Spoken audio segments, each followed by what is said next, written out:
Gentlemen, be seated, starring Stan Freberg and Mike Starr, with Stacy Keach as your narrator, was adapted for radio by Dennis Etchison and written for The Twilight Zone by Charles Beaumont. Heard in the cast were David Darlow, Anna Savrutza, Doug James, Joby Cerny, Kurt Nabig, Jeff Lupiton, Carl Amari, Linda Reiter, Christina Verba, Peter DeFaria, and Chad Reinhardt. This copyrighted radio series is produced and directed by Carl Amari for Falcon Picture Group. Doug James speaking.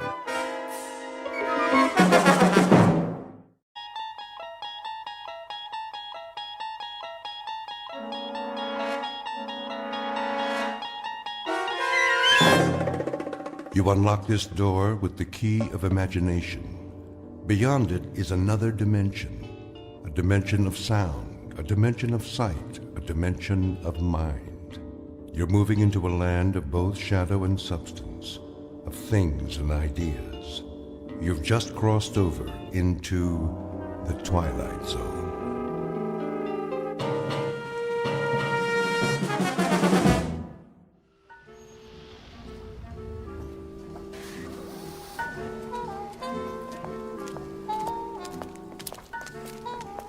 Welcome to the Madison Avenue track.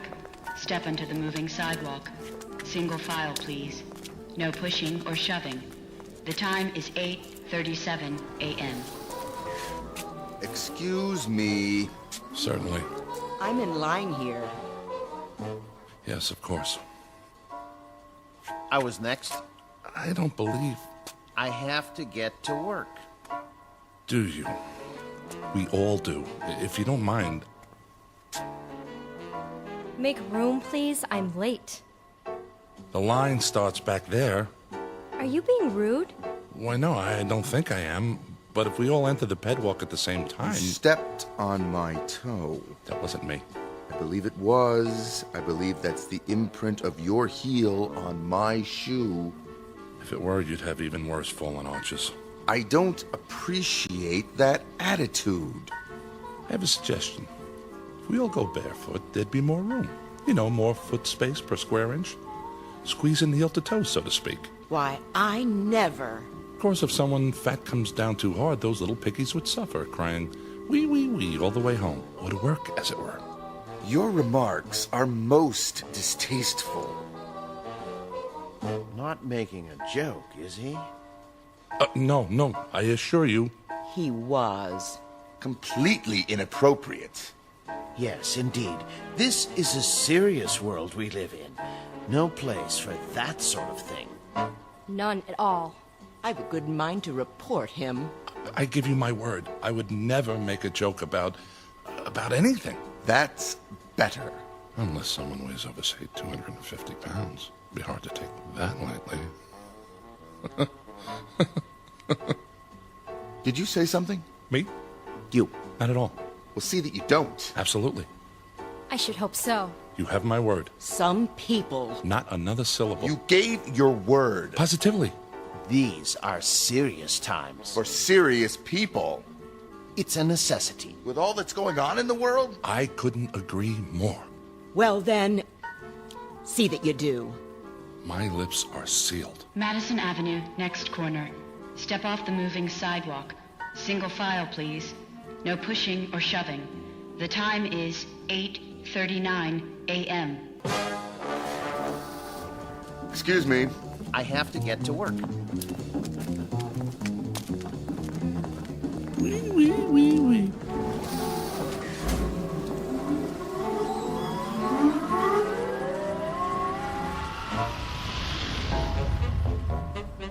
Welcome to the world of the future.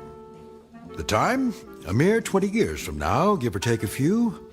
The place, New York City. The man with the chuckle is Mr. James Kincaid, employee of the Spears Research Laboratory in Manhattan. A typical 21st century American, on the outside anyway. On the inside, however, it's a different story. Mr. Kincaid doesn't fully appreciate that fact, at least not yet.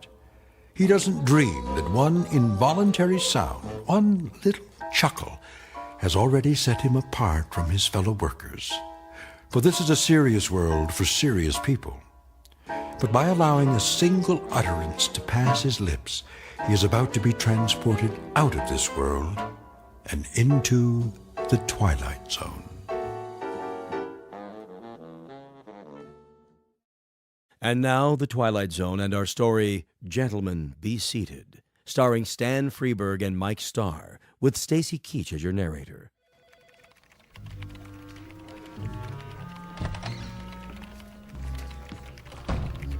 Morning, Kincaid. Morning, Miller. Not late, am I? You're cutting it pretty close. Sorry, Lindsay. Little skirmish on the pedwalk this morning. Skirmish? So many people nowadays. I hear there used to be cabs in New York. Think of it. Cars with drivers that took you all over. Up one street and down another. Shortcuts. Sounds like a nightmare. Yes, I guess it does. Biddle's not in yet, I take it. Mr. Biddle's never late. It's 8:59 now. That means he'll be here in, well, less than a minute. 30 seconds, to be exact. Morning, Mr. Biddle. Yeah, morning, Mr. Biddle. sir? Hello, sir. Good morning. Well, enough chit-chat. Back to work. Yes, sir. Yes, sir. Look at that. What? Biddle. Somebody moved the electric coffee maker. So? He doesn't see the cord. He's going to trip on it. Shouldn't we tell him? No, wait. This is gonna be good. How can you say that? Mr. Biddle! Mr. Biddle, watch where you're going.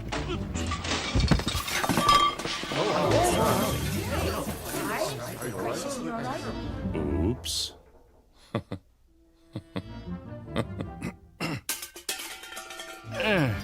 Who said that? Why, no one, Mr. No one Biddle. said anything. Yeah, nothing at all. Was it you, Miss Capshaw? Me, sir? I only meant you should watch where you were going. There was an oops, followed immediately by what I took to be a chuckle. Oh, no, sir. I didn't laugh.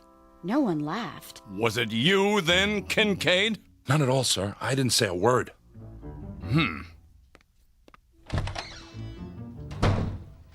Are you crazy? Pardon? Laughing at him like that. But I didn't. I don't know how to laugh. Nobody actually laughs anymore, do they? And a good thing, too. As if anyone had time for such things. Quite right. Well, better get started. I have a design to finish before... Oh, no. Something the matter? There's a red flag on my screen. I'm not surprised. It means Biddle wants to see me in his office. Well, here goes.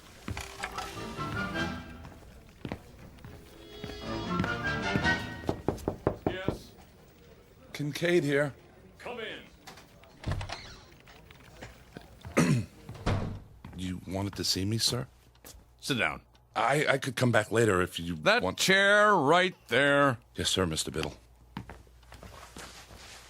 I suppose you're wondering why I called you in. Not really. What? I mean, yes, I am. What was that? The door. I locked it so we won't be disturbed. Is that necessary, sir? Cigar? Beg pardon? A cigar. They're quite good. Oh, I don't smoke, sir. Pity I have them made special. I thought there was no smoking in the building. Oh, it's all right. This office is airtight and soundproofed. Are you absolutely sure? Quite sure, but thank you anyway. Now then, as to that difference, how significant it is, I don't know, but you may recall that a few minutes ago, on my way to my office, I tripped. Do you recall that? Someone should have been more careful with the electrical cord.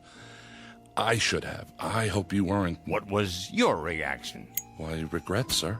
Indeed? Yes, sir. It's a serious world we live in, and that is why we must be serious. Don't you agree? Definitely. Definitely. A man never knows what might happen at any moment. Unquestionably. Even the simplest things. They might not be what they appear to be. I'm not sure I... Terrorists, my boy. Spies. That sort of thing.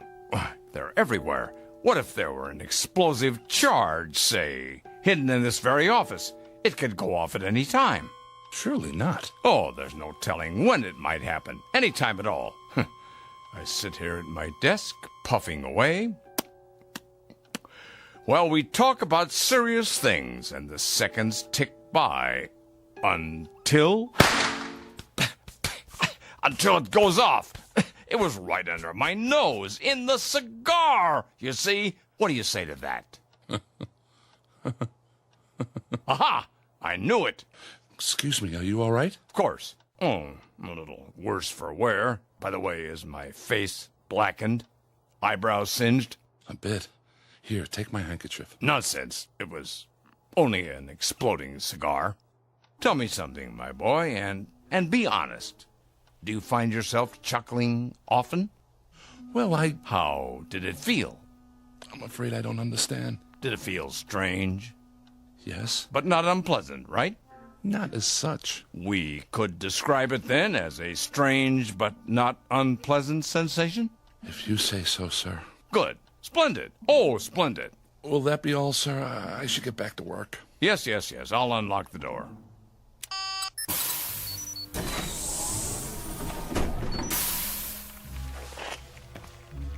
Thank you, sir. Look at them out there. Pardon? Do you see any smiles, Kincaid? Even one single little grin? No, sir. And do you know why?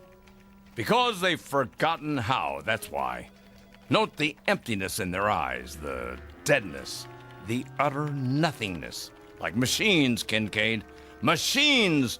Circuit boards with legs. I don't understand, sir. Not as yet, perhaps, but soon. Oh, my boy, if there ever is to be joy again in this world, and love, and happiness, and laughter, especially laughter, it's going to depend on you and those few like you. Oh, trust me on this. Me, Mr. Biddle? And now, a report from the executor. It's the morning report from Washington. Eyes forward on the big picture. Isn't he handsome? Just like on the posters. All right, everybody, stand up. He's gonna speak. Citizens, I greet you. It pleases me to report that our gross national product is up 2.3% over a similar period last year. However, that is far from the goal we have set.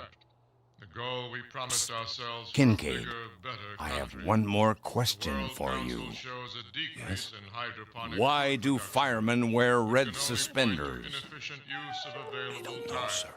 You will, Cannot poor afford to boy. dawdle, You for will. dawdling creates Tonight. waste, and waste is the cardinal offense, as we know all too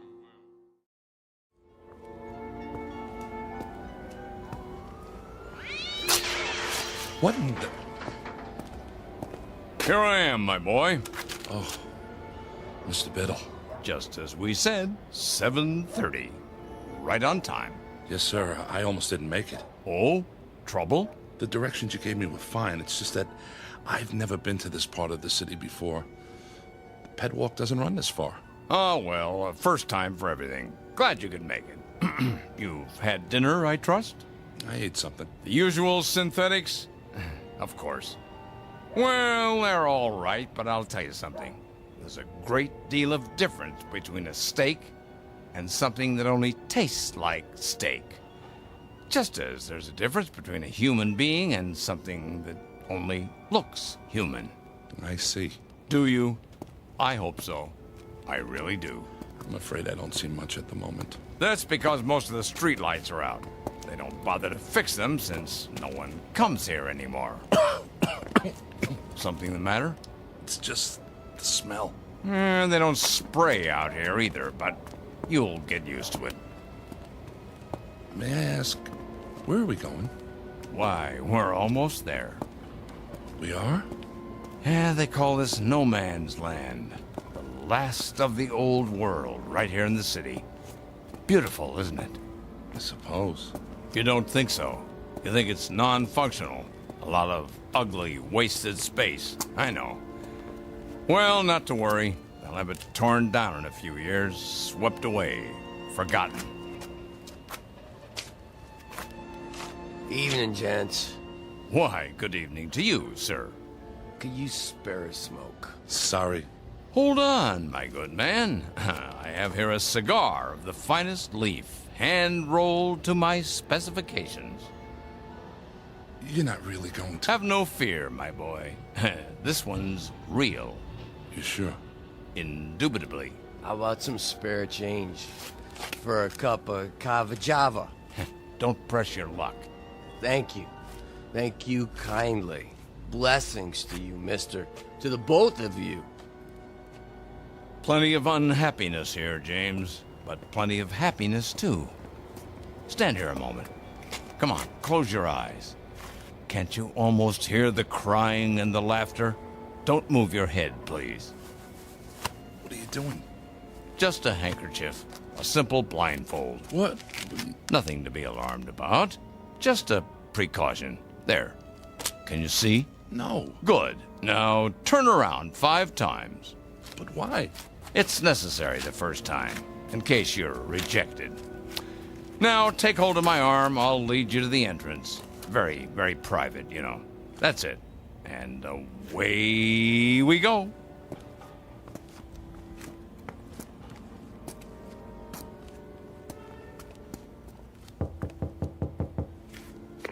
Why does the chicken cross the road? To get to the other side. Come along, my boy. You can take off the blindfold now.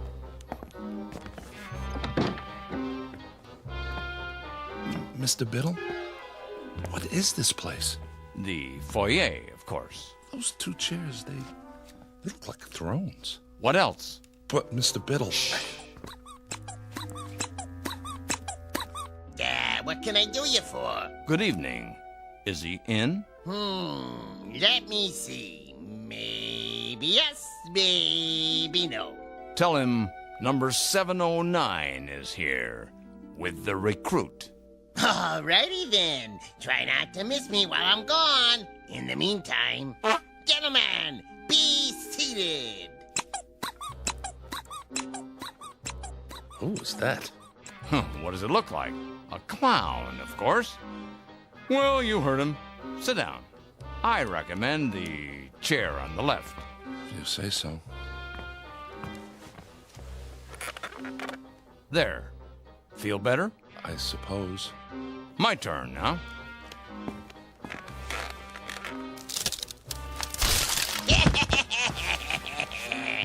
Mr. Biddle, are you all right? Perfectly. Here, take my hand.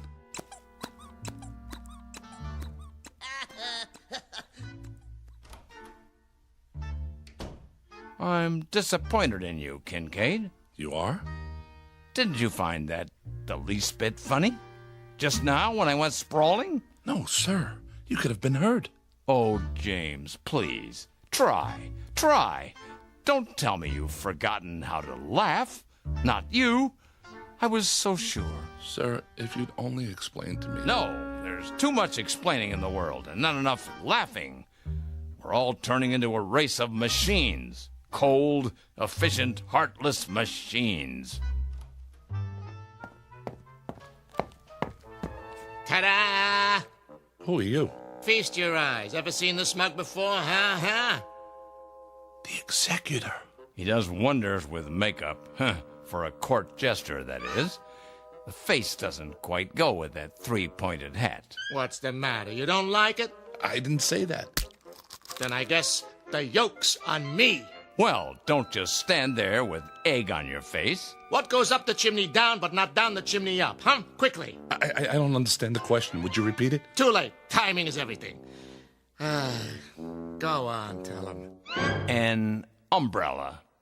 What? An umbrella. I don't know, Biddle. I'm very dubious. He chuckled. So you say. I haven't heard anything.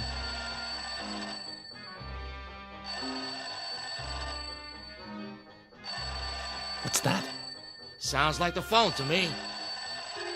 Well, don't just do something. Stand there. Jester here. It's for you. It is? Hello? I say hello. Sir, It squirted me right in the eye. Must be an overseas call. Better clam up. I'm all wet. You sure are. Now I really need a towel. Oh, Biddle. Yes? I've got something for you. Watch out! Spoil sport. But he's got something behind his back. Where? Right here. But I don't like pie. Lemon meringue. You're positively reeking. Time to hose off, and nothing leaves you squeaky clean like good old seltzer. Who's got the soap? Forget soap. You need your rubber ducky. Or a lifeboat. Now, wait a minute. It's not possible. What's wrong, Kincaid? You'd better get a change of clothes, Mr. Biddle, or you'll catch your death. You see? Hopeless. That's it. Wait. He's only a beginner. But we must be so careful, Biddle. Yes, but give him a chance. Very well. One last test. Glad to meet you, Mr. Kincaid. Put her there. I don't... Go on, shake. Ow! Oh, that didn't hurt. It's just a joy buzzer. You wind it up, and when someone shakes your hand... That's it. I've had it. I don't know what any of this is about, but I know one thing. I don't want any part of it. You people, you're out of your heads. You're all loony. You're psycho. I'm getting out of here right now, and don't try to stop me. Uh-oh. Another fine mess you've gotten us into.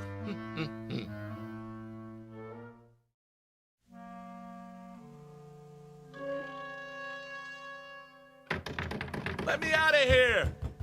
You see? A motion. I'll admit that's encouraging. James, this way out.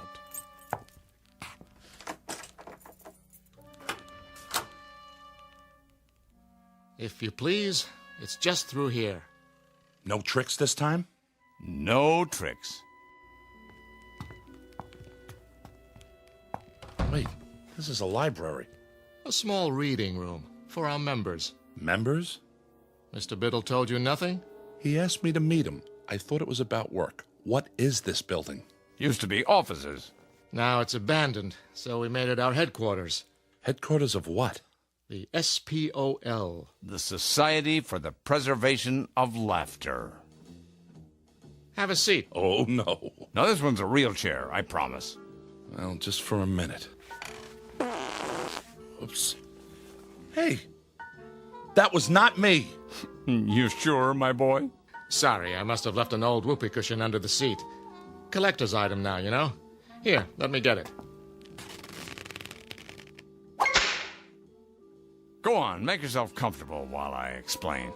You see, James, we're a secret organization. A kind of underground, if you will. Running counter to established law in the Commonwealth. Most of what we do is either frowned upon as bad taste or legally forbidden. We are, in short, outlaws. I don't like the sound of that. An old tradition.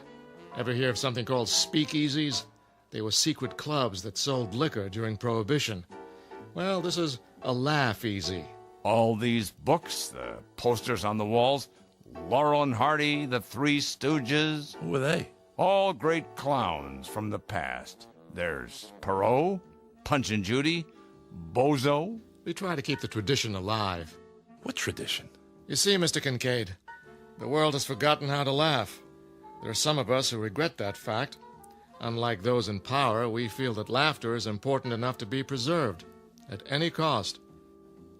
Am I getting through to him? What the jester is trying to say, well, the world used to be a pretty terrible place, you see, James. We had disease and war and depression and prejudice and a lot of unpleasant things. The people couldn't change it all, but they could do their best to endure it. How did they endure it? By laughing at it, ridiculing it. They laughed at everything then. But along came the psychologists and the censors, and suddenly nobody could tell a sexual joke or a racial joke or a sick joke or any kind of joke. They weren't politically correct. And that was the end of humor. We're trying to keep it alive, Take the trick cigar. You chuckled. I did not. Yes, you did, and I'll tell you why. Because a figure of authority became ridiculous. Understand? Oh, James, try. A laugh cannot be forced, Biddle. You should know that. I do, but... Let's get to the main test. It's just through here, the last door. Everything should be ready. No false laughs now. We can spot them a mile away. Understand?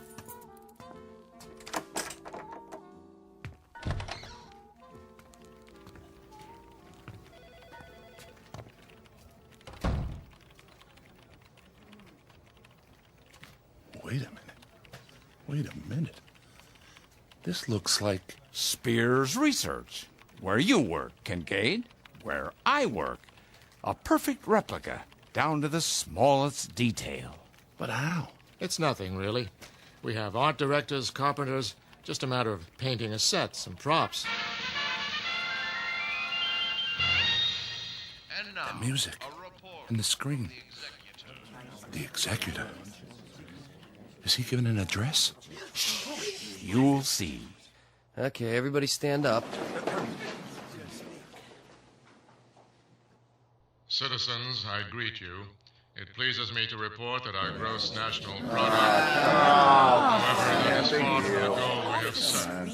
Yay, it's a tomato for ya. For a bigger, better country. The World Council shows a decrease in... Our broadcast has been temporarily interrupted. Refreshing, wouldn't you say? But it's unpatriotic. Perhaps you should talk to your fellow workers.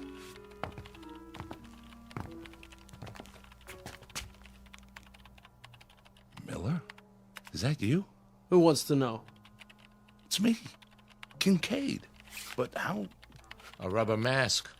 Realistic, if I do say so. Watch this. He's about to reboot his computer. Now, boss? Now.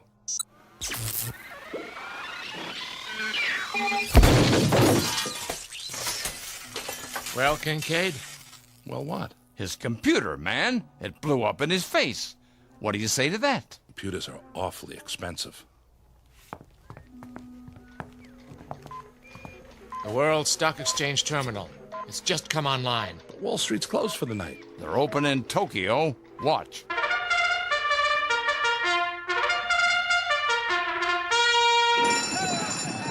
And they're off. Dow takes the lead, followed by DAX, NASDAQ, Fortune 500, and gross national product. As we go into the turn, it's OPEC forcing the pace. Wait, national debt's closing in. Now it's consumer spending versus trade deficit. Fighting it out neck to neck. This is going to be a close one, folks. And the winner is Beetlebomb. Gross national product in last place. The executive said the gross national product was in good shape. Oh, not much hope for him. One more angle. Try this.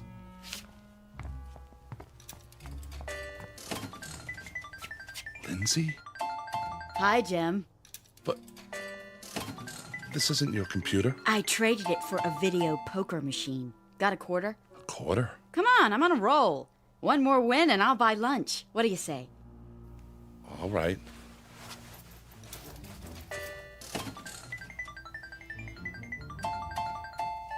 Jackpot. I hit it, Jim. Or rather, we did. How about lunch? In Paris. We can take the rocket shuttle and be back before Biddle knows we're gone, okay? I don't know. The French have been very un-American lately. James, get with the program, boy. I'm trying, sir. You certainly are. I need a drink. Come on, the bar's this way. I'm afraid I've done all I can. Okay, everybody. You can take your masks off now. Mark his scores, please. On a scale of 1 to 10, I give him a 3. Shh, 2.5. That's too much. I say a big fat 0. I agree with you. 0. That's it for me.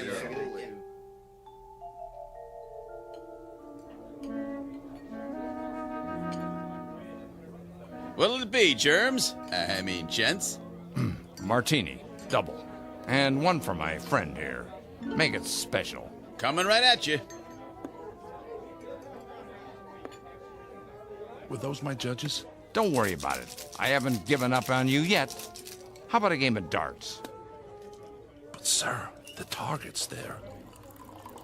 Pictures of the executor. So they are. How about a rotten egg? Eggs? Right there in the basket, gentlemen. Or you can throw. I don't know, sir. Oh, come on. This is the man who destroyed fun. Who took away the good times. But you've hated me, haven't you, James?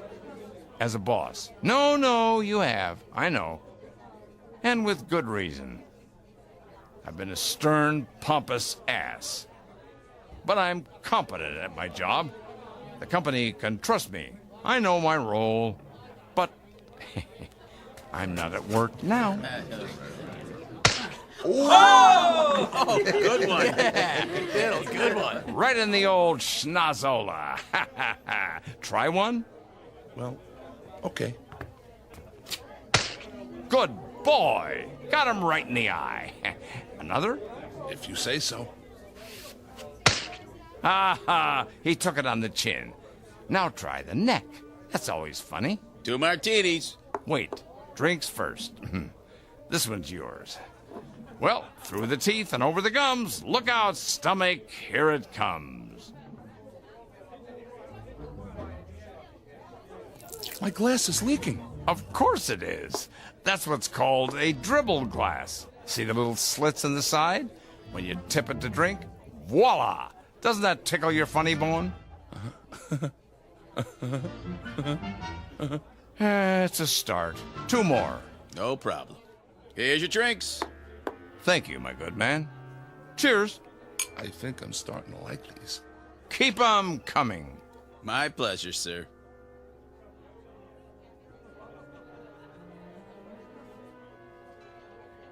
Look at the screen. Know who that is? Who? Betty Boop. A flapper, they called her. Always doing the Charleston. Here, turn it up. Want to dance, Mr. Biddle? Do I? Hold my drink, James.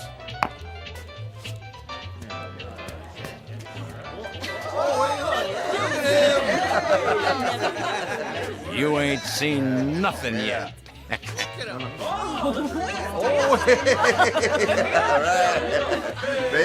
Biddle, Biddle, Biddle, Biddle, Biddle, Biddle, Biddle.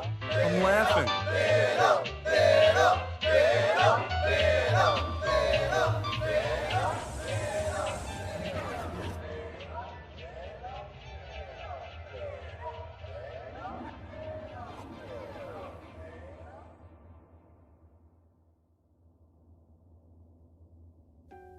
Mr. Kincaid. Did I pass? Huh? What did the judges say? If I could have a word with you outside? Tell me I'm laughing. I must be. See?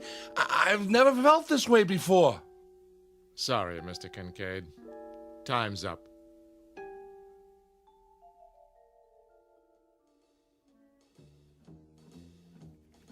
Morning, Jim. Morning, Lindsay. You're looking sexy as usual. What? Later, alligator. We're on for Paris, by the way. I don't know what you're... The rocket shuttle? Oh, that's right. It wasn't really you. Well, I'll explain. As soon as I talk to old man Biddle. Jim, have you been drinking? After a while, crocodile.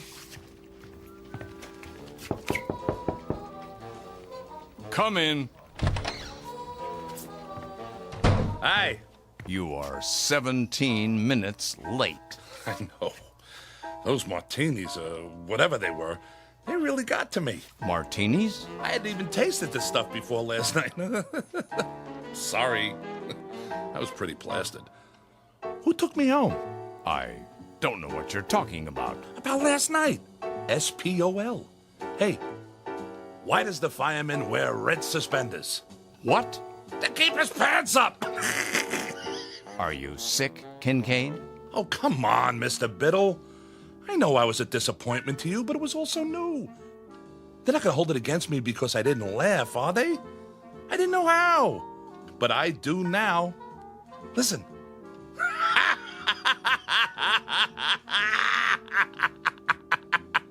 Kincaid? Yes, sir? You're fired. So the judges ruled against me. I don't blame them. You can fix it, can't you? Get out. All I want is a second chance. Is that too much to ask? I can learn. If I don't, what will happen? Humor will die, and comedy, and all the great... I don't know what you're babbling about, Kincaid, but I warn you, if you repeat any of it to the authorities, they'll put you away. Do you understand? One thing I cannot afford to do in my line of work is take chances. And you're not a good enough risk. Do I make myself clear? But, sir... Do I make myself clear?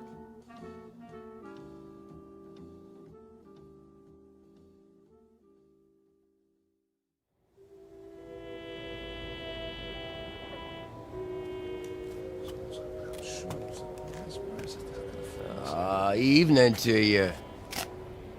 Evening? I was wondering, can you spare a smoke? Sorry, I don't... Wait a minute. Have you ever seen me before? You?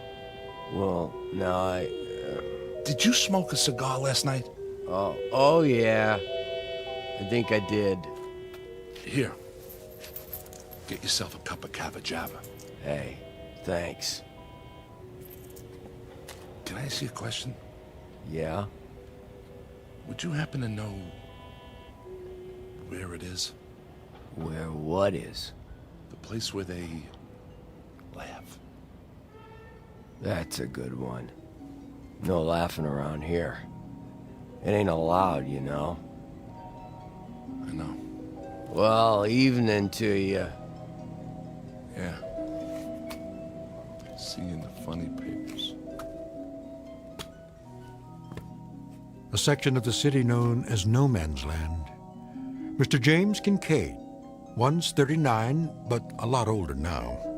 He frequents this neighborhood every night, perhaps hoping to hear the lovely, desperate sound of laughter echoing from a dark, unmarked building somewhere in the faraway reaches of the Twilight Zone. The Twilight Zone continues in just a moment. You are about to enter another dimension, a dimension not only of sight and sound, but of mind, a journey into a wondrous land of imagination. Next stop, the Twilight Zone. Hi, this is Stacy Keach. I'd like to take a moment to tell you about our Twilight Zone website at twilightzoneradio.com. At twilightzoneradio.com, you'll find the latest information on these Twilight Zone radio dramas, including behind-the-scenes photographs, plus the newest product releases, trivia contests, ways to contact us, other Twilight Zone-related info and merchandise, plus links to other fascinating websites. So make your next stop twilightzoneradio.com. Visit twilightzoneradio.com to purchase these Twilight Zone radio dramas on cassette and CD, or call toll-free 1-866-989-ZONE. That's 1-866-989-9663.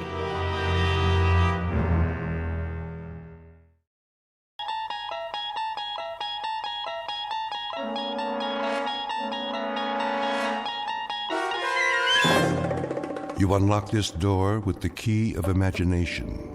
Beyond it is another dimension, a dimension of sound, a dimension of sight, a dimension of mind.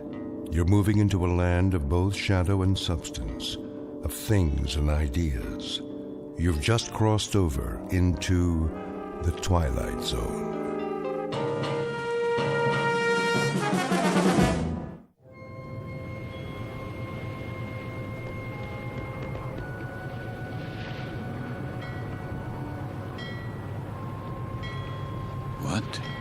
What is this place?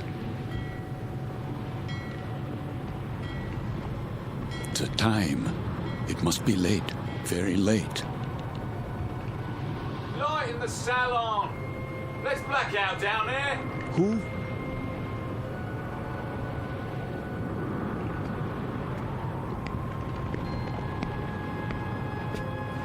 Forgive me, sir. Yes? Are you addressing me? Begging your pardon, but they'll be finished serving dinner soon. They? The galley crew, sir. Why do you tell me this? Well, I only meant... What? What did you mean? Well, all I mean to say is, you'd best go in now, sir, if you want your evening meal. My meal? The salon will be closing in a few more minutes. Oh, yes, of course. In the salon. Is that what you call it? Yes, sir. It's very dark out here. Would you like to follow me? Follow? The lights, you see. From now on, I'll have to switch them off when we open the door to the deck, and then on again. You understand, sir? Because of the blackout. The blackout? Yes. This way, sir. Are you all right? Why wouldn't I be? Is something wrong with my appearance? Why, no, sir. It's only that... Is this your first time? My what? Your first passage. It can take a bit of getting used to. Sea legs and all that. I'm quite used to being at sea. Thank you. I was just... Yes, sir? Listening. To the engines? Don't worry, sir. The diesels were checked thoroughly before we left port, and Captain Willoughby's top drawer. He'll get us there safe and sound, you can be sure of that. No, not the engines. What then? I was listening to the water. The cold ocean water out there. And the night.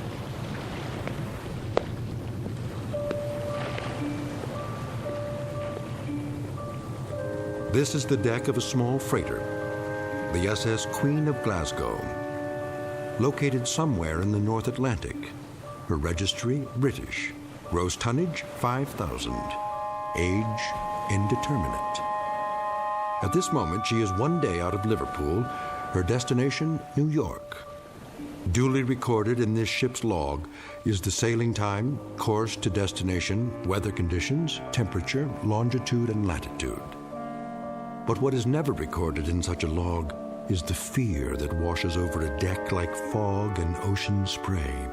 Fear like the throbbing strokes of pistons from the engine's diesels, each one a heartbeat, parceling out every hour into breathless minutes of watching, waiting, and dreading. For the year is 1942, and this particular ship has lost her convoy. Now she must travel alone like an aged, blind thing groping through the unfriendly dark, stalked by the unseen periscopes of steel killers, enemy U-boats that also watch and wait. The Queen of Glasgow is therefore a frightened ship, and she carries with her a premonition of death. In a moment, her crew and passengers will find out just how real that premonition may be, when a course is set that leads them all into an area known as the Twilight Zone.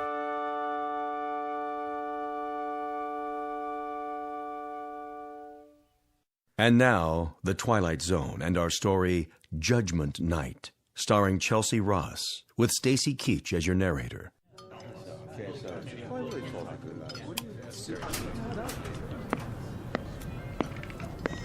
Why does he keep playing with the lights? Thought I'd gone blind for a second. My apologies for the momentary darkness. Wartime regulations, you know. Think nothing of it. Perfectly understandable. Wasn't it a lovely meal? Yes, indeed. Glad you enjoyed it, ladies and gentlemen. Something more, perhaps? Not for us, thank you, steward. We were just leaving. Come along, dear. Wait, Mommy, where's my doll? Why, here you are, little girl. You dropped it by your chair. Can you thank the nice man? Thank you. You wouldn't want to leave your dolly behind now, would you? Come along, Joanna. It's well past your bedtime. Yes, Daddy.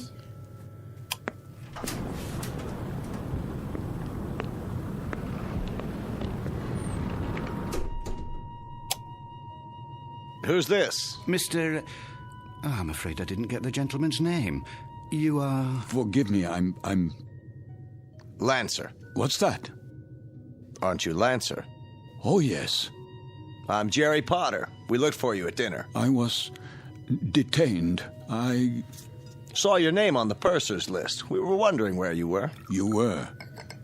Will you join us? Oh, no, that's not necessary. There are 3 other tables. 3 empty tables? I'm really not very hungry. Well, the captain wasn't able to join us tonight, so there's plenty of room. Come on over, I insist. Very well. Coffee, sir? Yes. Thank you. I believe I would like some coffee. Here's your seat, Mr. Lancer. The more the merrier, I always say. The coiner of phrases. We could do with a bit of merriment. Let me help you, sir. I'll get the coffee. Wait. Do I know you from somewhere? I don't think so, sir. But your face, I'm sure. It might well be. I've travelled this line for a number of years. Perhaps it was on another ship before the war. Before the war? Seems like a long time ago, doesn't it, sir? Are you quite certain about the food? What? The cook can still prepare something. No, I don't have much of an appetite. Not even with all this salt air? Makes me hungry enough to eat a horse. Jerry! Would that be a seahorse, Mr. Potter? How about it, Lancer? Have some chow. Not tonight. Something happened tonight? Nothing unpleasant, I trust? Why, I don't know. I honestly don't know. Mr. Lancer, are you ill? As a matter of fact... You do look pale. A bit of the old mal de mer, perhaps. You might do well to take the meal in your cabin. My cabin? Your quarters, Mr. Lancer. This is all rather disorienting, isn't it? But a good night's sleep can do wonders. I could prepare a tray, sir. No. I'd recommend a cup of hot broth at the very least. I'm fine, I tell you. It was just a temporary dizziness. You're all very kind. I shouldn't intrude. Nonsense. Then let me do the honors. This is my wife. Madame. Hello. And across the table are our dinner companions, Major Devereaux. How do you do? And his secretary, Miss Stanley. Are you going home, Mr. Lancer? Home? Or away from home? Why, I'm heading away from home. We are as well, I'm afraid. The Major is heading up a military mission in Washington. Now, Barbara, loose lips. Oh, sorry. I was just telling them that I took this trip once before, when my wife was alive. Spring of 38. How different it was. The Queen Mary, most elegant. Where do you suppose they dredged up this one? She looks to be 300 years old. The Queen of Glasgow. Long live the Queen. Oh, hear. What do you do, Lancer? Me? When I saw your name on the list, I tried to figure out what you'd look like. It's a game I play. Try to connect a face with a name. I thought you were probably an old language professor from Oxford or something. A regular barrel of laughs. Well, I'm... There goes the light again. Well, good evening, Captain Willoughby. No, please. Remain seated. I don't have much time. I thought I'd just stop for a cup of tea and say hello to those who are still here. Don't worry on our account. I'll get you tea, sir. Thank you, steward. We did miss you, though, Captain. I must apologize. We have a miserable fog out there. No kidding. And I thought I'd best take my meal on the bridge. And the rest of the convoy, Captain, are they in sight? They'd have to be 3 feet off the bow to be in sight, Major. That fog is quite thick. Oh, dear. However, we do hope to have some sort of contact by tomorrow. But I wouldn't worry. She's a good stout ship, and this isn't her maiden voyage. She's made this passage often. I suppose misery loves company, though, doesn't it? I'd feel a lot safer if we were in a convoy. I can almost see those wolf packs converging on us. There would be no wolf pack converging on a single ship, Major Devereaux. Sorry? The principle of the submarine pack is based on the convoy attack. The gentleman is quite correct. Our primary danger would lie in a single submarine. Well, that's reassuring. I guess we stand a better chance against one than against 20, don't we? Just ask Admiral Potter here. He fought with Dewey at Manila. He knows everything. Still, it only takes one torpedo. They can do such dreadful damage.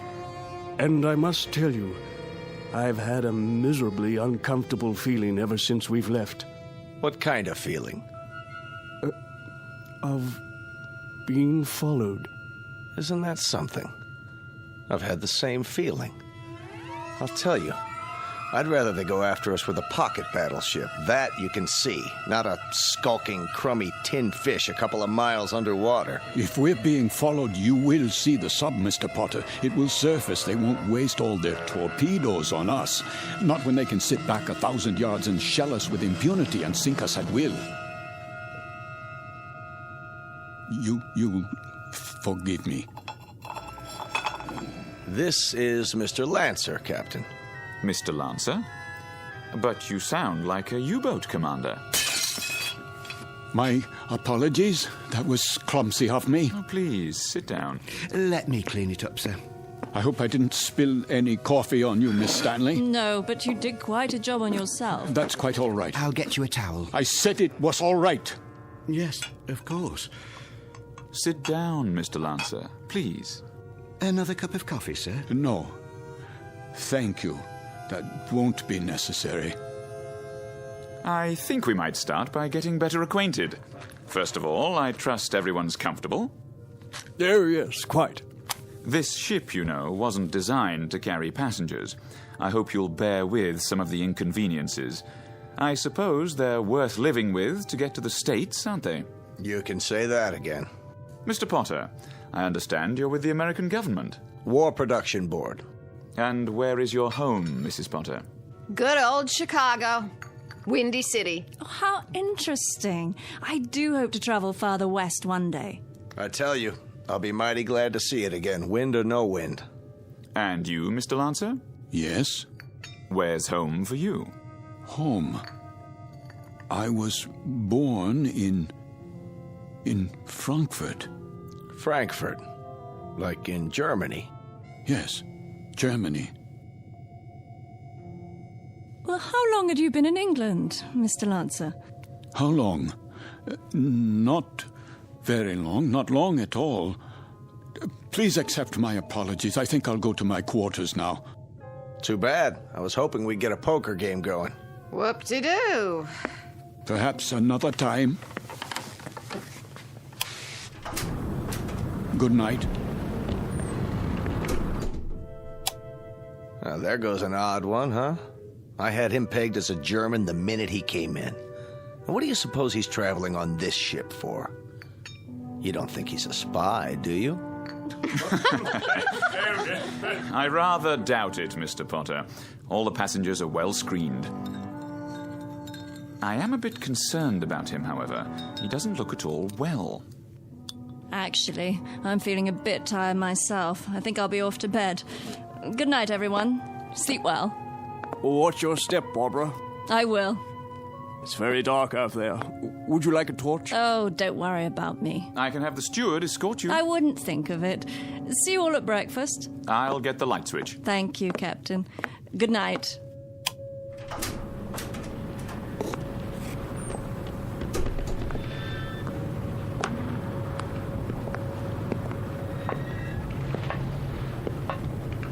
Hello? Is someone there?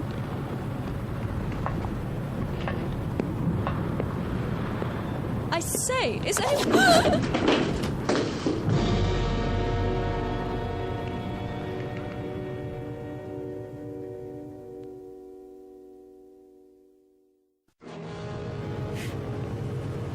Who's there? Watch your step, Miss Stanley. Oh, Mr. Lancer. The stairs are quite slippery from the fog. So I see. I was afraid you'd lose your footing. Thank you for your help. The fog can be treacherous at sea. And it carries quite a chill, doesn't it? Yes. Yes, it does. It's best to stay off the deck at night. Why are you here, Mr. Lancer? What? I thought you'd be in your cabin. I'm still a bit unsettled. Not quite ready to sleep yet. Miss Stanley? Yes. May I ask a question? Please? Have we met before? I don't think so. Why? You'll forgive me, but you look so familiar. They all did, for that matter. Are you sure you're well, Mr. Lancer? Yes, I seem to be. It's just this feeling. What sort of feeling? Oh, it will sound crazy to you. Go on, please. Just that I'm doing things, saying things. That you've done before. How do you know that? I know the feeling. I've had it occasionally. Have you? Walking into a room and being able to swear that you've been there before. Even the conversations.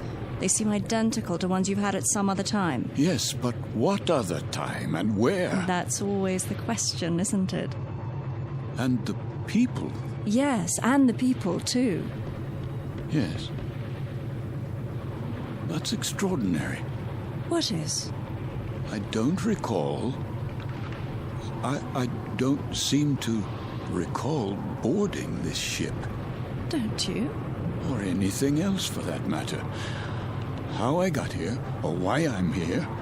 There was a film about that. Pardon? In the cinema, a few years ago. With Leslie Howard. Oh, was it that American? What's his name? Garfield. John Garfield. I believe the title was Outward Bound, something like that. I don't have time to see many films. I don't either. But in this one, the people all found themselves on an ocean liner. Of course, it was a cruise ship, not a freighter. But none of them could remember anything. There was a man and a woman, and they met and began talking, much as we are right now, I suppose. And it turned out they were... Go on. Well, they were all dead, you see, and on their way to the other side. Isn't that absolute rubbish? It is indeed. You don't suppose we're dead, do you? And about to cross the River Styx or some such? No, that's ridiculous. I, for one, remember everything.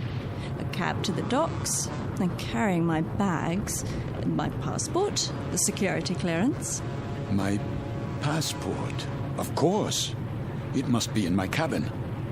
If we were dead, I'm sure the meal would have been followed by a lovely dessert. Mr. Lancer, may I make a suggestion?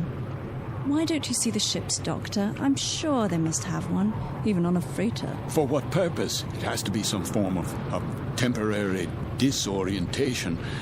I was standing on deck, and it was as if I suddenly woke from a deep sleep. I heard your voices from the salon. Amnesia? Not really. I know who I am. I'm Karl Lancer. I was born in Frankfurt, Germany. I'm in the...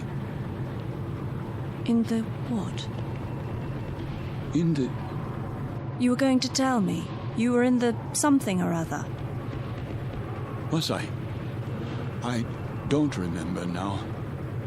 Mr. Lancer, perhaps if you got some sleep, that might be all it takes. It wouldn't help. I don't think I could get to sleep. I feel as if this were a nightmare. I feel strange. I feel as if there were a disaster waiting out there, some doom that's about to happen. As if we were being stalked. I know we are. It's stalking us. Yes, there's a sub out there, a U-boat. I know it. I know it's out there. I know. Who's there? Mr. Lancer? Yes, I'm Lancer. Would you come with me, please? Where? The captain's compliments, sir. He wonders if you could join him in his quarters. For what purpose? He'd like a few words with you. Go on, Mr. Lancer. I'll see myself to my cabin. Sir, this way.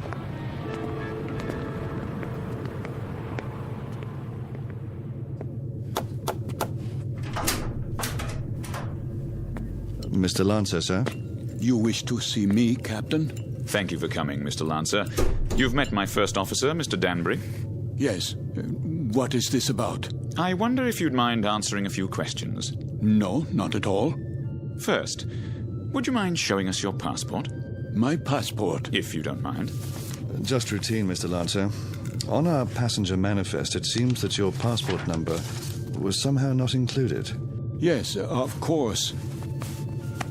Oh, I'm afraid I don't have my wallet in my pocket. It must be down in my cabin. Well, that's perfectly all right. Sometime during the next few days, if you think of it, say tomorrow. You can show it to me whenever it's convenient. Are you feeling better, Mr. Lancer? Yes, much better. Is there anything I can get you? No. Then, is there anything you'd care to talk about? How do you mean? Anything on your mind? Something you'd care to tell us, perhaps? There's very little I can tell you. And why is that?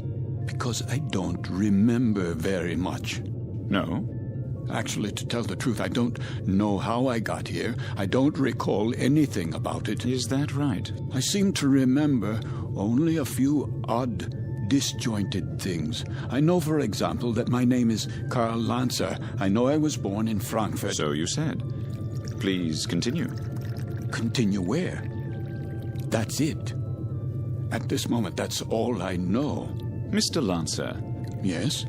At the table, you exhibited a rather unusual working knowledge of German submarines. Could that, perhaps, stir your memory? I wish it could, but it doesn't. I see. In that case, why don't you go on to bed for now? Have a good night's rest. We'll talk tomorrow, you and I. Very well. That will be all for now, Mr. Lancer. Good night. Good night.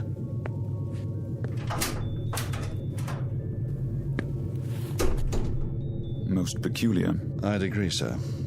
I'd say he bears watching. Then watching is what he'll get. I told you what he said at the table. What do you make of it? That's hard to say. But as I was going to get him on deck, he was talking to one of the passengers, Miss Stanley. And? He was speaking quite excitedly, in a very loud voice. I couldn't help but overhear. He was saying something about how he knew there was a U-boat out there. It's stalking us. That's what he said. You heard him say that? Those were his exact words. Thank you, Danbury. I thought you'd want to know, sir. Danbury. Sir? Let's keep this between ourselves for the time being, shall we?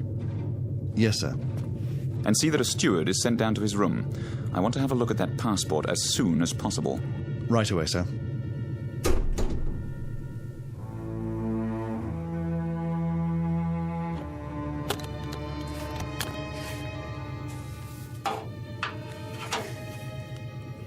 There you are, sir. All your clothing hung up, I believe that's it. Anything else I can help you with? No, that will be all. Ah, your shoes. I'll just put them in the closet. Hold on, what's this? Where? In your bag. Looks like an officer's cap, but not one of ours. War souvenir. What are you talking about? This, sir. I was wondering if it was a war souvenir. Let me see that. Yes, sir. It's a naval officer's cap. Foreign by the style of it. Don't touch things that don't concern you.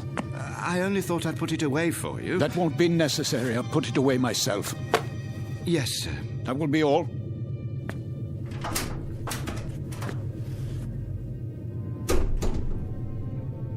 It is a German officer's hat. A submarine commander's. What does it say inside? It must have an identifying label. Yes, here. But this can't be. It says, Karl Lancer, Kapitan, Kriegsmarine.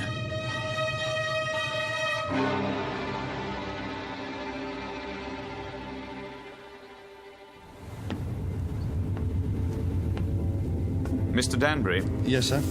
We've slowed down again. See if you can impress upon that very temperamental engineer the rather dire necessity for speed. Engine room. Engine room. McLeod, can we get any more revs? We're losing speed badly. Begging your pardon, sir, but I've got these blooming engines trained to the limit now. Kindly tell the captain that if I keep them going at this rate, there'll be a breakdown before morning. In that case, we'll be going a precious lot slower in a drift than under power. McLeod, we simply have no more revs. If you can give me maximum speed for another 12 hours... Captain, these engines needed to be overhauled a month ago, and instead of an overhaul, they're getting worked to death. Well, do what you can, man.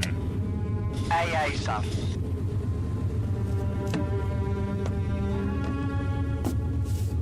What do you think, number one? Sir? Cheery predicament we have here. If we reduce speed and give those engines a break, we don't stand a chance. And if we keep them going at maximum, they'll break down inside of 2 hours. I don't know what to say, Captain. It's a dangerous call either way. If we could only see through this bloody fog. If they're out there, it won't make any difference. And they're out there, let me tell you. God knows they're out there, waiting like vultures.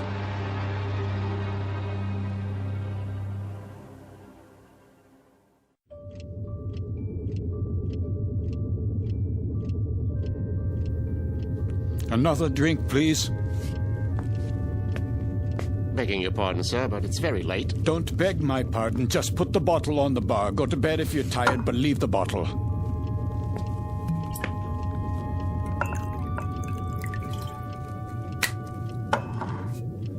That doesn't sound right.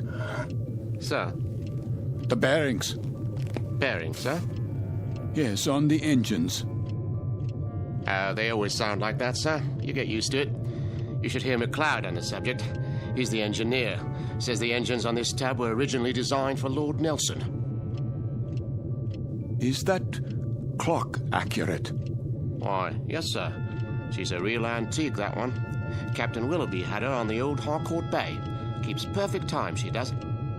It says 5 minutes past 12 at 1:15.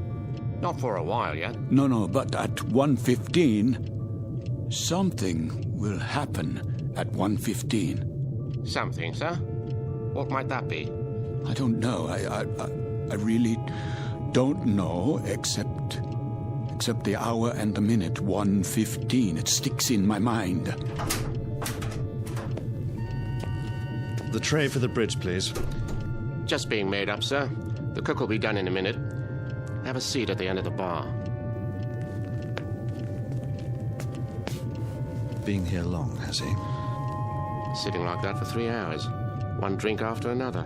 Just sitting there, drinking. Wiping the sweat off his face and asking for more. And not getting drunk, mind you. That's 3/4 of a bottle gone. I'd swear it was lemonade. I've never seen the like.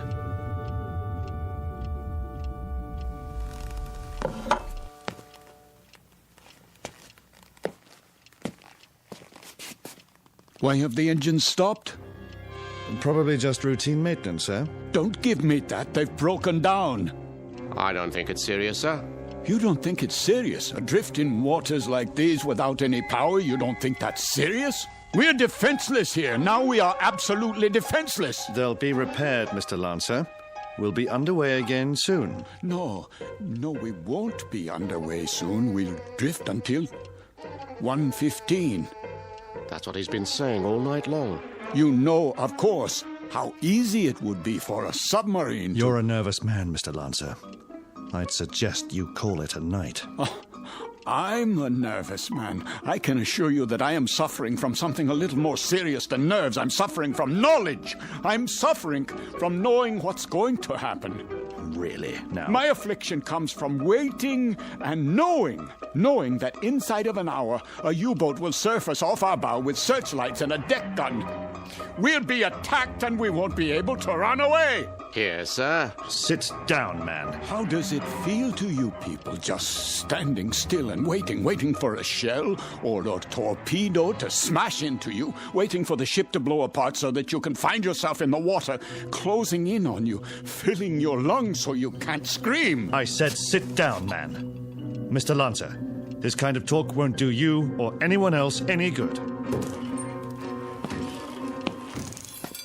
Here's the captain's tray, sir. Leave it. Is something wrong? The gentleman is ill. He doesn't know what he's talking about. Carry on. Yes, sir. Go on, cook. Back to the kitchen with you.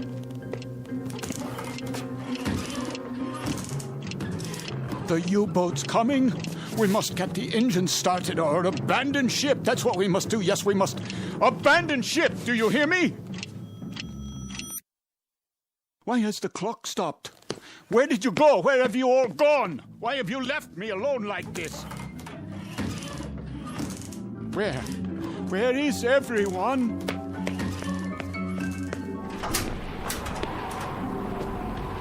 What is that? The searchlight. It's here. That's the U-boat. The U-boat is here.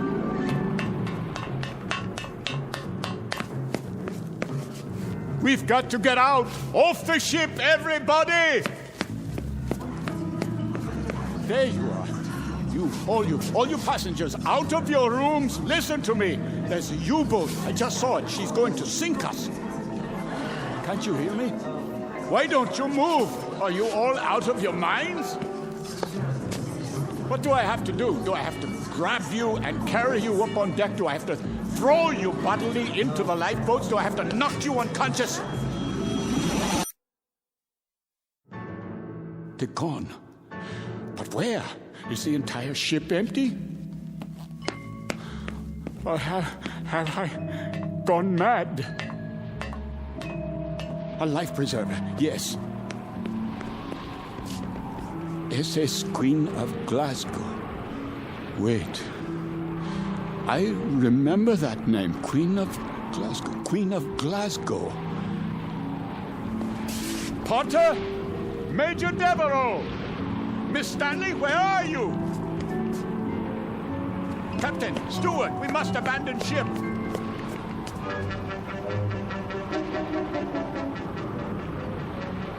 Fire fry! Ja, Captain.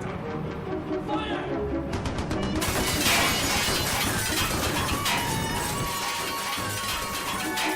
They are shelling us. We're hit, I tell you. Miss Stanley, we must get out. The lifeboat. I can, Mr. Lancer. The roof's collapsed. The door won't open. Climb through the porthole, quickly. I'll try. Where are the lifeboats? Over here, Mr. Devereaux. We'll have to climb down. Help us, please, my wife. I'm coming, Mr. Potter.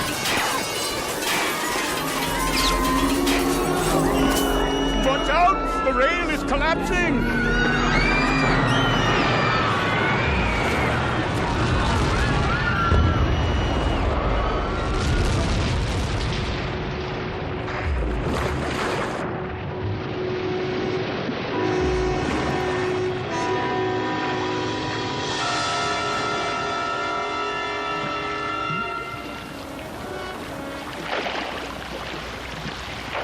Family, the little girl. Where? The doll. Here, I have it. Who could do such a thing? Who? Who?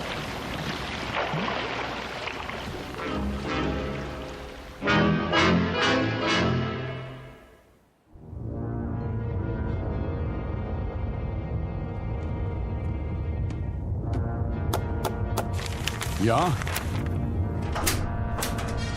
Not much to show, Captain Lancer. That's all.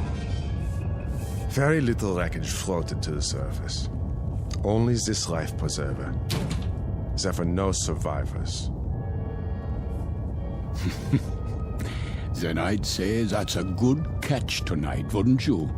Very good catch. It says SS Queen of Glasgow. Ah, a 5,000-tonner. Isn't that what the registry reads? Yes, sir. Cheer up, Lieutenant. Hand me the coffee. Well, pour it. If you wish, sir.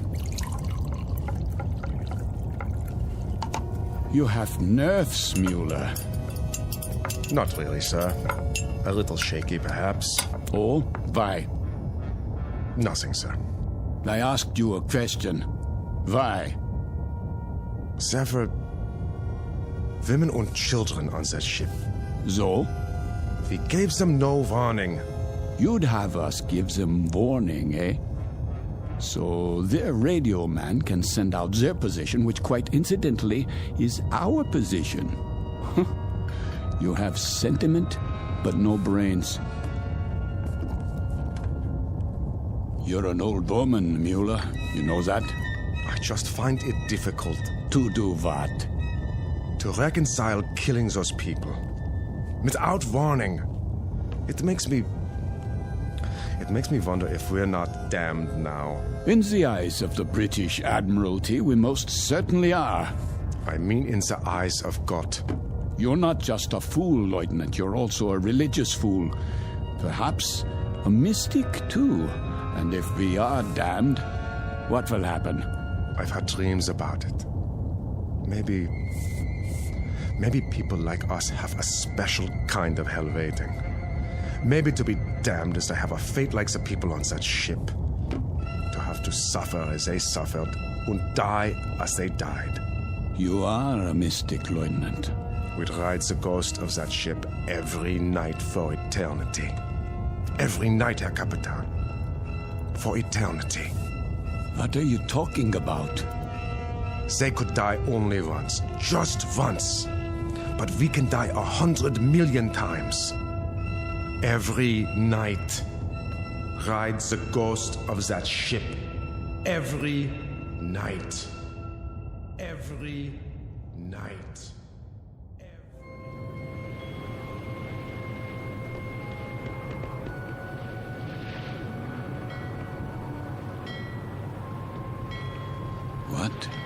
What is this place?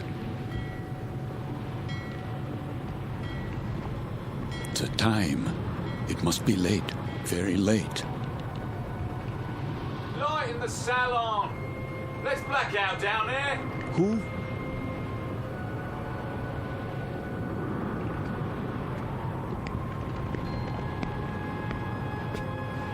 Forgive me, sir.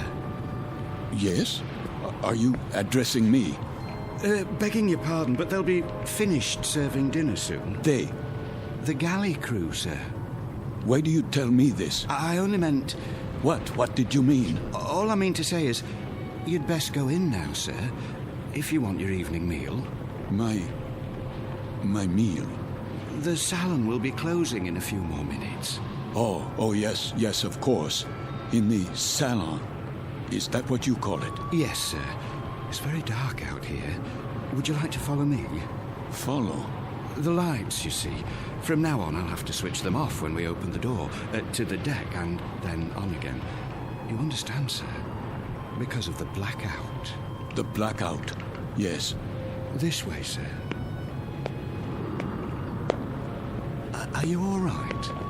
Why wouldn't I be? Is something wrong with my appearance?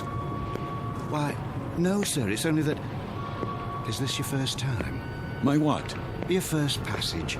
It can take a bit of getting used to. Sea legs and all that. I'm quite used to being at sea. Thank you.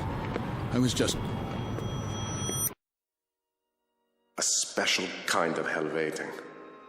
Maybe to be damned is to have a fate like the people on that ship.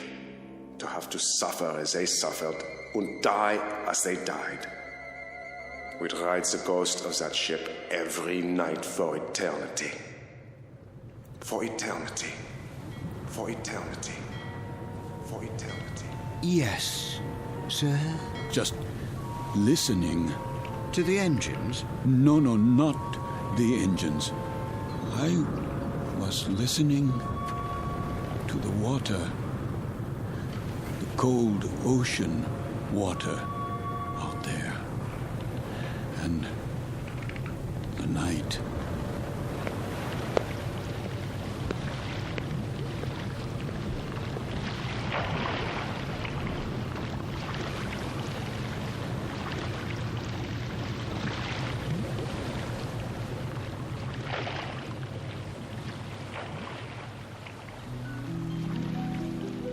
You've heard talk about paying the fiddler, the comeuppance awaiting every man when the ledger of his life is opened and examined.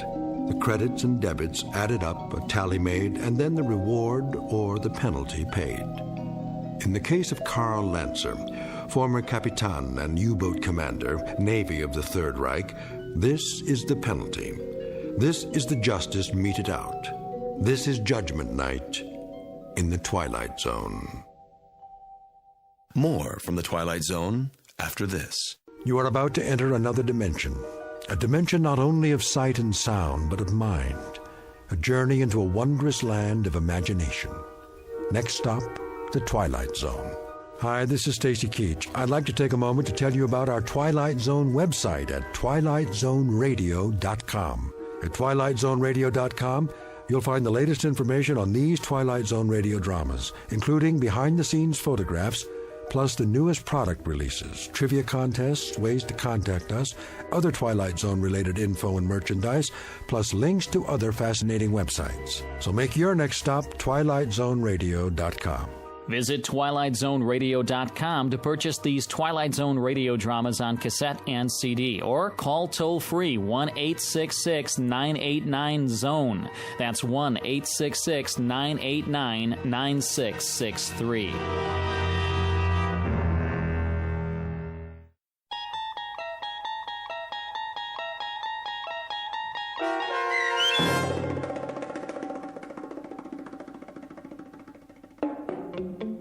Judgment Night, starring Chelsea Ross with Stacy Keach as your narrator, was adapted for radio by Dennis Etchison and written for The Twilight Zone by Rod Serling.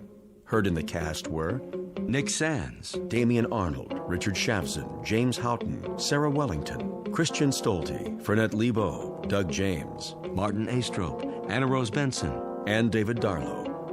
To learn more about the Twilight Zone radio dramas and to obtain audio cassettes and CDs of these programs, visit our website at twilightzoneradio.com. The producers of The Twilight Zone wish to thank CBS Enterprises, Carol Serling, Dennis Etchison, Dick Brescia Associates, Claire Simon Casting, Terry Jennings, XM Satellite Radio, Sirius Satellite Radio, our sponsors and our radio affiliates for helping make this series possible. This copyrighted radio series is produced and directed by Carl Amari for Falcon Picture Group. Audio editing, sound design, Foley effects, and mix for the Twilight Zone radio dramas are by Cerny American creatives Craig Lee, Michael Slaybach, Bob Benson, and Jason Rizzo. To learn more about the Twilight Zone radio dramas and to contact us, visit our official website at twilightzoneradio.com. Doug James speaking.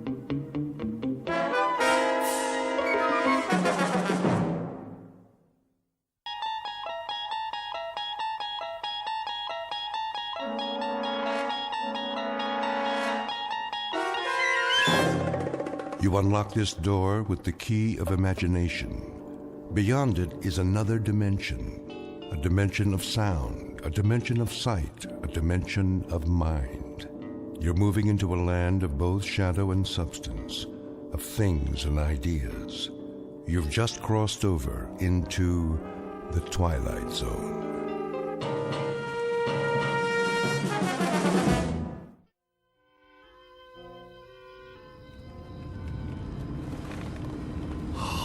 Slow down. Yes, sir. Anything you say, sir. Just get us home in one piece. Your wish is my command. Some party, huh? It was your idea. Oh, I wouldn't say that. They're as much your friends as mine. A regular barrel of laughs. You have to admit, every time Walter does his Barbra Streisand impersonation... Pull over. It's not that much farther. I mean it, Millie, or I'll throw up all over the dashboard. Put your head between your knees, take a deep breath. Now! Okay, Bob, I'm pulling over. Stop.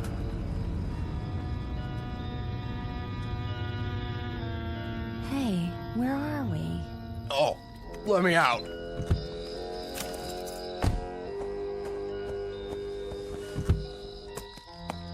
Bob, I thought you were my navigator. I must have missed the turnoff, after Riverdale. That's right. Blame me. I'm not blaming you. You had the map. Don't talk. You should have told me you weren't paying attention. Now look where we are, in the middle of nowhere. Oh, my head hurts.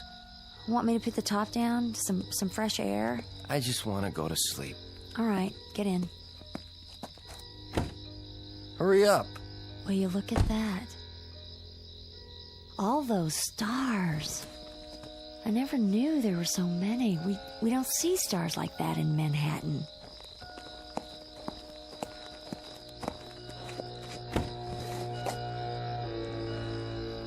Night.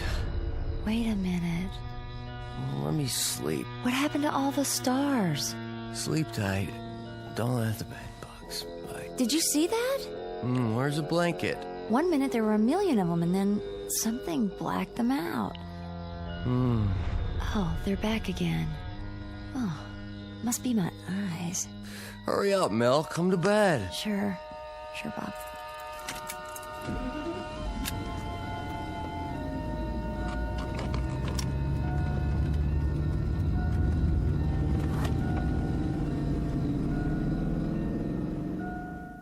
Bob and Millie Fraser, two average New Yorkers who attended a party in the country and stayed too long.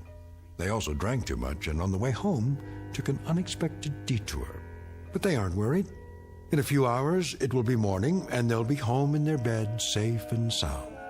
Or so they'd like to think. Most of us wake up knowing exactly where we are. The rooster or the alarm clock brings back the familiar sights and sounds of home and the comfort of another day's routine.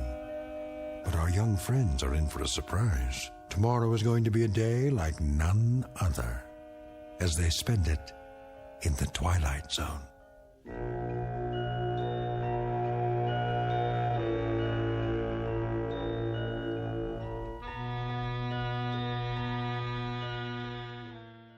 And now, The Twilight Zone and our story, Stopover in a Quiet Town, starring Stephanie Weir with Stacy Keach as your narrator. Bob? Reveille, Tiger. What? The year's at spring, the spring's at morn, the morn's at 7. Speak softly, woman. I got a hangover that was meant for a much bigger man. Want an ice bag? No, just call an undertaker. What was in those martinis anyway? Gin held downwind from the vermouth. I don't suppose. What? I wasn't by any chance the life of the party. You were perfectly fine. Yeah, great, in fact. You told that joke about the ball bearings. Oh, not that one. And you broke a lamp making a forward pass with the throw pillow. Was it expensive? The pillow? Not very. You spent the rest of the evening oogling that girl. Which girl? The one in the low-cut sequin dress. Oh, that girl. Yeah, pretty enough, I suppose, if you like that sort of thing. How would you know? You never looked at her face. You sure it was me? Oh, it was you, all right. Hold down the fort. I'll make the coffee. That would be thoughtful. Wait a minute. I didn't even take my shoes off? Don't tell me. Oh, Bob. I knew you were toasted, but really, you slept in your clothes. You should have helped me out of them. I couldn't even help myself. Look at this dress. It's disgusting. Now I have to get it cleaned. I didn't think I had that much to drink. Did I? Bob, this may sound like a foolish question, but where are we? What? Open your eyes the rest of the way, very carefully.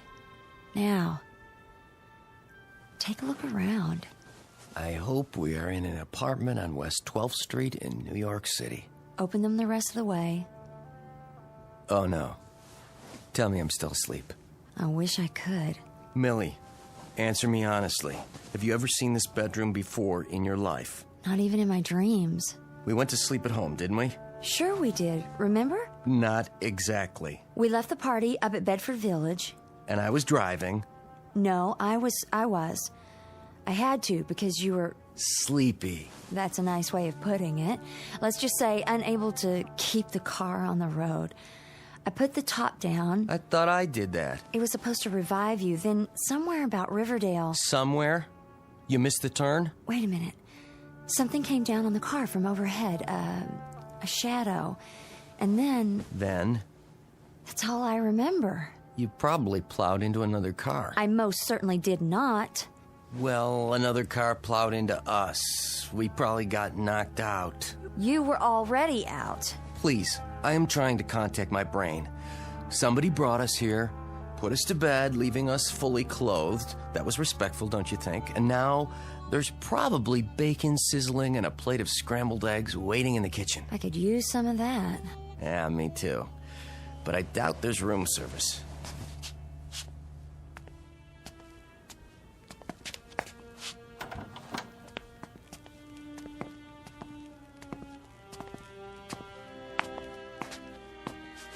I don't smell any coffee. Hello? Anybody home? Good morning. No scrambled eggs. And the cupboard was bare. They must have gone out so we could sleep it off. The future of casual living. Pretty trusting types. First things first, the phone. At least I can find out where we are. Is information 411? I don't know. Just dial 0 for operator. Why can't I get a dial tone? Go easy. You'll break it. Bob! I hardly touched it, I swear. Now we'll have to replace it. No, we won't. The phone company does that. Look at this. It wasn't even wired to the wall. How do you figure? Maybe they didn't pay their bill. There aren't even any screws. It was glued on or something. We'd better leave them a note. Got a pencil? Nope. I don't even see a pad. Must be one around here somewhere. I'll look in the drawer. You do that while I try to stick this thing back to the wall. She's not a very good housekeeper. The drawers stick. Bob, would you give me a hand? Just pull. This drawer, it isn't real. Let me see that. Careful. Some kind of veneer. Just a facade glued on. They all are. The cupboards, too. What is this? A movie set? Could be a model home, the kind they build to show people. Who builds them? Real estate companies. People come in, they walk through, decide to buy, then they build them to order. Check the refrigerator. Just empty cartons. No milk, no eggs, and this bread isn't real. Nothing but cardboard inside. Well, that's what I call low carb. It's like a prop. Everything is. Let's get out of here.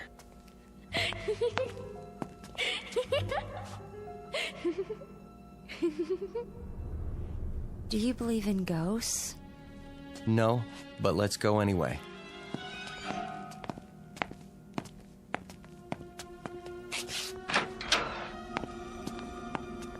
The other houses look normal enough. Nice neighborhood. Neat as a pin. Hey, kid! Where'd you go? You heard her, too. I guess she went somewhere else to play. What do we do now? Go to the car and drive ourselves home. Sounds like a plan, except for one thing. What's that? Where's our car? You're right. It's not parked in front. And unless my eyes deceive me, it's not anywhere on this block. Great.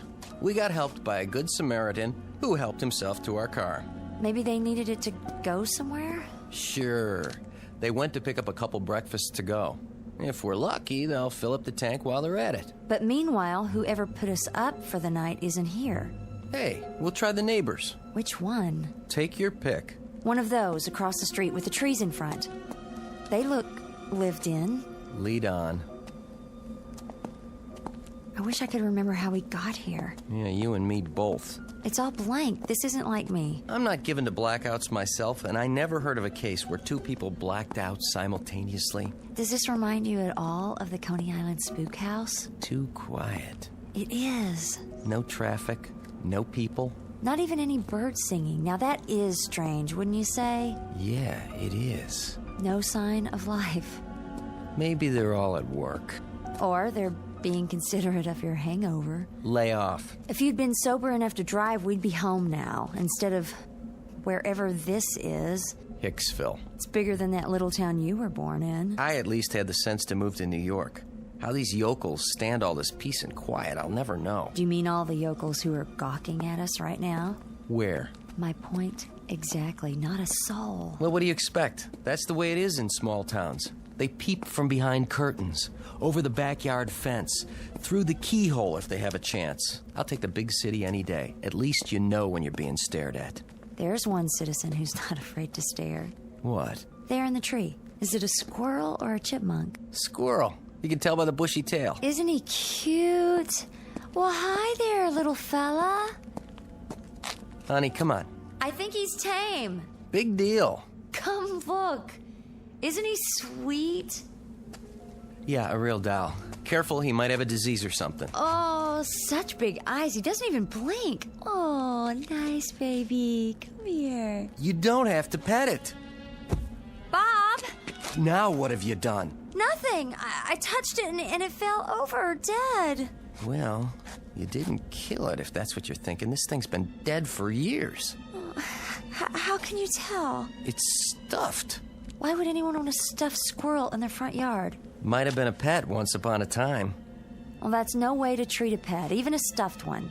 Leaving it out in the weather this way. Mill, don't ask me why anybody does anything in this hick town. Keep your voice down. You'll hurt their feelings. Tough. Where are you going now? To the front porch. For what? What do you think? First, I'd like to find out where we are. Second, I'd like to use a real phone. And third, I'd like to beg, borrow, or steal an aspirin. We must look a fright. Don't worry about it. I wish I had my hairbrush. What did you do with it? It was in my purse. And where's that? I guess I left it at the party. So you were under the influence yourself. At least I was able to drive. Come on. You don't have to break it down. Will you quit criticizing me? I'm not criticizing. I just want to go home. And how do you suggest we get there? I don't know.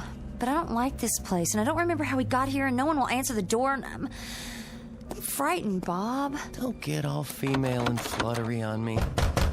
Will somebody help us, please? I give up. There's no one home. And I'll bet there's no one in the next house, or the next, or the next. Help! Somebody! We're lost! Oh, can anyone hear us? Please help us!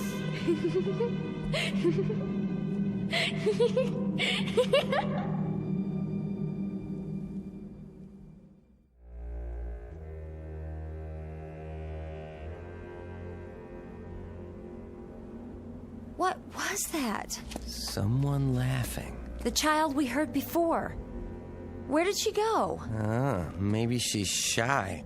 At least we know the town's not completely deserted. No, they're only hiding. They don't trust strangers. A good policy, neither do I. Could be they all went to one place. Oh, really, Bob? Town meeting or something. On Sunday morning. Especially on Sunday morning. That's where everybody is. They've gone to church. Now all we have to do is find it.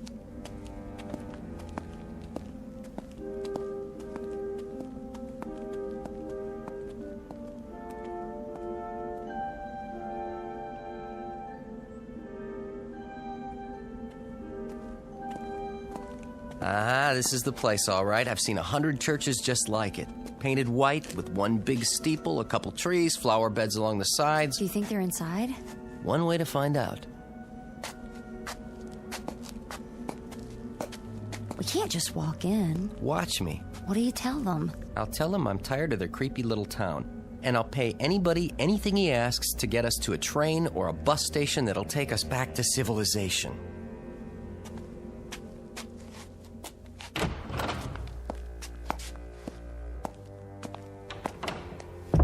I don't see anybody. This is just the vestibule. They're all on the other side of those doors. Awful quiet. I thought they'd be singing hymns. Maybe they're praying. We'd better wait. Time waits for no man. Here's the church, and here is the steeple. Open the door and see all the... Well? Nobody. What now? I know. This'll bring them. Wait, what are you gonna do? Ring the church bell. It's the oldest distress signal in the books. Need some help? I've got it. Look outside. See if anybody's coming.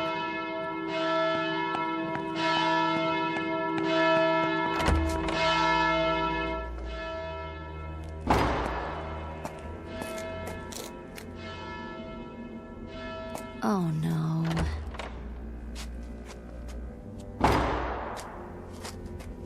Where'd everybody go? See for yourself. I see it, but I don't believe it. There isn't anybody. Not a soul. Just us. This is too much of a stretch. There isn't a person or a thing alive in this town, and yet... What? We're being watched. Millie. I know when I'm alone. And I know when I'm being watched. Don't you? Now you're getting paranoid. I'm serious.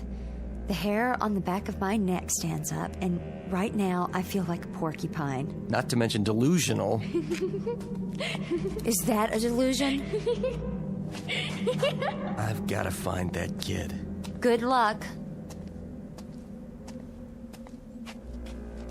Where are you? Hey, kid. There's no reason to hide. We're not gonna hurt you. Whoever you are, come on out and talk to us. It's no use. All right. We're both delusional. I feel it too. We are being watched. The hair on the back of your neck? No, my spidey sense is tingling. The whole town must have a whopping case of xenophobia. Sounds dreadful. I hope it's not catching. Fear or distrust of strangers. I should have realized. It's common in these little one-horse towns. I ought to know. I grew up in one. There are probably half a dozen people watching us from their living room windows right this minute. I'm getting goose pimples. No reason. There isn't even a breeze. Not a cloud in the sky. Or anything else. Like a car, a truck, a single solitary pedestrian. Give me your handkerchief. Why? Look at the flowers. Those are Shasta daisies. So? My allergy. Don't you remember when I took all those tests? I'm sure they're Shastas. I used to buy bunches of them and sneeze all the way home. You're not sneezing now. Bob, look at this. Better not touch them. Just to be safe. That's not what they are. Told you. These flowers aren't real. They're plastic, all of them. Lots of people do that. Dress up their yards with artificial flowers. Less maintenance. I know, but this is different. Nothing in this town is real.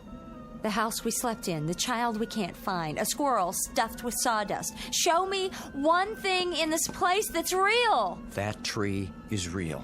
Is it? See for yourself. It is real. What did you expect? I don't know, but I think I would have lost my grip if one more thing, just one more, turned out to be artificial. Tree, I love you. Let me give you a big hug. Get me out of here! It's a prop, too. Somebody stood it up on the grass with a couple of boards nailed to the bottom. I'm leaving now! Honey, there's bound to be some explanation. I'd like to know what that could be. Just calm down. Here, have a cigarette.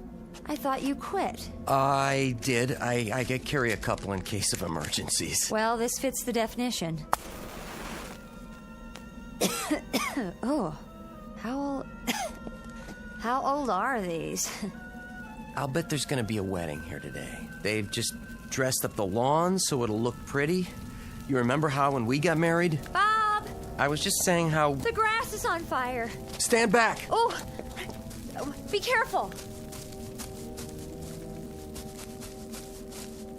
There. The flames are out. How did that happen? How could it? It was the match. I must have dropped it after I lit the cigarettes. But grass doesn't burn. Bob. Look at this. It isn't grass. It's some kind of paper or plastic colored green, like astroturf. And what does that mean? I don't know. If you don't, who does? Bob, where are we? Where are we? I wish I could give you a good answer.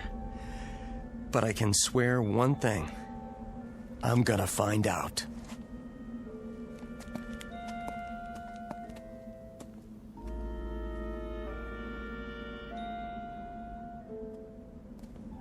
This has to be the center of town. You think so? Main Street, USA, barbershop, a 5 and dime, a bank. Just like your childhood. Are you sure you're not dreaming this? Is anybody here? Can anybody hear me? My name's Bob Frazier. This is my wife. Will someone show us the way out of here? Don't try anymore. Just keep walking till we get away from this nightmare. Wait. We'll come to the edge of town sooner or later. Just keep moving in a straight line. Wait, I said. Do you hear that? I hear something. Sounds like a music box. Where? Over here. It's coming from the antique shop. Don't. Why not? You don't know what's inside. Whatever it is, It's more than what's outside. Please, Bob. Something had to start that music box. I don't care. I just want to get away from here. I have to know.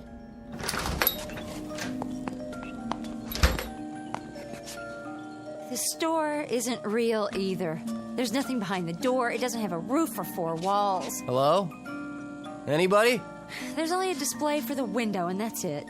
That music box didn't start all by itself. It could have. Our footsteps could have caused it to start. Oh, I don't believe that. It's possible.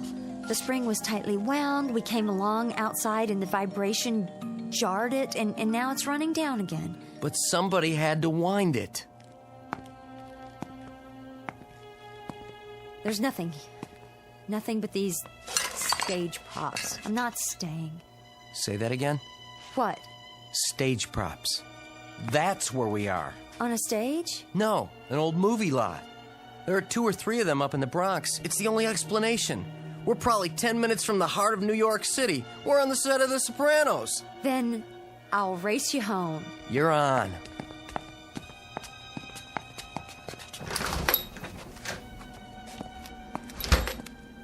Funny that we can't hear traffic yet. We will. Keep walking. Or we could get a ride. That would sure be great. But for the time being... I'm serious. Look, what do you see? Is that a car? It wasn't here before, was it? No, it was not. Hey, buddy! I think he hears you. Oh, boy, am I glad to see you. We've been wandering around here all morning, and you're the first person... Bob, wait. Look at me. I'm talking to you. Bob. Can't you see us? Turn your head. What is the... He isn't real. He's some sort of... He's only a mannequin. Let go of it. Another trick. Some kind of joke. We have to keep going. Is somebody watching us? This has gone on long enough. We've had it. It's no use. Are you testing us? Are you watching us behind those windows? Are you taking notes to see how much of this we can stand before we turn into blabbering idiots? Well, that's it. Game over. I've had it. Come out and face me, whoever you are, so I can finish it right here in the middle of the street. We're human beings, do you hear? Human beings!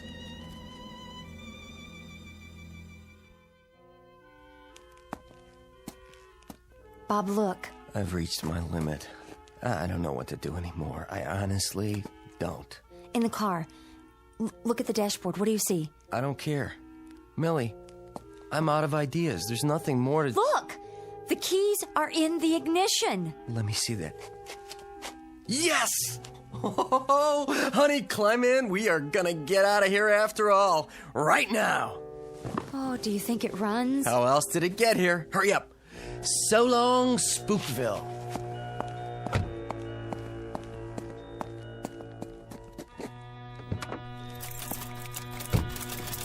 Come on. Turn over.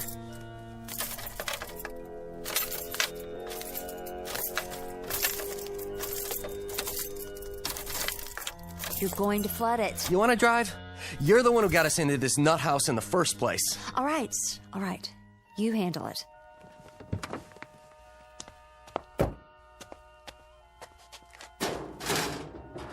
Oh, that's rich.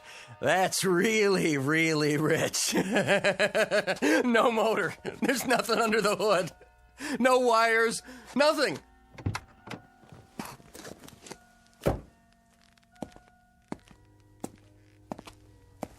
Did you hear what I said?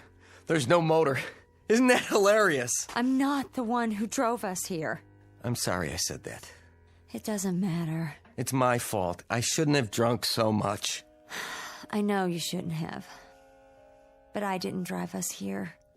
Then who did? I told you I don't remember. Not anything about what happened last night? How we got to this place? Only what I told you. I was driving along just above Riverdale. You were almost asleep, but you wanted to stop. Then we started up again. There was a shadow. It seemed to envelop the car for a moment. That's all I remember. I guess I could have fainted or blacked out. Or crashed. All right. Maybe I did crash. If you want to think that, it would explain everything, wouldn't it? Not to me. I crashed the car, ran off a bridge or into a ditch, if you like, and we're dead. That's not the law of parsimony. What's that? The simplest explanation to account for the facts. Well, then come up with another one. We must be dead. This place is hell. Millie. Like some amusement park with the all-American town, except it's not very amusing. It's only a display. Nothing works and nothing is real. Calm down. What's that? A train. Did you ever hear of a train in hell? It probably doesn't stop here. Then we'll catch the next one. Oh, it's getting close. The station's got to be nearby.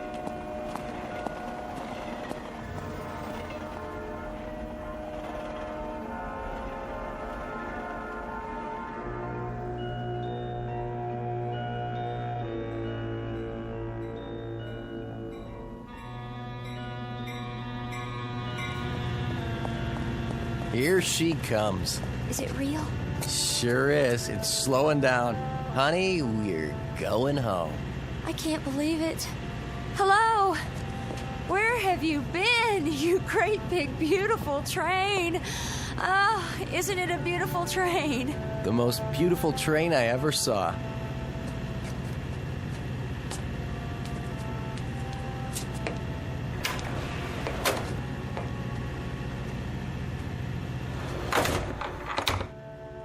What about tickets?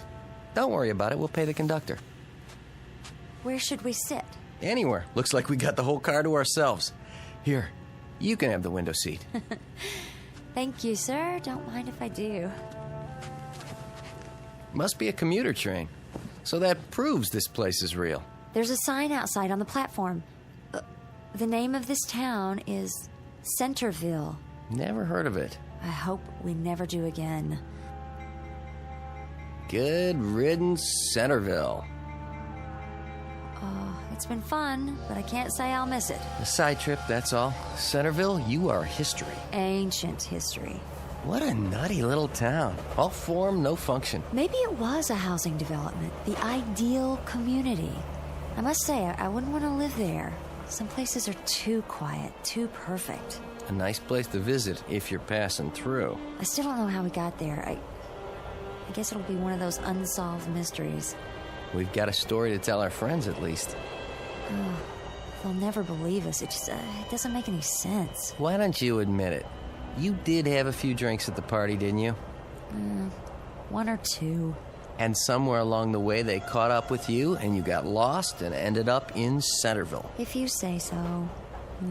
It does sound like the kind of screwball thing I'd do.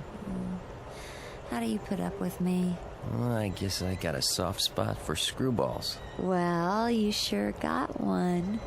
It wasn't all that frightening back there. Easy for you to say now. It's just that whenever somebody goes boo, I jump a foot. Boo. Stop it. I'm fine now. Wait till we get to the office on Monday. I can see old Mr. Peabody now. Fraser, we're a team here. If one member of the team lets us down, then the whole organization suffers. You should be glad you made it back at all. He'll never know the half of it. Another stop already? Wouldn't want him to think I had a lost weekend. Bob? Flights of fancy aren't his thing. He's strictly facts and figures. What did you say about paying the conductor? Sure, no problem. They'll take cash. Then, where is he? He'll be along. No, Bob, he won't, because there isn't any conductor. Huh? Oh, Bob. What are you looking at? The sign outside. It says... Centerville. Oh, no. Maybe it's not the same Centerville. It's the same one. You can see from here. There's not a soul on the street. Nothing moves. Nothing real. How could we have left the station and ended up where we started? We went in a circle. Come on. Oh, no. I'm not going back. Not back. We're going to walk straight down Main Street, and this time we're going to keep on walking. Until what? Until we're out of hell.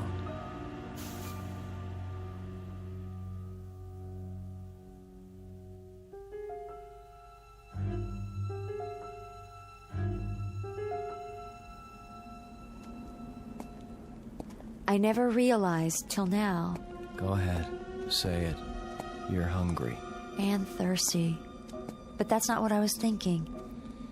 It's the little things. You don't miss them till they're gone. There's nothing here that's really frightening. It's what's not here. Like people, cars. Besides that, no dogs, no birds, not even an airplane in the sky, not a single cloud. At least the sun's still there. Yes, but for how much longer? Nothing we can do about that. We can run. Could you? I'll take off these shoes. I'll sprint if that'll help. Anything to get us out of here faster. Oh, we better save our strength. Might be a long road ahead. We still have a few hours of daylight. Can't be that far from civilization. But what if the sun goes down first? And we slog on in the dark. Like a couple of marching morons. And when we can't keep going, we hack out a campsite. Break up trees and make a fire. Find berries to eat. Pine cones, grass, nettles. Whatever it takes. They are not gonna scare us or starve us out. Bob, who are they? Something tells me we're about to find out.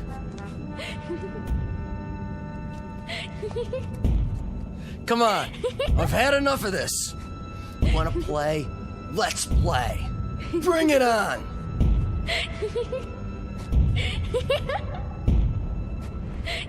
No, the sky's getting dark. Bob, we have to hide. Don't make a sound.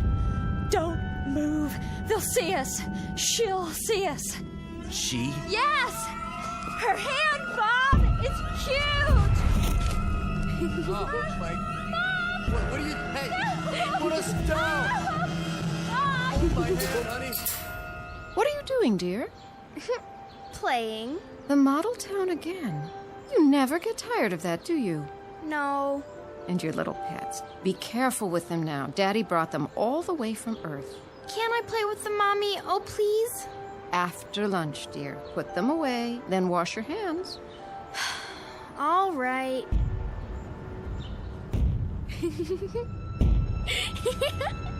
Put us down! What's she doing? No! No! Leave my wife alone! Get in your cage now. Don't worry. I'll come back in a little while, and we'll play some more. What are you doing? Don't leave us here! Don't! Wait for me. I'll be back. No! No!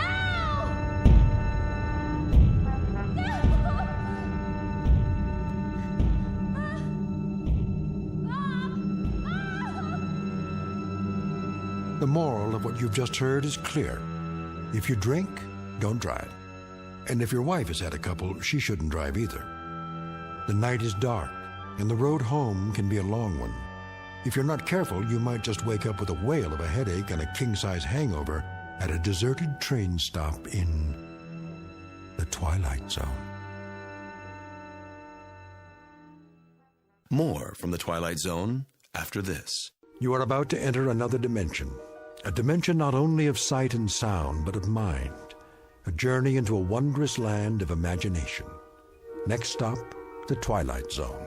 Hi, this is Stacy Keach. I'd like to take a moment to tell you about our Twilight Zone website at twilightzoneradio.com. At twilightzoneradio.com, you'll find the latest information on these Twilight Zone radio dramas, including behind-the-scenes photographs, plus the newest product releases, trivia contests, ways to contact us, other Twilight Zone-related info and merchandise, plus links to other fascinating websites. So make your next stop twilightzoneradio.com. Visit twilightzoneradio.com to purchase these Twilight Zone radio dramas on cassette and CD, or call toll-free 1-866-989-ZONE. That's 1-866-989-9663.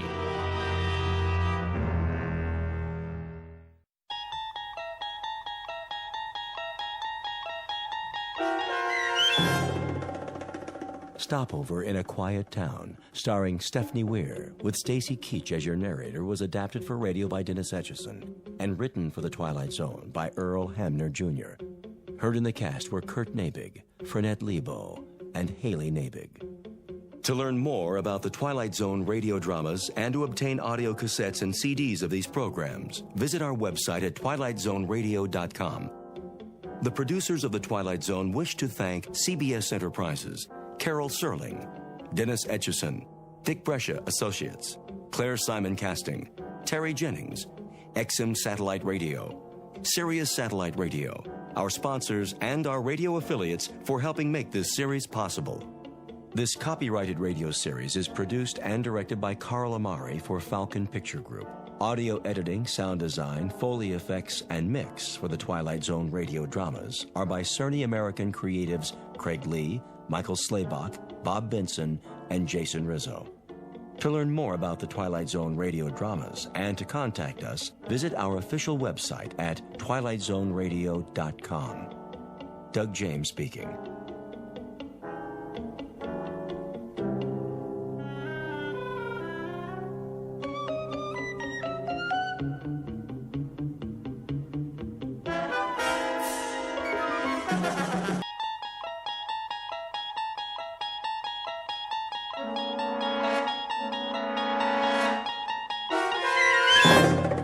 You unlock this door with the key of imagination. Beyond it is another dimension, a dimension of sound, a dimension of sight, a dimension of mind. You're moving into a land of both shadow and substance, of things and ideas. You've just crossed over into the Twilight Zone.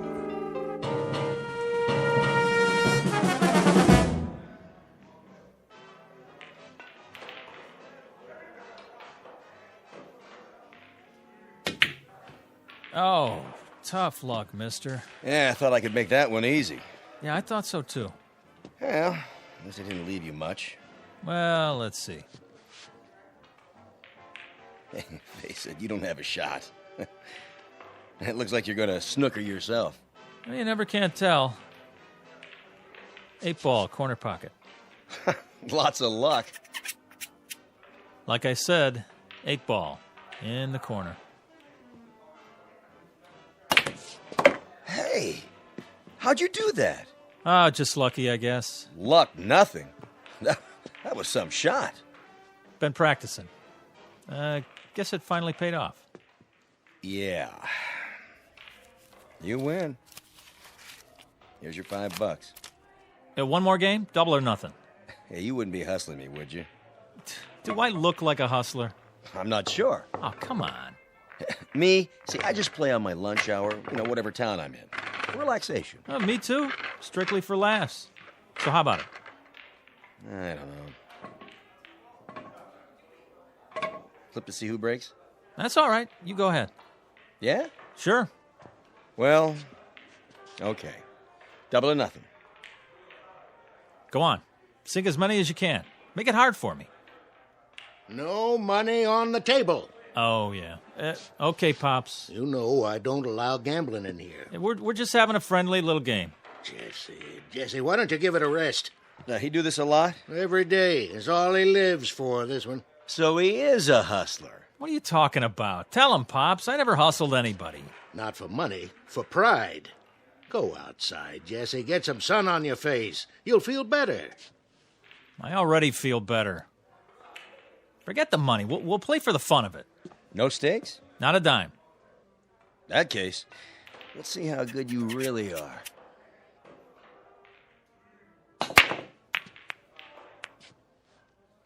Nice break. Of course, I didn't sink any, but that's my advantage. Yeah? Too many balls on the table. It doesn't leave you a shot. Watch me.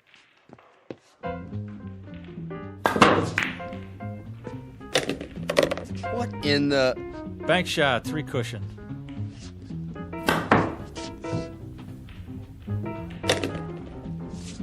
Curveball.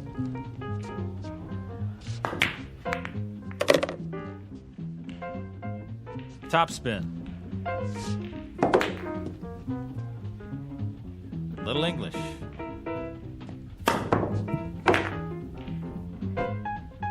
And over and under.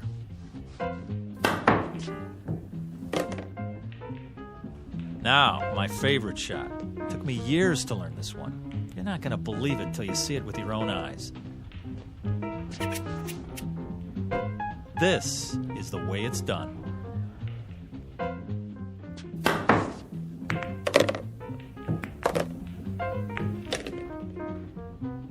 good. Pretty good. You kidding? Nobody ever made a shot like that in the history of the world. Yeah, it's not bad, I'll give you that. But you're no Fats Brown or anything. What? Put your glasses on. It was impossible, but I made it. Yeah, sure. Keep practicing. You'll get there. Hey, here's for the beer, Pops. See you around. Okay, thanks. What are you talking about? Keep practicing. I made it. Jesse. Just enough English, the right draw, perfect position. Settle down. Perfect. Easy, Jesse. That's all I ever hear. Fats Brown. Well, I'm sick of it. I'm sick of hearing his name. Jesse, relax. You got company. Hi, Jesse. Jesse, you are a lucky man. Rita, what are you doing here? I thought we had a date. Oh, that's tomorrow night. Thursday night. Tonight is Thursday night. What? Oh, I guess I lost track of time. I'm sorry. I was supposed to pick you up at 8 o'clock. 7. 7. It's 9. Wow. Wow. You look great. Don't change the subject. But I did get dressed up special just for you. Well, we can still go out. It's pretty late for dinner. Well, how about if we go out for a drink? Or a movie? How did you forget about our date? Yeah, how did you do that, Jesse? I was shooting pool, and I guess I just lost track of the time. Uh-huh. The guy I was playing started baiting me, saying, I'm no Fats Brown, I'm no Fats Brown. Can you believe that? How could I not be better than a guy who's been dead for 15 years? When it comes to dating, it's a draw, Jesse. Okay, I deserve that. Look, I'm sorry. I'll make it up to you. Come on, let's get out of here. Why not? There's nobody left to hustle. Right, kid? You bet, Pops. I beat them all. Fats might have been good in his day, but this is my day. I'm Jesse Carter, the best pool cue on Randolph Street, the best player ever. Maybe. Too bad Fats is dead. Now, you'll never know for sure. I know, and it's killing me. I would have given anything to play him.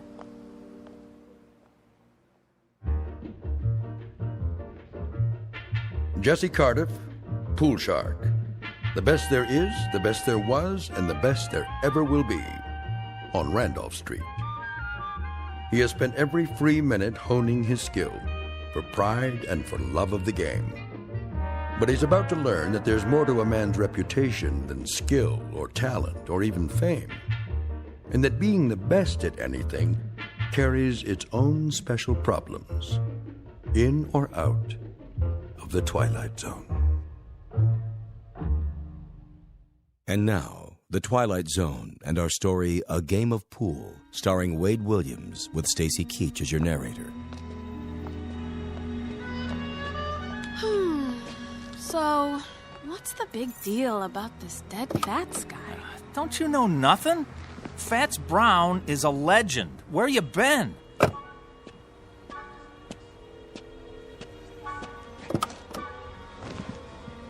Most people say he's the best ever. Then he must be. No, not really. Because most people never saw me play. I'm better. Is pool all you think about? Well, what else is there? Look, if you want to be the best at something, it's got to be your life, right? Where do I fit into your life, champ? Oh, you are right there. I work you in whenever I can. You got to understand something, baby. Pool takes a lot of concentration. Well then, I got a great idea. What? I want you to stay here. Yeah? Then concentrate Oh. on losing my phone number. Oh, Rita, don't be mad. Rita, where you going? Rita, come on.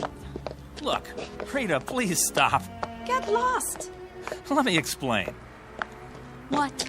Look, I would give anything to play Fats Brown just once. Is that so wrong? Yes. But for your own sick, self-centered ego, I hope you get your wish.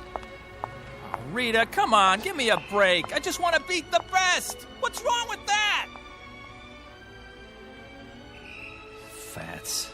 Dead and buried in the ground.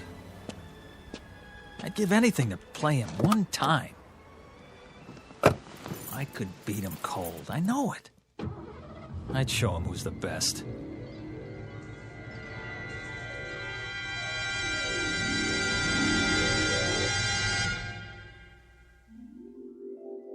I'd give anything to play him one time. One time. One time. One time. One time. Fats Brown. Mr. Fats Brown. Report to Lister's pool room. Randolph Street. Who is it this time? Fats Brown. You're needed. Lister's pool room. Randolph Street. Chicago. I'm on my way. Mr. Fats Brown. One game. Whatever way he wants it. Doesn't matter to me. Straight pool, anything. If I just had the chance to meet Fats Brown face to face one time. At your service. Who? How did... You called? Yeah, but... I must be seeing things. Why do you say that? Fats Brown? I thought you were... Dead? Not quite. As long as people talk about you, you're not really dead. As long as they speak your name, you continue. Continue?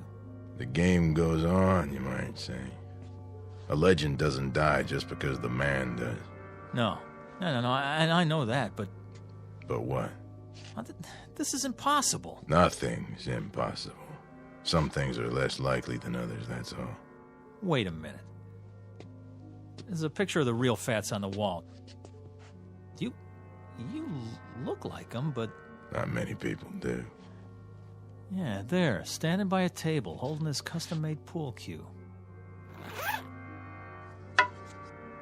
You mean this one? Where'd you get that? Nice stick. Good balance. I had it made to order. Wait a minute, let me get a look at the face. The chin, the nose. Not one of my better pictures. It isn't a rib. I mean, you're him. You're... James Howard Brown, known to my friends as Fats. I know it's a shock, but then you called me, I didn't call you.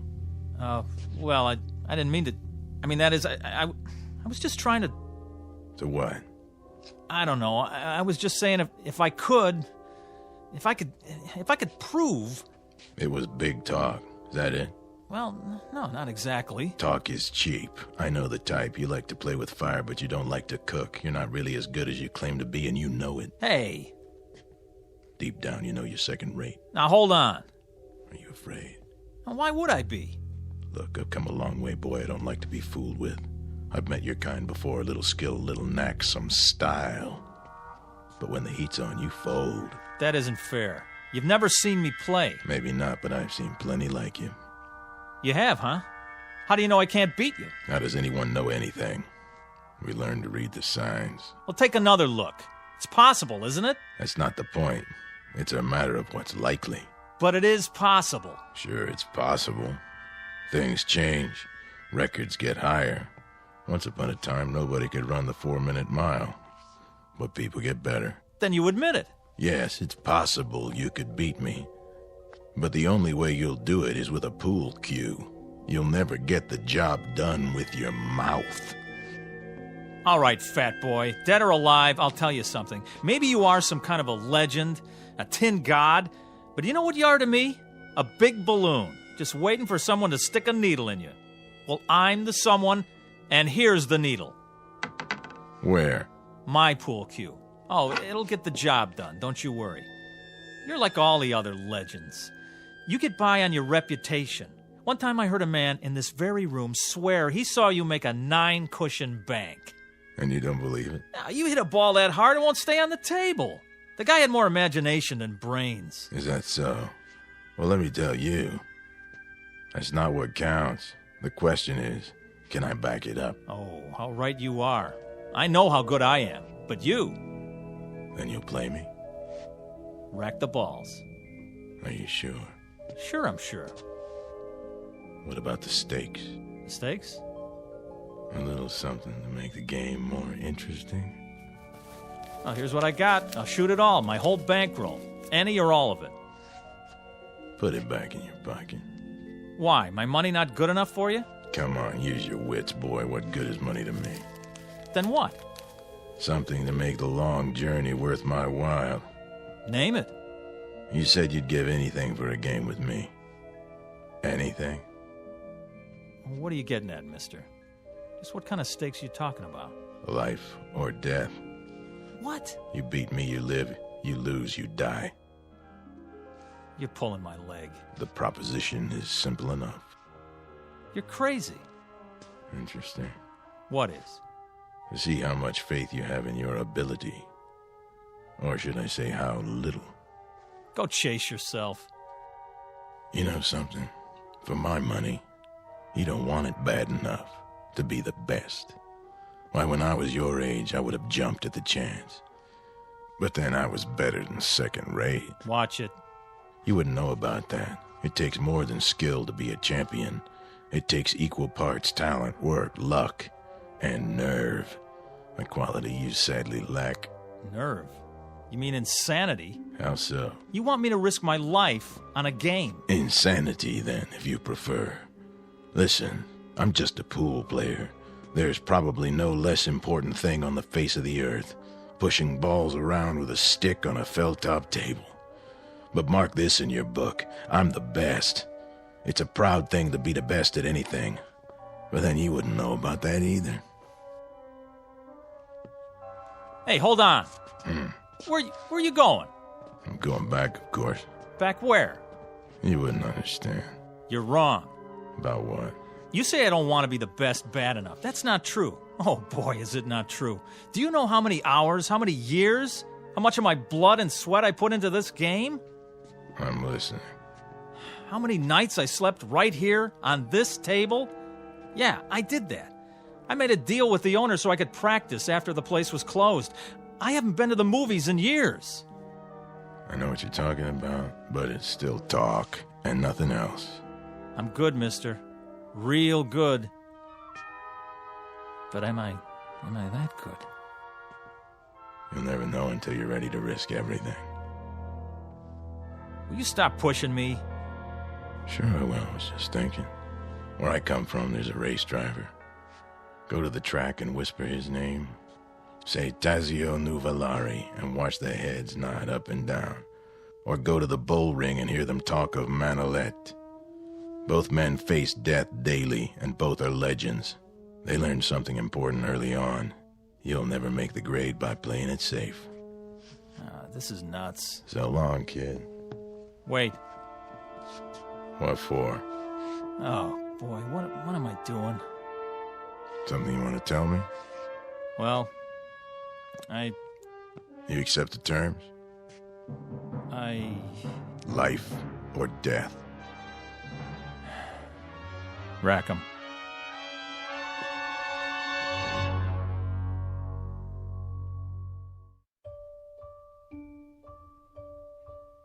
Just so you understand, once we start the game, there's no turning back. Get cold feet and it'll be too late. You heard me. Rack the balls. In a hurry, are you? I've been waiting a long time for this.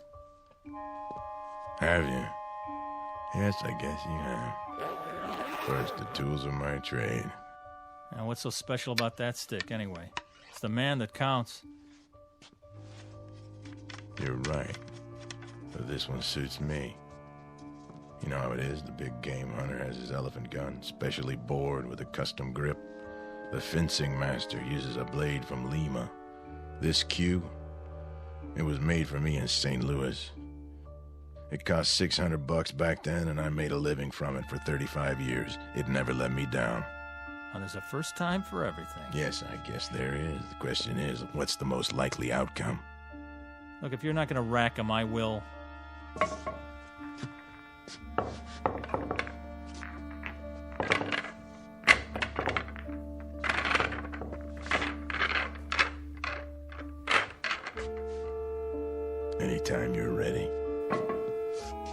Do I get to call the game? Name it. Rotation. Kelly. 14-1 rack. 8-ball, what's your pleasure? All right. Let's see how good you are. 1 game, 300 points. That'll do. Standard rules. Is there any other kind? But just so there's no misunderstanding, we play for the value of the balls. 9 points for the 9-ball, 10 for the 10, and so forth. Agreed? Agreed. Good. You have a coin? Right here. Toss for break? You flip. Sure. Call it. Tails. Here goes. Why'd you put your hand over it? I want to give you a fair chance. Go ahead, let's see. You can change your mind. You heard me. Tails. All right, then. If you're sure. You can change your mind, you know. There's still time. Not on your life. My life's not what's at stake. Let's see it. Heads. I guess that means it's my break. Yeah, your break. Soon as I chalk up. Take your time. I know what you're thinking, son. Oh, you do, huh? Same as most players. The man who breaks is at a disadvantage. Once he scatters the balls, the other man has a clear field. Well, doesn't he? Maybe with some people, but not the way I play. Oh, sure. I suppose you can control the break. Time to go to school.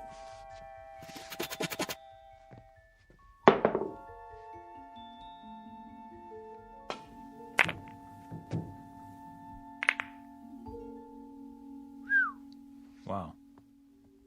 2 balls into the rail, back to where they were. Exactly. No advantage given.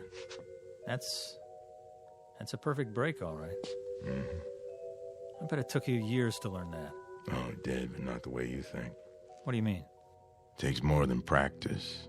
Not just setting up shots in an empty pool hall. You have to handle the pressure out there in the real world. Well, this is my world. You're on my turf now. I know this table like the back of my hand. Maybe, but who have you played here? Kids, 2-bit hustlers, traveling salesmen? Step aside, fat man. Be my guest. Now it's your turn to scatter them. You'd like that, wouldn't you?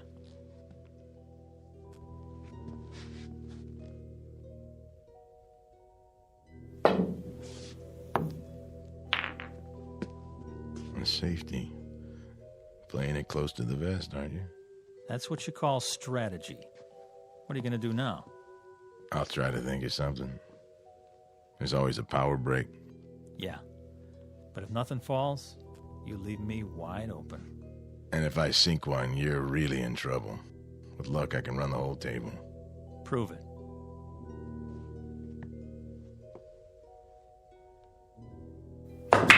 Keep your eye on the 15 ball. It's not going in. Funny thing, I was thinking it is. Corner pocket. Think again. Oh, well, quite a few balls around the 1. Looks like you're sewed up. Yeah. If you don't connect, it'll cost you. If I don't. Mind if I smoke? If it makes you feel better. Yeah, you wouldn't have a fresh pack on you. I gave them up. Bad for my health. Oh, that's okay. I got 1 left. Nervous? Not me. Why is your hand shaking? Maybe I'm itchy to get this over with. Or maybe you're just trying to rattle me. Or maybe it's because you don't have a shot. Except for the bank. That'll take a lot of English. Oh, I'm loaded with it.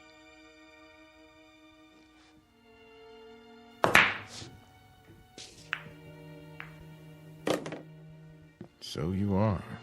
This time. Shall I keep score? I got it. Now what? The follow-up is important. You have to plan ahead. 3 rails, 2 ball in the corner. That's a hard combination. For some people. Watch your angle now.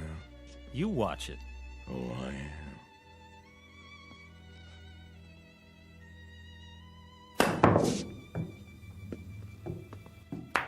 How about that, fat boy? Not too shabby. It was great. In some places. You know what? You're like all the others. Always trying to bring me down. Well, why would I do that? When I was a kid, There were plenty of guys like you. Guys who were good at things like music and basketball and arithmetic. They'd do anything they could to make me feel about an inch tall. Well, you fooled them, right? Yeah, I sure did. I knew there was something, somewhere, that I could be good at. One day, I was about 16. I wandered in here. It was cool and dark, like being underwater, you know? Yeah, I know. So I kept coming back. I used to stand around and watch them play. Got to know the place, till I felt relaxed. One day I picked up a stick and asked this old man. He was sitting right over there. I said, "Do you want to play, mister?" "Why not?" he said. And I beat him. That was when I knew I had an eye for the game. 3 ball. Go in. An eye, huh? What happened to it? Well, I almost made it. My turn. 3 ball.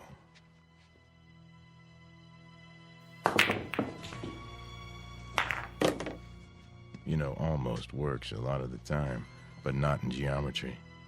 Well, what's that got to do with it? Pool is geometry in its most challenging form, a science of precise angles and forces. You have to understand that or you're lost. Yeah. 4 ball, other end.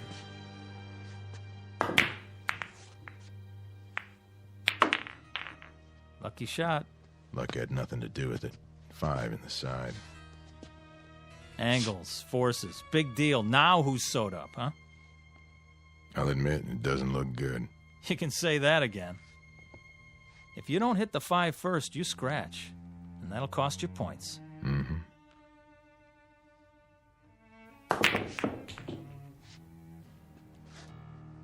Your shot. Oh, man, is it. 5 ball.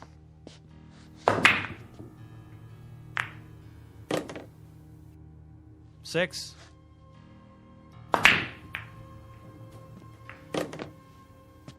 Seven.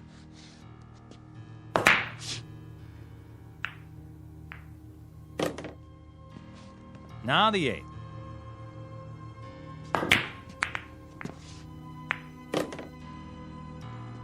Nine in the side. 10.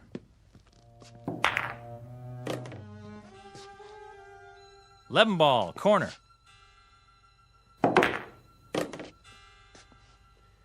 I have 59 points. You have 7. The game still has braces on its teeth. Rack 'em up.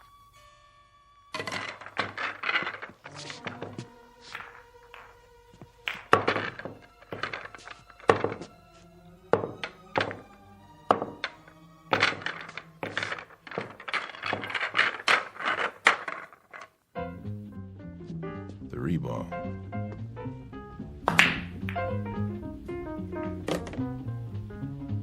Four in the side pocket.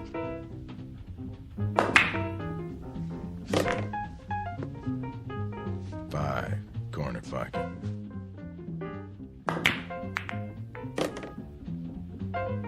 Nine in the side.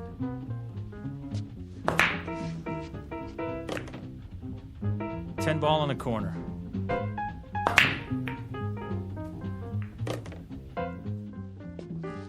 $11.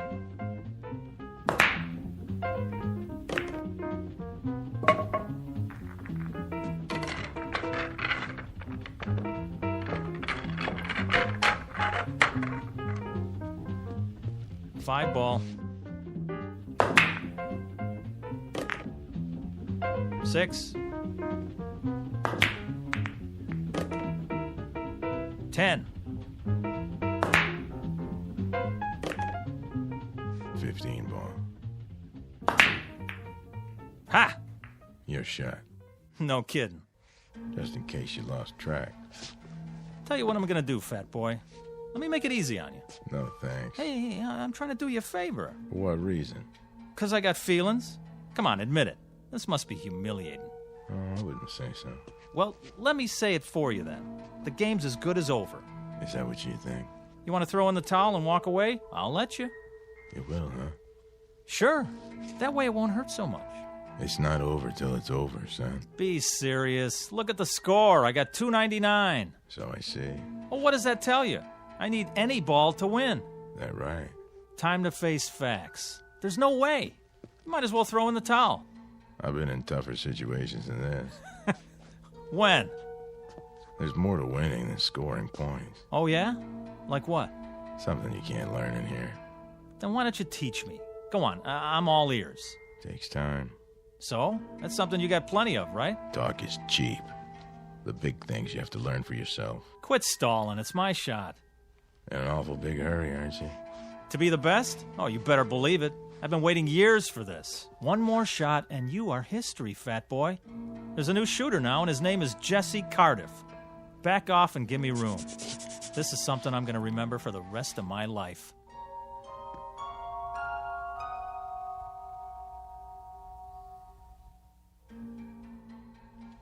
Don't let me hold you up. Oh, I won't, I promise. Yep, this is the big one. They don't come any bigger.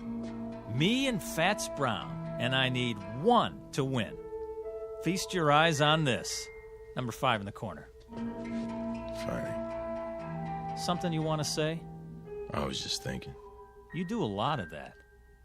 What is it this time? Just that there's more to life than a pool hall. No kidding. It isn't right you being cooped up in here all the time. You're all hard, Fats.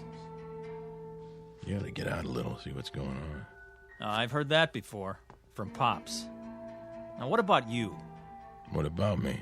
Well, you didn't get to be the best sitting on a park bench. You spent a lot of time with a pool cue in your hands. You must have. Of course I did, but I found time to live, too. I've been to places where they never heard of billiards. If you call that living, why would you want to? Why bother? It's not easy to explain, but I'll try. I may not look the part, Jesse, but I've done other things, too. A whole lot of other things. I've made love, walked uphill, and swum in the ocean. I've been on airplanes and cruise ships and played tag with little children. And when I think of the wonderful things there are to see and do in this world, it hurts me to think of you rotting your life away in this miserable dark hall.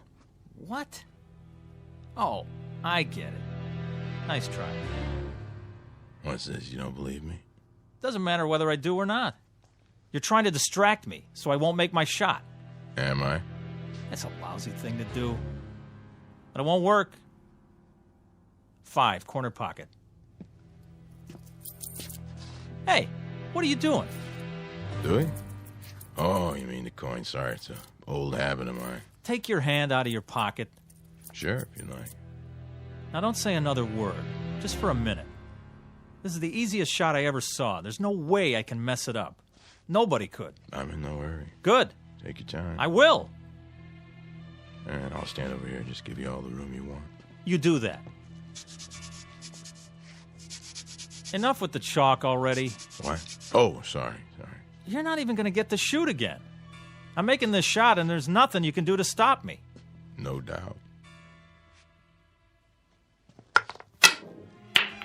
You did that. Did what? You dropped the chalk. Then I better pick it up. My shot. But... That one right there. In the side. Oh, I don't believe it. Look at you. A little gamesmanship, a little pressure to put some fun in the game, and you come apart at the seams. You cheated. I did? How so? Well, you... Kid stuff to make you break your concentration and shoot wild didn't take much. You know, if you ask me, that's pretty low down. Some places they break a guy's thumbs for that. Not here. Game ball. Oh, one more thing. If you want to concede now and save yourself the embarrassment. Take your shot. It's not over till it's over. Right. Even when it's just a formality. Last ball. Corner pocket. Choke. You wouldn't be trying to distract me, would you?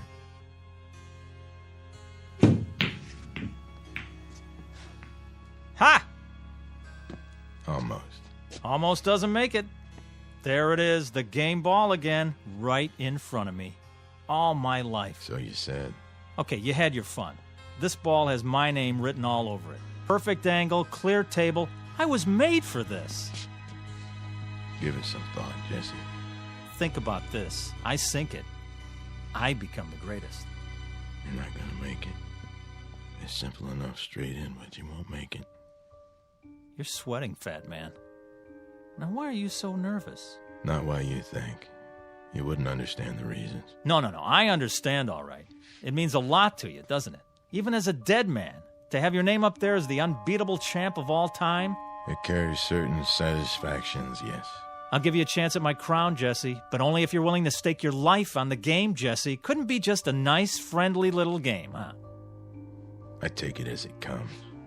To you, pool is not a nice, friendly game. It's a win-at-any-price affair. I saw that right off, and I acted accordingly. But it didn't do you any good. Didn't it? I've made this shot hundreds of times. Not when your life depended on it. Is this some more of your gamesmanship? I've been studying you, Jesse. I've gone up against dozens like you. Pressure is what separates the champions from the also-rans. I've seen men who could shoot brilliant pool, but they were duds when the stakes were high. That's why I insisted we play for something big. What does it matter to you if I win or not? Afraid I'll take your place? Is that it? Did people stop talking about Dempsey when Joe Louis came along? Did Beethoven replace Bach? No. He wouldn't replace me. Then why? Someone has to keep the flame. Someone has to weed out those who haven't got what it takes. The champions, the legends, they serve a purpose. To be a challenge and an incentive. I don't need a challenge. Everyone needs a challenge, Jesse. Someone great out of the past to say, match what I've done, boy, and make it better. That's true of all walks of life. Music, politics, sports, you name it. Musicians all over the world have been better because of Bach and Beethoven and Mozart. There's a man in the White House who can look out his window and see the Washington Monument and the Lincoln Memorial. Don't you think it helps him to be a better president? Yeah, but a game of pool? Anyone who tries to be good at anything finds himself in your shoes. He finds himself faced with a legend. And when he can't measure up to the legend, he fades away, he dies, and is forgotten. I'm only a pool player, Jesse, but I'm the best. No, you were the best. No man gets past me unless he has what it takes. And you don't think I have it? There's still one ball on the table, and it's taken you a mighty long time to get at it. You wouldn't believe this, Jesse, but personally, I'd like to see you win. Yeah, I've only been doing my job. Stand back and give me some elbow room. Wait, Jesse. Oh, no. I've been waiting too long. Before you shoot, think about one thing. What? Sink that ball and you may win more than you bargained for. You're wasting your breath. Don't you get it? There's nothing you can do to stop me now. Nothing. Sorry, I was required to say that. Something along the lines of a disclaimer. Well, what are you waiting for? Not a thing.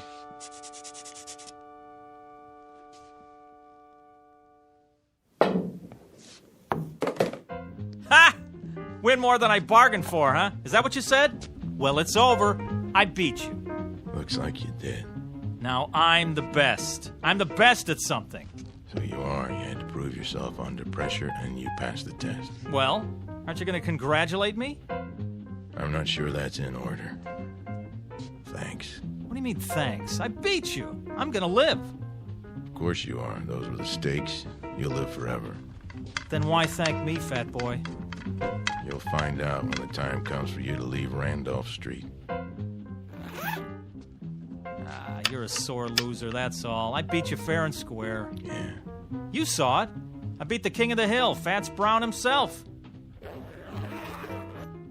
So long, kid. Thanks for the game. Me, Jesse Cardiff. Now I'm the best. And I'm going to stay the best, because nobody's ever going to take it away from me. Not ever. From now on, it's me, Jesse Cardiff. You hear that, world? Jesse Cardiff. Jesse Cardiff. Jesse Cardiff. Jesse Cardiff. Jesse Cardiff. Jesse Cardiff. Jesse Cardiff. Jesse Cardiff. Yeah.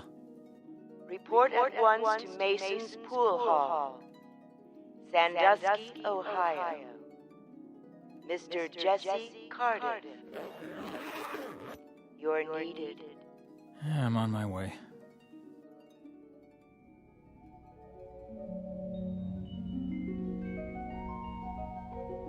Mr. Jesse Cardiff, who became a legend by beating a man known as Fats. But many years later, after his funeral, he found out that being the best at anything carries with it a special obligation to keep on proving it. Mr. Fats Brown, on the other hand, having relinquished his champion's medal, has gone fishing. These are the ground rules on Earth and in the Twilight Zone.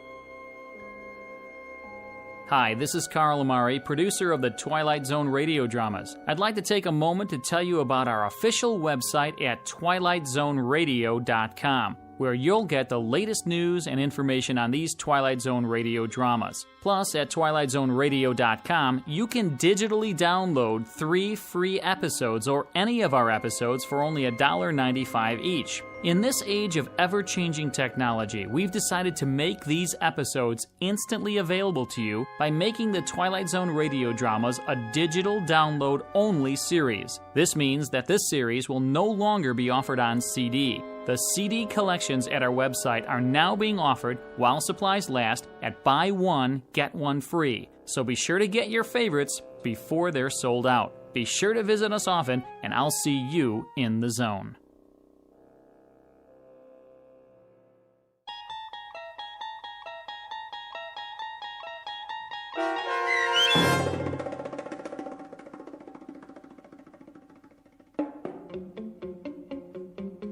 A Game of Pool, starring Wade Williams with Stacy Keach as your narrator, was adapted for radio by Dennis Etchison and Joby Cerny, and written for The Twilight Zone by George Clayton Johnson.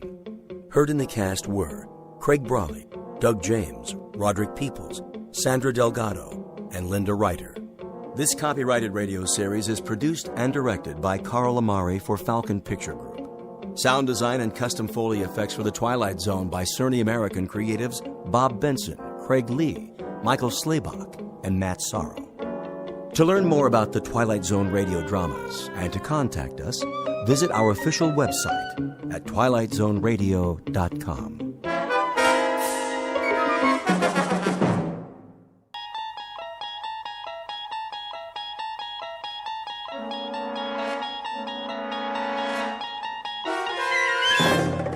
You unlock this door with the key of imagination. Beyond it is another dimension, a dimension of sound, a dimension of sight, a dimension of mind. You're moving into a land of both shadow and substance, of things and ideas.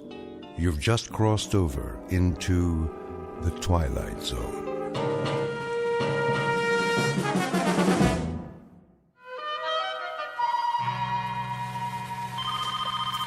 Education Toy Company. O'Brien? Yes, Mr. Judson. Where's my robot?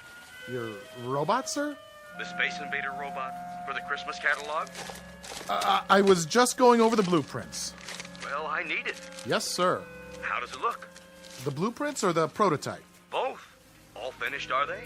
Oh, yes, definitely.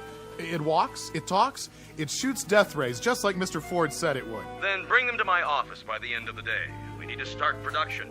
No problem, sir.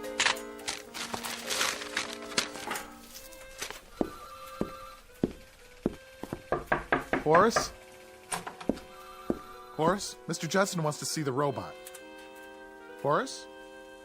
Why are you just sitting there? Didn't you hear what I said? I'm not just sitting here. I'm waiting. For what? For a showdown. Look out! What? Go for your gun, partner. Gotcha! Horus, why'd you do that? Do what? With the cap pistol. Scared the pants off you, right? Come on, Horus. You pull that almost every day. Boy, when I was a kid, I always had a cap pistol. Everybody on my block had one. Do you remember cowboy movies? Weren't they the best? I want to talk to you about your design for the new robot. I made believe I had my own horse. We used to gallop out of the theater and shoot up the whole neighborhood. Bow! Gotcha right in the heart! You're loco. You missed me by a mile. Horus, do you know how loud you're yelling? Oh, I wasn't. I'll bet you could hear it all the way to Mr. Judson's office. How much? I'll bet you my ball of silver foil. Hey, Lenny, remember that? Remember when you could peel the foil off old cigarette packs and gum wrappers and roll into a great big ball? I had one that must have weighed 5 pounds. Boy, wonder whatever happened to it. I've been in the office next to yours for 12 years. I know all about how you used to collect tinfoil. How will you listen to me for a second? You must have had a miserable time when you were a kid. I did. I couldn't wait to grow up. What do you want, Leonard? There's something wrong with the plans. There is not. I designed this toy. There's nothing wrong with it. See? If you'll listen... The kids will go crazy about it. You know what it does? I know what it does. Look, Horus, I'm trying to help you. I mean a toy where the eyes flash and it walks over anything. It's a good toy. It is a good toy, but it can't be turned out at the price point Mr. Judson wants. Look here. What? When he sees the plans, he's going to blow his stack. It's got too many parts. You think so? I know so. Well, I don't. Horus, all you have to do is work it over. How's Betty? What? Betty. Your wife. Remember her? What has Betty got to do with it? We're talking about your work. Is that all you ever think about? Horus. Thanks. I'll look it over. Horus. All right. You do that. By this afternoon, okay? Sure, Lenny, sure. A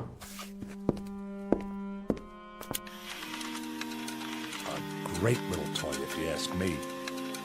I would have loved to have this.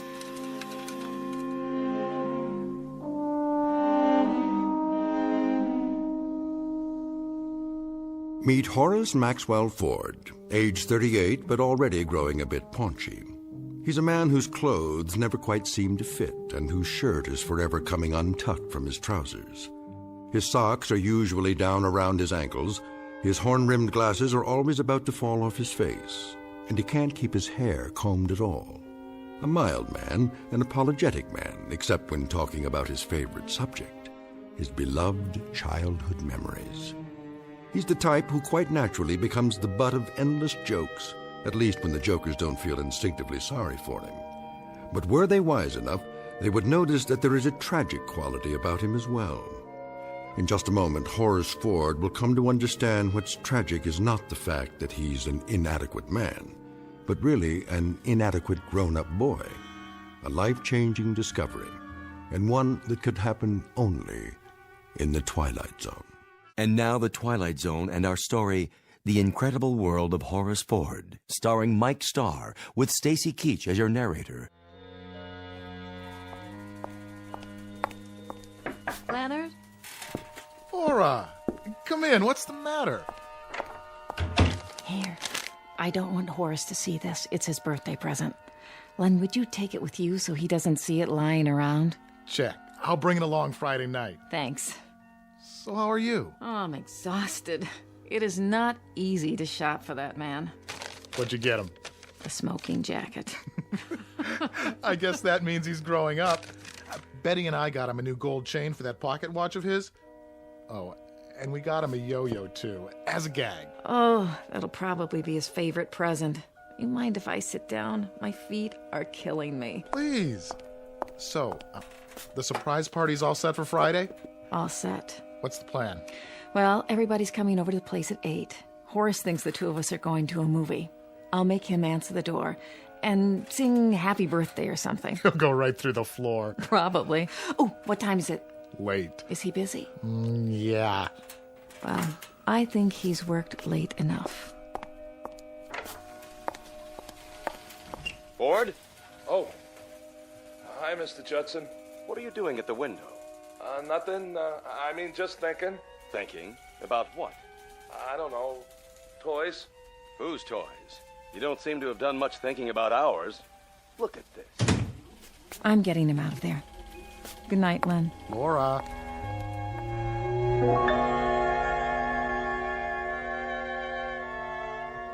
Well, look at it.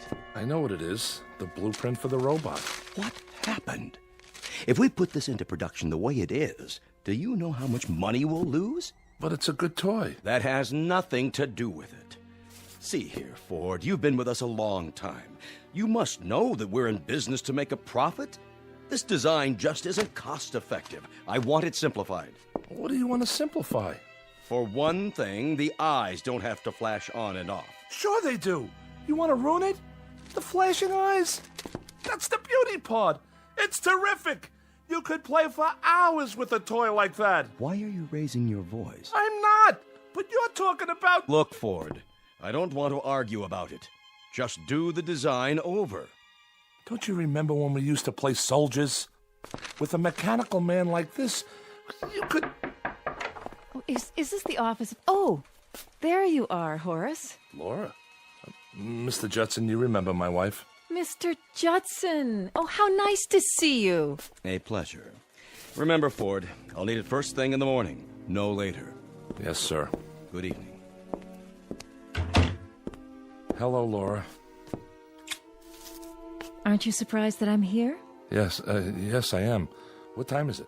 Well, why don't you check your watch? Almost 6. Oh, that late? I've been shopping all afternoon, and I'm absolutely done in. Well, how about taking me home? Okay. And here's your briefcase. I'm just going to fall into bed tonight, literally fall into bed. That's all right. I have some homework. Oh, no, not again. Now, what is it this time? The robot. He's trying to ruin it. Oh, I'm sure Mr. Judson's only trying to... I'm telling you, he is. That toy has no meaning unless the eyes light up.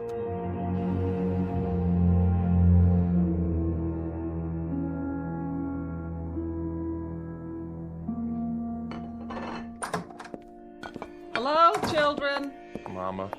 How's my boy? Fine. That's good. Are you hungry? A little. Dinner's almost ready. Laura, there's something wrong with the chicken. It's like leather. These birds they give you nowadays, like people don't know what chickens are anymore. Well, it looks all right to me. How was the office today? It was okay. What's the matter? Nothing's the matter. No, I can tell just from your voice. Everything's fine. Let's eat dinner. I'm telling you, Mr. Judson's just plain nuts. He reminds me of Corey. Hey, Mom. Remember Mr. Corey? I had him in 5B. What a character. You take the least common denominator class and you multiply. You know what we used to call him? Guess. I wouldn't even tell you. Boy, I'll never forget the time he caught me with one of those jawbreakers in my mouth. You know, the kind that change colors while you suck them? Horus. So he made me stand up, and every minute he'd point that pointer at me and say, Mr. Ford, what color is it? And I'd have to take it out of my mouth and tell him. I swear, I thought Hermie Brandt would bust a gut trying not to laugh. Horus. Hermie Brandt. The greatest stickball player in the whole world. One time during a fire drill. Let's have dinner. What great times. I was 10. Horus, why don't you stop it?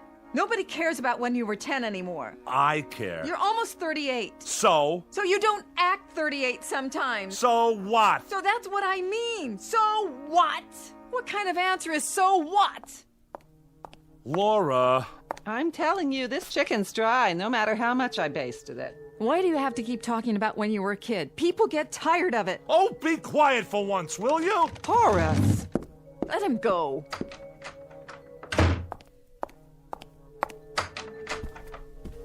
Horus? Horus, the chicken will get cold. Oh, come on. Don't lie there on your bed. Eat a little. Laura didn't mean it. I'll cut you a leg and a second joint. Your favorites. You remember Hermie Brandt? No.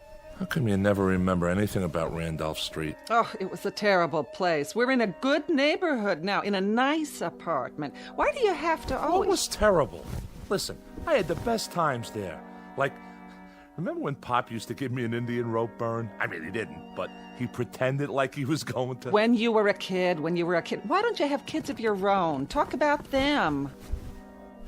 Randolph Street. You know what I'm going to do? I'm going to go back there. Right now. Horus, we're having supper. I haven't been there since I was 11. Why shouldn't I?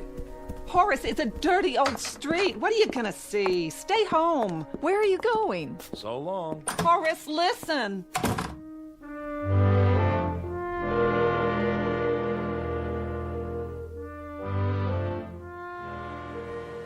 Will you look at all this? Frank on a roll, 3 cents. No thanks. Oh, excuse me, young folks. Bread and butter. Hey, watch where you going, huh? Sorry. Hey, give me my ball. What? Oh, sure. Davy, you come home or you're gonna get smacked. Ring Alivio, caught. Ringalivio? My gosh, this late at night? What time is it?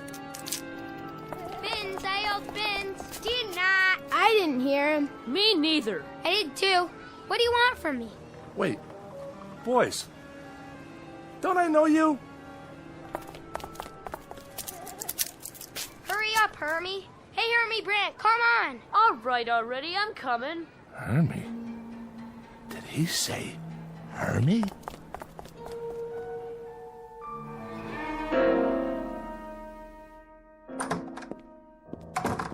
Nice of you to come back. Laura? You could have told me where you were going. Laura, I was down on Randolph Street. Listen, Laura, I have to tell you something. Look, your mother's asleep. Do you know what time it is? No, I don't. Where's your father's pocket watch? I don't know. Laura, I saw some kids on the block. Little kids. Maybe 10 or 11 years old. Laura, they were the kids I played with when I was 10. The same kids. You're perspiring. You're not listening to me. I heard you. I think you're catching a cold or something. Wipe the sweat off your face. They couldn't have been the same kids, dear. I saw them. I saw Hermie Brandt and George Langbard and Cy Wright. Maybe they looked like some of the kids you used to know. I'm telling you. Horace, you're talking like a child. All right. If you don't want to listen, I'm going to bed. Horace. Oh. Yes, young man. What do you want? He dropped this. Dropped what? Well, this is Horace's watch. Where did you...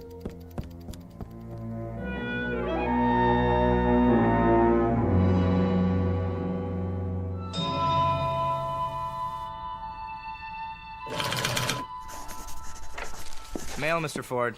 Oh, hi, Freddie. Just leave it over there. Ringalivio. Call. What'd you say, Mr. Ford? Ringalivio. What'd you think I said? You never heard of that? No, sir. Did you ever play Salugi? I don't think so. 1, 2, 3, 4, 5, 6, 7, 8, 9, 10, red light. See you later, Mr. Ford. Where were you brought up anyway? Mr. Ford speaking. No, I'm not finished yet. Well, I don't know when it'll be ready. I can't help it if Mr. Judson wants to know.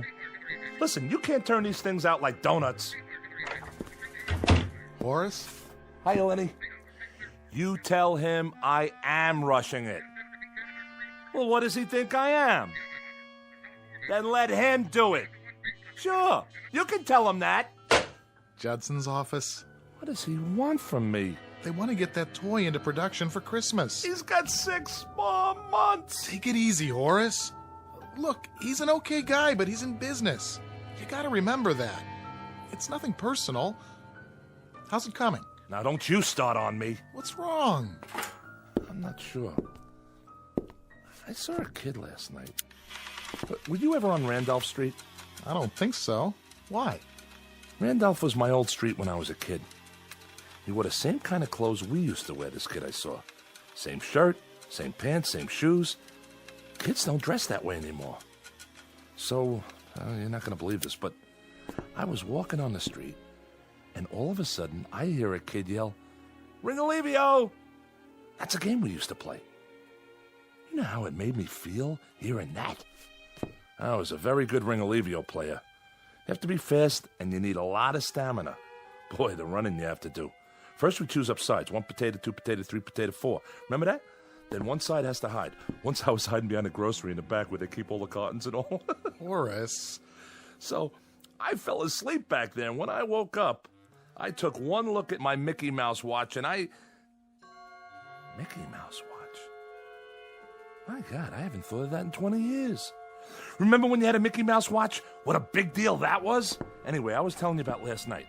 I was on Randolph Street for the first time. Look, Horace, I've got some work on my desk. I only wanted to tell you. I just stopped in to say hello. See you at lunch. Of course, we never had toys like this back then. Ford? Oh, Mr. Judson. I didn't see you there. I want to ask you something. What was the point of shouting at my secretary over the telephone? She was shouting at me! Aren't you happy with your job here? Yes, but... Look, Horus, you're a first-rate designer. You have value to this company, and for our good as well as yours, I don't want to see it dissipated. You've been behaving peculiarly. Is there something wrong, maybe at home? Excuse me, Mr. Judson. I'm trying to finish this redesign. And I'm not speaking just to hear the sound of my own voice. Do you understand what I'm saying? Perhaps I shouldn't have bothered.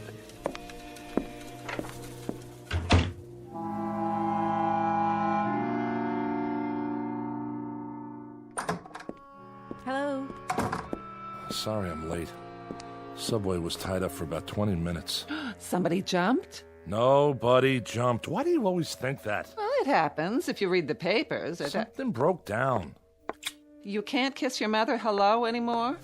Hi, Mama. I'll see how the dinner's coming. Tired? Yeah. I was thinking, there's a double bill at the Regent. 2 pictures you've been wanting to see. Going Let's just... back there tonight. Where? Randolph Street. What for? I want to see those kids again. But why? Because I want to. It's important. Important? Veal cutlets and succotash. It's canned, but you can hardly tell it from fresh. Let's sit down. Help yourself to the meat, Horace. If it's overcooked a little, blame it on the subway. Are you sure nobody jumped? Please, he said no. What's so great about disasters? What? I remember when we lived on the block. Every time there was an accident or something, you were always right there. Horace. Well, it's true. What about the time Harvey Bender got his arm caught in a fire hydrant? Harvey Bender? Who's Harvey Bender? If that wasn't the dopiest thing. What's he talking about? The hottest day of the summer, he picks to clog up the hydrant. We all figured they were going to have to bust it open to get his arm out. What do you mean you don't remember Harvey? We were playing marbles, on the manhole cover. I remember it like it was this morning. I got this big fat Puri, and I'm belting them out, cleaning up, when all of a sudden this nut says, "Let's turn on the hydrant." I swear, he was the gooniest kid. His favorite thing was Shakespeare, sock in the ear. Horace, stop it! Why should I? Just stop! Please. But he was one of the kids last night. Who was one of the kids? Harvey Bender. What? I saw him last night. Don't you know that's impossible? I know what I see. He was 10 years old when you were 10 years old. He's as old as you are now. I'm telling you, I saw him. And George Langbart and Cy Wright. They're still kids. He's got a fever, I can tell. I have not got a fever. Mother, be quiet. Horace, sit down. Feel his head. Leave me alone. Listen, darling. I don't know what's happening at your office, but I can see the way you come home. You're tired. I mean, overwork, and sometimes I would like you to see a doctor. What for? Just to let him check you. You think I'm imagining it? No, I don't. Yes, you do. Listen to me, Horace. Horace, where are you going? To see my friends. Horace, please.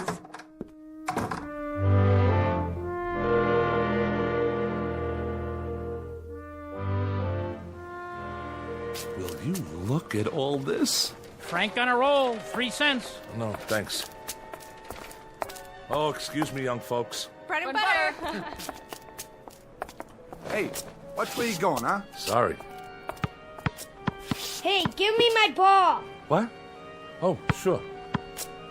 Davy, you come home or you're gonna get smacked. Ring Alivio, caught. Ring Alivio? My gosh, this late at night? What time is it? Spin, sails, spin. hear him. Me neither. I did too. What do you want from me? Wait, boys. Don't I know you? Hurry up, Hermie. Hey, Hermie Brant, come on. All right already, I'm coming. Hermie? Wait!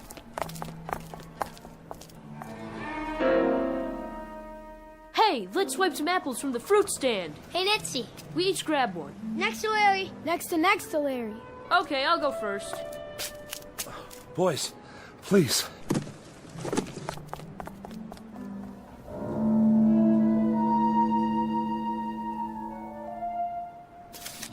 Some apples, huh? Sour. Hey, what do you think about the big birthday party? He didn't even invite us. Can you believe it? Who are you talking about? Yeah, and I'm supposed to be his best friend. That stinks. We had to myrtleize him, right, Hermie? Boy, and how? Listen to me. I can explain. Come on. Let's get him. No. No!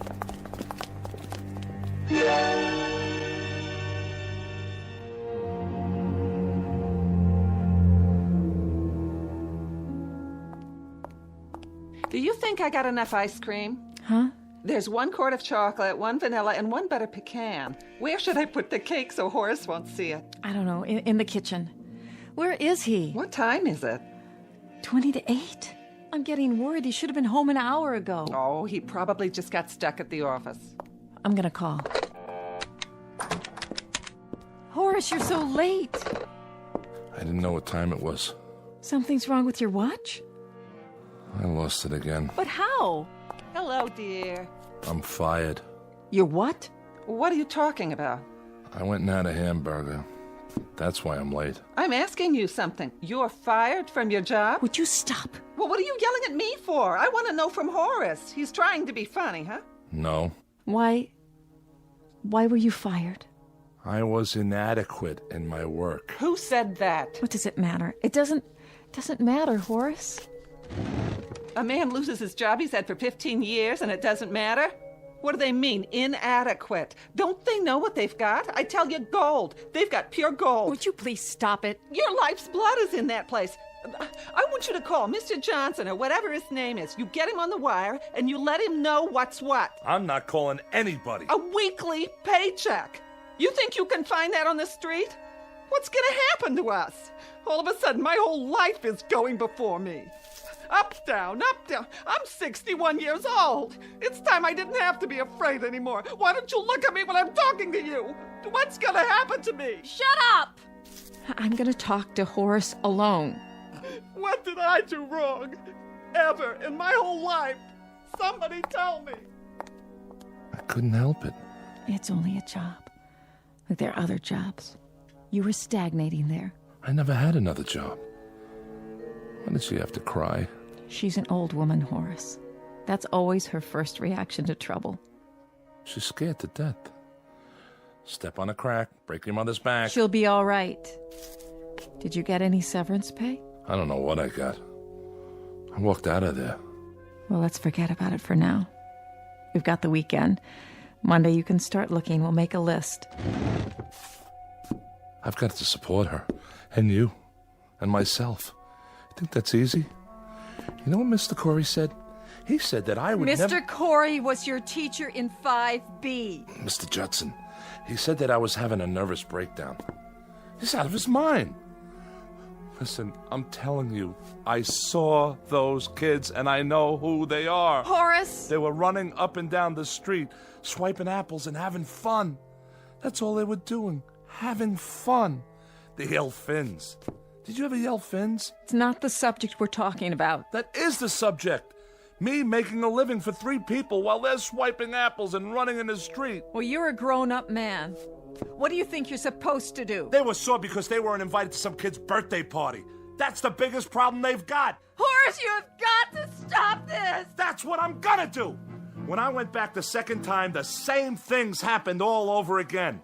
Some man wanted to buy me a hot dog. Those teenagers walked by holding hands, and when they let go to walk around me, they said bread and butter. Then this guy bumped into me. I tell you, Laura, nothing changed. It's some kind of a pattern, and I'm in it. I'm in it. God, Horus, stop. I'm going to call a doctor. Well, whatever it is, I'm going to find out. I have to. Horace, where are you going? You can't go out now! You can't! What's wrong with him? Laura, tell me. I don't know. What is the name of a doctor? Tell me the name of the doctor. What are you doing? Who are you calling? For heaven's sakes, I have to know what's going on here. Horus. Surprise! Hey, where's the birthday boy? Laura, what's wrong? Maybe we'd better go. No, please come in. He'll be back.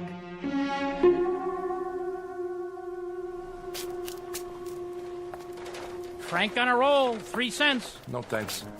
Oh, excuse me, young folks. Bread and butter. Hey, which way you going, huh? Sorry. Hey, give me my ball. What? Oh, sure. Davy, you come home or you're gonna get smacked. Ring-a-levio, caught. Ring-a-levio? My gosh, what time is it? Where's my watch? Spins, I spins. Did not. I didn't hear him. Me neither. I did too. What do you want from me? Wait, boys. Hurry up, Hermie. Hey, Hermie Brant, come on. All right already, I'm coming. Hermie? Wait! Hey, let's swipe some apples from the fruit stand. Hey, Nitsy. We each grab one. Next to Larry. Next to Larry. Okay, I'll go first.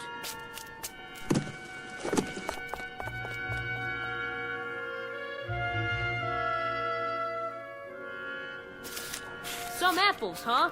Sour. Hey, what do you think about the big birthday party? He didn't even invite us. Can you believe it? Who are you talking about? Yeah, and I'm supposed to be his best friend. That stinks. We had to myrtleize him, right, Hermie? Boy, and how? Listen to me. I can explain. Come on. Let's get him. No. No!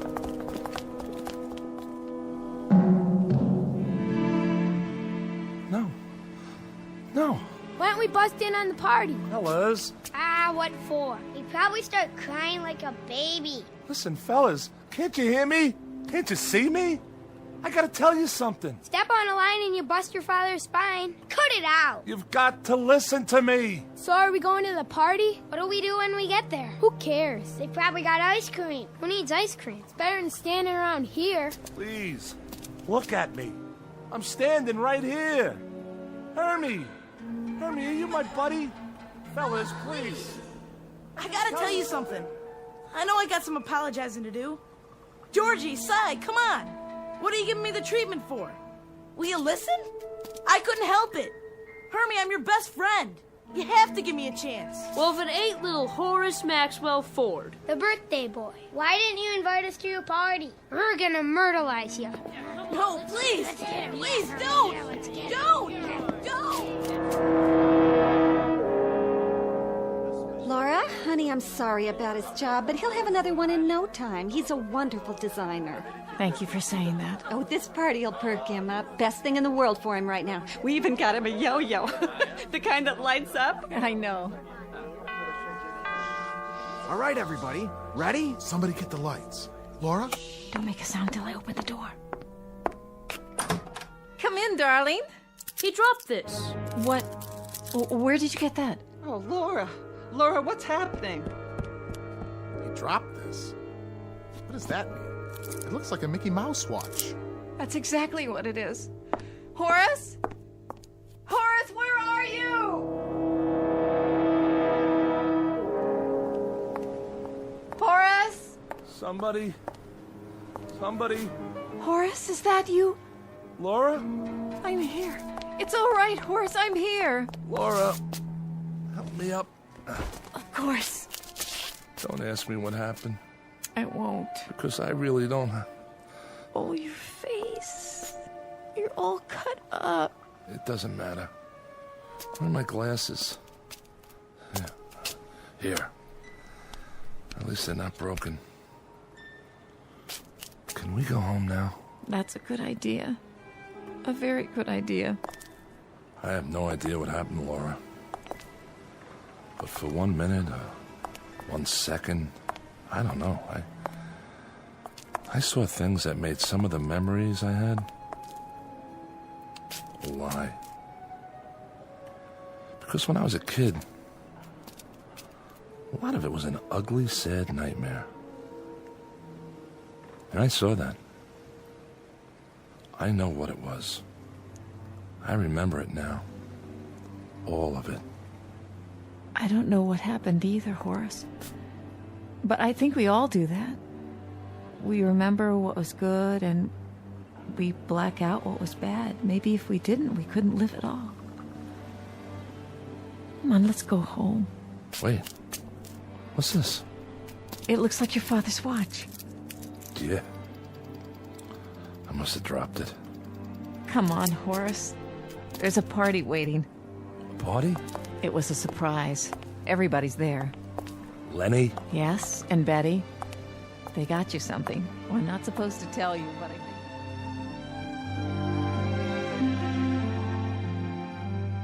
Mr. Horace Maxwell Ford, age 38, a bit disheveled but soon to be whole again, with his shirt tail tucked in, his socks up, his glasses straight, and his hair combed, at least most of the time. A mild man, except when talking about his favorite subject, his beloved toys. The ones he builds because he never had them as a child. Don't feel sorry for him. He's just begun to understand that he's really a very adequate man. All grown up and not the awkward boy he used to be. A life-changing discovery, and one that could happen only in the Twilight Zone.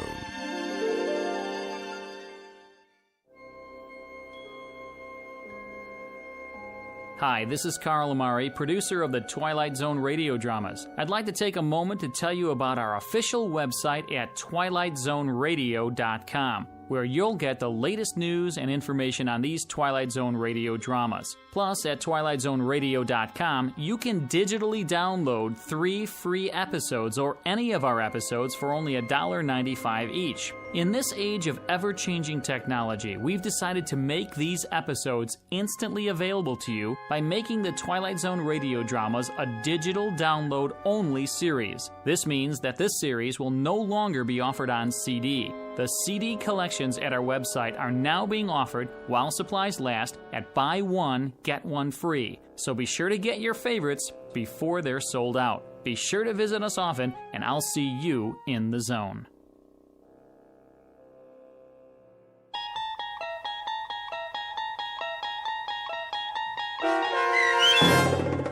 The Incredible World of Horace Ford, starring Mike Starr with Stacy Keach as your narrator, was adapted for radio by Dennis Etchison and based on a script by Reginald Rose. Heard in the cast were Taylor Miller, Meg Thalken, Doug James, Carl Van Sickle, Adam Blaine, John Starr, Bill, Charlie, Alex, and Henry Kummerer, Martin Hughes, Bob Blaine, and Adam Tangway. To learn more about the Twilight Zone radio dramas and to obtain audio cassettes and CDs of these programs, visit our website at twilightzoneradio.com. This copyrighted radio series is produced and directed by Carl Amari and Roger Wolski for Falcon Picture Group. Doug James speaking.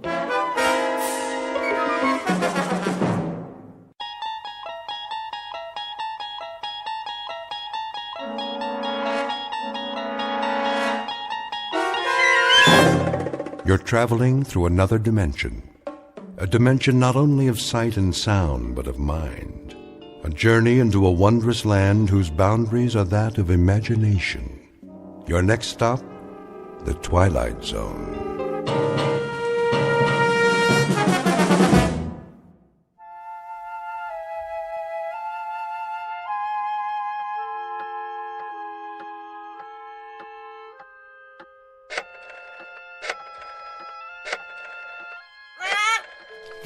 Yes, Pete, here's a nut for you. Now, don't bother me, if you please.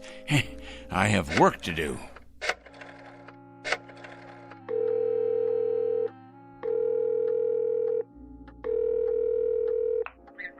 I'd like to speak to Mr. O'Connor, please.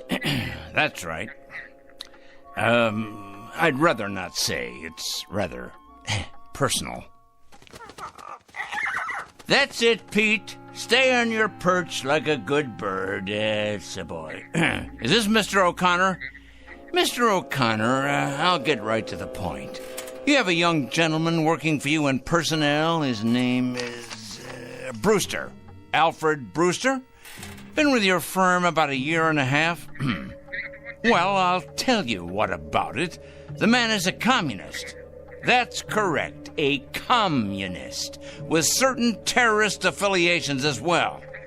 Never mind who this is. Let's just say a concerned citizen, all right? What is of the essence is the character of one of your employees. I happen to know that this man, Brewster, is a subversive and a menace to our society. What am I suggesting? Why, I think it's obvious. I'm suggesting he should be discharged immediately, given his walking papers and shown the door. Never mind how I know. I know, that's all. That's all. Now I'm going to check back in a few days, and if he hasn't been discharged, I'll be forced to take this matter to a higher authority.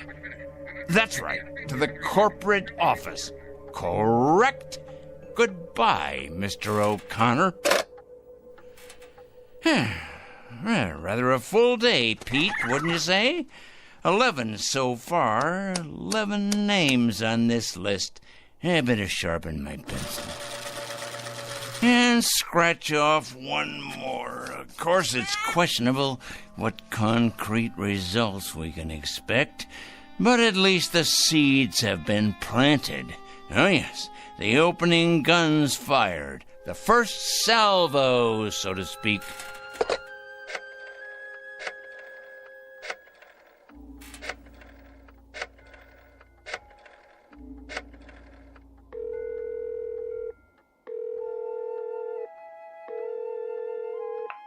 Hello, Board of Education? Well, please connect me.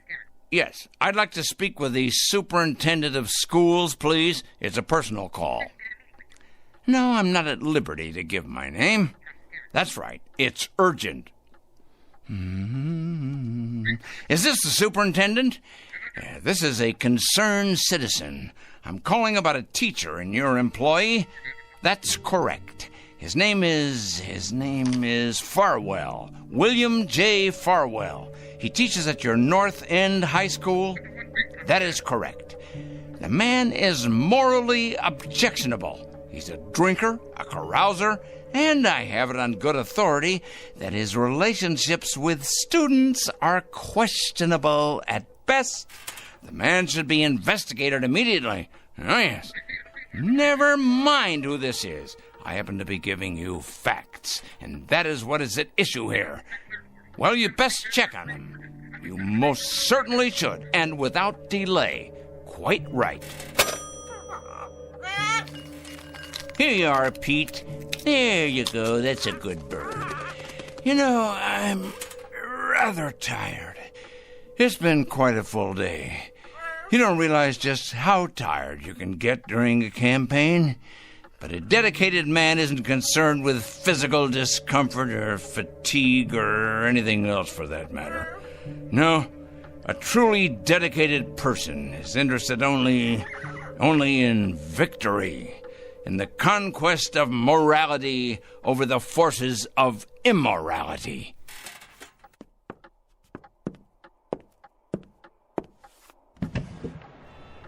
Hey, look at them out there, the dregs, carrion, leeches sucking us dry. Oh, yes, carrying evil around with them like infectious germs. We're gonna have to face it sooner or later. Huh? Phone calls are one thing. Threats and exposure is simply expedience. No, Peter, my friend, we're gonna have to embark on a much more ambitious course. Some major surgery, I think. The long scalpel, honed sharp and cutting deep. If the sickness is extensive, so must be the cure. And it must be today, Peter. It must be today, this afternoon. 4 o'clock. Oh, yes, that's when it will occur. Yes, we'll make it occur at 4 o'clock. At that moment, we will destroy evil. That is both my charge and my obligation, Peter, to destroy evil. And we shall do it at precisely 4 o'clock. I'm not sure of the method yet, but it'll come to me. Oh, yes, it'll come to me. Most assuredly, it will come to me. And it'll be a revelation, an epiphany. It will be the expiration of immorality everywhere. The exordium of the end. 4 o'clock, Peter. That's when we'll have it happen. Whatever it is. 4 o'clock. This very day.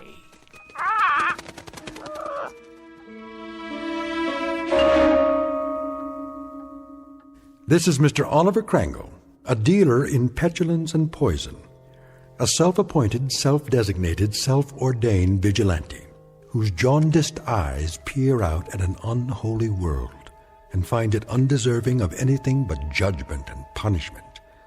And Mr. Oliver Krangle is both the judge and the executioner. He has rather arbitrarily chosen 4 p.m. as his personal Gotterdammerung. We are about to watch the metamorphosis of a twisted little fanatic poisoned by the gangrene of prejudice to the status of an avenging angel, upright and omniscient, dedicated and fearsome.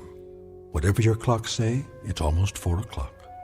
And wherever you may think you are, at this moment you happen to be in the Twilight Zone. And now, The Twilight Zone and our story, 4 o'clock, starring Stan Freberg with Stacy Keach as your narrator.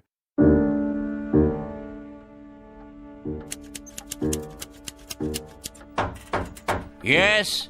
Mr. Krangle? What is it?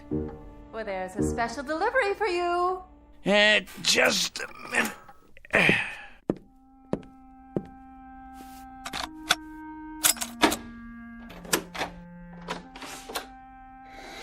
Here you go. A whole lot of stuff, 8 or 10 envelopes at least. Thank you, Mrs. Williams. Something else, was there? Something... Oh, no, nothing else. Then in that case, why do you stand there trying to read the contents of these envelopes as if you were an X-ray machine, Me? Read your mail? Oh, I can assure you, Mr. Krangle, I have many more things to do than trying to read my tenant's mail. Your mail in particular. I feel reassured. You sure get enough of it. Somebody'd think you were running some sort of mail order business or something. Just look at that desk of yours. So much mail and papers and I don't know what all. What is your business, Mr. Krangle?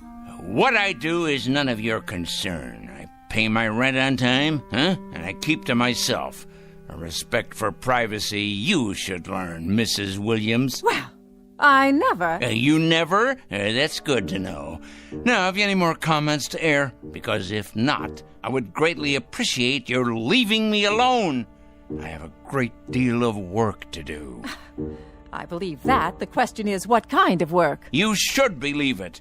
You may thank me one day, Mrs. Williams. Oh, yeah, you and everyone else. Assuming you're still around, and assuming you retain the capacity to feel appreciation. What's that supposed to mean?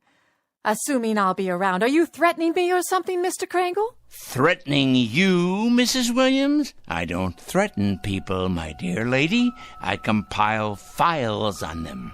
I compile them, and I analyze them, and I investigate them. And then I categorize them, and I judge them. Oh, yes. If they're impure, they must be punished. If, on the other hand, they're simply misled or naive or unsophisticated, I point them to the right way. I lead them by the hand, Mrs. Williams. I show them the proper course, the path to redemption. Is that... What I mean is that what you do for a living? Indeed. In short, I check evil, Mrs. Williams, and I eradicate it, inoculate it, wipe it clean, and sponge it away. And you know where these evil people are? I most certainly do, Mrs. Williams. Can you give me an example?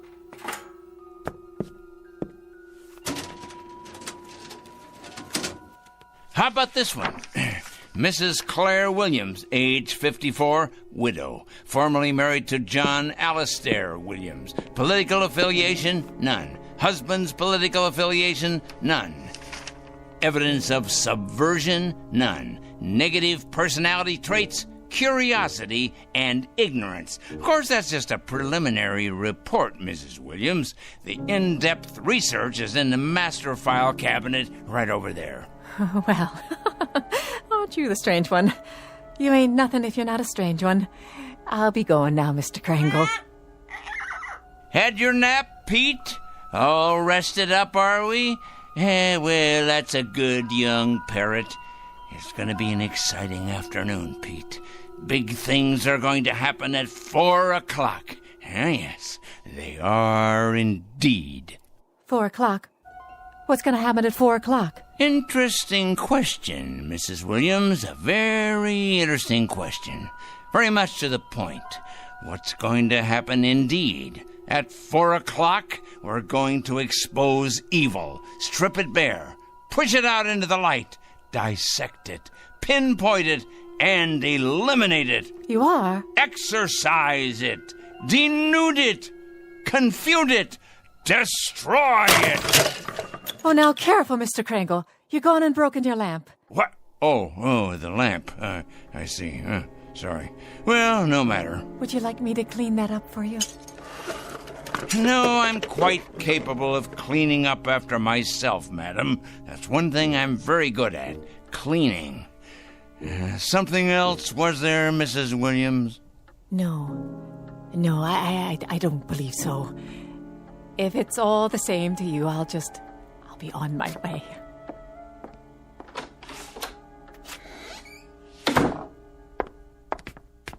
Saints preserve us. Excuse me. Oh, yes. I'm looking for a Mr. Krangle.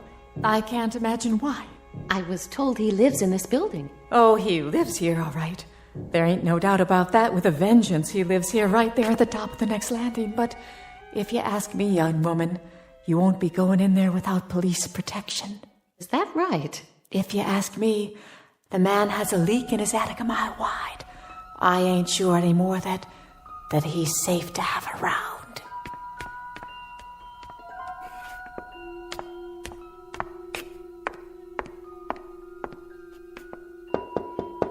Mr. Krangle? Mr. Krangle? Well? My name's... Who else is with you? Why, no one. Are you sure? Yes, quite sure. My name is Lucas. I wonder if I could speak with you for a moment. Lucas. Ah, yes, Lucas. Kurt J., age 27, intern, Eastside Hospital. That's my husband. Is he indeed? Well now. Your husband, you say. Come in, please. Come.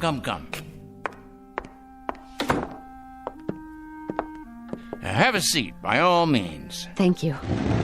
Now, what about your husband? Why, Mr. Krangle? Why what? Why are you trying to hurt him? Hurt?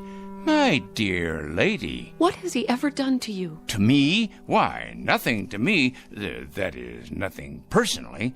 I don't know your husband, Mrs. Lucas. That is to say, I know of him. Oh, yes, I know of his background, but we've never met. He's a stranger to you then, isn't he? He's a perfect stranger. A stranger, yes, but not a perfect stranger, Mrs. Lucas. By no means. Your husband happens to be most imperfect. And when you perceive, quite correctly, that he's done nothing to me, at least not directly, I hasten to enlighten you. He nonetheless happens to have done a great deal against society. In what way? Ho, don't play dumb with me. Don't give me any of that naive stuff. My husband, for your information, Mr. Krangle, is a dedicated young doctor.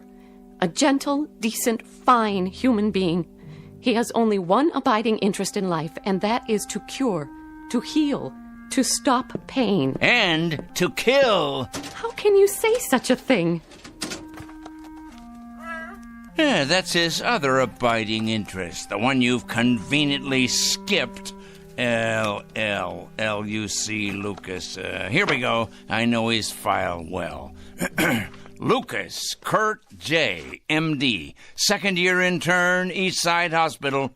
This year, on the night of March 12th, while serving in the emergency ward, he permitted the death of one Mrs. Angela Rienti by failing to relieve pressure accumulated as a result of a brain injury sustained in a traffic accident. It wasn't his fault. It was too late. That's his only crime. He wasn't able to treat her because he was responsible for half the ward that night. And by the time he got to the woman, she was already dead. That's your interpretation? It's not an interpretation. It's a fact. It's exactly the way it happened. By the time he got to her, by the time she was put into his care, she'd already died. He should have gotten to her earlier. How could he? Do you know how many lives he saved that night? How many people he saves every day, every week? He did nothing to her. That's about the size of it, Mrs. Lucas. Miserable dereliction of duty, resulting in the untimely death of a woman who by rights should be alive today. These facts came to my attention, and I simply called them to the attention of the hospital supervisor, an institution, by the way, which I help to support through taxes. By what right? I must ask you, Mr. Krangle, excuse me, but by what right do you presume to pass judgment on my husband? You're not even a medical man. Why, you weren't even there that night. You don't know anything about it. And yet you write your letters to the hospital, dozens of nasty letters accusing my husband of being a murderer. Why, you wretched, small-minded... Enough, Mrs. Lucas. That will be quite enough. I've suffered your presence here, but I'm not required to tolerate your abusiveness, although I don't wonder you're the type of woman you are. Oh, and what type is that? You're obviously greatly attracted to your husband, and there's no secret that birds of a feather, well, you know the rest. I think I catch your implication, Mr. Krangle, and you're over the line. Way over the line. You're as cracked as that lamp of yours. Tell me, has the hospital discharged your husband yet? Discharged? That's right. Let him go. Cashiered him out. Eradicated him from the payroll. Given him the sack. I've been expecting it momentarily. They have not, Mr. Krangle. They have done no such thing. It'd take more than a letter-writing campaign from a crank like you to make that happen. Your husband is an evil man. He is no such thing. And I will not put up with evil in any form. And I will not stand by and allow an injustice like this. Of all the presumptuous, wrong-headed... I'm sorry, Mrs. Lucas.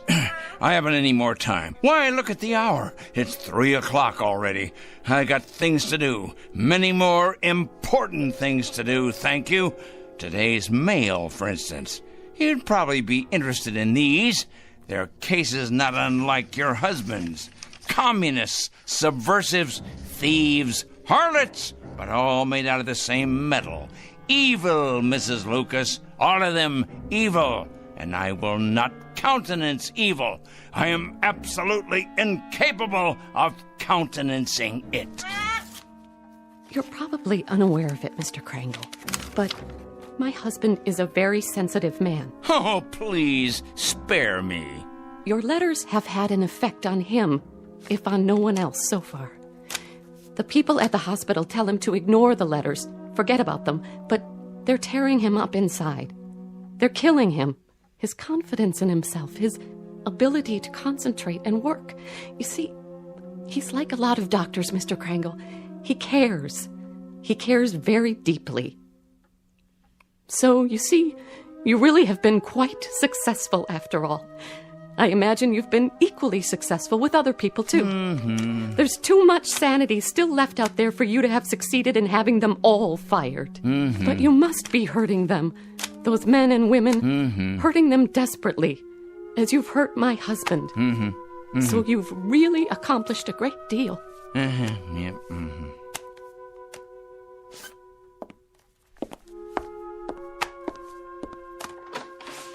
Tell me, Mr. Krangle, if you can, that is. Why? What's that? Why do you do it? I really need to understand. Why? You ask me why? Why? Because they're evil. That's it precisely. Nothing too complicated about that, is there? They're evil, plain and simple. Here, take a look out the window. All those little bugs down there, you see? Bacteria. That's what they are. That's what your husband is. All those little... That's it. That's precisely it. What is? That's what I'll do. I've finally gotten the clue. I said little, you understand?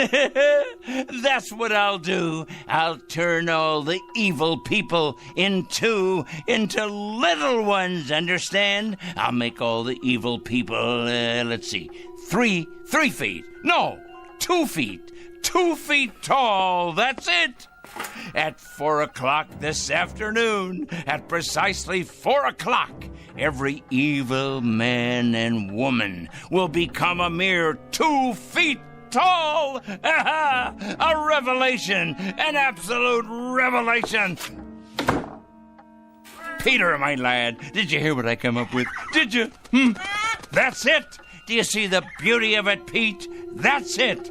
It's brilliant, absolutely brilliant. 2 feet tall, Pete. 2 feet tall.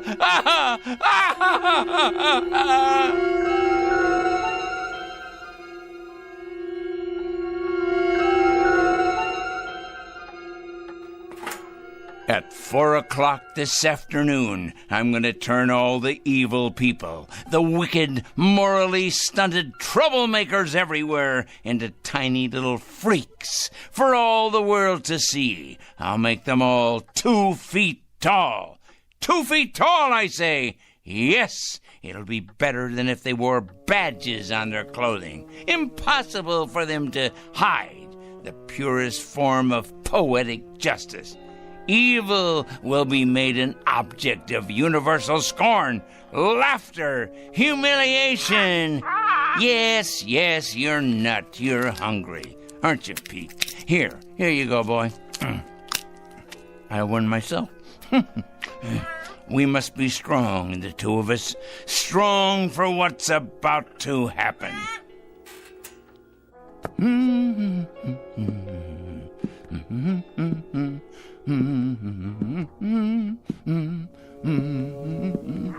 That's right, Petey.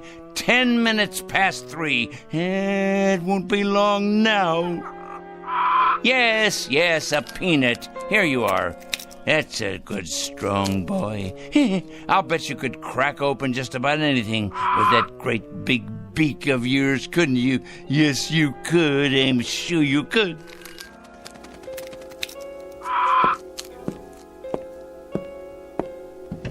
Look at them down there, all those wicked little people. They don't know just how little yet. No, of course not. But they will. They will. It's their day of judgment. Oh, yes. Time to finish our preparations, Pete. There's much to do. Less than 50 minutes left now. Must be sure all our pencils are sharp. We have a great many names to cross off the list. Cross off the list. Soon now. Very soon. Yes. Oliver Krangle? Come in. Yes, I'm Oliver Krangle. I'm the one who called. Yes, sir. Agent Luther Hall, Mr. Krangle, Federal Bureau of Investigation. Our office received a call. Indeed, yes. I placed the call and asked you to come. I felt it was my civic duty. Can I get you a cup of coffee or something? No, thank you. Now, Mr. Krangle, you told the office that you had some sort of list, proof of criminal activity, and that today would be a day of reckoning. What exactly did you mean by it? Sit down, please. Yes, there's plenty of time. We have more than 45 minutes before it happens. Before what happens, Mr. Kringle? That's the point. That's the whole point. That's why I called you here. And why is that? I felt the FBI should know. I also called the police and the fire department. I even got a call into Washington. Oh, yes. Although the latter message probably won't go all the way to the top. It's my understanding that the Reds are in complete control in Washington now. I imagine they've taken over the switchboards, too. The Reds, Mr. Kringle. Oh, yes, indeed, the Reds. It's a complete conspiracy, you know, Mr. Hall. All the evil people are banding together now, all the subversives, the commies, the terrorists, the thieves of the American dream. It's a total, absolute, worldwide conspiracy. You said on the phone that you had a plan of some sort. Oh, my, yes. It all takes place at 4 o'clock. I thought you people ought to know because, well, you'll have your hands full. Our hands? Picking up all the guilty parties. Oh, yes. You see, Agent Hall, I've spent a good many years doing this kind of work. Just look at all those file cabinets there. Years of dedication to the cause. I've made a study of evil. Oh, yes, indeed. A complete study of it. I cut out newspaper clippings. I listen to the radio and watch television. I follow every major court case that's going on. I compile a completely airtight list of charges against all of them, the evil people. What do you do with them, Mr. Kringle? Do with them? I follow through, of course. I follow them through to their conclusion. I write letters to employers. I make phone calls late at night. Oh, they hate that. Oh, yes. It's one of the most effective methods, as you probably know. Calling those terrible people late at night. The later, the better. Getting them up constantly. Waking them. Enumerating my charges. Speaking out. And then hanging up. They hate it. Very frustrating for them.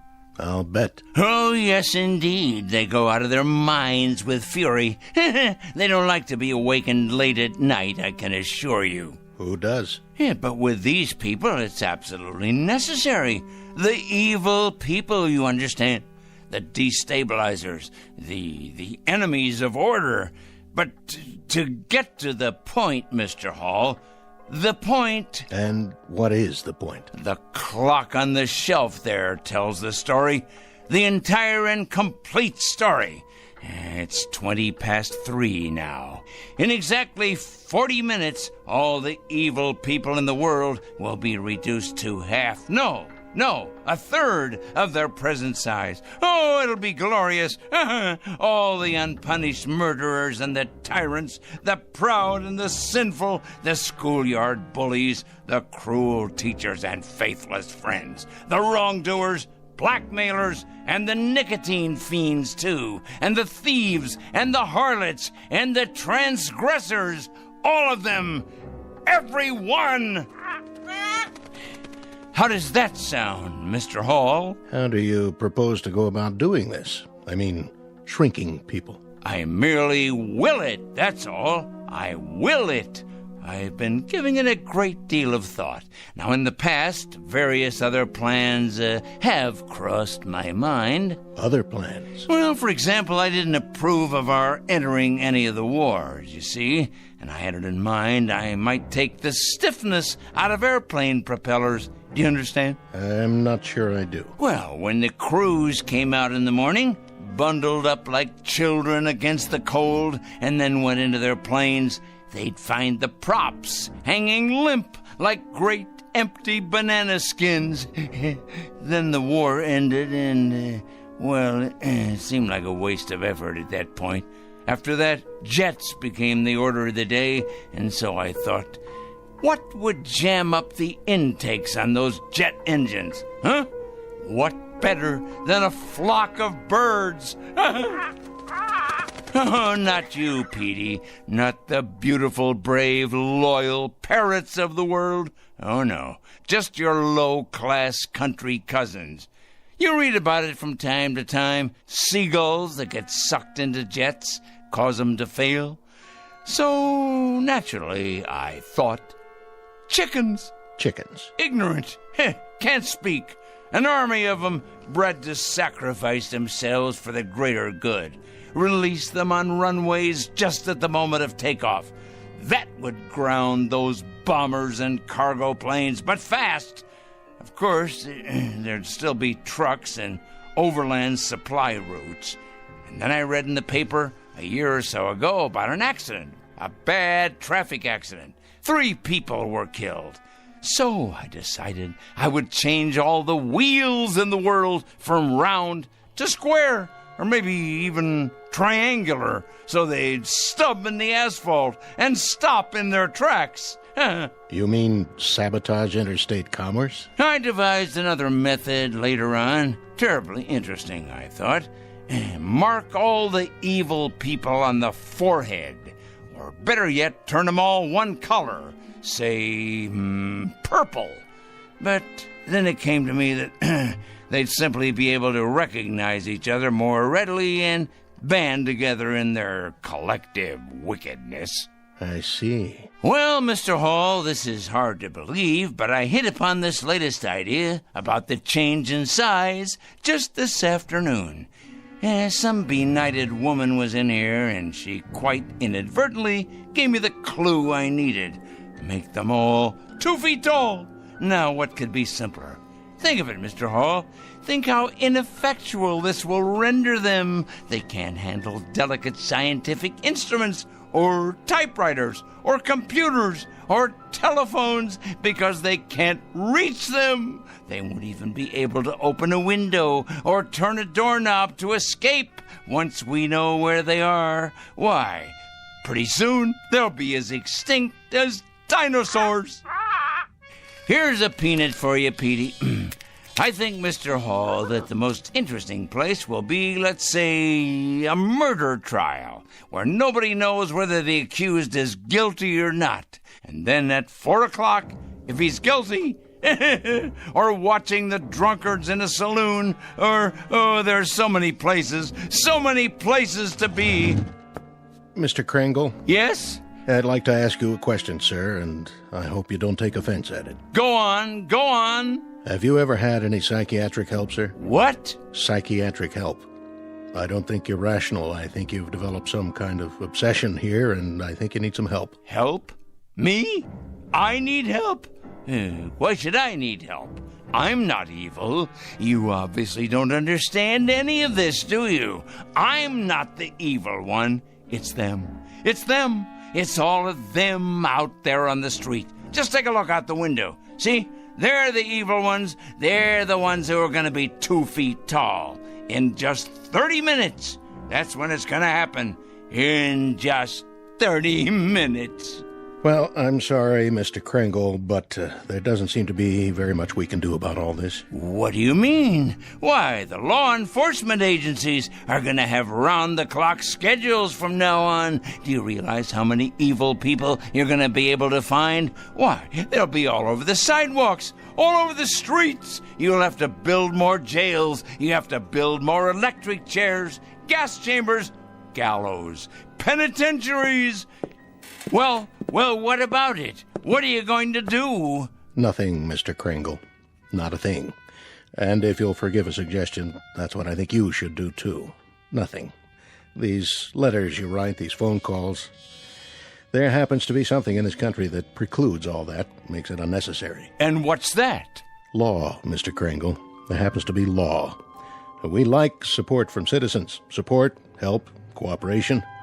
But interference is quite another thing. Oh, I get it now. I understand. At last I understand. You're part of the conspiracy. That's it. You're one of them. Why, of course. I'm an idiot not to have realized it. Of course you people have gotten into the FBI. It stands to reason you would. You've infiltrated every other place. Well, I'm going to tell you something, Mr. Hall. Good day, sir.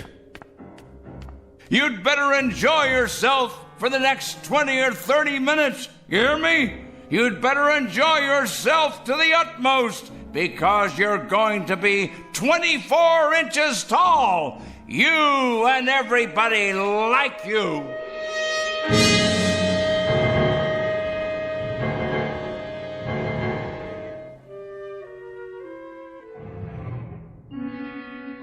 All the evil people, everyone, you'll see.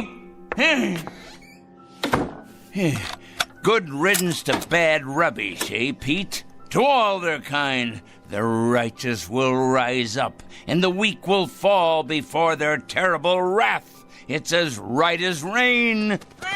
In a minute, Pete. It won't be long now.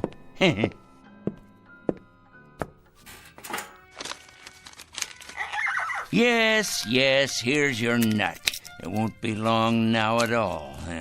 We must have everything in order, all our pencils sharpened, weapons that are truly mightier than the sword.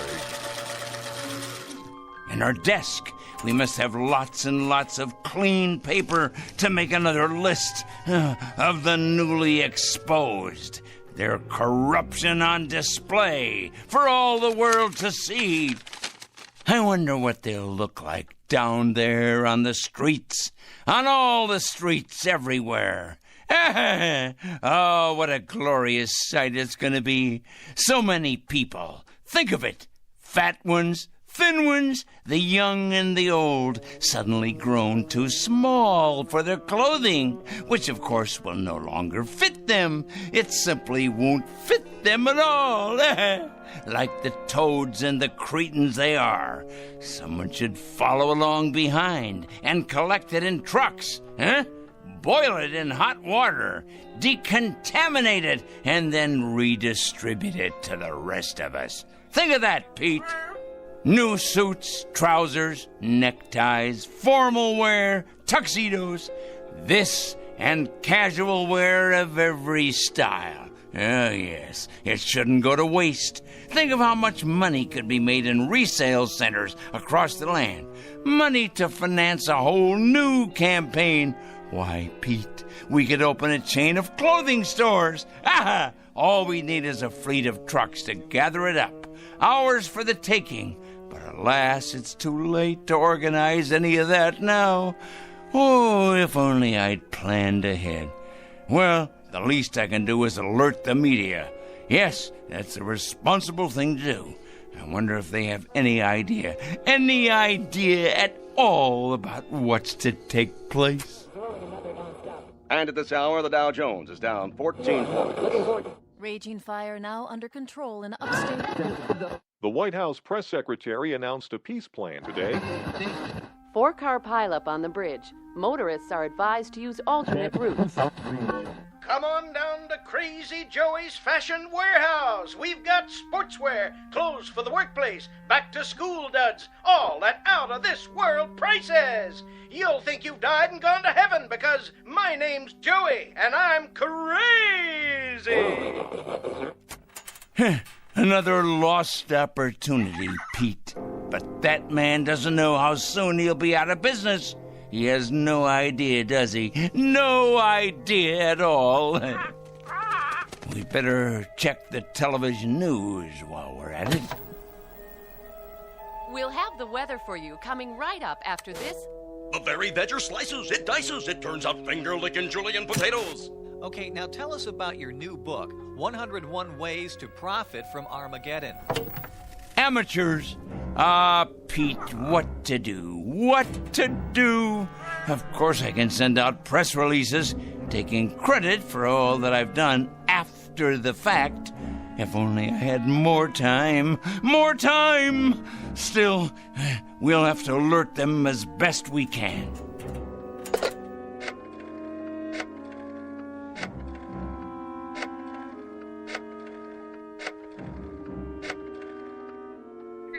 Yes, put me through to the news department, please. Never mind who this is. Wait. This is Oliver Krangle speaking. Crangle. Yes, that's right. I'm calling with an important bulletin. Yes, for the afternoon broadcast. That's right. You ought to break in right now with a news flash, you know. Oh, it's something big, all right. Something huge. Believe me, it is important. When? No, you don't understand. It hasn't happened yet, but your viewers will still want to know when it does happen. Otherwise, there'll be chaos in the city. In fact, this should go on the national broadcast, coast to coast. What is it? Let's just say a new perspective on the world. Hello? Hello? Hello? Petey. Obviously, they've infiltrated the local news channel as well. Of course they have. I should have known. They're everywhere, like insects, like vermin. Well, they won't be in control much longer, because Judgment Day is upon us. The strong will rise up to take what is theirs, while the subhumans are exterminated. It's the law of nature. But for now, there's precious little left to do, except make sure the clock is wound and to prepare ourselves for the occasion. Just try to be patient, Pete. Just a few minutes longer. Wait with me, and you'll see that it's all been worth it. I promise. But first, I must look my absolute best. Yes, top-notch, befitting a man of my stature. The reporters will swarm up the stairs here, wanting interviews. And there'll be photographers, of course, with their news cameras. Let's see here. What do you think, Petey? Perhaps a clean shirt and tie? My best shoes. I have to pass muster here. Meanwhile, you preen your feathers, my boy, and get ready to meet the press.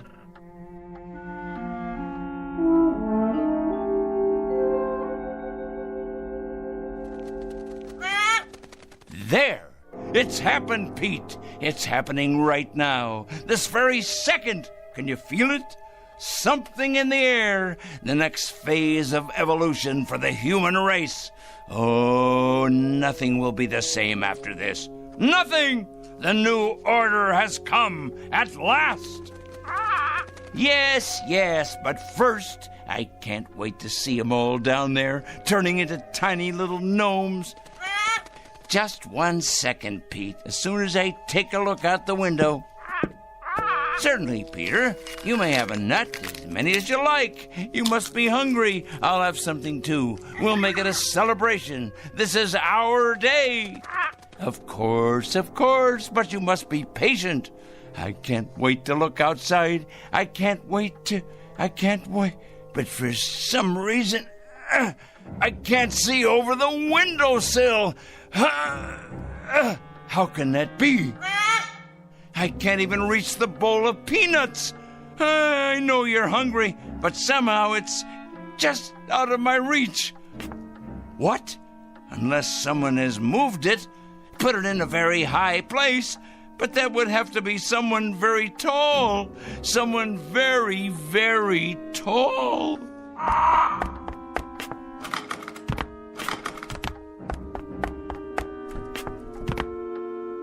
Pete, what's happened? You've grown so large, and I'm so close to the floor. These shoes don't fit me anymore. And these clothes, whose are they? Must get out of this ridiculous costume. Pete, why are you looking at me like that? Your eyes and your beak. Close it. Please close it. You're not still hungry. You can't be. Pete, you're frightening me. You know me, Petey boy. You must. That's a good bird. Yes. Calm down now. No, Pete, no. Get away. Let me get out of here. I can't reach the door now. The locks. Let me out. No!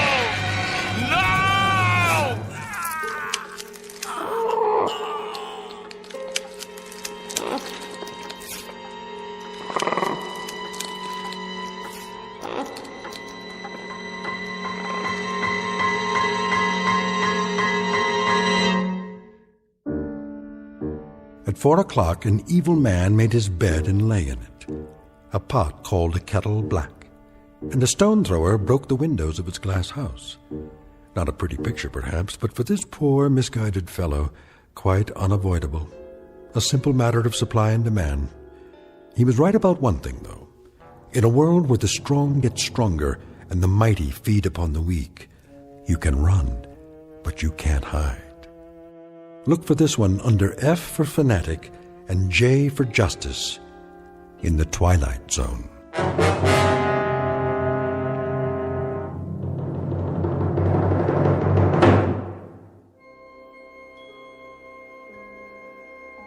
Hi, this is Carl Amari, producer of the Twilight Zone Radio Dramas. I'd like to take a moment to tell you about our official website at twilightzoneradio.com, where you'll get the latest news and information on these Twilight Zone Radio dramas. Plus, at twilightzoneradio.com, you can digitally download 3 free episodes or any of our episodes for only $1.95 each. In this age of ever-changing technology, we've decided to make these episodes instantly available to you by making the Twilight Zone Radio Dramas a digital download-only series. This means that this series will no longer be offered on CD. The CD collections at our website are now being offered while supplies last at buy one, get one free. So be sure to get your favorites before they're sold out. Be sure to visit us often, and I'll see you in the zone.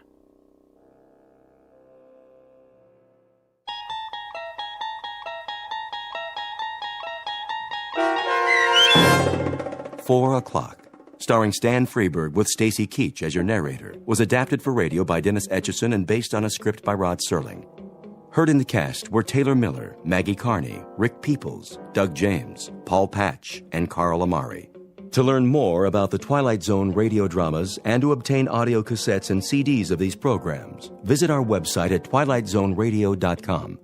The producers of The Twilight Zone wish to thank CBS Enterprises, Carol Serling, Dennis Etchison, Dick Brescia Associates, Claire Simon Casting, Terry Jennings, the American Forces Radio and Television Service, our sponsors, and our radio affiliates for helping make this series possible. This copyrighted radio series is produced and directed by Carl Amari and Roger Wolski for Falcon Picture Group. Doug James speaking.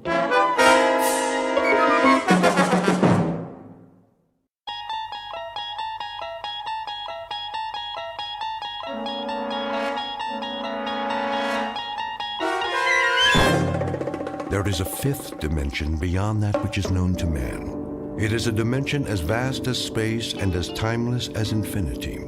It is the middle ground between light and shadow, and it lies between the pit of man's fears and the summit of his knowledge. This is the dimension of imagination.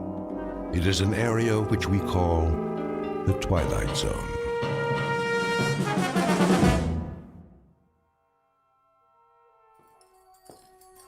Let's get going. Yeah. Wasting too much time already. We've turned this place into a courtroom long enough. Barman, give me a drink. Coming right up. Hey, barman, pour me one too while you're at it. Court is back in session. Put that bottle away, Earl. You heard the judge. No drinking while the circuit court's here. Everybody sit down. Let's get this thing going. Come on. In the case of Joe Caswell, will the defendant stand? He means you. Stand up. I heard him, Sheriff. You don't talk until the judge tells you to. Now then, Joe Caswell, in the shooting of George Bamber's son, Will, you carry a Colt .45, same as the hole in Will Bamber's back, and there was an empty shell in your gun. He was spoiling for a fight. You're a dirty liar. My boy wasn't even armed. If he hadn't have called me out, he'd still be breathing, and I'd be halfway to Cheyenne. Hear that, Judge? Sit down, George. But he admits it. Quiet. This trial is over. Now, seeing as how there were no eyewitnesses, I can't say who started it and who deserved what. But there's no way this is self-defense. And it's not the first time you've been in circuit court. I've seen you too many times, Caswell. Fighting, thieving, drunk and disorderly, running horses off somebody's spread, and most of the time folks end up dead. Too many times, mister. You've had your chance and then some. Well, this is the end of the trail. Do you have anything to say before I pass sentence? I never back down from any man, no matter who he is. Joe Caswell, I hereby find you guilty of murder and sentence you to death by hanging. Such sentence to be carried out at sunup tomorrow. May God have mercy on your soul. Court's adjourned till next month. Yeah, guilty. This way, Caswell. Then I guess I'll just see you in hell, Judge. We'll have a drink on it, you and me. Drink? Yep, I'm mighty thirsty myself. I was here first. No, you weren't. Take your turn, boys. Everybody gets served. Now, who's next?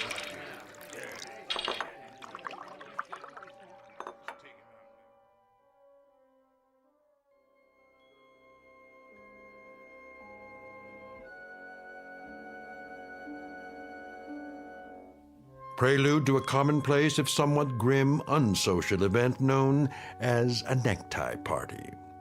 The year is 1880, the guest of dishonor, a cowboy named Joe Caswell, now just a few hours away from a date with a rope.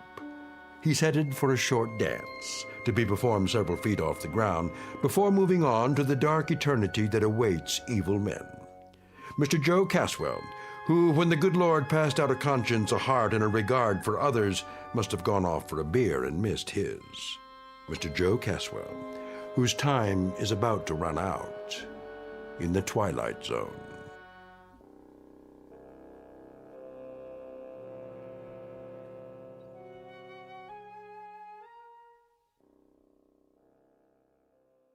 And now, The Twilight Zone, and our story, Execution, starring Don Johnson, with Stacy Keach as your narrator.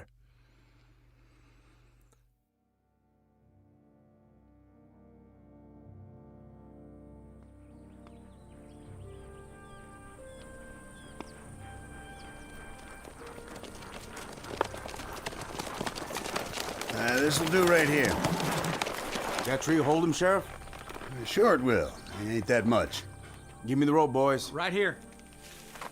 Throw it over the top branch. Yeah, hold his horse steady.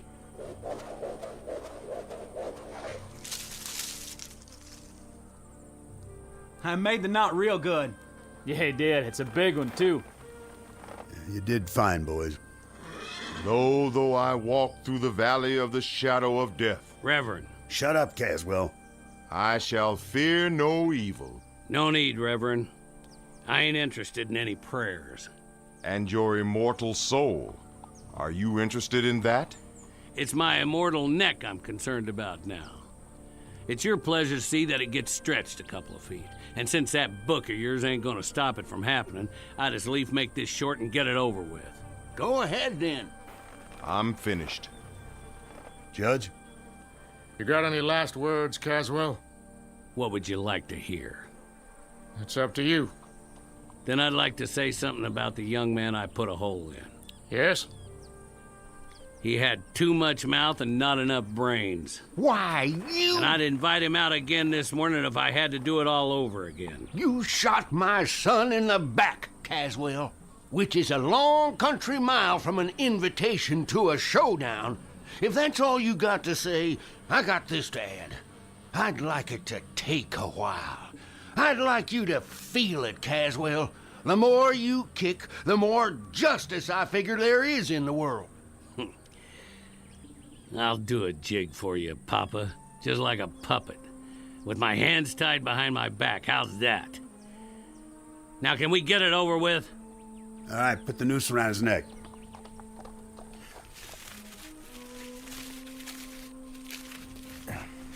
All set. Smoke, Caswell? Why bother? I wouldn't get to finish it anyway. All right, then. That's it. By the authority vested in me... Hurry up! I'll tell you this, Caswell. I've been a judge for 35 years, and the one question that always rests heavy in my gut is whether any human being has the right to condemn another. Maybe this is what should come from God. But in your case, Caswell, you're an evil man, plain and simple. You're a disease. When we hang you, it's a service to humanity. I have no doubt. No doubt at all. Gentlemen, do your job. Go ahead, you heard him. Hold! Go on, Horse.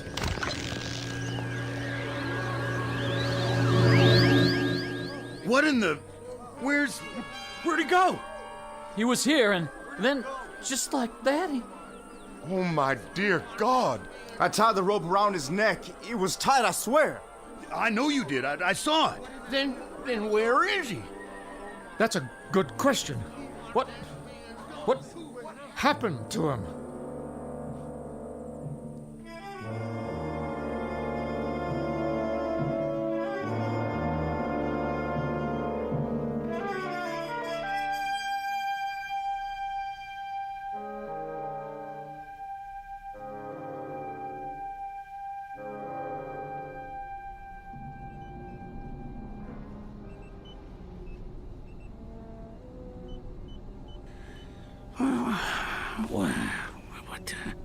What?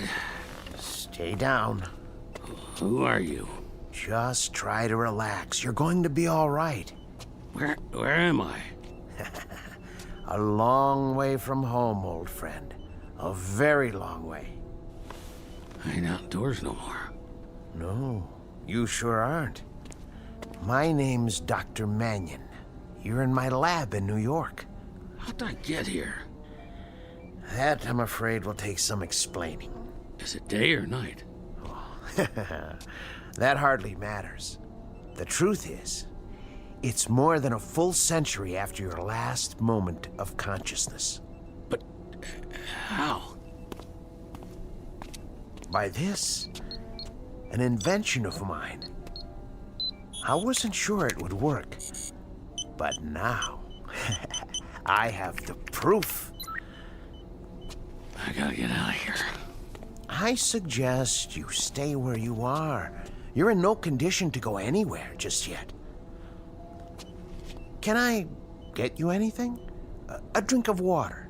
What's that contraption? A time machine. Pretty big for a clock. I wouldn't expect you to understand. What's happened involves principles of physics you know nothing about. A few minutes ago, you were inside this machine. Where's my horse? Well, it's just large enough for a man. It brought you here from where you were. You mean Montana territory? Yes. Yes, I suppose that's right. I'd have to check the coordinates. But you have a most distinguished future. You're the first time traveler in the history of man. I'm going to introduce you to a new world, and you're going to tell me all about the old one firsthand. Now, let's loosen your collar and see about that drink of water.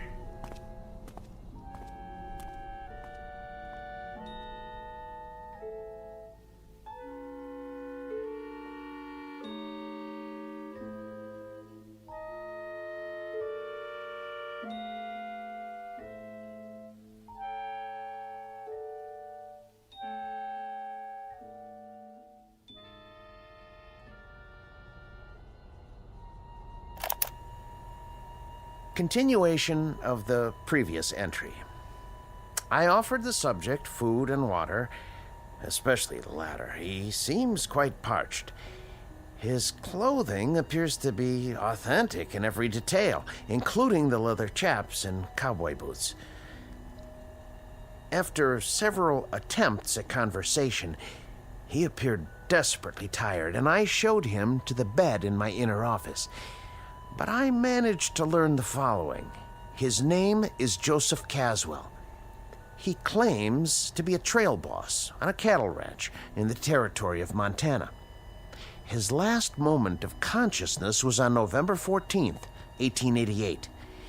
He says he was on his horse when he suddenly blacked out. He awoke to find himself on the cot in my laboratory after I'd carried him out of the machine. He claimed to remember no other sensations, and he has no real grasp of what has occurred.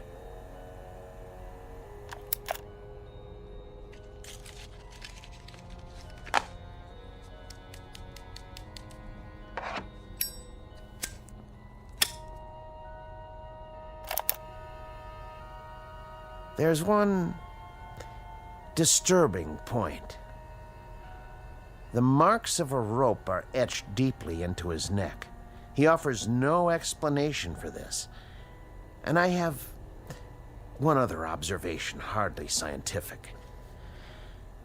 I don't like his looks.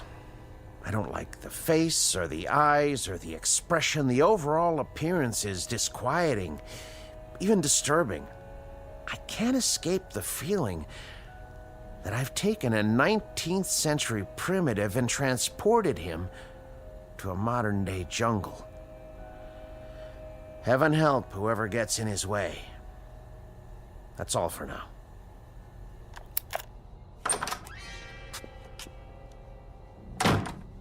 Who are you talking to? No one. Don't lie, I heard you. This small device is called a digital recorder. I speak into it, and it records my voice.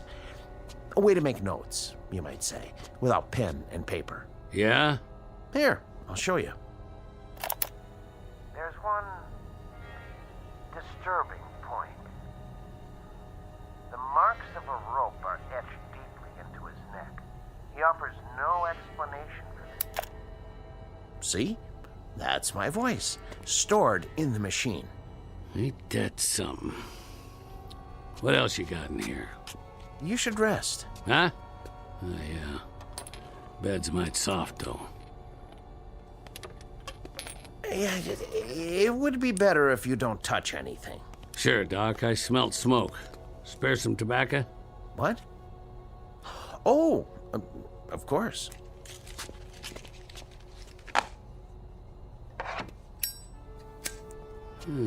Look at that. Fire right out of the air. Just a cigarette lighter. It's not magic, I assure you. Look. On, off. On, off, huh? Mighty slick.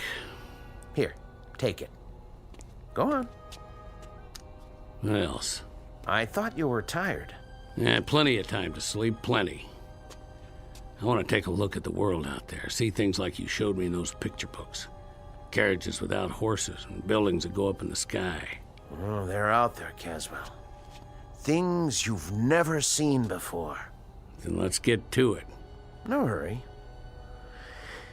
It'll all take some getting used to. Things you can't imagine. I'm ready. All right. What are you doing? Just pulling the cord on the drapes so you can get a better view. Huh? Ta-da! Now, look out the window. What is that? New York City. Just as I told you. Make the noise stop. Here, settle down. Must be quite a shock for you. Where'd all those lights come from? That is what night looks like now, in the big city. But not everything's changed. Like what? Ideas, Caswell. Concepts like right and wrong. I know about that. Do you? I had a deputy sheriff in Dodge City try to beat the difference into me with a wet rope. I know all about right and wrong. And what about justice, Caswell? What about that? I'm supposed to know about justice? More than most men, probably. Right and wrong, they could try to beat into you, but justice... Those marks came at the end of a rope, didn't they? Don't you worry about my neck. That's where you were when I reached back in time. You were at the end of a rope, weren't you? 6 or 8 feet off the ground, and I got to you in that one fraction of a second before your neck was broken. When you're dangling at the end of a rope, it don't matter whether you're 1 foot off the ground or 100. You're just hanging there. Seems like it ain't ever gonna end. You were hanged because you killed someone, weren't you? A whole territory full of them. I stopped counting after 20. 20 men? Yeah. They all had it coming. In that case, I'm going to have to send you back. Back? To where you belong. To the very same moment, if I can. And that'll be justice, huh? I died once already, mister. I've been to hell. You try it sometime. Try getting your head put in a noose. And when they run the horse out from under you and that rope pulls you up and you hang there with your feet kicking and your hands tied behind your back and the pain, then you tell me about justice. And the victims you killed, Caswell, those 20 men, they died with no pain? You're just talking words now. Victims and justice and right and wrong. Well, they sound good in a nice warm room on a full stomach. They sound nice and they go down easy. But you try them on an ice cold mesa, where another man's bread and another man's jacket are all that's left between you and staying alive. Or try them in a dirty town where you gotta walk backwards from morning till night because 10 men got a target picked out between your shoulder blades. And for every one of them, there's a whole lot more with the same idea. No, you get in that machine and go back to where I was. And then you talk about your law and your order and your justice. The words will sound plenty different. That may be. But I've made my decision. I'm sending you back. Oh, you are, huh? I know your kind. Clean-faced Johnny-come-lately dandies who'd ride around in trains, rolling nice and easy over the graves of men like me. Stand back. You think I'm scared of a little gun like that?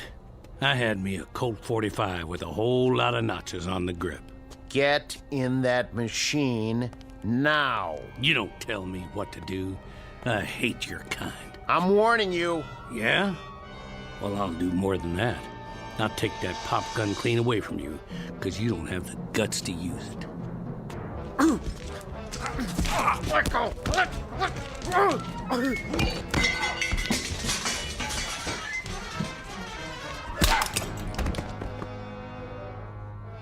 Don't you ever draw on me. Well, that's what I think of your note-taking machine. You stay down, if you know what's good for you. I'm gonna go out and get some of that northern hospitality. I don't like his looks. I don't like the face or the eyes or the expression. The overall appearance is disquieting, even disturbing. I can't escape the feeling that I've taken a 19th century primitive and transported him to a modern day jungle. Heaven help whoever gets in his way.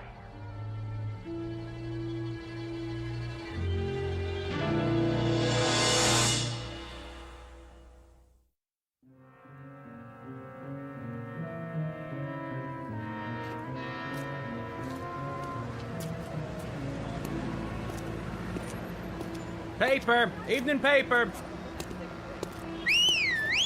Hey, cab! I need a cab. Get your Franks here! Hot pretzels! Too much noise.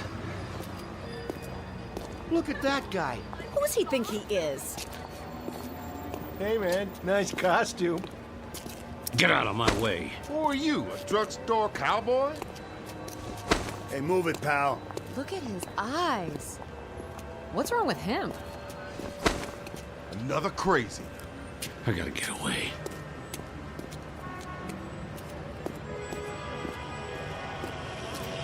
Are you still there? Honey, we can talk it over, can't we, honey? Don't you hang up on me. Don't you dare, you rat. Let me in. Let me in. I'm making a call. Do you mind? Get out. Take your hands off me. Right now. Okay, I'm going. What are you, nuts? I can't think. With all that noise. What happened? That man, he threw me out of the phone booth. He looks dangerous. I'm calling the cops. Stop it. Stop it! There was an overtime on your call. Please deposit 25 cents. Who's talking to me? Who's talking to me? Where are you? Please deposit an additional 25 cents. Shut up! Shut up! Let me out! Hey, that guy wrecked a phone booth. That's vandalism. Grab him. Not me. Somebody get the police. Out of my way.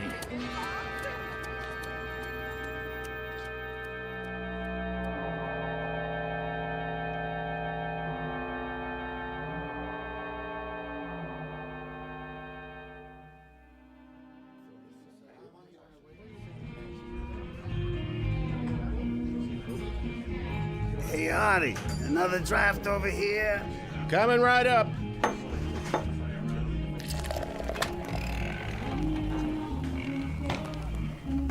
Hey there, cowboy.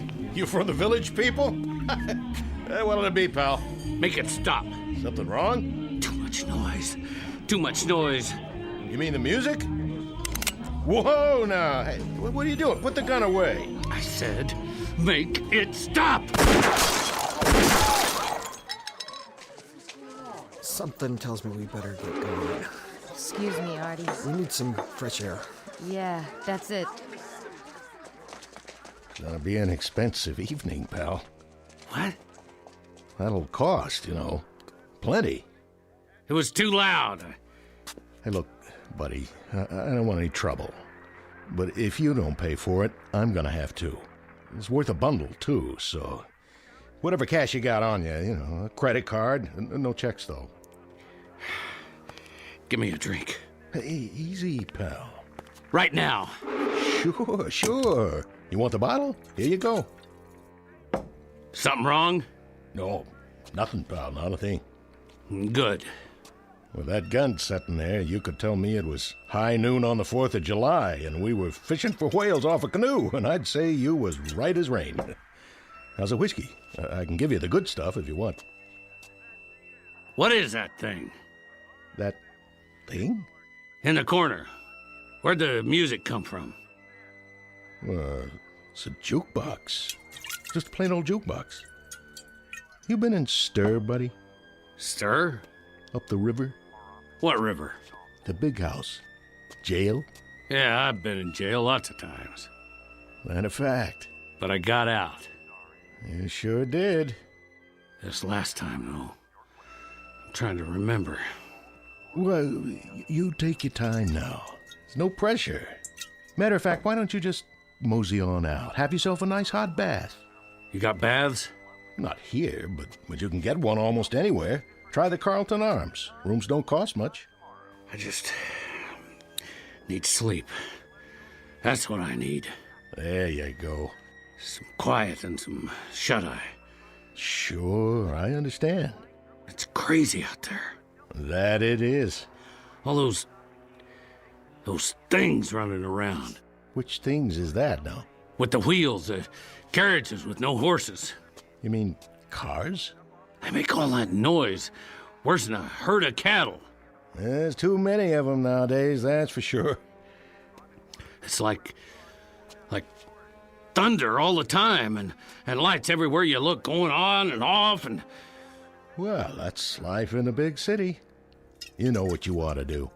Move out of Manhattan. Go on upstate, in the country, where you can get some peace. Yeah. Catch a train. Like to do that myself one of these days. Where's the station? Well, you can go out of Penn or Grand Central. But first, take my advice.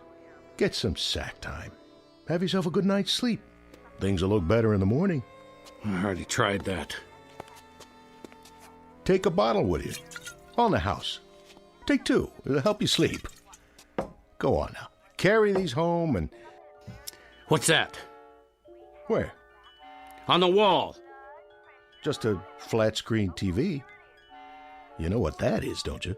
Looks like a window. Yeah. That's what it is. A window. You can see whatever you like. Take your pick. Got all kinds of channels. Here, I'll give you a demonstration. What do you want to watch? You like this show? Well, it's okay by me. I'll turn it up for you. Not too loud. All right, hombre. I'm giving you a chance to draw. You better make your move. Missed. What'd you do that for? He drew first. All right, cowboy, that's it. You gotta pay me for the TV, too. Police! Police!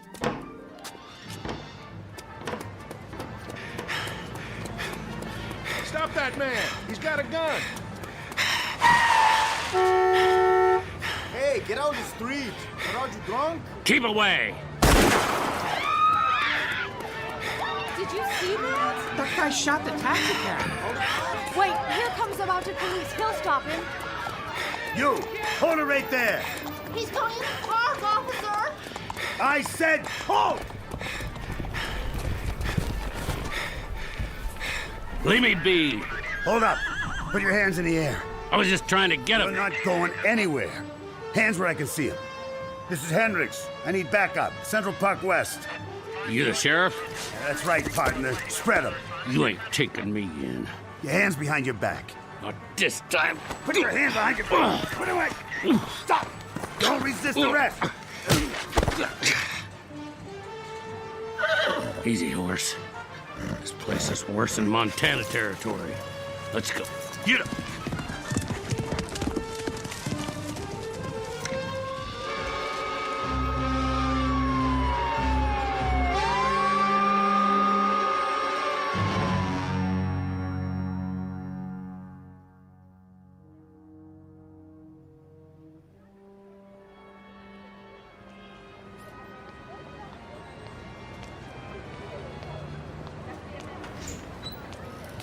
Evening, sir.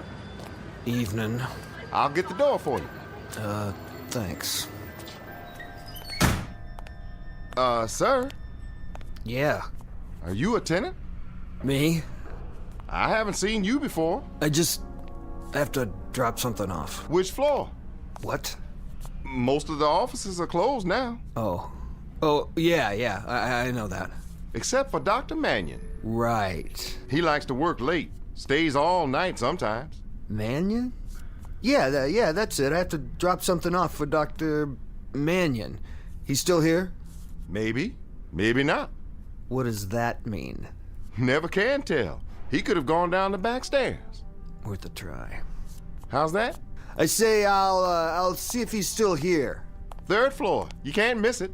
Thanks.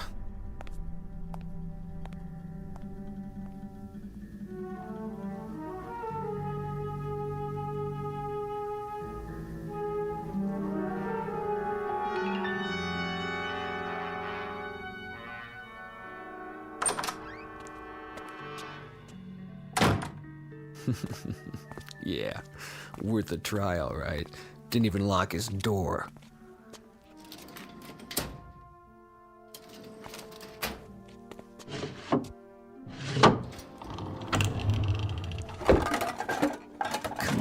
Come on, where's the cash box? Maybe in the back office.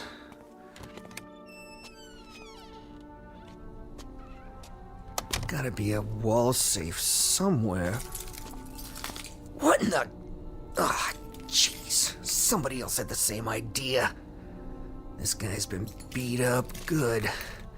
If he dies, I ain't gonna take the rap for this.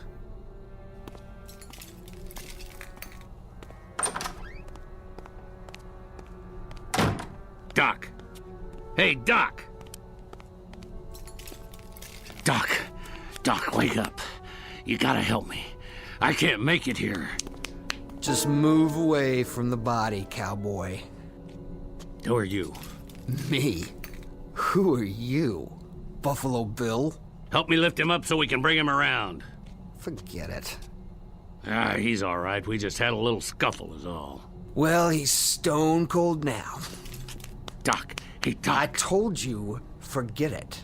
What are you doing here? I thought the place was empty. What do you want? Same thing as you.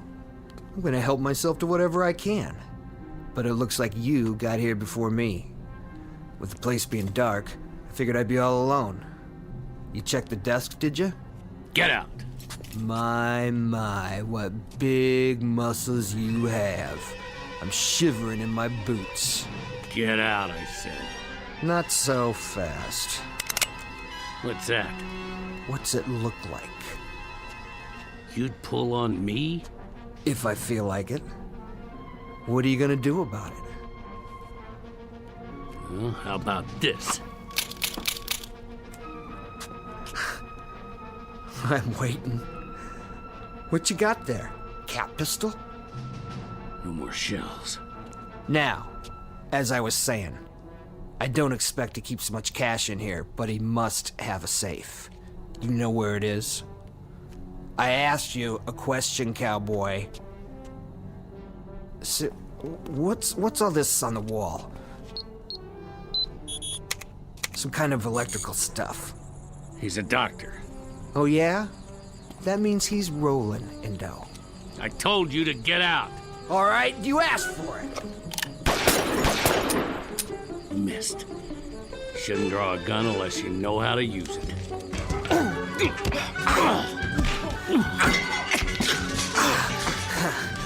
I don't need a gun. I got my bare hands. Sure, cowboy. Once I choke the life out of you. How do you like this? Window cord around your neck. Feel good? Huh? Huh? Can't fight if you can't breathe. And your time's just about run out.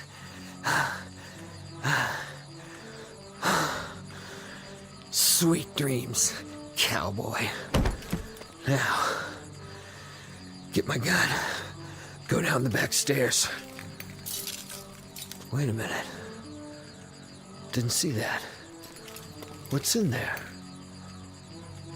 Some kind of secret chamber. Maybe that's where he keeps his dough.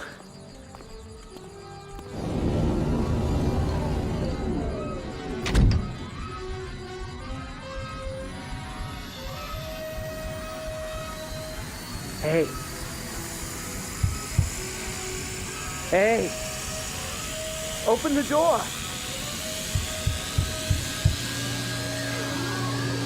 Open the door.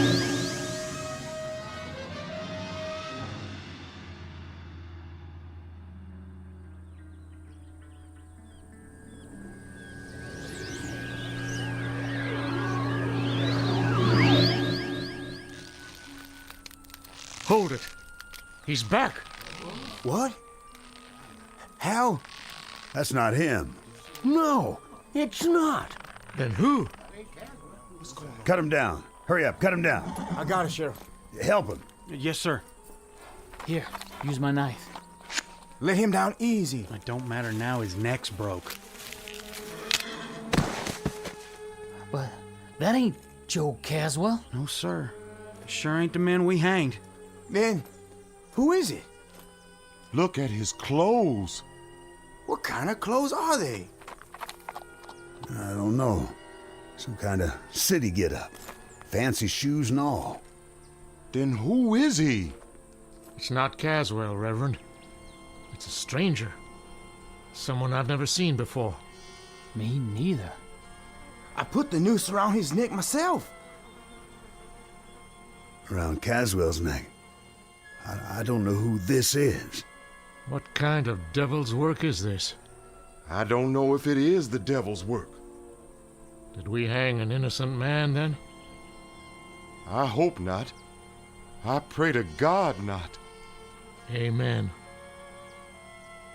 Put the body across one of the horses. We'll take him back to town for now. Yes, sir.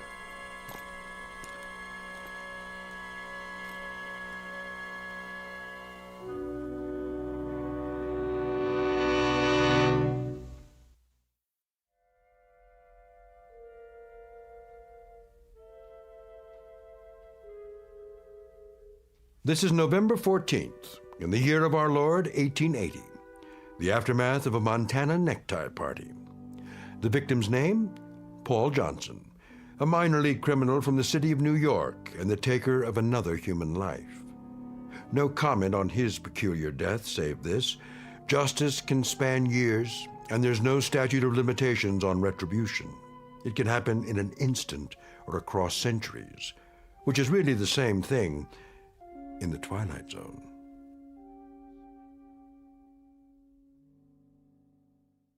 More from the Twilight Zone after this. Hi, this is Carl Amari, producer of the Twilight Zone Radio Dramas. I'd like to take a moment to tell you about our official website at twilightzoneradio.com, where you'll get the latest news and information on these Twilight Zone radio dramas. Plus, at twilightzoneradio.com, you can digitally download 3 free episodes or any of our episodes for only $1.95 each. In this age of ever-changing technology, we've decided to make these episodes instantly available to you by making the Twilight Zone radio dramas a digital download-only series. This means that this series will no longer be offered on CD. The CD collections at our website are now being offered while supplies last at buy one, get one free. So be sure to get your favorites before they're sold out. Be sure to visit us often, and I'll see you in the zone.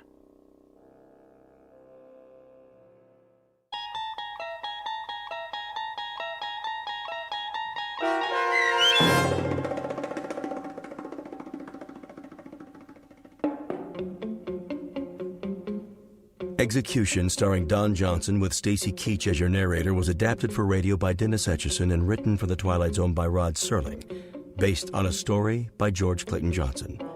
Heard in the cast were Joby Cerny, Terry Berner, David Darlow, Norm Waddell, Richard Hensel, Rick Arthur, Rick Peoples, Brandon Ells, Oksana Fedanushin, DJ Howard, Sarah Court, Carl Amari, and Karen Anglin. The producers of The Twilight Zone wish to thank CBS Enterprises and the Rod Serling Estate for making this series possible. This copyrighted radio series is produced and directed by Carl Amari for Falcon Picture Group and Westwood One. Sound design and custom Foley effects for The Twilight Zone by Cerny American Creatives Bob Benson, Craig Lee, Matt Sorrow, Tim Cerny, and Todd Beyer. To learn more about the Twilight Zone radio dramas and to contact us, visit our official website at twilightzoneradio.com. Doug James speaking.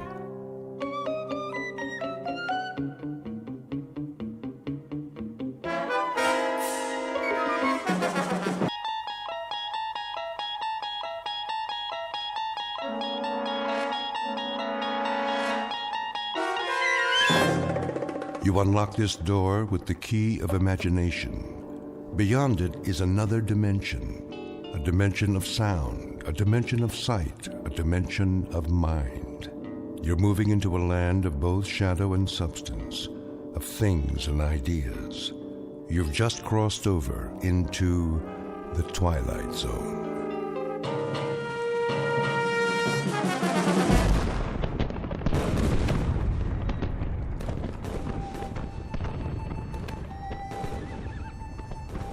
The date is Tuesday, September 11th, 1864.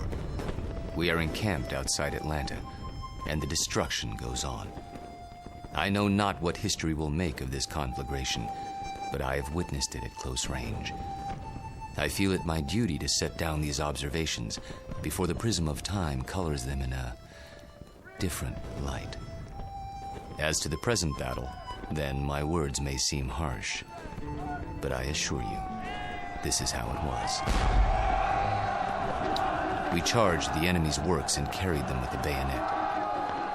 The earth ran red. The air was filled with the screams of the wounded and dying, but we were many, and they were few. And so we triumphed. Nonetheless, and despite urgings to the contrary, the battle raged on. The city was ours. There was no need to destroy save that which could be of use in the fight against us, but Sherman was drunk with victory. He himself started the fires, the flames which annihilated that great citadel of grace and beauty. One of us should have sent a ball into Sherman's brain. It would have been so easy. But somehow we couldn't, and that devil knew it. He knew it, and he mocked us for our cowardice. The good die young, I've heard him remark. if you're evil enough, you'll live forever. And with that, the entry from Major Skelton's diary ends. So it was that the Union soldiers burned Atlanta. Questions? Professor Jameson? Yes. The books I've read don't describe the Battle of Atlanta that way. Oh, I know. Confusing, isn't it? But as someone once said, history is bunk. Who was it now? I should know that. Henry Ford. Yes, of course. That's it. Mr. Ford. Thank you, Professor Kittredge. Helps when a Nobel Prize winner sits in on your class. You should drop by more often, Sam. You seem to do quite well without me. I could always use a good teaching assistant. So, to sum up today's lecture, the Union soldiers did indeed burn Atlanta for no good reason after the battle was won. You may have seen a more pictorial version in the motion picture Gone with the Wind, but I assure you, the conquering troops took no pleasure in their work. They were forced to it by a man they hated more than they could ever hate the rebels. An ugly, sullen, appallingly brutal general named William Tecumseh Sherman. The history books have glorified this monster, attributing to him qualities of courage and integrity. Trust me, he had no such qualities. He was just a small, evil man with tiny red eyes and a dirty beard and a way of talking that made you quietly want to slit his throat. What a great lecture. I really like this class. Professor Jameson makes it so real. I forgot to take notes. Oh, you can borrow mine. When's the test? I don't know. I think it's next Tuesday.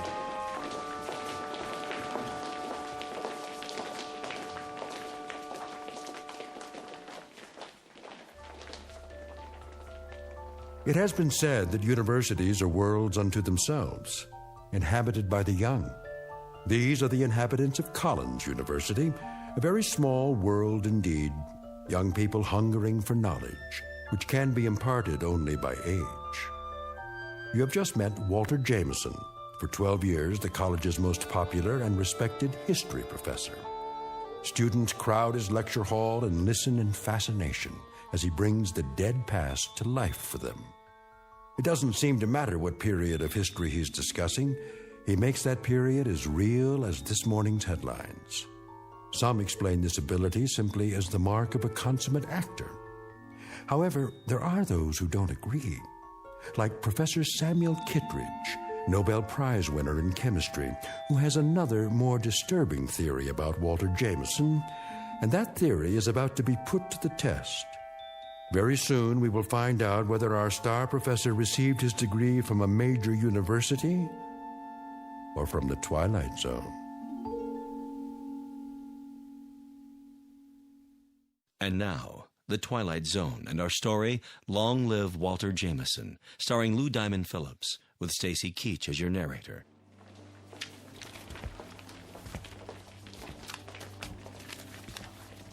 Very vivid, Walter. You had me on the edge of my chair. Thank you, Sam. Coming from you, that means a great deal.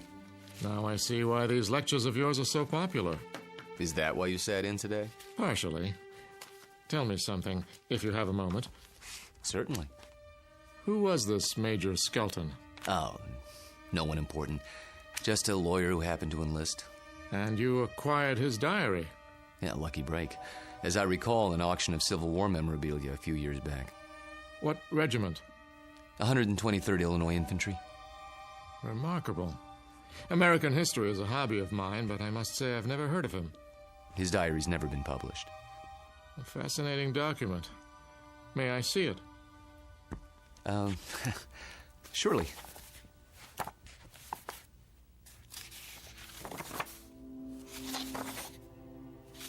Well preserved. It was stored in someone's attic for 100 years. I don't think it had ever been read. You come across objects like this once in a while, put away in boxes. They didn't know what they had. You could resell it for a nice price, I imagine. Original source materials are hard to come by. Don't suppose I could borrow it? I never lend books to absent-minded professors. Remember the last time? Yes. I guess you're right. Time for some coffee? What? I'm going past the student union on the way to my office. Not today. I have a paper to work on for the conference. Oh, I almost forgot. Can you come by for dinner? Whose invitation? Yours or Susanna's? Mine, this time. Something on your mind? Nothing special, just your company. We have a chess game to finish, if I'm not mistaken. Say 7 o'clock? All right, 7 it is. Good. See you then.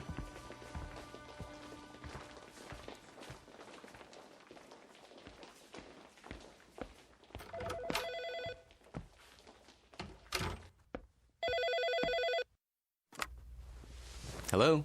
There you are. Where else? I keep regular office hours. I know. A chance to counsel all those co-eds. Oh, please, Mr. Jameson. I just have to talk to you. It's about my term paper. It's Professor Jameson to you, young lady. Excuse me, Professor. I might have an hour this afternoon. Then we'll have to work fast. You see, I have a bad case of writer's block. I need someone to, well, loosen me up. You don't need me. You need a cold shower and a massage. Speak for yourself. Daddy told me he invited you for dinner. He did. You mind? Not if you don't mind my getting some work done afterwards. My thesis is due in 10 days. How's it coming? Oh, it's coming. I'm just not sure I've said enough. Want me to look at it? Absolutely not. I have to know that I can do it on my own without help from you or Daddy. You will. Don't worry about it. I miss you.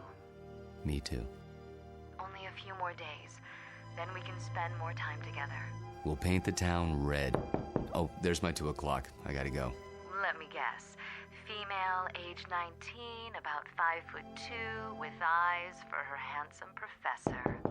Be right there. Actually, this one's a little old lady. Wants to finish her degree before she kicks the bucket. I'll bet. See you in a few hours, darling. It's a date.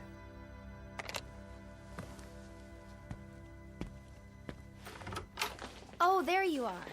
Come in, Janice. I was afraid I was late. Someone else is waiting for you. You're my only appointment this afternoon. She asked if this was your office. A student? No, I don't think so. She's sort of elderly. She acted like she knew you. Hello? Hello? She'll probably come back. Oh, I'm sure you're right. Now then, Janice, how can I help you? I'm sorry to bother you, Professor, but I'm having trouble with the assignment. Can't find all the books? The research library isn't supposed to check out certain materials, but sometimes... It's not that. I've got everything I need, but the authors on the list, they don't agree with your version. So my question is, which version should I use, yours or theirs? Remember what Ford said. What? Never mind. Start with the basic events. Everyone's in agreement there. As to interpretation, that's up to you. Just tell me what you think happened and why, based on all the accounts. Original thought is what counts. But how can I be sure if I wasn't there? That's always the problem, isn't it? There's an old adage. Those who were there know more than those who weren't. The problem is getting people to believe you. Nonetheless, you know what you know, so you learn to keep some things to yourself. But that doesn't affect you, Janice. We deal with truth in my class. Nothing but the truth, for better or worse. They say it can set you free.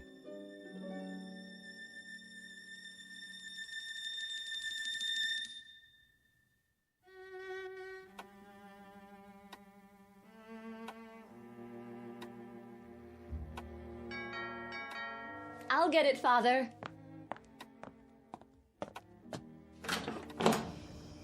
Hello there, miss. I've got a great deal on a set of encyclopedias. Sorry, we don't want any. Just let me get my foot in the door. Oh, really? You know what's wrong with you, Professor? What? You're always on time. Sort of takes the mystery out of things. Oh, so I'm not mysterious enough for you. That's just it. You're too mysterious. Except when it comes to keeping dates. Get in here. Mwah. What's that for? Because, like my new dress?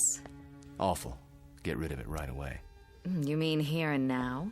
Watch it. You're a PhD, not some sorority girl. And not yet, I'm not. There's a little matter of a thesis, remember? A mere technicality. Anyway, it doesn't matter. You're about to give it all up and become a housewife. The devil she is. Hello, Sam. I didn't see you there. I'm giving you my daughter's hand, not her brain. Which I inherited from you. She'll get that PhD if I have to... A spanker, I know. Well, I like that. Spare the rod and spoil the child. Pour yourself a drink, Walter. Dinner's almost ready. Don't tell me you're the cook again tonight. Indeed. And why not? Don't you think it's about time Susanna learned for herself? He won't let me. Force of habit, after her mother died. Let's go into the dining room, shall we? I'll serve. You sure there's not something on your mind, Sam? Nothing that a good meal won't cure.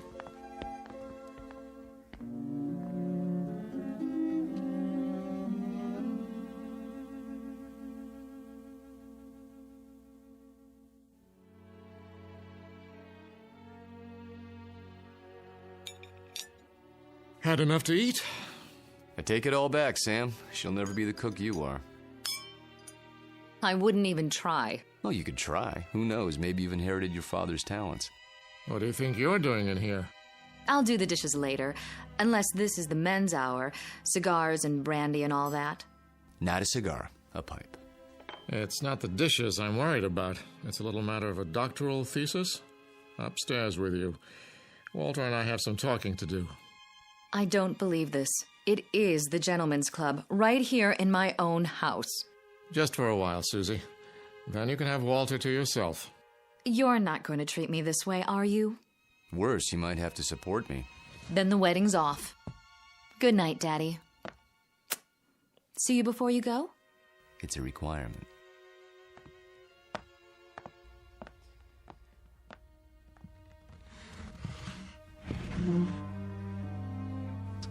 Brandy? By all means. You know, you don't have to worry about her. She'll accomplish anything she sets her mind to, with or without us. Oh, I know that. But she's wasted a lot of time. She's almost 30, and I'm almost 70. You're talking about chronological age. You're both still very young. I don't feel young lately. Aches and pains. Let's sit down. The chessboard is exactly as we left it.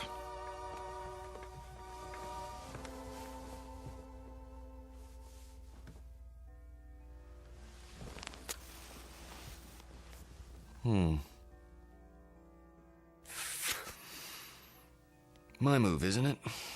Do your worst.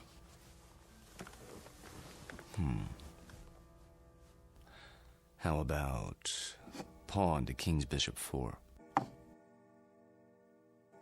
Look at that. You don't like it? Not the move. Your hands. What about them? Extraordinary, isn't it? They looked very much the same when we met, those two hands. Firm, smooth, not the slightest discoloration. Time marches on. For some of us. Walter, tell me something. Of course. How old are you? You know the answer. 44. My move. I seem to recall that when you applied for a position at the university, you listed your age as 39. That was, 12 years ago, which would make you 51 now. Come on, Sam. So I'm 51. Too old for Susanna, is that it? In a sense. What are you getting at? This is between the two of us. It won't go beyond this room. Really, Sam? Walter, when I met you, I was 58. I had most of my hair, all of my teeth, and hardly a wrinkle. Look at me now. In 12 short years, I've turned into an old man. But you haven't. It happens that way sometimes. I know. But why? Clean living? Don't ask me, Sam. You're the chemist. I'm just a history teacher. Yes, and you teach it very well. Do you know what your students say? They say it's almost as if you witnessed history firsthand. I try to make it interesting. Fake it, you mean? You could call it that. Yes, that's what I thought. But somehow it didn't seem like you. You're such an honest, precise man. Ah, here it is.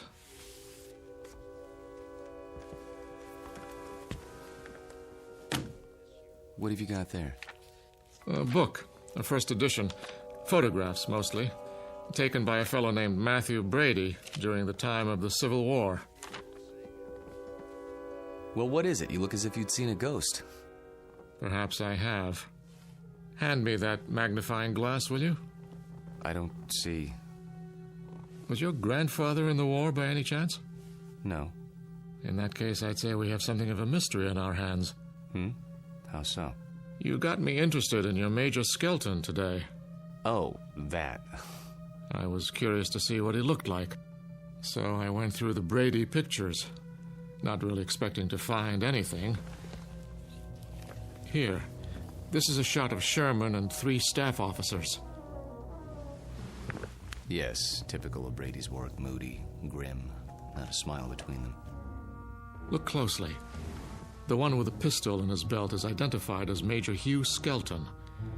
This photograph was taken in the 19th century, and yet it looks exactly like you.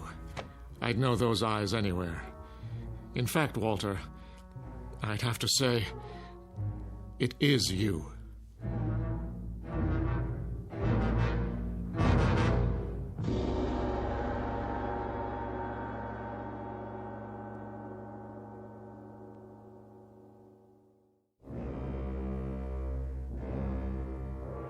It is you, Walter, isn't it? Photographs can be deceptive. Poor lighting, grainy images. You shouldn't have kept the ring, you know. It's a dead giveaway. Ring? It is a bit like mine. Not like it. The same. Sam, really, you can't be saying what I think you're saying. That wouldn't make sense. It wouldn't be rational. It wouldn't... Come now, Walter. We're not children. You know exactly what I'm saying. I've been accused of many things in my time, but never of being inarticulate. Oh, you're joking. Just because a man in a picture happens to look like me... And happens to wear the same ring, and happens to have the same small mole on the left side of his face. Did you keep the pistol? Or is it in a Civil War museum somewhere? Oh, Sam. Tell me the truth. You know what the truth is, don't you? You are the man in the photograph, aren't you? Yes. I knew it. I've suspected for a long time. But, of course, it seemed so fantastic. It is. Yes. So, now we're on equal footing at last. The time for lies is over, Walter. Wouldn't you agree? Yes. So tell me, how old are you? You won't believe me. I can believe anything now.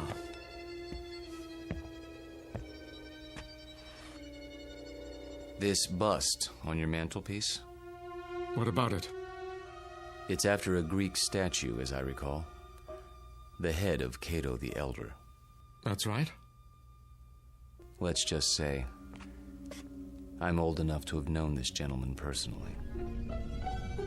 But he lived more than 2,000 years ago. I said you wouldn't believe it. No, it isn't that, but 2,000 years? How, Walter, how? You don't know what you're asking. In heaven's name, this is what mankind has been dreaming of. Sam. To live forever. To go on learning and understanding eternally, without end, without death. Sam. Tell me the secret. I can't. You must. You owe it to the world.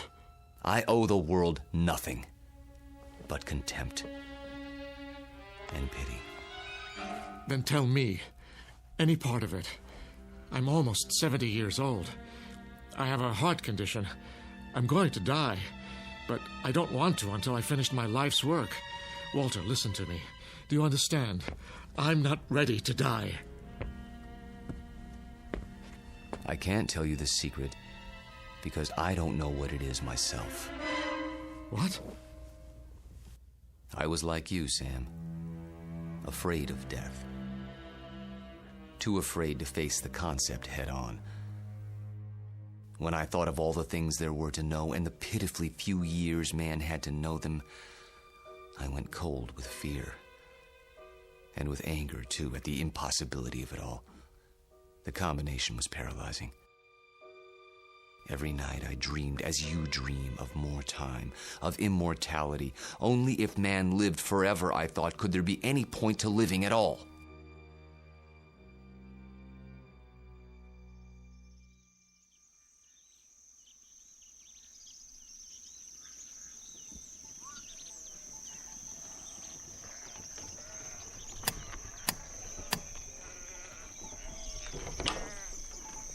I'm thirsty. You have water? Come in, traveler. Thank you. You're very kind.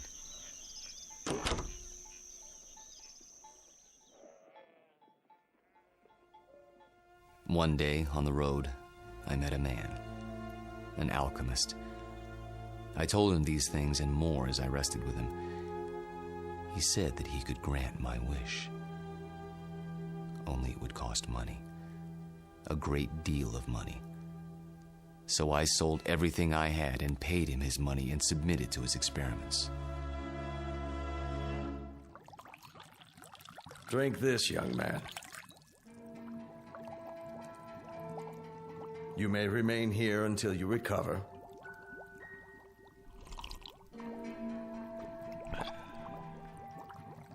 I feel strange. That will pass.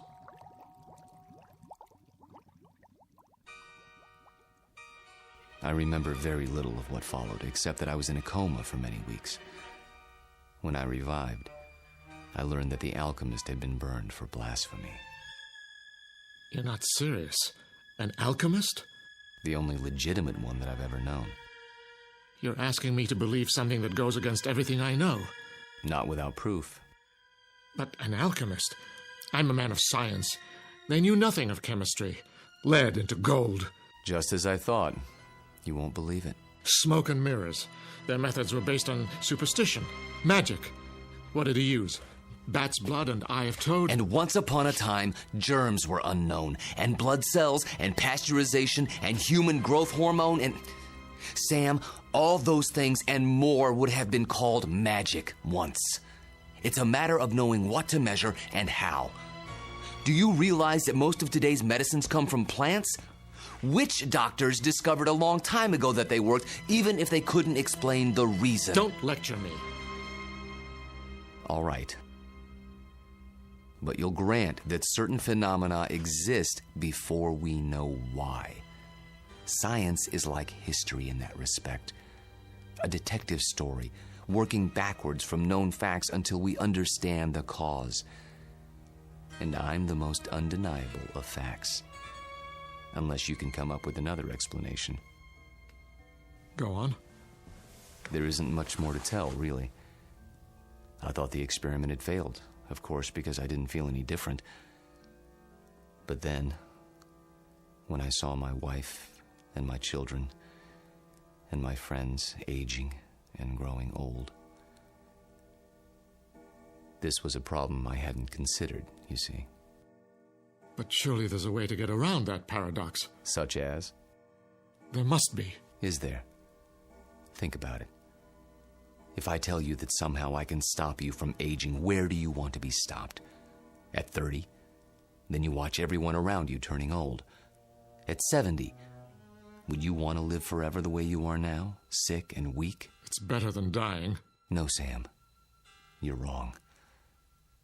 I was wrong. It's death that gives this world its point. We love a rose because we know it will soon be gone. Who ever loved a stone? I'm not a rose, and I'm not a stone. I'm a man. Very old, very frightened. Of what? Death? Yes. Of death. You're a fool. I want to die. Then why don't you? Because I'm a coward. Like all men. Because I'm tired of living and scared of dying. That's why. There's a revolver in my desk at home, Sam. The same one you saw in the Civil War photograph. Every night, I hold it in my hand and pray for the courage to pull the trigger. But I can't. You mean to say you've survived all these years without an accident, without being injured or wounded? Some people are lucky that way. They go through life without ever breaking a bone or seeing the inside of a hospital. Oh, I've come close to death plenty of times, but never close enough. Thank you. For what? For reassuring me. I thought that if a man lived forever, he would grow wiser. But that isn't true, is it? You grow tired, that's all. It must be lonely. That's a word that comes to mind. You say it as if you think it's a word I don't know anything about. I suppose you married more than once? Yes. How long with each woman, Walter? 10 years? 15? I take your point. Now you know why I attended your lecture. Why I asked you here tonight. It wasn't idle curiosity. I suspected as much. Sam, this isn't a situation of my choosing, not any longer. I tried to resign 6 months ago, but you talked me out of it. Do you remember? Yes. Do you know why? I knew that Susanna was falling in love with me. And I knew what would happen, because it had happened before. A few years of happiness, and then I warned her. I did everything I could to discourage her. Except tell her the truth. How could I do that? She'd have thought I was mad. Then why didn't you leave? Because it was too late. I was in love with her. Everything was against it, all my reason and experience. But that didn't matter. And God help me, it doesn't matter now. It does to me. Walter, I can't let you marry my daughter. And why not? Susie. Well, go ahead. I asked a question, Father. We were just having a conversation. So I gather. How long were you standing at the top of the stairs? Long enough to hear that there's some sort of disagreement over me. Don't you think it would have been considerate to include me in the negotiation? It's not a negotiation. Please, don't misunderstand. Your father seems to think I'm too old for you, darling. Susanna, let me explain. That's the silliest thing I've ever heard. Good. In that case, you will marry me? I thought that's already been decided. You asked, and I accepted. Unless you're having second thoughts. Nonsense. If I had my way, we'd do it tonight. Are you serious? I've never been more serious in my life. I think you mean it. There's a justice of the peace in the next county. Go upstairs and get your prettiest dress. I'll go back to my place and pick you up in an hour. But... Go. Go. Daddy? I can't very well ground you, can I? You're of legal age. Oh, Walter. I do love you. Though your timing is a bit of a surprise. Life is a surprise. If we're not ready now, when will we be? Next week? Next year?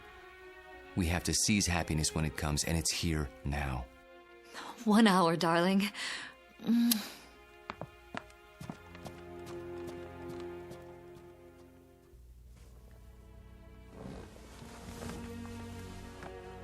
I'll tell her. She won't believe you, Sam. No one would. In fact, by tomorrow, you won't believe it yourself. We'll see. Yes, we will.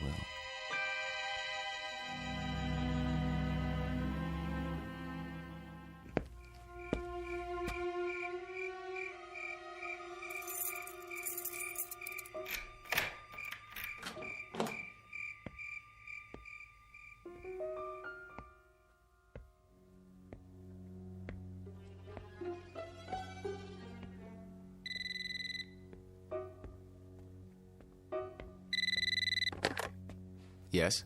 I'll give you one last chance, Walter, if that's your name. Sam, please. The irony is, I truly like you. We've been fine friends.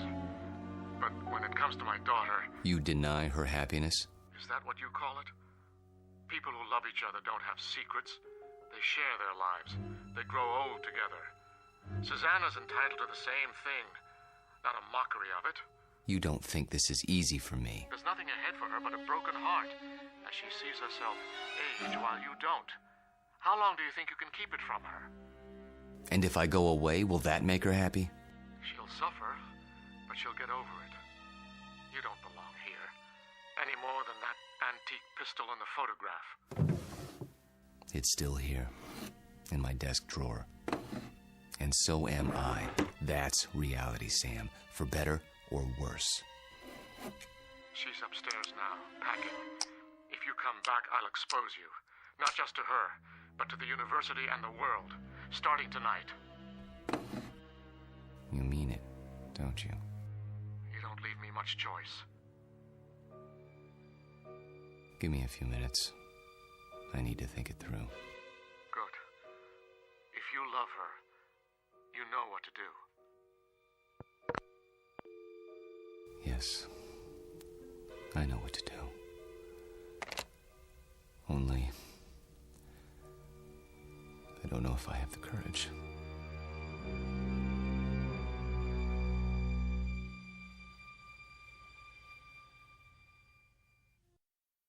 Hello, Tommy. Who are... You needn't stand up. How did you get in?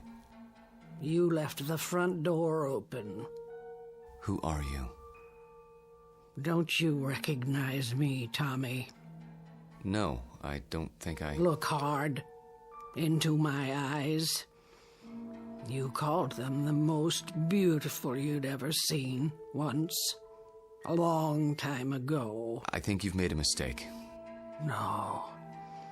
It's you, Tommy. My name is Jameson. Professor Jameson. And if you don't leave my house at once, I'll be forced to call campus security. Don't pretend with me. I know who you are. And who is that? Tom Bowen. Tom? My husband. That's impossible. I've never been married. You mean you don't remember? How convenient for you. We married right after the Great Depression. We lost our farm to the drought. Crops died and blew away like dust. And you, still a strong, vital man. So we packed up the car and moved west. The living would be better now, you said. And it was. For a while. We had a little girl. Did you know she passed away last year, Tommy? A grown woman herself, getting on in years. It's not right to outlive your children. But me, I had to keep going. It was like I'd been waiting all these years, waiting to know where you went when you ran off. And now, I found you. My dear lady, perhaps if you told me who you're looking for, I could... Oh, stop. Please, stop. I saw your picture in the paper. I knew it was you by those eyes. And the ring. You always wore it. So I had to see if it was true. It is. No, Lord, look at that. I can't explain it. I only know what I see. I've grown old, and you haven't. Don't. Please. And now you're going to marry someone else and leave her the way you left me. Lorette, for God's sake. I can't let you marry her, Tommy. You're mine. Don't touch me. What's this? Put the pistol down. Oh, I remember that gun. You used to keep it locked away. Said it belonged to your great-grandfather. Take it out and oil it like you knew you were going to use it someday. Is it still loaded? I said put it down. Tommy, what you're doing, it's wrong. You can't go on hurting people the way you hurt me. I won't let you. Lorette, for the love of... What was that? I didn't hear anything. Are you sure? I thought... Thought what? I don't know. Susanna, dear, please wait. Don't try to stop me. I've made up my mind. I know. It's not like I'm going away. Walter and I will be married, and then we'll come back and I'll move my things into his house. It's only down the block. I'll still see you every day and... Shh. I did have some things to say to you. Very important things. But now, I don't know where to start. Please don't. I'm nervous enough as it is. Can't you be happy for me? I know it's a change, a big change, but surely you're not surprised. You must have seen it coming. I know we haven't talked much about it, but... Do one thing for me, sweetheart. What? Bring me my reading glasses. I shan't be able to sleep while you're off eloping. At least I can get some reading done. Oh, Daddy, thank you. Where did you leave them? Upstairs in my bedroom, as I recall. Would you mind getting them for me? Of course I will. If Walter comes to the door, tell him... I know what to tell him. Don't expect him just yet. There's still time. Wait right here. I'll find them.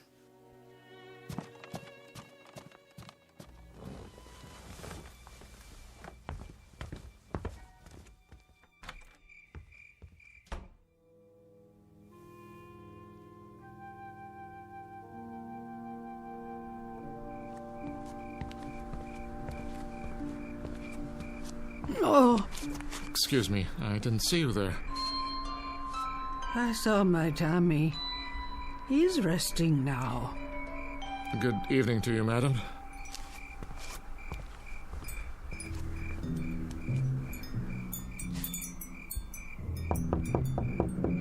Walter.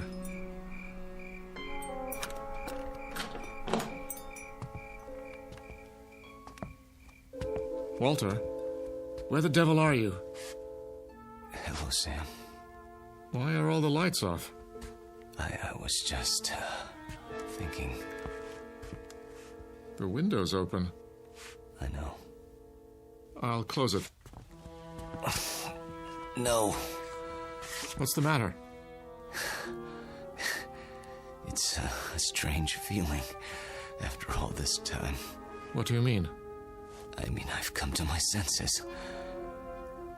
Tell Susanna. Tell her if you would. You're hurt. Turn on the light. Stay away. I'll call a doctor. No. But your hand, there's blood on it. Hard to avoid that when you've been shot. It's dripping all over everything. I'm leaking, Sam. Everything that's been held inside for so long. It's running out. I feel light as a feather. Take my arm. Sit down. Quickly. A little late for that. I'm sinking, Sam. Right into the rug. It'll be quite a mess to clean up. What's happening to you? It's happening. At last. Your hair. Your skin. Sorry to fall apart on you. Oh. But nothing lasts forever. Thank God, Sam. Thank God. And his wisdom. Oh, Walter. Tell her. I'll try to think of something. Don't let her see me like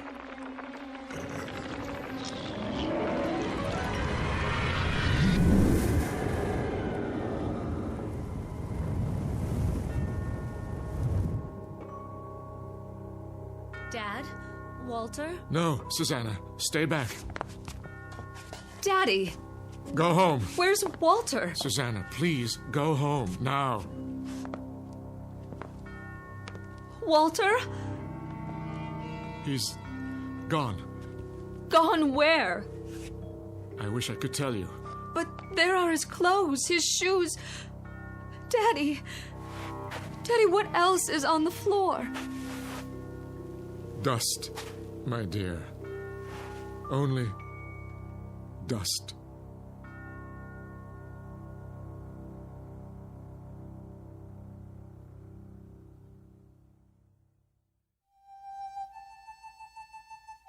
Professor Walter Jameson, an expert in the subject of times long past, and above all, a consummate actor, since before this university was founded.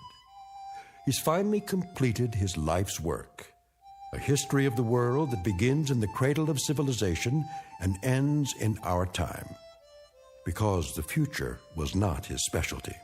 In fact, the simple truth is he had no future left. The past has a way of catching up with us, sometimes when we least expect it.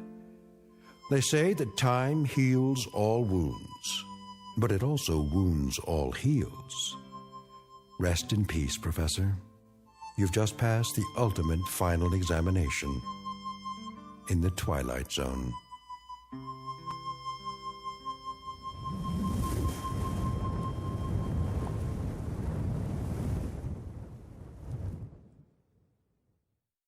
More from the Twilight Zone after this. You are about to enter another dimension, a dimension not only of sight and sound, but of mind, a journey into a wondrous land of imagination.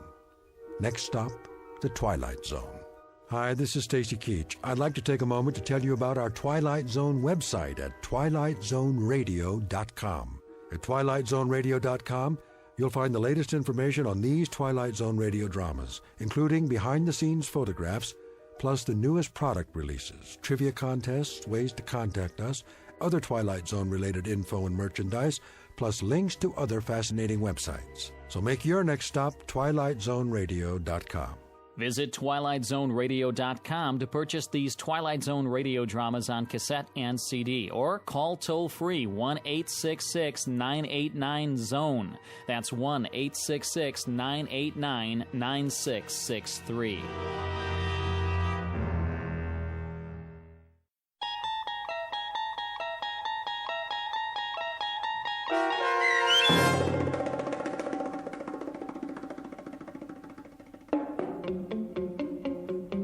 Long Live Walter Jameson, starring Lou Diamond Phillips with Stacy Keach as your narrator, was adapted for radio by Dennis Etchison and written for The Twilight Zone by Charles Beaumont. Heard in the cast were David Darlow, Alyssa Fraden, Elizabeth Lido, Ann Whitney, Jeff Lupetin, and Christian Stolte. To learn more about the Twilight Zone radio dramas and to obtain audio cassettes and CDs of these programs, visit our website at twilightzoneradio.com. The producers of The Twilight Zone wish to thank CBS Enterprises, Carol Serling, Dennis Etchison, Dick Brescia Associates, Claire Simon Casting, Terry Jennings, XM Satellite Radio, Sirius Satellite Radio, our sponsors and our radio affiliates for helping make this series possible. This copyrighted radio series is produced and directed by Carl Amari for Falcon Picture Group. Audio editing, sound design, Foley effects, and mix for the Twilight Zone radio dramas are by Cerny American creatives Craig Lee, Michael Slaybach, Bob Benson, and Jason Rizzo. To learn more about the Twilight Zone radio dramas and to contact us, visit our official website at twilightzoneradio.com. Doug James speaking.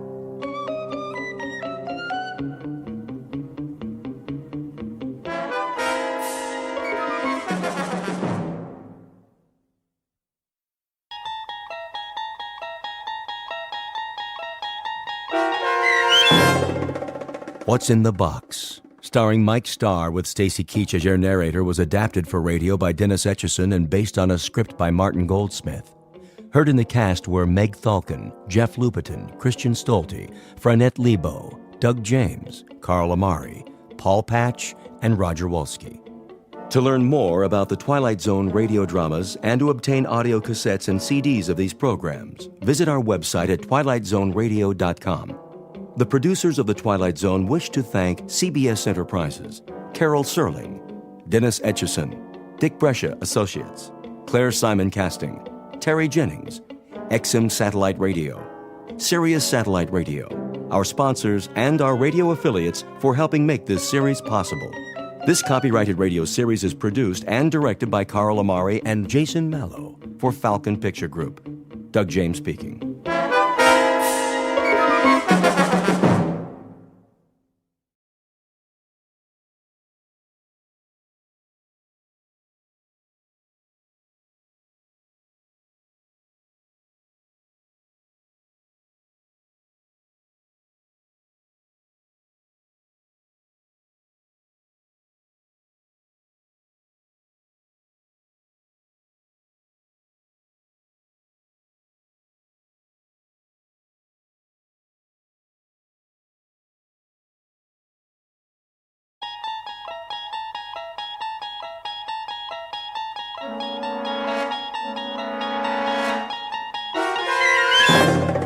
You unlock this door with the key of imagination. Beyond it is another dimension, a dimension of sound, a dimension of sight, a dimension of mind. You're moving into a land of both shadow and substance, of things and ideas.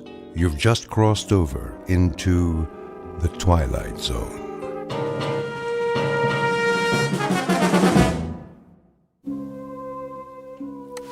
Okay, you know the drill. You talking to me, Copper?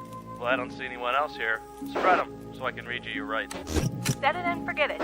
3 easy payments. Coffee beans that are aged. Will you stop it? Turn that thing off. We'll have to operate on his brain at once. Scalpel. Watch it, nurse. It's the bottom of the 8th inning, and so far it's been a very tight game. Drop it! Drop it or I'll shoot! Take it easy, Phyllis. The repairman's coming. You did call him, didn't you? Of course I did. Now turn it down. I'm trying to cook dinner in here. I gotta keep it warmed up, don't I? Bring me another beer. Get it yourself and wash your hands. It's almost ready. Yeah. Acme TV repair. Come on in. So, what seems to be the problem? Did you hear me, Joe? Dinner is served. In a minute. Channel change is messed up. You don't say. Keeps flipping all over the place, one thing after another. Well, let me take a look. Yeah, you do that. Shall I repair it here, or perhaps take it to the shop? Are you kidding? Tonight's a big match from the Garden. World Hardcore Tag Championship. You know, Mr. Britt, it may take some time. Just fix it, will you? I gotta watch my programs. Okay, Joe, have it your way. If it's cold, it's not my fault. I'm coming. Go ahead, pal. I'll check back with you. Most certainly. Mind if I turn the sound up? A man's gotta do what a man's gotta do. Just keep it down to a raw, huh? The wife. You know how it is. Yes, I do. Your wife, that's all I hear. Easy. I said I'm taking care of it. Huh? Why don't you just tell her about us? Don't worry, I'll tell her everything. When the time's right. If you were any kind of a man, you'd do something now. You'd get rid of her. Wait a minute. What kind of program is that? Oh, that's Channel 10. But I don't get Channel 10. There's no such thing. Portrait of a TV fan. Name, Joe Britt. Occupation, cab driver. Married to one Phyllis Britt, long-suffering companion in a lower-middle-class apartment. His one consolation is the time he spends in front of his television set, watching various sports, crime, courtroom, and medical shows. His nightly escape into a world of fantasy and high drama. But tonight, Mr. Britt is going to watch something not listed in his local newspaper, a special broadcast designed for the cabbie who's seen everything. Joe Britt doesn't know it yet, but his flag is down, his meter's running, and he's already in high gear, on his way to a call that will lead him off the pages of the map book and into the Twilight Zone. And now, the Twilight Zone and our story, What's in the Box, starring Mike Starr with Stacy Keach as your narrator. Great dinner. Glad you liked it. Scrumptious. Wasn't it? Absolutely mouth-watering. I thought so, too. Tastes like... Yeah, go ahead and say it. Like what, Joe? I got it. Fiberglass. Well, keep on being late. What do you expect? Not much from you. Yeah, the feeling's mutual. I'm telling you, I'm getting sick of it. Where'd you get this slop? The Lucky Dog pet store? You're getting sick of it. How do you think I feel? I don't get a man coming home to me at night. I get something left in the cab that's all used up. Nice, Phyllis. Real nice. Tell the whole world. We got company, remember? Oh, yeah. The TV repairman? Better hope he gets finished pretty soon, Joe, so you can watch your programs instead of having a conversation with your wife. We're having a conversation right now. Sure we are. It ain't my fault I'm pulling long hours. Yeah? Whose fault is it? The man in the moon? I already told you. Guy hails me when I'm heading into the garage. Had to haul him all the way up to Yonkers. Oh, give it a rest, Joe. I heard that one before. The other day it was Yonkers. Yesterday it was LaGuardia. You don't fool me one bit. Just tell me. Who's the girl? What girl? The one you've got on the side. You're crazy. Yeah, and you're a louse. You don't have nothing left by the time you get home. You gotta be giving it away someplace else. Yeah, I got so much extra energy. Where would I get it? Not from this food. You get what you pay for, Joe, and you're slipping way behind in your payments. Give me a break. I'll give you a break in your head is what I'll give you. If you're cheating on me, Joe, I swear. Can it, Phyllis? The guy out there's getting a free show. Free? How much are you paying him? $10 an hour? 20? And for what? So you can watch your stupid TV. I got a suggestion, Joe. Why don't you sleep on the couch tonight so you don't miss the late show? That's it. I'm going in the other room. Well, don't let me stop you. Take the whole six-pack. As soon as he gets done, you better hurry up. It's getting late. The main event's coming up. Goat Boy and Old Crow versus Dude Love and Rob Van Dam. I know what's going on. You think I don't? You can't even look me in the eye anymore. You're so guilty. Phyllis, for the love of... Well, don't jump off any building on my account, Joe. One of these days, I'm going to even up the score. Make it a real tight ball game. What's that supposed to mean? Freddie Broom. You know, that good-looking butcher? He's always given me the once-over. I can feel his eyeballs rolling over me like ball bearings. You'd think I was the Queen of Sheba. What are you trying to do, start a fight? Well, I got no fight left in me. Once that joker gets fiddling with the TV, all I want to do is watch wrestling and flake out. I'm pooped. Yeah, I'll bet you are. You drove to Yonkers. For all I know, you even went twice. You shouldn't drive so much, Joe. You'll ruin your health. How's it coming, Mac? Well, Mr. Britt, you've got yourself a little problem here. Little problem? You've been at it an hour now. I could have built a whole new set by now. Is that so? Sure thing. I didn't just step off the ferry from Jersey. I know how you guys operate. Do you? First you kill a $20 hour. Then you say you gotta take it down to the shop. Another 20. Then you start switching tubes and charging me for the privilege. I get some poor sucker's old parts, and he gets mine. Nobody's the wiser, right? If you say so. And what was that phony station you brought in? Channel 10 my aching back. I don't know what you're referring to. You don't, huh? Probably put a videotape in just to confuse me. It's a racket, that's what it is. A penny ante Cosa Nostra. Well, the state of New York's got laws against that. So save yourself a headache. I ain't swinging for no big bills, period. In that case, the set's ready. What? You heard me. The set's ready. No charge for my services. Want a beer? On me. No, thanks. Have a pleasant evening. Same to you, pal. Same to you. Now, where's the remote? Hey, Phyllis! Come on in. We can get Channel 10. Your wife, that's all I hear. In a minute, Joe. Hold your horses, baby. What?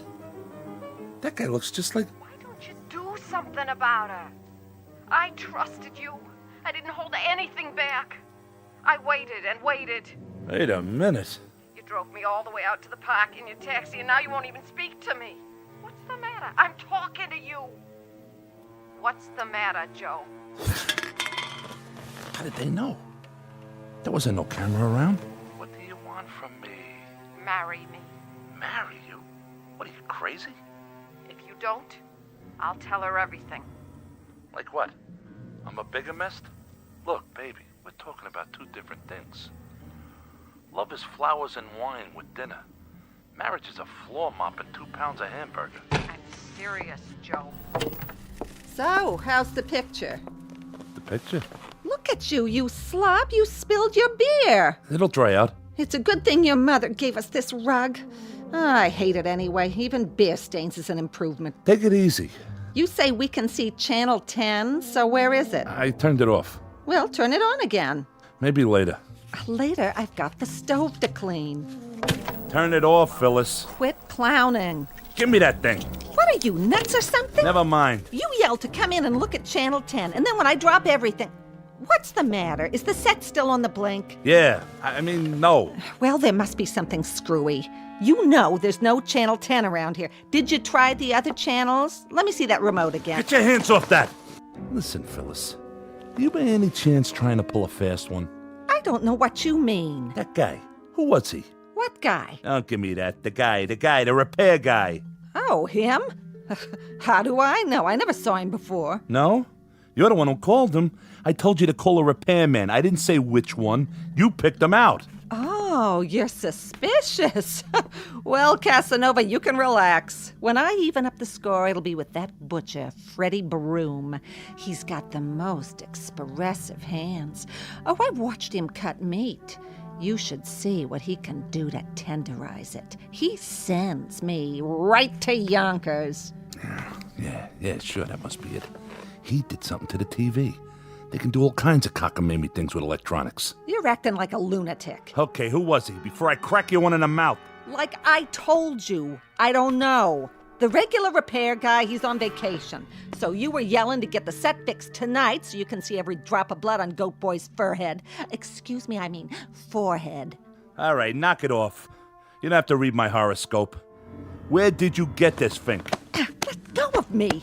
From the phone book. Where else? What's wrong, Joe? He didn't fix it right? No, he fixed it. He fixed it perfect. You should have seen this. This Channel 10. Nah, never mind. I'd like to. Turn it on. No. It's nothing. Honest. Go finish your cleaning up. I'm sorry I yelled at you. See, I guess the traffic got to me. Yeah, that's it. Well, something sure did. You keep this up, Joe, you better see a psychiatrist. Take my word for it. I guess I'll stick to wrestling. Something civilized. They're circling each other, looking for an opening. With a tag team gold on the line, this is going to be a real slobber knocker. This is more like it. Now the collar and elbow hookup into a quick go behind. Whoa, Nelly! Dude loves going for this patented sleeper hold. Oh, but wait a minute. Goat Boy fouls him with a billy goat kick. Whoa, where's the referee? Oh, that one must have hurt. Now, you're not going to believe this, folks. He's trying to chew Dude Love's ear off. Come on, Rev.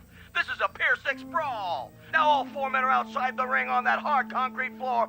Break it up. Oh, somebody's got to stop these behemoths before... Great dinner. Glad you liked it. Huh? Scrumptious. Wasn't it? Absolutely mouth-watering. I thought so, too. What is that? Tastes like... Yeah, go ahead and say it. Like what, Joe? I got it. Fiberglass. No, Well, keep on being late. What do you expect? Not much from you. Yeah, the feeling's mutual. I'm telling you, I'm getting sick of it. Where'd you get this slop? The Lucky Dog pet store? I don't believe this. How do you think I feel? I don't get a man coming home to me at night. I get something left in the cab that's all used up. Nice, Phyllis. Real nice. Tell the whole world. I don't believe it. If she sees this... Wait, can't breathe. Ow! Ow!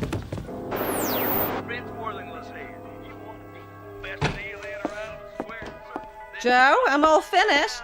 Let's watch something together for once. Even your wrestling, for a while at least. Joe? Joe! Talk to me, Joe!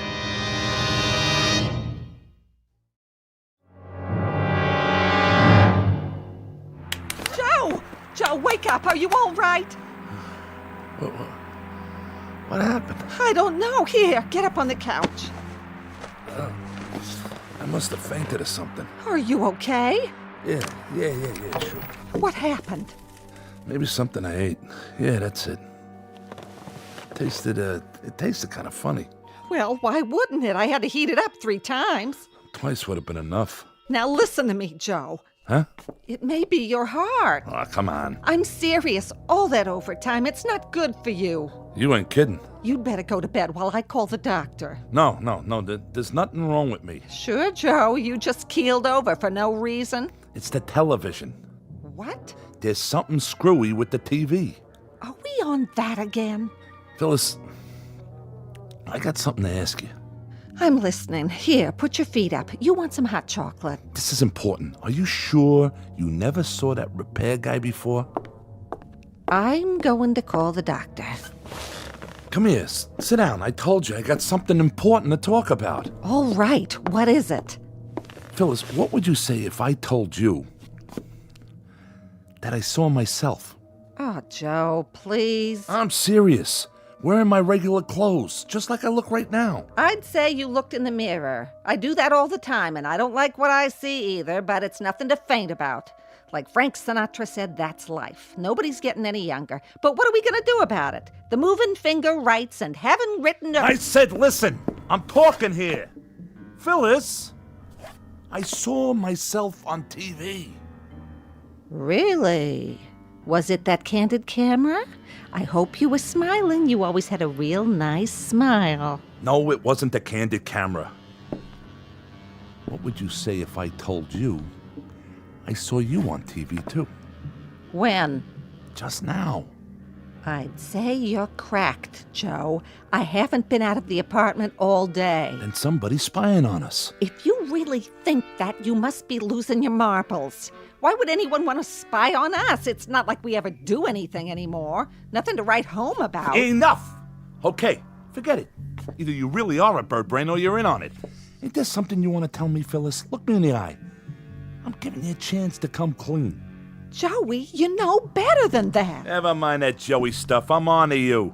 You're trying to trap me. You set me up, didn't you? Joe, you're scaring me. Well, you'll have to get up mighty early in the morning to get the drop on Joe Britt. You must be sick. You're not yourself. Now, you listen to me. You go into the kitchen and you look up that repair guy in the phone book. Tell him to get back here on the double. Understand? Sure, Joe, sure. Take it easy. You'll get your blood pressure in an uproar. Because if he don't, I swear I'll go down to his shop, wherever it is, and drag him here. Who do you two think you're dealing with? I ain't nobody's sucker. Oh, okay, I'll call him. See, I'm going. In the meantime, why don't you go to bed? Calm down. Take a load off. Now, Phyllis!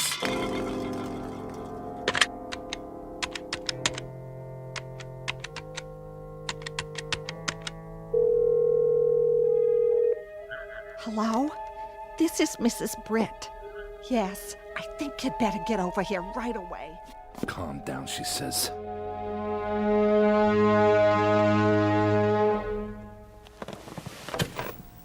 Come here. What do you see now, huh, Joe? What do you see? I'm on to you. You're nuts. We'll see about that. Ha! Missed me. I'll kill you. What's that? Say it again, Joe, so the neighbors will hear. I have witnesses. I said I'll kill you. Oh, no, you don't. Not my mother's face. Stand right there. Put it down, Joe. It's an antique. Yeah? An antique, huh? What's it gonna be worth in a minute? You lousy, no good. Come to Papa. Get away from me. I got you cornered. No place to go now. I don't like that look in your eye. Unless it's out that window. Joe, put it down. Not the vase. Don't you try to run or I'll smash it, I swear. No! Get away from the window. Let go of me!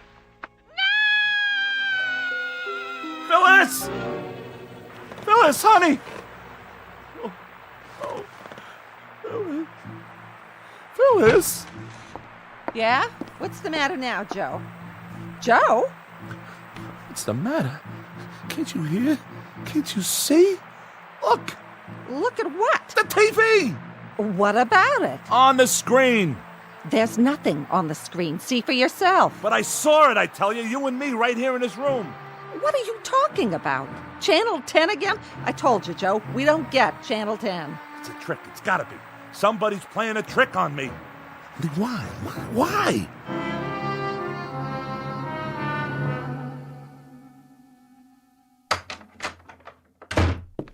Dr. Saltman, how is he? I've given him a sedative. I'll also leave you a prescription for some tranquilizers. Is that all he needs? We'll just have to wait and see. Of course, it might be wise to seek more expert advice. I'm a family doctor. Psychiatry's not my specialty. However, his condition could turn out to be relatively simple. What condition is that, Doctor? I read an interesting study the other day. It might apply here. According to this study, it's possible for someone to suffer delusions, even actual hallucinations, because of what's called media overload, effects that are directly attributable to the electronic culture we live in. Why don't you give it to me in plain English? I can take it. Well, for example, television. You told me your husband's an addict. Perhaps he's been staring at this mixed blessing, so to speak, for such a long time that its reality has become his. You mean he's turning into a TV set? No, nothing like that. But he may have reached a stage of confusion where he no longer knows whether he's watching the action or participating in it. You're putting me on. He's living a kind of waking dream, in other words.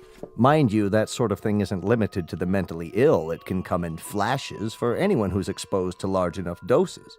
I have on occasion found myself actually calling for sutures or sponges while watching an operation on television. Even a man like you. Never mind.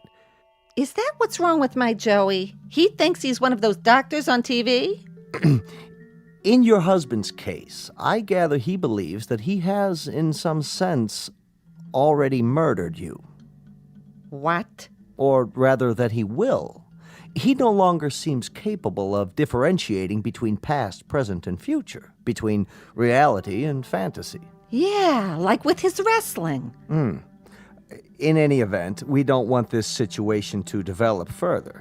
I should say not. I'd like you to bring him to my office first thing in the morning. I'll order a thorough checkup, reflexes, blood work, and so forth. Sure, if you say so. Meanwhile, see that he gets some rest. I will. Thank you, Doctor, from the bottom of my heart. Glad to be of help. I'll let myself out. Oh, Dr. Saltman. Yes? Is this your little black bag, or am I just imagining it? Oh, yes, of course. Thank you. Perhaps he shouldn't watch any more television for a while. Oh, good idea. Think of it this way, Mrs. Britt. If you gaze into the abyss long enough, the abyss may begin to gaze into you. Isn't that the truth? Good night, and sleep well. Can you beat that? I wonder if I stare into the Frigidaire long enough, I'll turn into cold cuts. Wouldn't that be something, though? We'll get back to our movie in a minute. Fitzworthington's here. You say you want dependable transportation. You need a second car so the little woman can get out of town on the weekend. Wouldn't that be something? Well, tell you what I'm gonna do. We'll get back to the news in a minute. You see this little baby right here? I'm gonna give it to you for nothing down. That's right, nothing, zero, not a penny. Walk in and drive it off with just your good name, a smile on your face, and the number where your little wifey can be reached while she's out of town. Come in your birthday suit. What do I care? How's that for a bargain? Oh, what's the use? That guy's on every channel. I might as well turn in. Phyllis?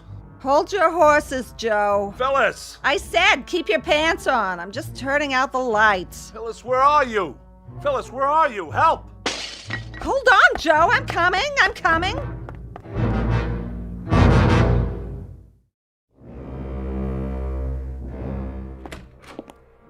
What was that noise? I heard a crash. The mirror. What did you do? The mirror on the dresser.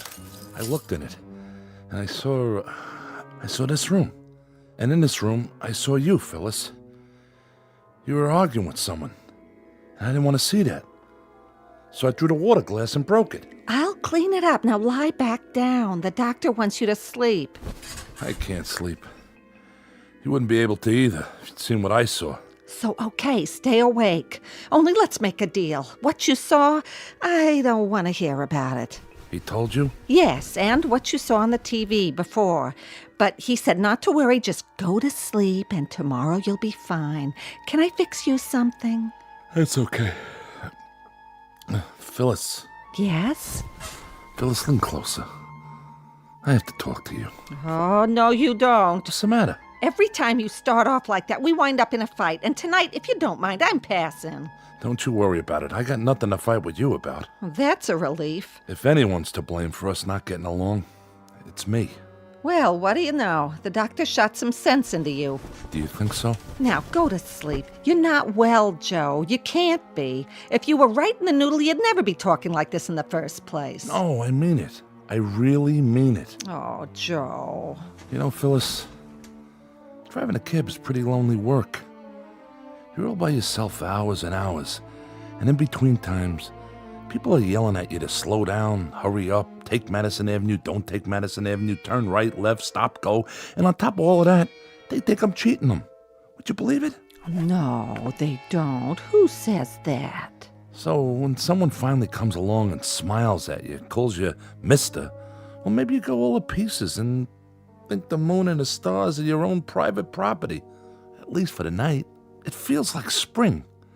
And you act like a first-class donkey, kicking up your heels like you were 17 or 18. See what I'm saying? No. There ain't no point in drawing you a picture. I guess you get the message. Maybe you better spell it out for me. Well, seeing you dead like that, after you fell out the window, or at least I thought you fell out the window, because it was on the TV and all, it was an awful shock. And I realized, well, you know what I'm trying to say.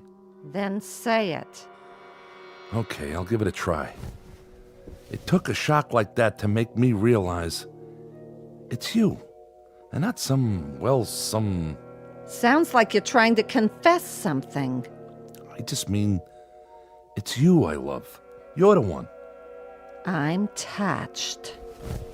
Okay, I'm just trying to be honest. I'm really touched. How's that, better? You don't have to get nasty. Me? Nasty? What am I supposed to get, dewy and gooey? Please, Phyllis. Am I supposed to fall all over myself when my husband of 27 years tells me he's finally decided he loves me? You don't know what love is. That's not the point I was making. What is the point, then? After charming the pants off the entire borough of Manhattan, he pins the blue ribbon on me? Which means I win one used-up nitwit. Easy credit, no money down. All mine to keep and feed and pamper and obey till death do us part. The only point you've got is the one on top of your head. Take it easy, Phyllis. I'll take it easy, all right. I'd take a butcher knife to you right now if you weren't so pathetic, lying there in bed out of your ever-loving mind. Who's out of his mind? You are if you think I'm gonna take your crap lying down. Well, at least you take something lying down. Yonkers, huh? Tell me another one. No wonder you're so short on the money every week. You've been blowing it on some cheap floozy. Cheap? Not everybody's cheap.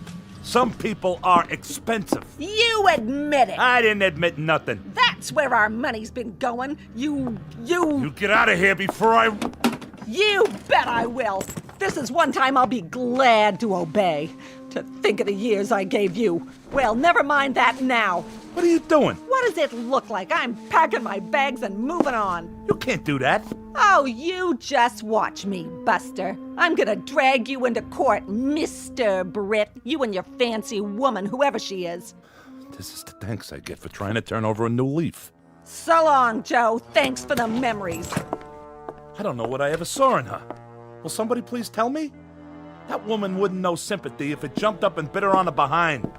Get out of here before I throw you out. Order in the court. Phyllis? Your Honor, the prosecution objects to these interruptions by the defense. What's going on in there? May we have a sidebar, Your Honor? For what purpose? Who's in my living room? Approach the bench, but I warn you both, if this is a delaying tactic. Ugh, that TV again. I should have known. Your Honor, the defense is merely trying to establish the sequence of events. or should I say, to respond to the fantasy presented by the prosecution? Throw me out. I'd like to see him try. Now what are you doing? I'm taking my crystal glasses. They were a wedding gift, remember? But why? You don't have to do that. Why, he says. Stay away from me, Joe. I'm warning you. The mood I'm in right now, you're lucky I don't tear you limb from limb, you dirty, rotten cheat. Order. This court will stand in recess. What did you have to turn the TV on for? On? It's been off for 15 minutes. Look for yourself. Channel 10. What do you want to do, drive me nuts? That'd be a short trip. We don't get Channel 10. Get it through your thick skull. You didn't see anything on the tube? No, I didn't, and neither did you. You've been faking it the whole time. Phyllis! I'll Phyllis you. It is the ruling of this court that Dr. Saltman's testimony be entered into evidence. He testified that, in his expert opinion, the accused was sane at the time of the crime, so the charge of murder 1 with special circumstances will stand. How can you stand there watching this? To what? You flapping your gums? That's not me! Who's not you? Joseph Britt, the jury has found you guilty. It is the judgment of this court that you be taken to the state prison where you'll be put to death in the... Oh no! Turn it off! Off! The set's already off. Anything you see, it's in your mind, Joe. It must be your lousy conscience. Take a good look. Turn it off! What's the matter, Joe? There's nothing on Channel 10, is there? If you see something, go ahead. I don't mind. Why should I? I never meant anything to you anyway. We'll both watch it together. Why not? I need a good laugh. Get out of my way! Oh, I'm so frightened. You just scare me to death with your big muscles. Out of the way, I said! My, how rough you are. Tell me what you see, Joe. It must be very upsetting. Lord is my shepherd, I shall not want. No, I'm innocent, I tell you. That's what they all say. He maketh me to lie down in green pastures. You ain't getting me in that room. Don't fight it, Joe. Lo, though I walk through the valley of the shadow of death. All I know is, I ain't sitting down. There's no use struggling. In all my years, I haven't seen a strap break yet. No! No! There. Now let's see this TV work. No more Channel 10 or anything else. Was it Lady Wrestlers, Joe? Or a burlesque show with fan dancers from Yonkers? Shut up! You shut up or I'll kill you! I swear I'll kill you! Come here. What do you see now, huh, Joe? What do you see? I'm on to you. You're nuts. We'll see about that. Ha! Missed me. I'll kill you. What's that? Say it again, Joe, so the neighbors will hear. I have witnesses. I said I'll kill you. Oh, no, you don't. Not my mother's vase. Stand right there. Put it down, Joe. It's an antique. Yeah? An antique, huh? What's it gonna be worth in a minute? You lousy, no good. Come to Papa. Get away from me. I got you cornered. No place to go now. I don't like that look in your eye. Unless it's out that window. Joe, put it down. Not the vase. Don't you try to run or I'll smash it, I swear. No. Get away from the window. Let go of me.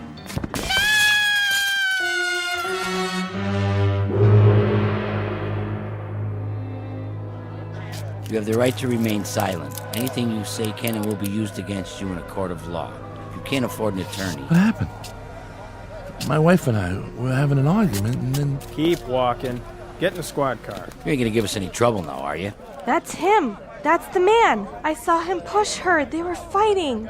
Stand back, folks. All right, break it up. Break it up. Party's over. Excuse me, Mr. Britt. You. The repairman. You started the whole thing. Fix your set, okay? What did you do to my TV? It's your fault. Your fault. All right, move along. Oh, Mr. Britt, I can use you for a reference, can't I?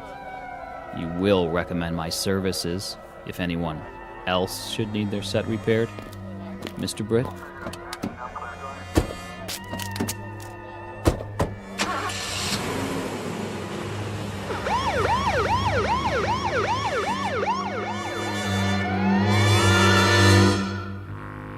Joe Britt, cab driver.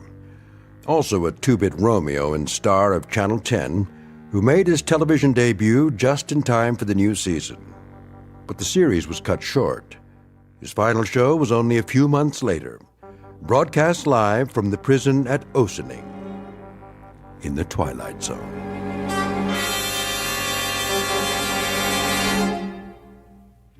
More from the Twilight Zone after this. Hello, I'm Stacy Keach. I hope you're enjoying this edition of the Twilight Zone Radio Dramas.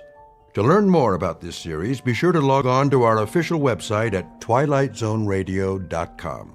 You'll find special discounts on our Twilight Zone audio collections, listings of our radio stations, links to other websites, and a photo gallery of our recording studio and some of our stars in action, plus ways to contact us with questions or comments about the show.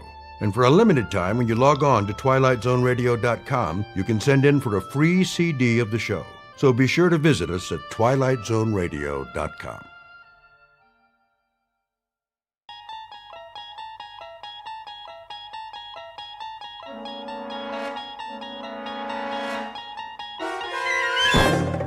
You're traveling through another dimension. A dimension not only of sight and sound, but of mind. A journey into a wondrous land whose boundaries are those of imagination. Your next stop, the Twilight Zone. Okay, honey, sit down. Okay. I got a little gift for you. Here it you is. shouldn't have. It's heavy.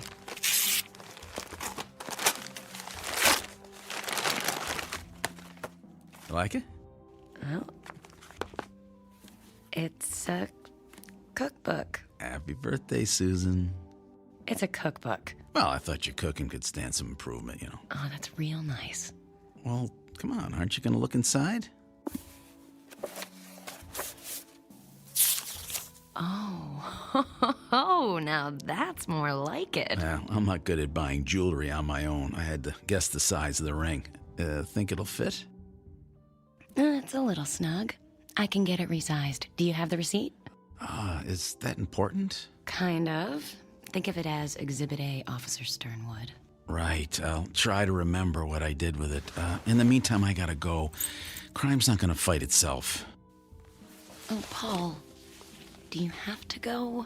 Look, I don't like it any more than you do, but I have to book leave in advance, and today kind of snuck up on me. And My birthday snuck up on you? that didn't come out the way I meant it to. I bet.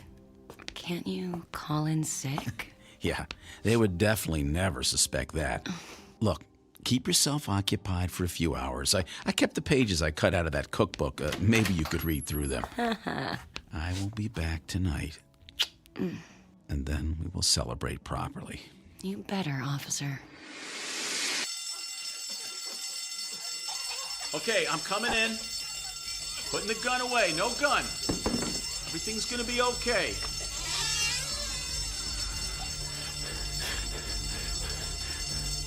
Now listen, Benny. Can I call you Benny? Look, I know you're not angry at these people. They haven't done anything to you. They just want to grab a burger and get on with their day. Now, whatever it is you're upset about, it's not right to take it out on them. Now, you're the one with the gun. You can do whatever you want. And I believe you are a decent man. You don't really want to hurt anybody. Look, we all just want to go home. You, them, me. Especially me. My wife's already mad at me for working on her birthday. And if I'm late for dinner, she's gonna kill me.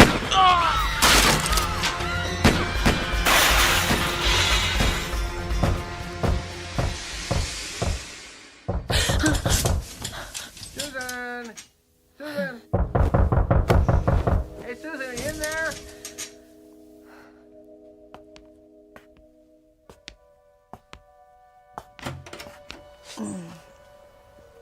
Oscar, what's the matter? Susan, your paper? It was on the porch. It looks like it might rain, and, well, I didn't want it to get wet. So, are you okay, Susan? Wow, you look awful. Oh, well, I was just I overslept. Had a bad dream. Oh, man. What, about Paul again? How do you know about that? Well, you told me. You know, on our date. We had one drink together, Oscar. That doesn't constitute a date. Well, maybe it should. Oscar, please don't do this. Look, Susan, Paul's been dead, what, 3 years now? 2 years, Oscar. Susan, we've all lost someone special to us. Oscar, I'm sorry about your mother. From what you've told me, she sounds like she was a lovely woman. Oh, she was. Yeah, she was everything to me. But I really think that... Hey, is that the phone ringing? I don't hear anything. Oh, yeah, that is definitely my phone. You better get inside before it rains. Bye now.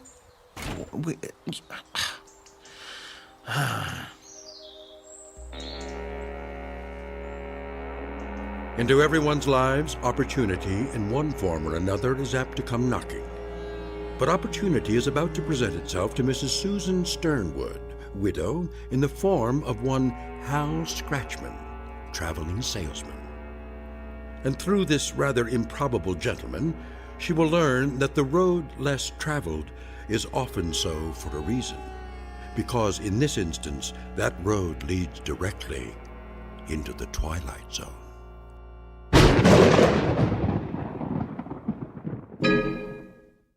And now, The Twilight Zone and our story, The Time of Your Life, starring John Rhys Davies, with Stacy Keach as your narrator.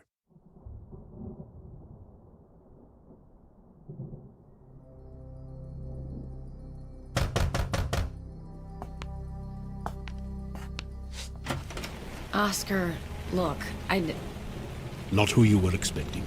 I'm sorry. I thought... can I help you?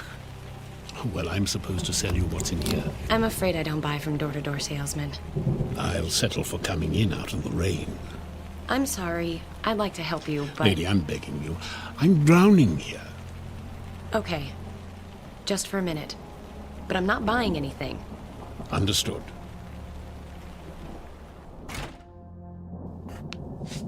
Thanks. Phew. Can't get used to the weather in this city. Oh?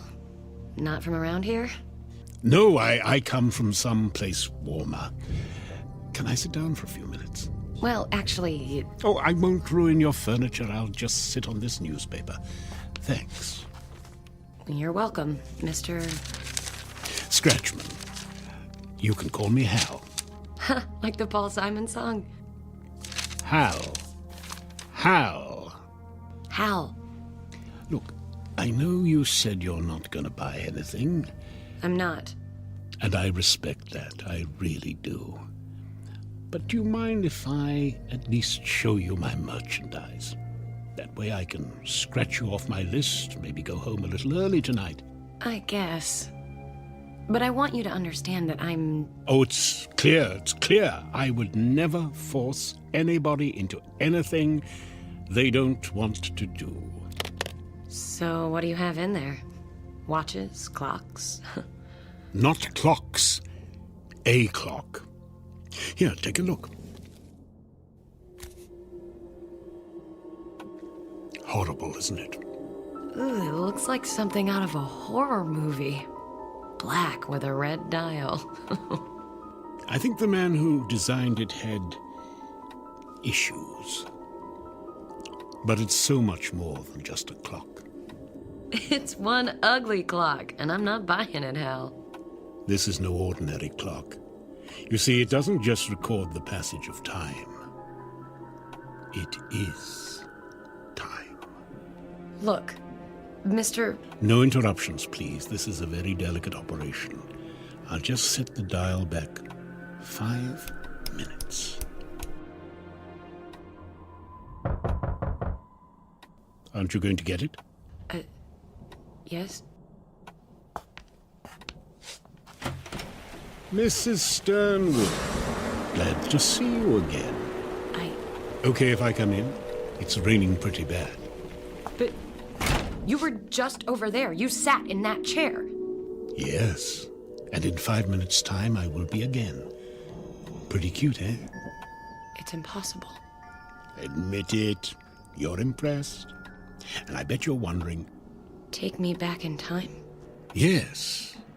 And a little more than 5 minutes. How about to the day of your husband's murder? Paul. I guess a wife of a cop has to be ready for the possibility that a husband may not come home one day. But that doesn't make it any easier, am I right? And on your birthday, too. How do you know all this? I like to keep well informed. I have a file on you, but it's back at the office, so what you say? Say about what? Going back. Back to the morning of Paul's murder. Say, just before he left for work. You could plead with him, lock him in the bathroom, whatever you feel like. I leave that part up to you. Anything to stop him from answering that robbery call on his way to the precinct. So what do you say? Yes. You might want to take a while to think it through. Yes. Okay, we have a sale. But before we start down this path, I think we need to discuss terms. Do I have to sign something in blood? Blood? Eee. No, I'm sorry. I just thought... No signing, and definitely not in blood. I'll settle for a handshake. A handshake? And what's the matter? My hands are clean. Oh, no, it's fine. A handshake is fine. Then put her there, partner. All right. Fine, good. There. What next? Now we turn back the clock. Be seeing you, Susan.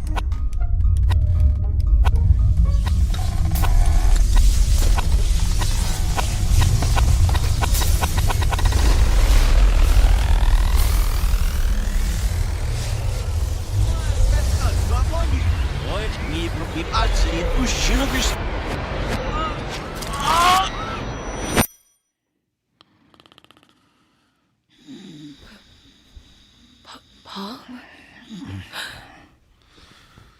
Paul? Oh. What is it, honey? Was I snoring again? No. No, you weren't snoring. So what's the matter? Nothing's the matter. Nothing at all. You're fine, Paul. Everything's fine.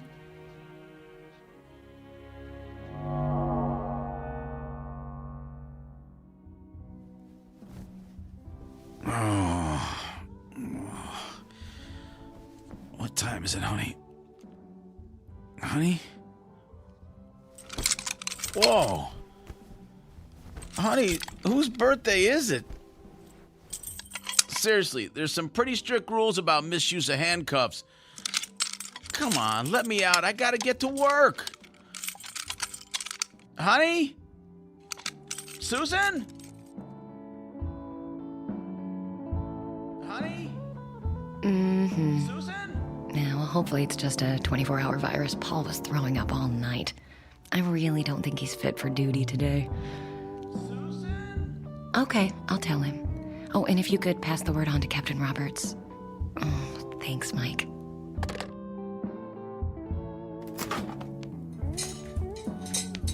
That was not cool, Susan. Paul! Do you know how late I'm gonna be? I am so dead. How did you get free? Think I don't know how to open a pair of handcuffs? Was that supposed to be funny? Because I'm not laughing here. What's the idea? Paul, I just don't want you to go to work today. Look, I don't like it any more than you do, but I have to book leave in advance. And today kind of snuck up on you. I wasn't going to say that. Look, it doesn't matter.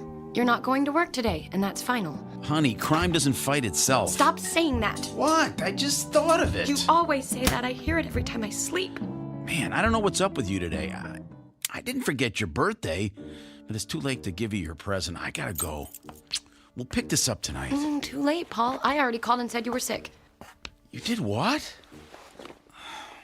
Look, forget it. I have to go. You're not going anywhere. Get back, Paul.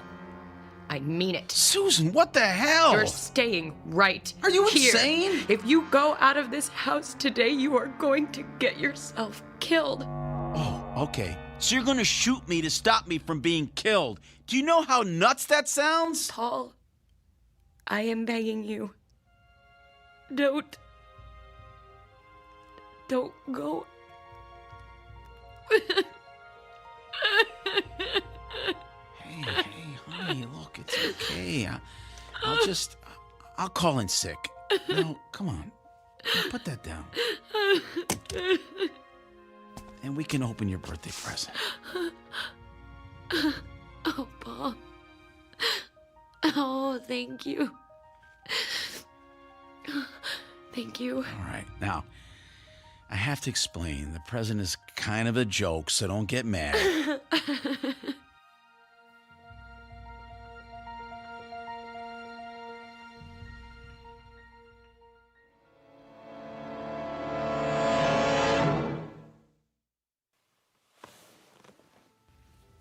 I know I must have looked completely crazy. I've never acted like that around him before. I've never done anything like that before. I've had no reason to. But this... Well, and of course, Paul insisted I get some help. What could I say? Mm-hmm. I pulled a gun on him. That's why I came to you, Dr. Paxton. I can't tell Paul what I really think happened. That he was killed. That I lived 2 whole years without him. And that I somehow went back through time and prevented it. It has to be a hallucination. But the thing is... Go on, Susan. The thing is... I guess I went to sleep one night, woke up the next, and in the meantime, I accumulated 2 years' worth of false memories.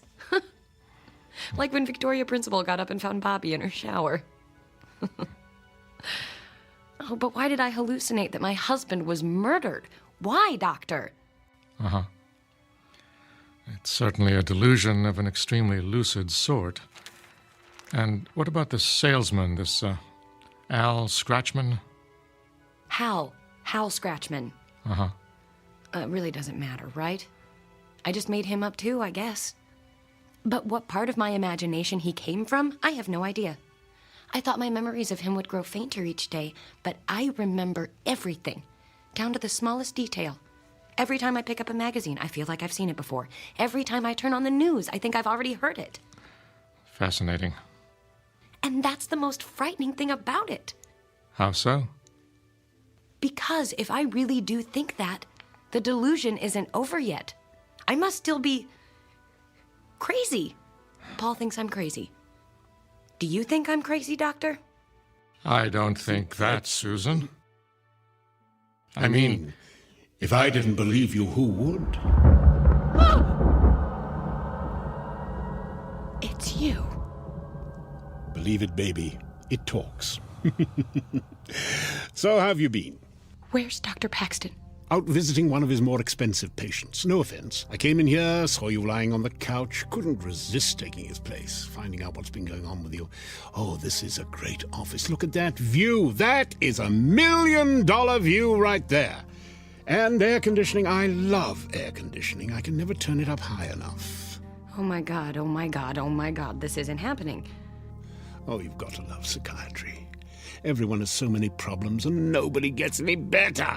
I don't know what's happening or why it's happening, but thank you, I guess.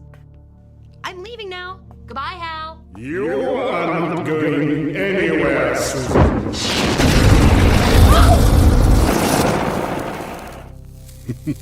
You like that? Sorry, did I send you a little then? I don't often do the fire-breathing thing anymore. It's hell on the lungs. Okay, I believe you. You're the devil. You can still call me Hal. I like to keep things informal, but at least we understand each other. I'm the devil, and you made a deal with the devil. But what is puzzling you is the nature of my game. Well, if you don't want my soul... Oh, again with the soul. Look, I gave you your husband back, correct? I thought the clock did that. Yes, my clock. You get 1 life from me, so I want 3 back in return. 3 what? 3 lives.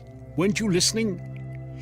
It can be anyone you want. People you know and dislike, people you don't know and don't care about. Wait a minute. You want me to kill somebody?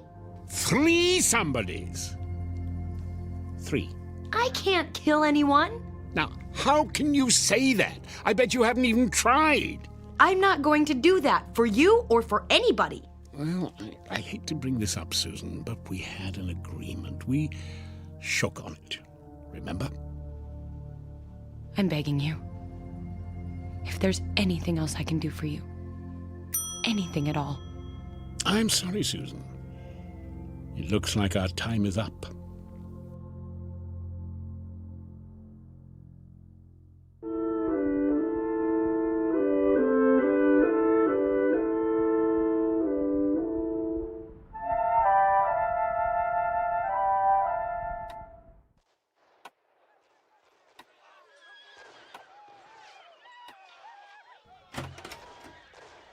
Hi, honey, you're home. Paul, I wasn't expecting you back so soon. Why? Do you have plans? Of course not. You okay? You seem a little jumpy. I'm just cold. So, how was your session with Dr. Paxton? Fine. Same as ever. Are we eating out, ordering in, or what? I thought we could... Paul, where did that come from? Where did what come from? Oh, the clock. Hey, pretty cool, huh? Paul, where did you get that? Oscar found it. Oscar? Yeah, he stopped by, wanted to borrow my power drill. I said it was somewhere in the basement and he could help himself. Half an hour later, he came back up with the drill and this. Isn't it neat? I don't like it. Yeah, it's a little odd looking at first, sure, with all the black and the red dial, but... Paul, I just don't want it in the house. I want to get rid of it. Aw, do we have to? I really like it. Susan, what's the matter? It's so... heavy.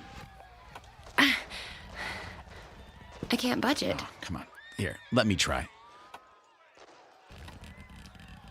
Oh, sorry. Good thing that beer can was empty. Clock seems fine to me. You need to work out more. Paul, if you can move it, would you mind putting it back where you found it? Sure, I could, but I don't know. I just don't want to. I think it seems good right where it is, don't you think? Why, are you sorry you bought it? No. No, I'm not, Paul. Not for 1 second. All right, well, I'm going to get another beer. You want one? How about a coffee? Wow, living dangerously, huh? 1 coffee coming up. His fate is tied to the clock. He can't help himself. Hal, where are you? In here. Where? Over here. In the TV. What have you done to my husband? You mean apart from subverting the very nature of time and the universe in order to bring him back to life for you? Nothing. He can't understand why the clock's so important to him, but you can. I don't want that thing in my house. Sorry. Like the 3 lives thing, it's non-negotiable. I moved that clock before. Why can't I move it now? Because I don't want you to. I want it there as a reminder. We have a business arrangement. We could have handled this amicably, gone our separate ways, but no! You had to turn the murders of 3 people into a big deal. So now, I'm playing hardball. Time's running out, and so is my patience. Tick-tock, honey. Remember? Oh, Susan, sweetie, do you think you could change the channel? I think they're showing Ice Station Zebra over... Sorry, Hal. That is the end of our broadcast day. Coffee's up. Hey, why'd you turn off the TV? Bad for your eyes. Let's listen to the radio. That was 3 is the magic number. And that goes out to Susan On second thought, let's go out. I'm hungry.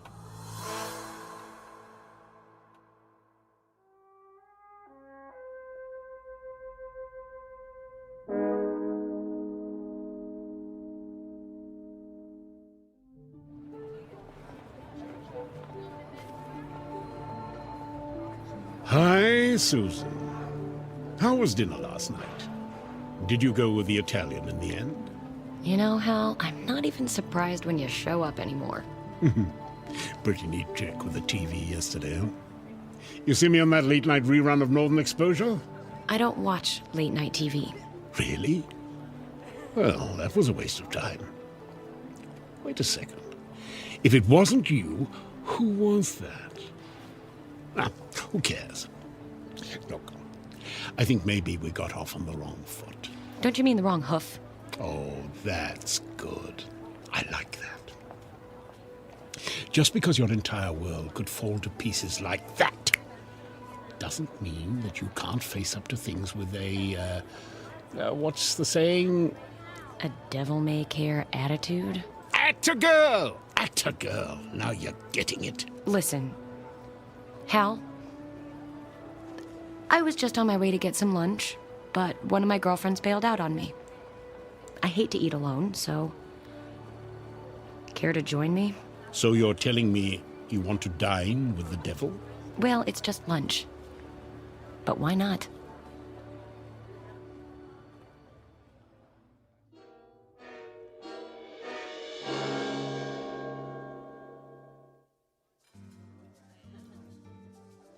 Are you ready to order? Oh, I'll have the special. And for you, sir? Do you have any of that soup? The one you serve cold? Oh, gazpacho. I'll have that. Anything to drink? Nothing for me. Yes, something with a lot of ice. Okay. Forget the drink, just bring me a glass full of ice. Just ice. Uh-huh. Come on, minimum wage, hop to it. That wasn't nice. All part of the service. So have you given it any more thought? You mean, who should I kill for you? Hey, you know who's good? The homeless. The homeless? Well, think about it. They're missing persons who aren't really missing. One more or less in the world who cares. I mean, it's not like anyone's keeping score. Don't you think those poor people have suffered enough? I'm the devil! I don't think anyone's suffered enough. And please don't try to pretend you care, Susan. I always give to the homeless. What do you want me to say? Good for you? I'm not in the good-for-you business. Have you ever thought it might be a blessed release for some of them? I doubt you're in the blessed release business either, Hal. Your ice, sir? If I found out you spat in this, there's going to be hell to pay. There's just one thing you guys have to do to be happy. Just one. Be nice to each other. And that's all. But no, you can't do it. I don't know why. I chalk it up to some sort of design flaw. Well, that's how you people are wired, I guess. And by people, I mean all people, everywhere, even the Swiss. What's different about the Swiss? Nothing. That's the point I'm trying to make. Keep up, darling. The way I see it, you needed someone to pin it all on, someone to take responsibility for all the badness. You needed me. You wished for me. You created me. Can I call you Mum? Under no circumstances. There. Now you know. I never told anybody that before. Why? Nobody ever asked me. They're all too worried about their own problems. Not me. Then you're dumber than you look. I like to hear you talk. I mean, really talk. And they say confession is good for the soul. No. We never use the S word at the dinner table. You know, Hal, you're really not such a bad guy. Don't be spreading that around. I've got a reputation to uphold. Hey! Can I get a little service here? My stomach thinks my throat's been cut. Hal. What? I'm hungry.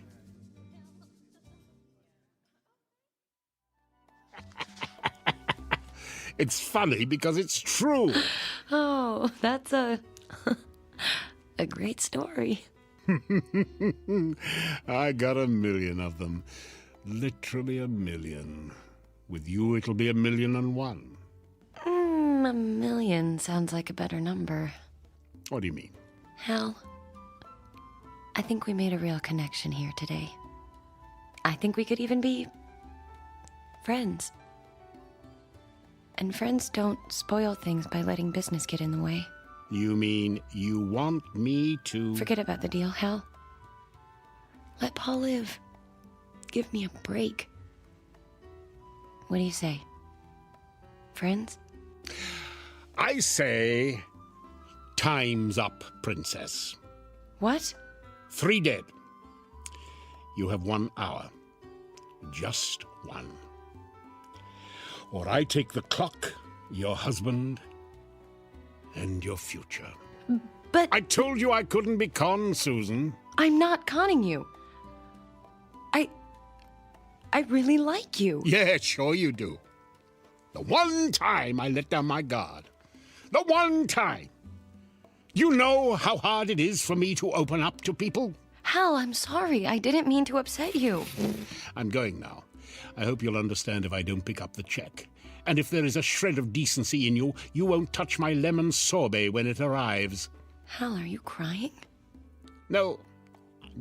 I just have some brimstone in my eye. I have to go.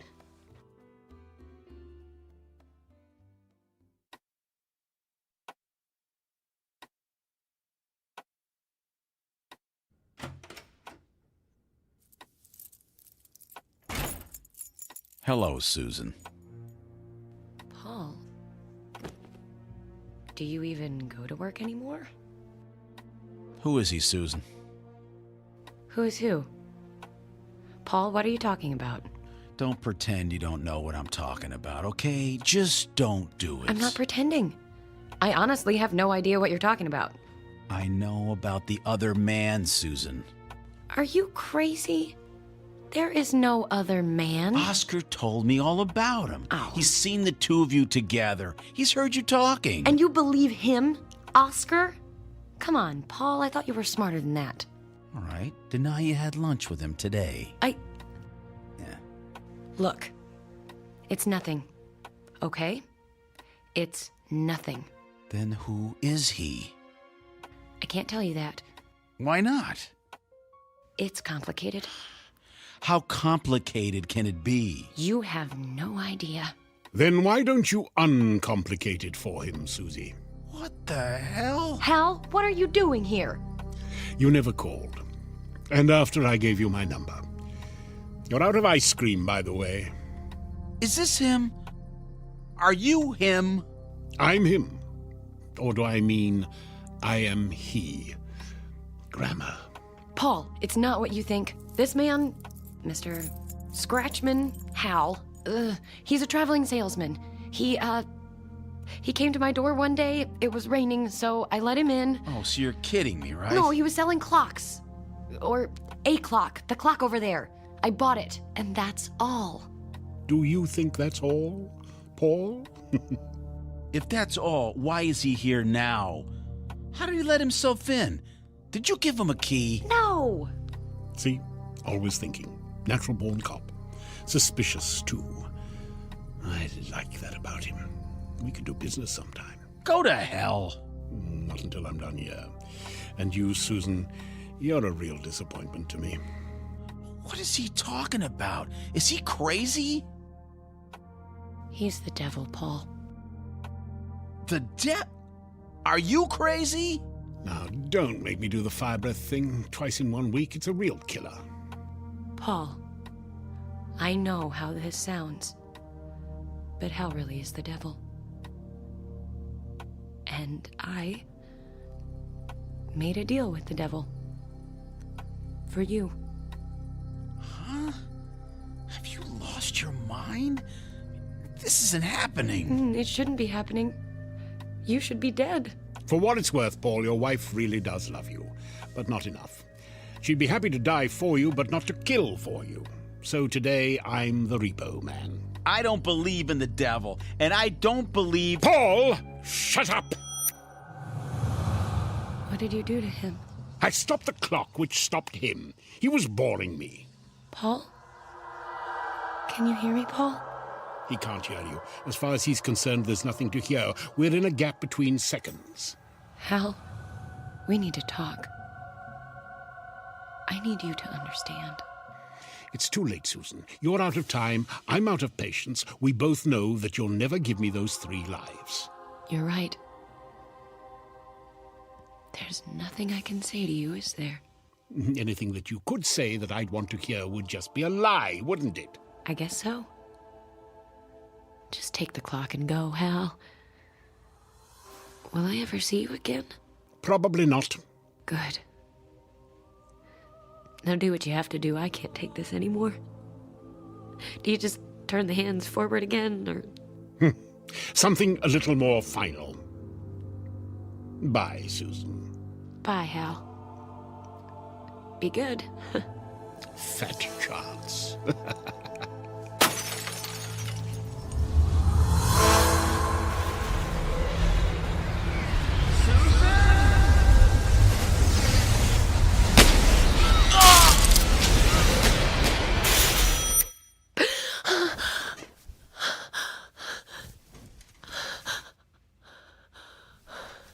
Paul? Paul? Paul?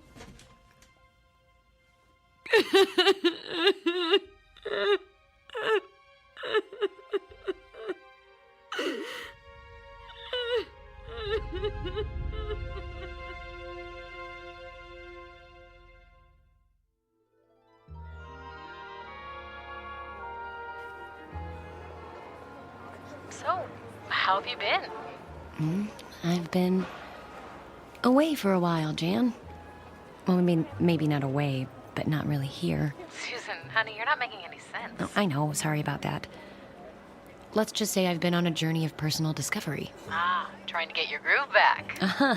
Oh, believe me, Jan, I did not go willingly. Oh. But I found something out about myself. What was that? That I'm gonna be fine. Just fine. I knew that. We all knew that. But what I really want to know is, did you meet any men on this personal journey of yours? Oh, I met... Oh, look, I'll be there in half an hour. I'll tell you all about it when I see you, okay? Okay, you'd better. Or I'll tell you as much as I can. Susan, my dear. Today is the first day of the rest... Oh, God! He hit her! I don't believe it, he just hit her! Oh, my. Oh, my. I can't believe I really did it. You did fine, Oscar. Just fine. You've only got 2 more to go, so let's get moving. Tick-tock, Oscar. Tick-tock. Okay, just tell me I'm doing the right thing. Oh, it is the right thing, Oscar. Remember, you're doing this for your mother. That's right. I did it for Mom. I did it for Mom. For Mom.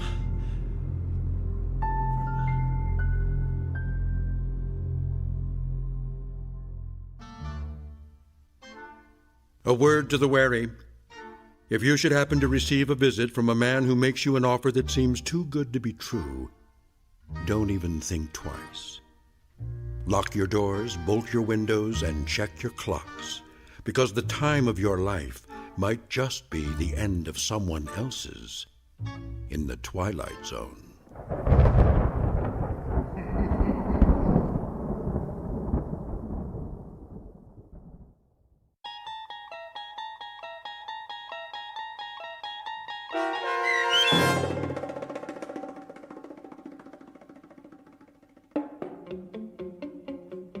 The Time of Your Life, starring John Rhys Davies with Stacy Keach as your narrator, was written for The Twilight Zone by Matthew Elliott. Heard in the cast were Anne Sonneville, Jeff Lupetin, Joby Cerny, David Darlow, Saskia Volkers, and Patrick Francis. The producers of The Twilight Zone wish to thank CBS Enterprises and the Rod Serling Estate for making this series possible.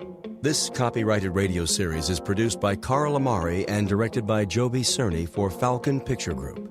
Sound design, custom Foley effects, recording, and editing are produced in the Cerny American Sound-to-Picture Theater by sound designers Bob Benson, Todd Beyer, and Tim Cerny.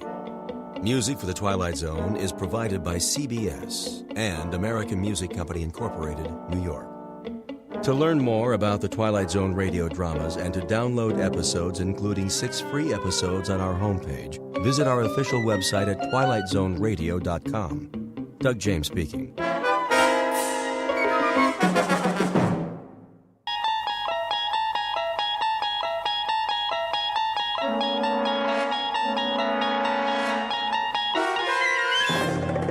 You unlock this door with the key of imagination. Beyond it is another dimension, a dimension of sound, a dimension of sight, a dimension of mind.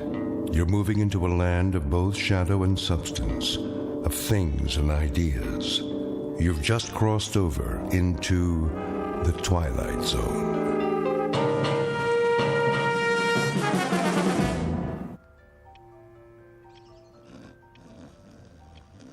Shh, I'm trying to sleep.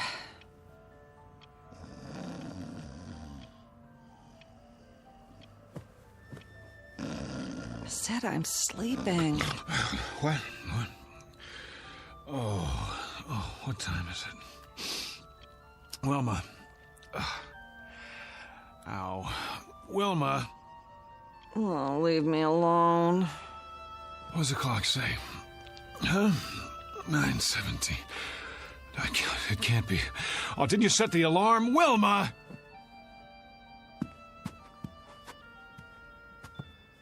I've got to be at the bank. Do you know how late I am? Oh, great. Just great.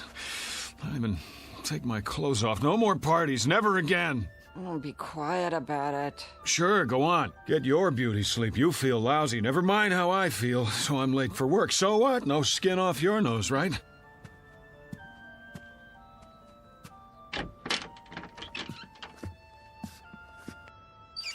Oh, yeah. I shouldn't have looked in the mirror. You know, I didn't want to go to that stupid party in the first place. It wasn't my idea. I wanted to stay home and read, but no, can't do that. Can't hurt old Petey's feelings, can we? Wouldn't be nice. So I go to work an hour late today. New sack out till noon. That's fair, yeah, makes sense to me. Oh, my aching feet. Could have at least taken my shoes off, but that would have been too much to ask before you passed out.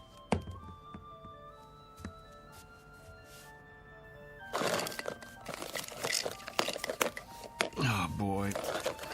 Rearranging my stuff again, huh? Okay, I give up. Where'd you put it? Wilma! Wilma, where's my razor? Would you please tell me that much? Oh.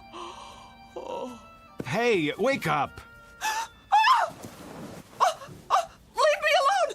Snap out of it. I'm late, I said. Come on! Get away from me! Never mind the dramatics. Just tell me what you've done with my razor and I'll clean up and get out of here. Then you can go back to sleep for as long... Don't do that! What's the matter with you? No! I'm not even touching you. Are you sick or something? Wilma, I asked you... Who are you? What kind of a question is that? How did you get in here? Well, as I dimly recall, I staggered in about 2 a.m. with you at my side. After that... What are you doing in my bedroom? Oh, you mean this isn't the YMCA? I suppose I could have slept on the couch if you wanted me to. Am I forgetting something? Did we have an argument? Because if we did, I'm afraid I... Get out of this house! Come on, honey, knock it off. I'm late enough as it is. Just tell me where you put the razor so I can shave. Change my shirt. Out! I'm in no mood for jokes. If you don't, I'll scream again, louder. Wilma! How do you know my name? It's on our marriage license, remember? Mister, I don't know what you think you're doing, but I've never seen you before in my life. Cameo of a man who has just lost his most valuable possession. He doesn't know it yet, but he's about to find out. In fact, he doesn't even know there's been a loss. Because, like most people, David Gurney has never given much thought to the matter of identity. But he's going to think about it from now on, because that is exactly what he's lost. And his search for it will take him through unknown territory in one of the darkest corners of the Twilight Zone. And now, The Twilight Zone and our story, Person or Persons Unknown, starring John Schneider with Stacy Keach as your narrator. Did you hear me? Get out! Because you've never seen me before. Now you don't even know your own husband. Oh, you're beautiful. What a time to go psycho on me. Now, look, whoever you are, I don't want any trouble. But if you don't get out of here, I am going to call the police. Easy, Wilma. Take a pill or something. Stay away from me! Go ahead. Call the police. Call the fire department. Call the paramedics. Tell them to bring an oxygen mask because there's a man here who's dying of a hangover. Oh, my head. I'm not bluffing. If you're not off that bed and out of this room by the time I count to 5, I'll make the call. I swear. 1, 2... Cut it out, will you? I've got a splitting headache. 3, 4, 5. This isn't funny anymore. Give me the police. Hello, police? I'd like to report a guy... Give me that. Have you gone crazy? What are you gonna do? Kill me? I'll scream until the neighbors come. All of a sudden, I'm a stranger? I suppose I didn't buy this king-size brass bed and the lamp and the carpet and the wallpaper to go with it. If I didn't, who did? Santa Claus? Oh, you're insane! Boy, this is what I call a delayed reaction. 2 martinis at midnight and she gets drunk the next morning. Go back to bed, sleep it off. You cannot tell me what to do. You got it. I won't waste my breath. Now, what are you doing? Changing my clothes. What are your panties doing in my drawer? Your drawer? Where did you put my socks? If you don't keep your filthy hands out of my things... Filthy? Yeah, well, if I had time to take a shower... What in the name of... Those are my dresses! So I see. What did you do with my clothes? Oh... The Lord is my shepherd. All right, I'll wear what I had on last night, but if anyone says something at the bank, I'll tell them whose fault it is. My darling, brain-damaged wife with her defective sense of humor. Daily bread and forgive our trespasses as we forgive those who trespass. I'm going to work now. When I get back, you'd better have things straight again, understand? Do I make myself clear? The kingdom, and the power, and the glory, now. Goodbye. And forever. You gotta help me.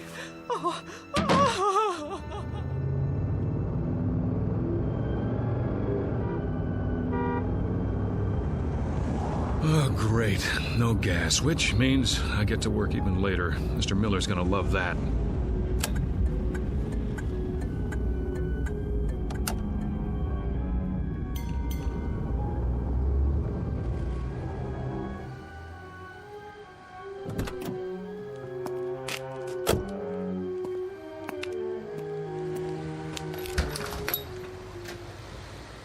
Come on. Here's your change. Thank you, sir. Fill it up on number 3. Cash or charge?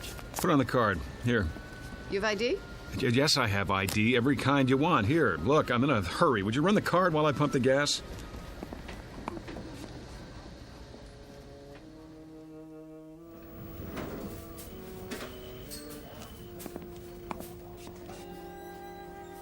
Morning, Jim. Morning, sir. Welcome to Federalist Savings and Loan. Boy, treat the customer like a king. New uniform? What's that, sir? Looking mighty spiffy. Hat's on crooked, though. It is? Keep up the good work. Don't let any bank robbers in. If you'll fill out a transaction slip. Who do I see about a loan? Morning, Julie. Fred. Bring back this loan application and I'll begin the procedure. Well, how long's it gonna take? Oh, no, not long. We can usually give you a decision in 72 hours. What in the... Well, see, I sort of need the money right away. I'll do my best, Mr. Klein. May I help you? George? I am Mr. Hurtubise, Assistant Vice President.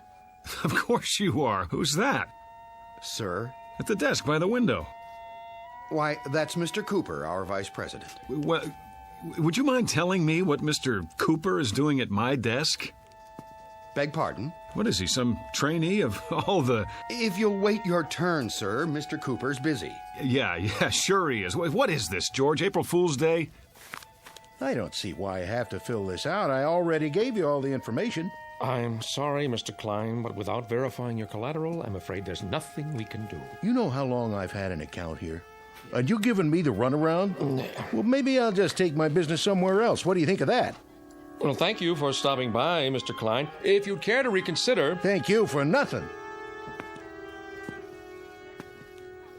Nice.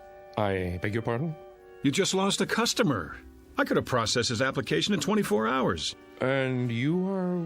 Who the devil are you? How's that? I said, who the devil are you, and why are you sitting at my desk?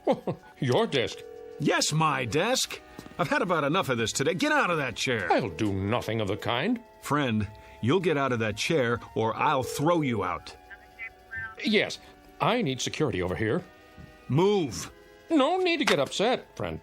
Oh, you don't think so? After the morning I've been through? Here, take this junk with you. Your pictures, your phony nameplate. I said take it! Trouble, Mr. Cooper. Would you show this man to the door? Knock it off, pal. You're the one who's leaving. Better come with me. Back off, Jim! This joke's gone far enough. He says it's his desk. Come on, sir. Let's settle this outside. There's nothing to be settled. I want my nameplate back and my pictures. What the hell did he do with them? Now, sir.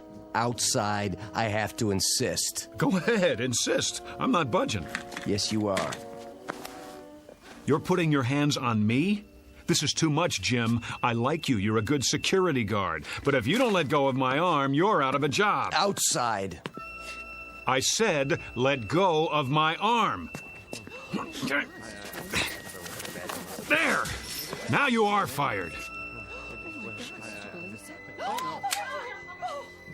Put your hands up. Put your gun away and get back to work.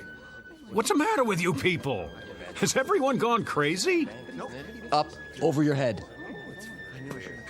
I advise you to do as he says. Mr. Cooper, call the police. I already have. Well done. What? Now walk 3 paces in front of me. All the way to the door. Don't make me use this. George, what's going on? Tell me, please. Outside with him. Let's go. Sorry, everyone. Minor disturbance. Don't be alarmed.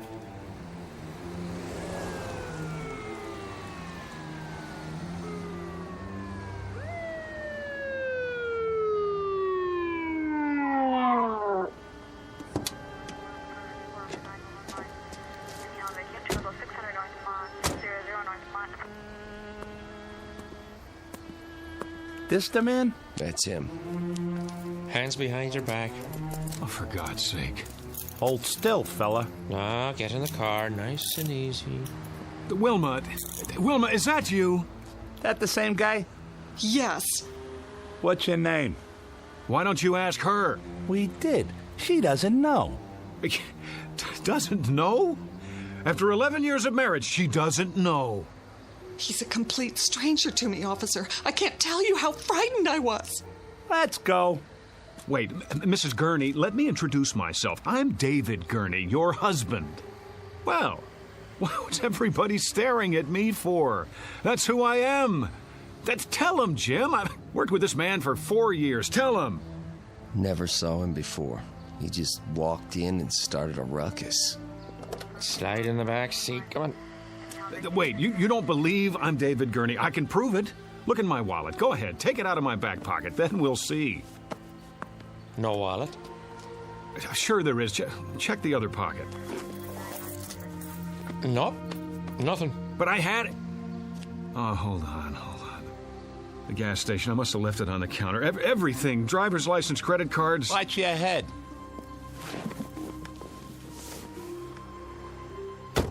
You can't do this. Somebody tell them. My name is David Gurney. David Gurney.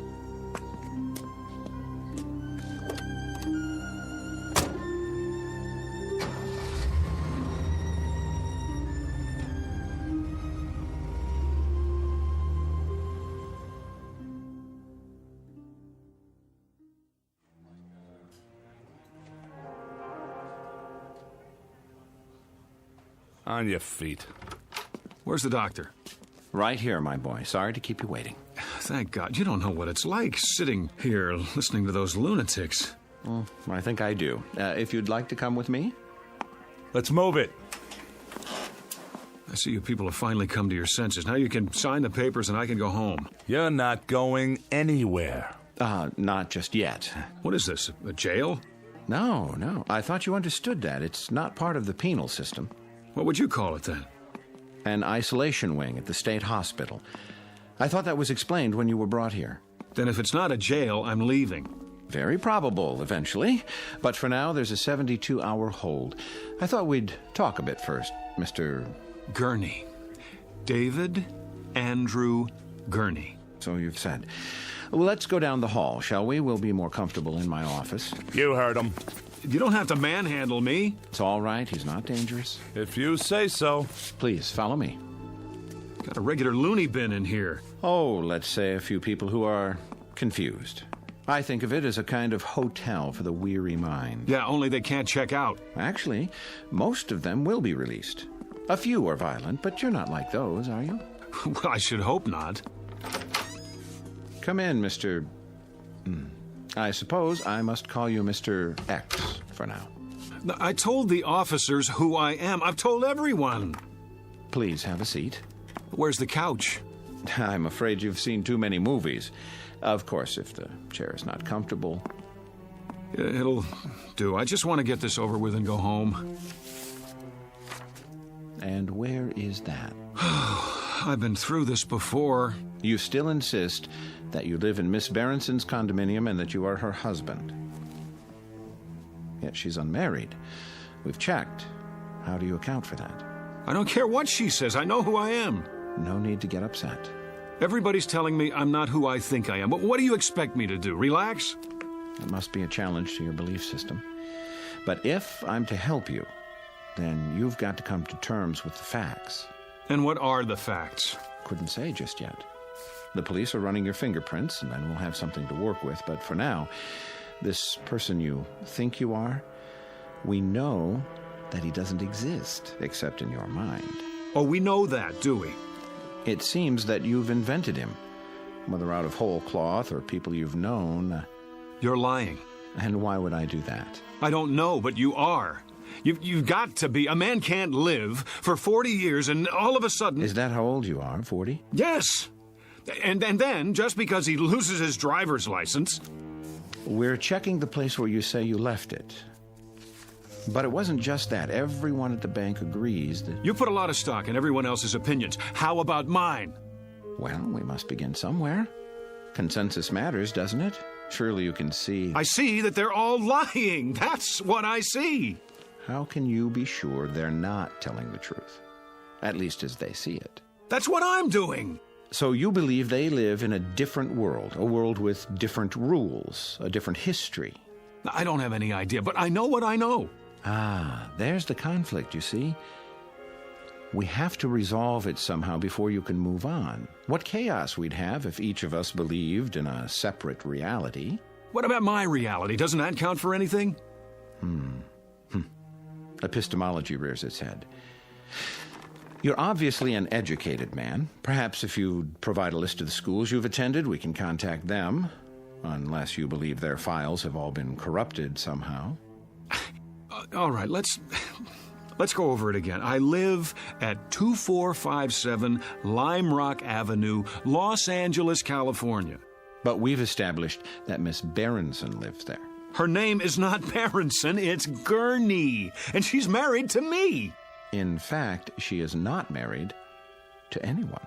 Oh, that's a fact, is it? Her name is on the lease. She has ID, car registration. Let me see it.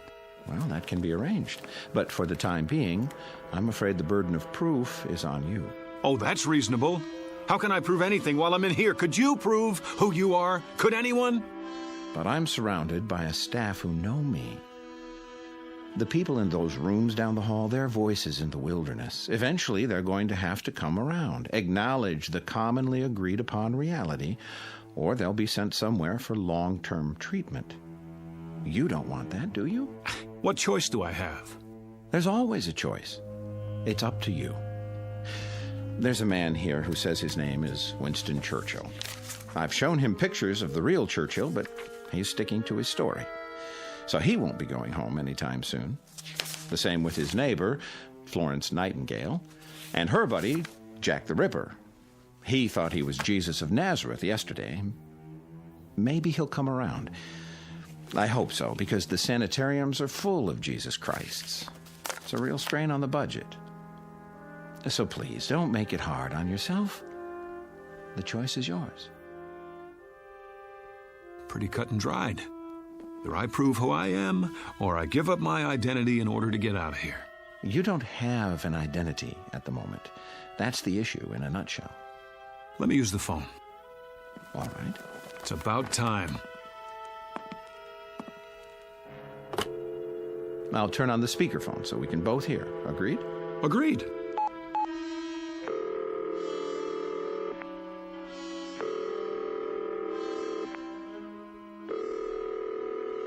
Front desk. This is Dr. Koslenko. Let me have an outside line, please. Yes, doctor. What number? 838-2171. My friend Pete. I've known him forever.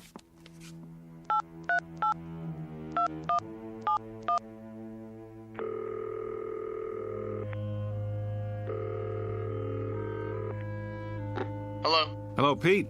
Yeah? Who's this? It's Dave. Look, you don't know how glad I am to hear your voice. Listen. Dave who?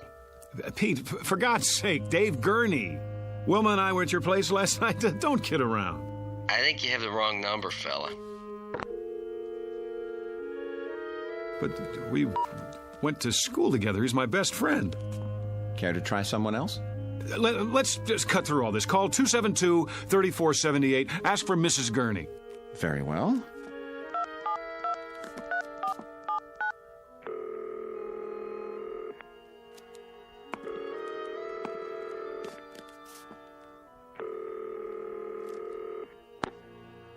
Yes?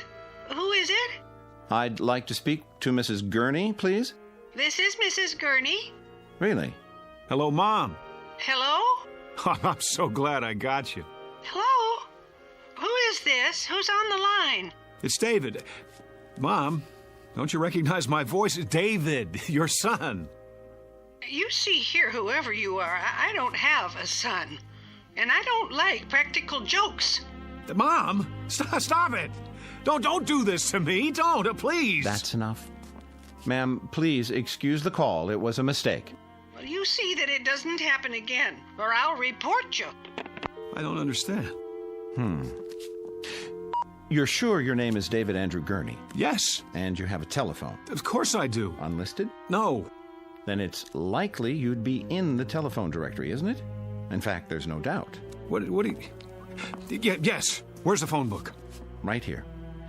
You'll notice it's the current edition for your area. Go ahead, open it.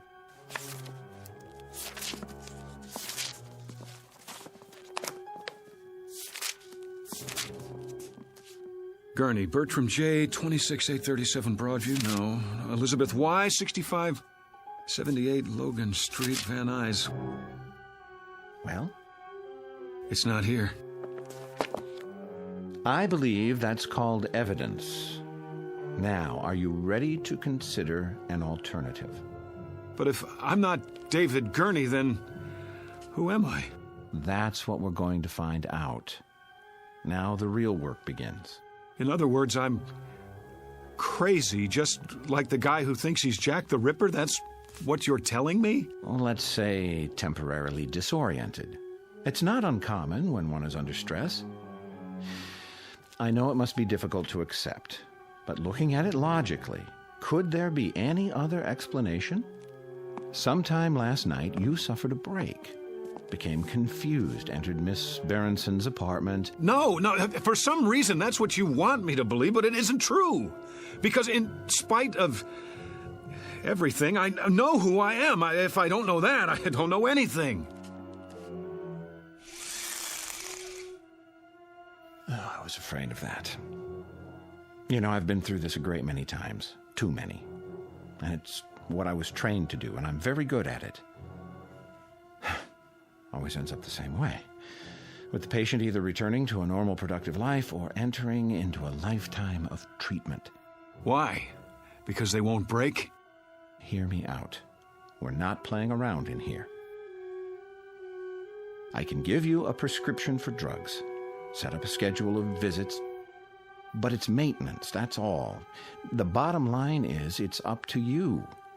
If you behave that way, you become that sort of animal.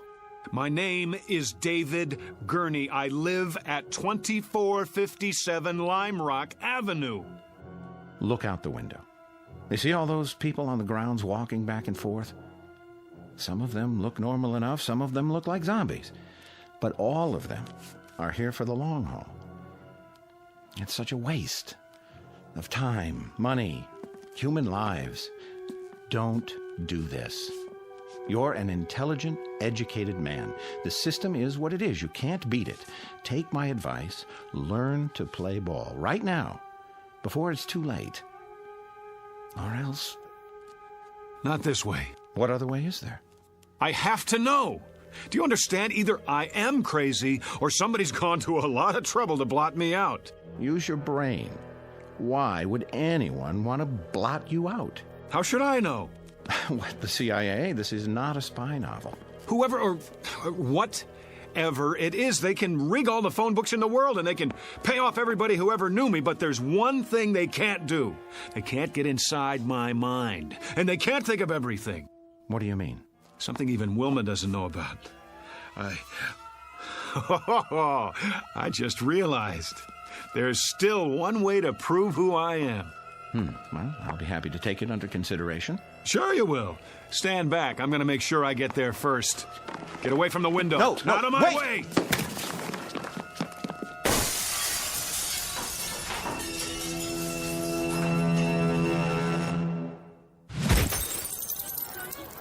All right, everybody, line up. Rec period's over. Back inside. We better stop him. He's getting away. Oh, he's already outside. Get the keys to the gate. I don't have them. Man, oh man, look at him run. Sure is in a hurry. I couldn't have done that. Must not have taken his meds today. Call the cops. This is Braywood General. We have a patient over the wall. Put out an APB.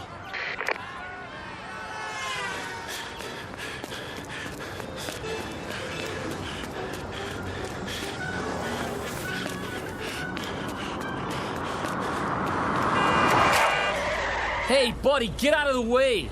Give me a lift. Yeah, sure. I have to get out of here. Yeah? Well, call a cab. I don't have any money. Did you help me? Sorry, buddy. Get out. I need it. Get out. Hey, what are you doing? Then slide over. I'm in a hurry. Hey, look, man. I don't want any trouble, okay?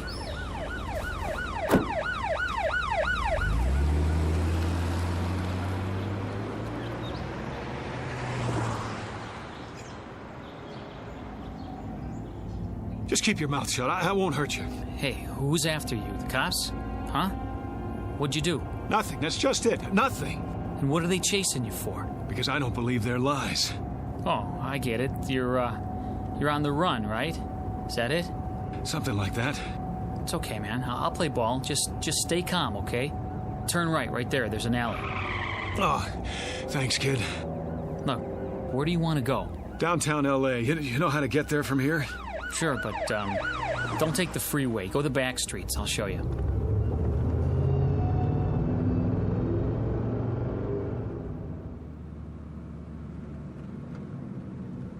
I hope this is the right address. So, can I go now? Now, go on. I can handle it from here.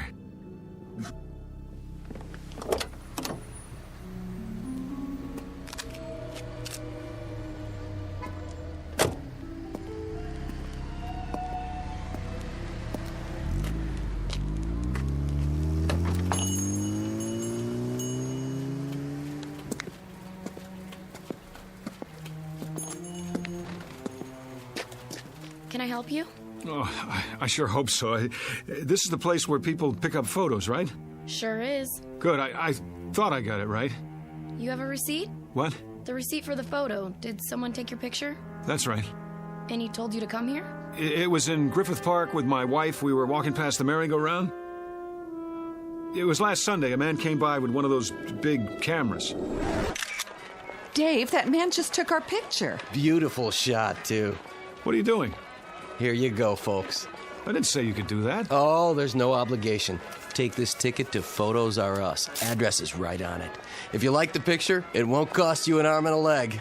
8x10s, wallet size, 3x5. He gave you a ticket. Yeah, but I don't have it with me. Then I can't help you. We have hundreds of proof prints. That's what I need. Proof.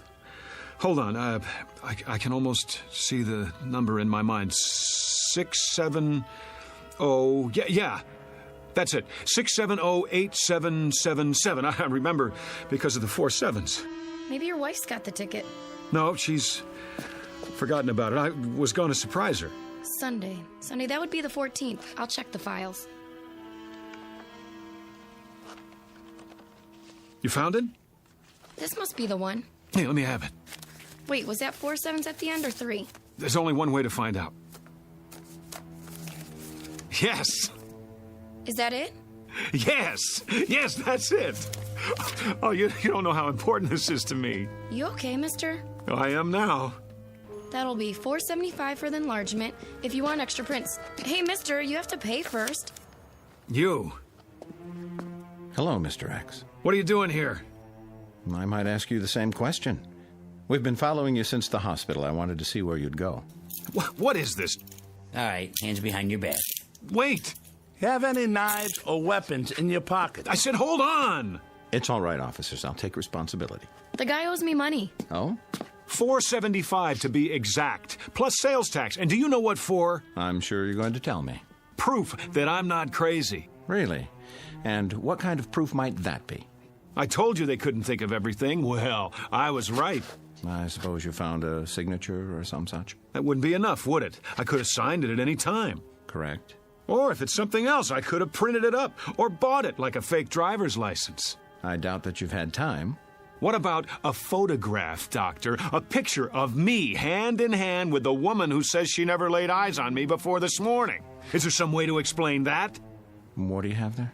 Go on, open the envelope, take it out and look at it, and then tell me what you think. Well? And what am I supposed to see? Me, with Wilma at Griffith Park last weekend. That should establish something. I don't understand. What's to understand? You need glasses? This is a photo of you in front of a carousel, alone. Let me see that.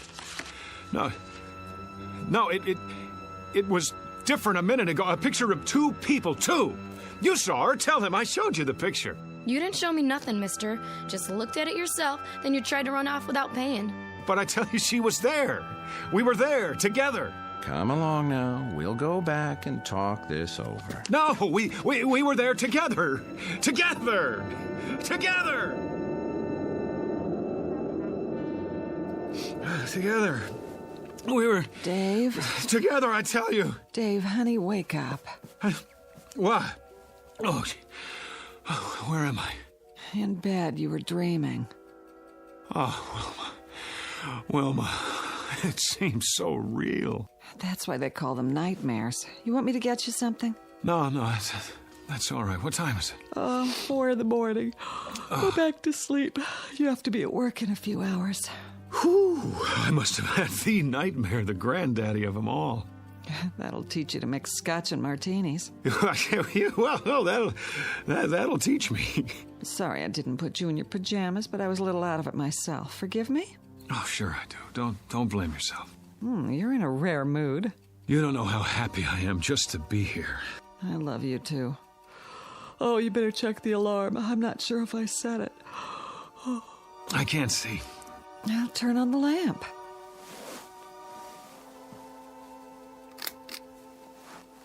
Oh, it was the worst dream I've ever had. I couldn't prove who I was, and you weren't yourself either. You were someone else, or you thought I was. No matter how hard I tried, I couldn't convince you. It was so...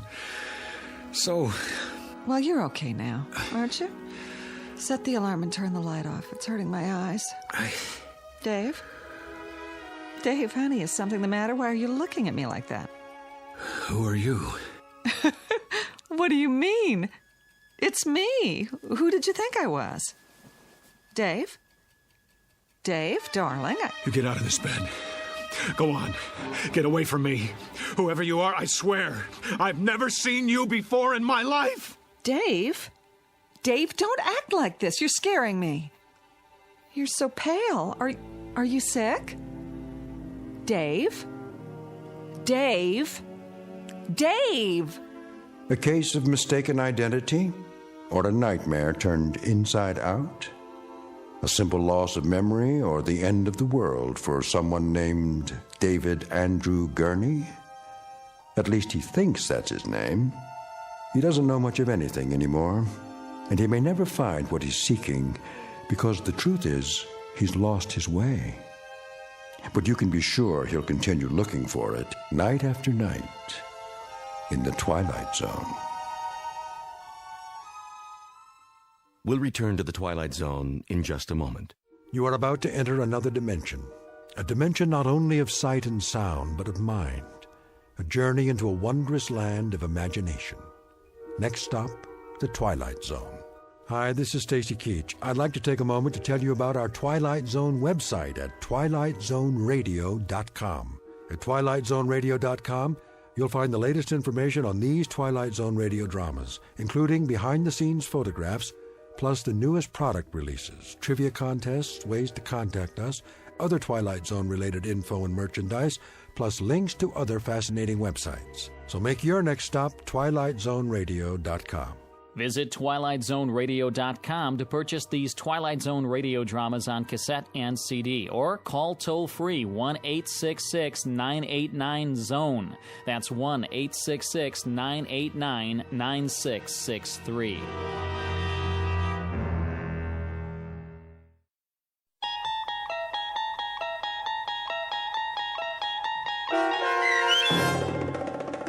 Person or Persons Unknown, starring John Schneider, with Stacy Keach as your narrator, was adapted for radio by Dennis Etchison and written for The Twilight Zone by Charles Beaumont.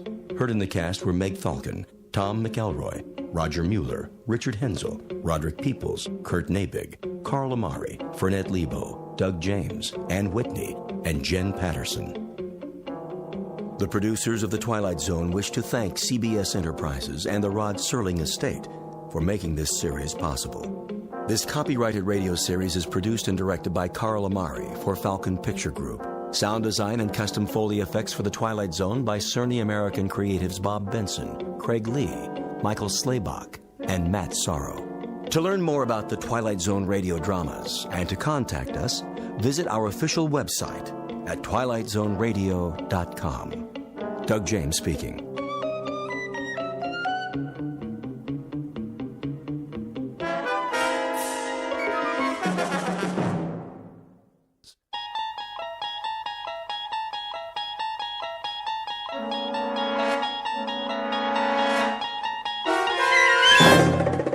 You unlock this door with the key of imagination.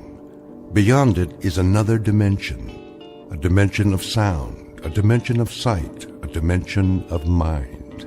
You're moving into a land of both shadow and substance, of things and ideas. You've just crossed over into the Twilight Zone.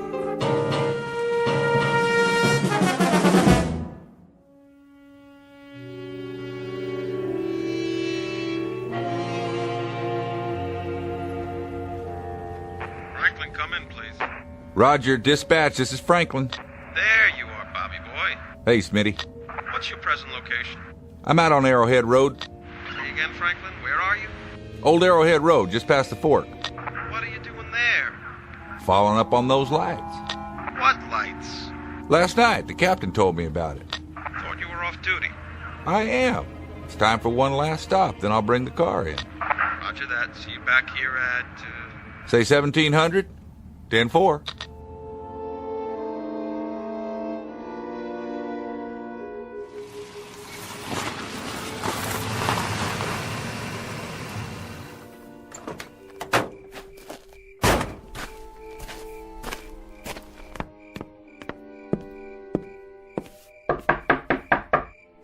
Yes? Miss Scott? That's right. I'm Trooper Franklin, Miss Scott. May I come in? Okay.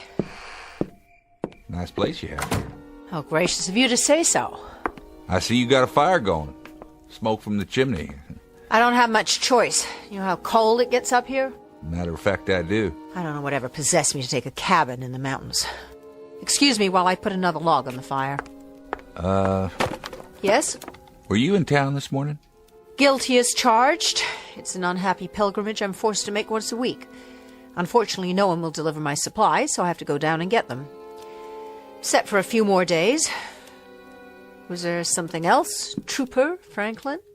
Mr. Barth, the general store said something about... Did I forget to pay him? No, nothing like that. Well, what did he say? Apparently, you told him you saw some lights in the sky. Oh, that. I may have mentioned it. So? Well, I thought I'd stop by, ask you a few questions. That's very intrepid of you, Trooper. Just following up. Actually, I did see something in the sky last night, and I did mention it to that pickle barrel wheeler dealer. But I mentioned it to him because the general run of dialogue down in the village is dull enough to make me want to retire from the human race. Is it? I've had it up to here with stories about rainfall, wind velocity, snow level, and, of course, some very gripping bingo games. So I thought I'd inject something new into the dialogue, which happened to be a very small aside about seeing lights that flashed on and off for about 15 minutes last night. That's all. I can assure you, officer, there is no cause for a general alarm, let alone martial law. At least not so far. What kind of lights were they? Mr. Franklin, if you're looking for a red-hot gun-em-down battle against the forces of evil, you'd better settle up and head north. Find yourself an abominable snowman or something. There's nothing here for you. You're from New York, aren't you, Miss Scott? The way you say it, it sounds like a misdemeanor. Not at all. I was just interested. We heard tell about your taking a cabin here, living alone. You were some sort of fashion designer, weren't you? I was some sort of fashion designer. My yearly salary would have bought the main street of that rinky-dink whistle stop down there. I had what is euphemistically known as a nervous breakdown, so I came here to this cabin to be alone. But you can't be alone here. You have to share your private life with some country bumpkins and a bunch of state troopers right out of Gilbert and Sullivan. So, Trooper Franklin, to sum it all up, you won't find anything here. So why don't you just run along? I think you're quite right, Miss Scott. I don't think there's much out here for me, or for that matter, for anyone else. And what's that supposed to mean? That's supposed to mean that in your book, anyone who doesn't buy their clothes on Fifth Avenue is a bumpkin. And I guess everybody who doesn't broaden their A's is provincial. And culture is something that can only be inherited by insufferable snobs, of which you, Miss Scott, are a charter member. What was that? Stay away from the window. The light outside is so bright, I can't see anything. I said stay back. What? What was it? Get in the house and bolt the door. Just do it. My pleasure.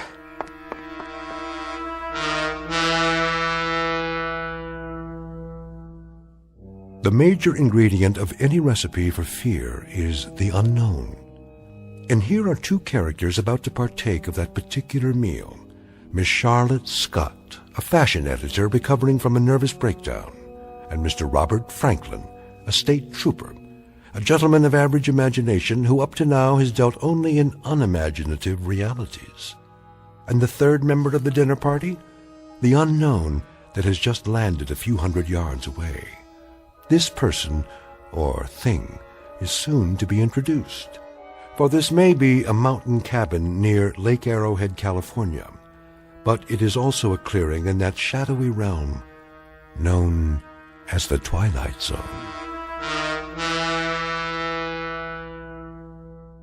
And now, The Twilight Zone, and our story, The Fear, starring Jane Seymour and James Keach, with Stacy Keach as your narrator.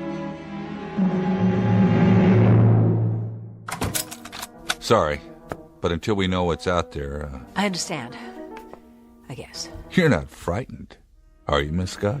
It so happens, Mr. Franklin, it so happens that you put me in the wrong sorority. I'm a charter member, all right, but not of the Society of Snobs. I'm the founder and chairman of the Board of Society of Frightened People. People who are so frightened they can't face the world and have to run off to little mountain retreats like this one. They act superior because that's supposed to hide their tensions and neuroses. Thank you for your honest answer.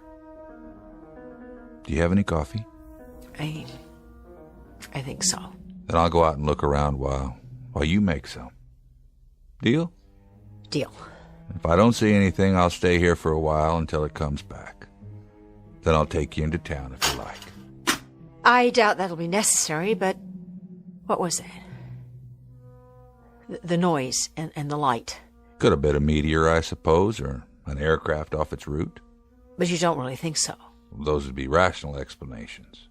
Give me an irrational one, then. Go ahead. I can take it. Take your pick. Maybe something from outer space. Right. Take a look out that window. Do you understand everything out there? I sure don't, especially up here. There are more things in heaven and earth, Horatio, than are dreamt of in your philosophy.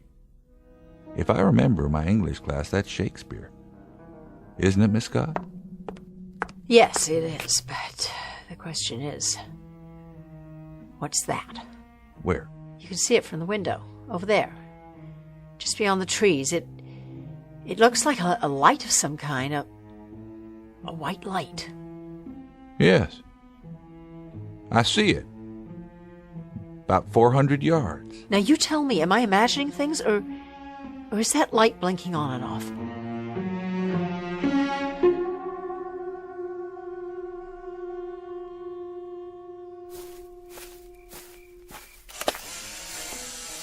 Mr. Franklin? I saw another flash. That was my camera. Well, did you find anything? Not much. What do you see? The top of that big tree? It's been sheared off. Shine your flashlight up. The top of the branches are all cut through or burned. They're still smoking. They're what?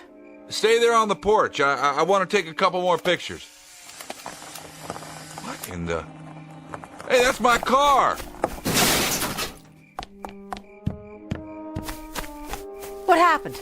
It just started moving and hit the trees. Did you ever hear of an emergency brake? Heard and used. The emergency brake was on, I swear.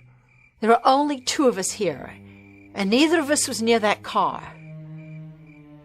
So, who pushed it? Maybe nobody. Maybe the brake just gave out. You believe that? For the moment, that's the only explanation I can come up with. What are you going to do? We'll try and push it down on all four wheels again. It's wedged in there between these two trees. I can't move it. But if I can get the door open, I can call for backup. Be careful. There. Radio should be okay. Come on. Does it work? Dead. No power at all. You have a phone inside? Thank God, that's one sacrifice to privacy I didn't make.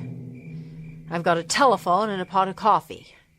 And at this moment, both are luxury items in my book. Sounds good to me. You didn't find anything, did you? I mean, the cause for that sound and the light? There was a light. It sure was. I saw it, too. I didn't find the cause, but I found some of the effects. The tops of the trees were all sheared off, cut right through, and they were... What? Still smoking, burned. Just as if some oversized acetylene torch had plowed right across them in a straight line. Well, what could have done that? Lightning? Except the sky is clear. Not a cloud. And no thunder. Go ahead. Phone's on the wall in the kitchen. After you. Better lock it. You just applied for membership, huh? In what? My club, for frightened people. Lady, I fought in the war, and I've been a cop for a while now. I'm not ashamed to say that I've racked up more scared hours than a rabbit. Thank you. For what? For an honest answer. It's just that I know a few things about fear. So do I. But this is a new one on me. It's all the same. I wouldn't say that. I don't know exactly how to explain this, but I finally figured it out, and it helped me get through a lot. If you can learn it, maybe it'll help you too. I'm all ears. Look, fear is fear. no matter when it happens, an instinct and natural human function, like breathing. It's a warning, one of the signals we get from our nervous system in order to survive. But how we react to the fear when it comes, that's what counts. What are you saying? That there's a choice? Maybe there is for you. There's always a choice, no matter what. You can get the shakes and crawl under a bed if you want, or you can clench your fists and get on with your business, because staying scared, being so sick with worry you can't move, isn't going to change anything. It's how you handle the feeling, what you do with it. That's what makes the difference. That decides whether you survive or not. You see what I mean? You've thought a lot about this, I take it. I've had to.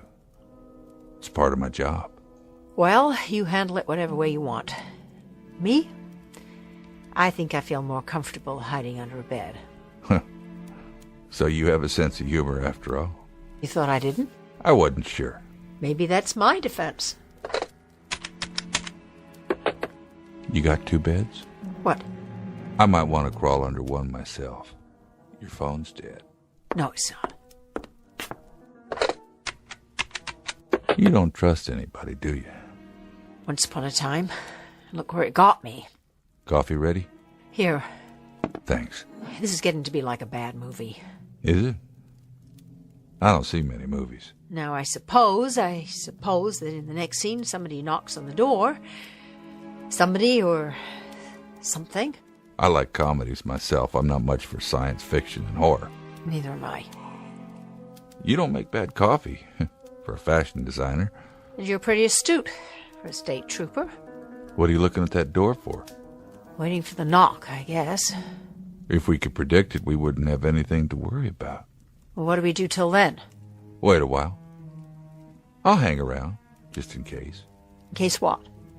Just in case whatever's out there decide they've scared us enough and crawls in out of the dark. Crawls? Or hops, or skips, or jumps. I like that better than crawl. I'm not too big on the word dark, either.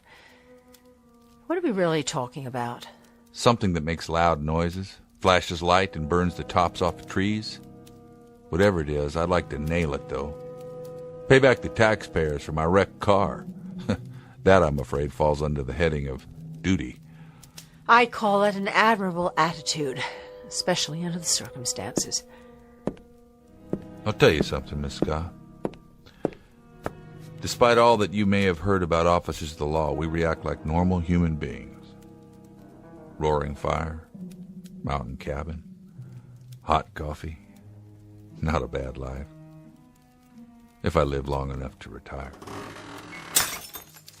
What is it? Didn't you hear that? Where? Up there. It sounded like it was on the roof. Do you have an attic in this house? I don't think so. Is there a way I can get up on the roof? Not from inside. What are you doing? If we've got an intruder, it's time to put a stop to this. Please don't. I'm taking the flashlight. Leave the lights on and lock the door after me. And don't open it unless you hear my voice. No matter what. Do me a favor. Be careful. I'll do my best, miss. Just come back.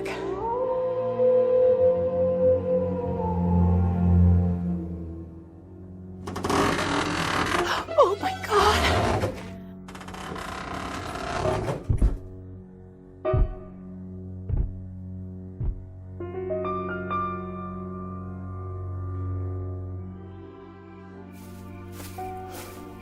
This doesn't make sense. No sense at all. It's me. Can you prove that? Trooper Franklin, Arrowhead PD, the gracious, astute guy with the camera. Did you see anything? Not on the roof. I couldn't have just imagined it. There was a sound up there. It was like footsteps or something. Nothing. No sign of footprints. Nothing at all. Not on the roof, anyway. Well? What did you see? What did you find? I climbed down and checked out the area. And? Maybe there's just a little too much imagination going around tonight. Maybe it's the darkness. Or the isolation up here, but if anything was on the roof, I'm afraid it would have crushed this house flat. Why? Because this thing, or whatever it is, moved the car back to where it was. What? Sometime in the last few minutes. Lifted it up and set it down the same spot. Exactly. But that's impossible. It was stuck between two trees. I think I know how it happened. Well, will you just say it? Somebody carried it in his hand. That's not very funny. Take a look. These are the pictures I took out there. There's the hood of the car and the sides. What does it look like to you? What does what look like? There's the driver's door and the top. 3 different angles. You can see it in the flash. It stands out. Oh, I do see something, some kind of design. What? Take a good look. Swirls? Circles? I've seen a lot of them, just never this big. What is it? A fingerprint. Oh, you're joking. One big fingerprint about 2 feet wide. The car was lifted up and carried in somebody's hand. If you're trying to scare me, you've made your point. You can stop now. And if it is a fingerprint, then we shouldn't have any trouble finding our invader because he must stand better than 100 feet tall.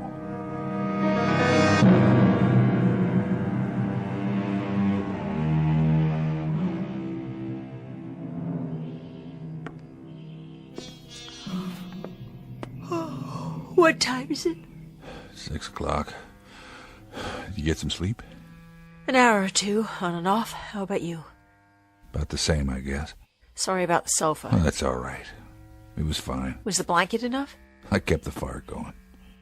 Oh, that was the last log. Don't worry about it. I didn't hear anything else. Me neither. How about some breakfast? Whatever you got. We'd better be ready to greet the morning and anything else that happens to be out there. What about the police department? The state troopers, or whatever they're called, won't they come looking for you? If they can figure out where I am. Did you tell them where you were going? I said I was going up Old Arrowhead Road, but that covers a lot of territory. I didn't say exactly where. Take my truck. Of course, I don't know what you're going to tell them once you get there. I got the pictures from last night. I guess it'll be safer in the daylight. At least we'll be able to see what's out there. I'd say we won't be able to miss it.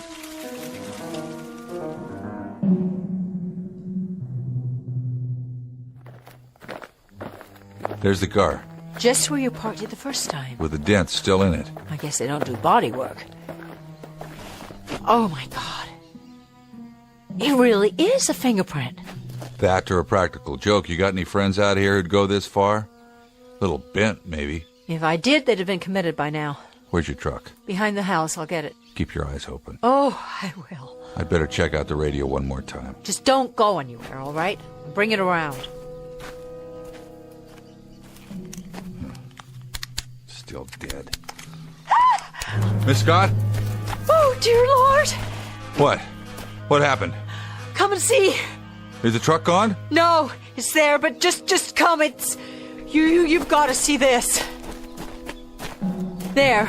Now you tell me something, will you, trooper? What's that? The sinkhole? Will you look? It's more like a crater, actually. All the way from the back of the house to the trees? It wasn't there before? No. To tell you the truth, it looks like a... Go ahead, say it. A footprint. Right, a footprint. That's 20 feet long. That's what it is, all right. A footprint. But this part is only the toe. What? The whole thing is more like 50 feet across. Let's get out of here. I gotta make a record of the evidence. Are you crazy? Run. Run where? The village, down the road. Who cares? Someplace, any place, as long as it's away from here. Use your head. It's 30 miles to the village, and no matter what direction we go, something that tall could just block the way or reach down and crush us. Besides, whatever it is, it's as big as the mountain. Then what can we do? Try and fix the car radio so we can phone for help. And then pray that whoever's walking around out there has a name like Gulliver. Just an overgrown, nice guy who doesn't mean any harm. You do anything you want, but I'm not staying here. I'm getting right out now, and I'm not coming back, and I don't care if I ever see this place again. Miss Scott? Miss Scott! Stop, please! Where are you? Down here! Don't try to get up. Don't try. Did you break anything? Shh! What? Stay down. It'll see you. What will? That thing. There's no... It was there. I looked through the top of the trees. It was in the tree? It was behind the tree, standing above the branches. Where? Where? I don't see. It's gone now, but it was there. Its legs. It started walking this way, and its legs were standing right in front of me. Come on, we're going back. No way.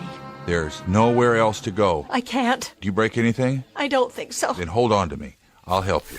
We have to hide. There's no place left to hide. Down there in the gully, under a tree, under the leaves, all right? Anywhere, just don't let it see us. We're not going to hide. We have to. We can't. You didn't see it. I thought you were from New York.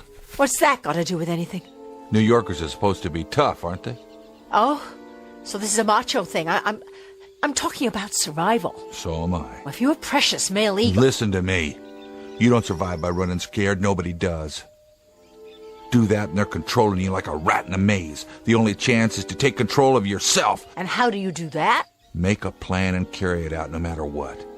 Do you hear what I'm saying? No matter what. Otherwise you're done for. You may as well dig a grave right here and climb in because that's where you're gonna end up. Now get a grip, New York. Show me something. Show that thing. Or give up right now. You can't have it both ways. So make a choice. One or the other. Do you want to live? Or do you want to die? All right. I'll try. You were wrong about one thing, Trooper. What's that? I saw it. And it had a big, round head with one eye right in the middle. But what? It's not 100 feet tall. From where I was, I'd say at least 300 feet tall.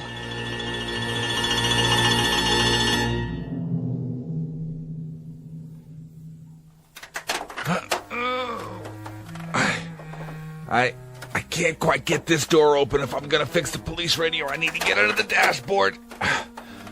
I'll need the tools. I don't have much. Like what? Basics, hammers, some wrenches, screwdrivers, a pair of pliers, knives, and an axe for chopping wood. That'll do for starters. Bring me the axe. What for? I have to climb all the way in. The only way I can do that is to break the windshield. I'll bring you what I've got.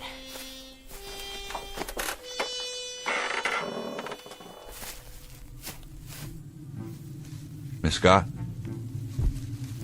Charlotte! I brought what you asked for. Come here.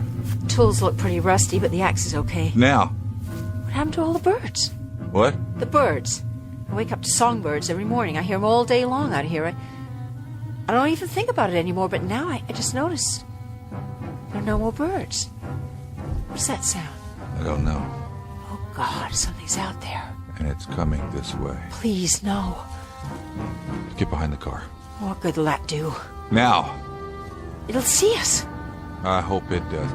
That's the Arrowhead police copter. Down here! Hello, we're here. Look down here. It's heading north. They didn't even fly over the cabin. What's wrong with them? They must have come looking for me after all. When I didn't check in. They'll make another pass. When? On the way back. After they get to the top. And what if they don't? Give me the axe.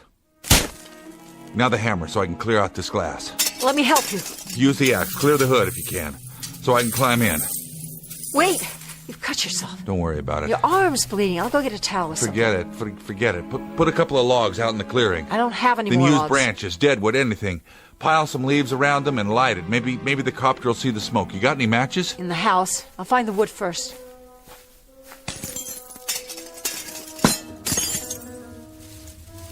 Miss Scott?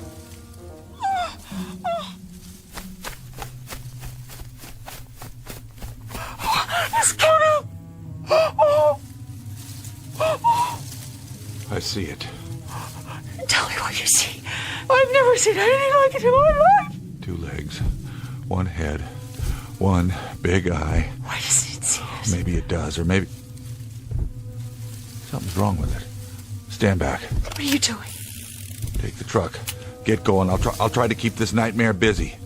Maybe you can reach the village and get help. If I tell him about this, he'll lock me up. You're going to have to run the risk. Why doesn't it do something? I don't think it sees us. Why?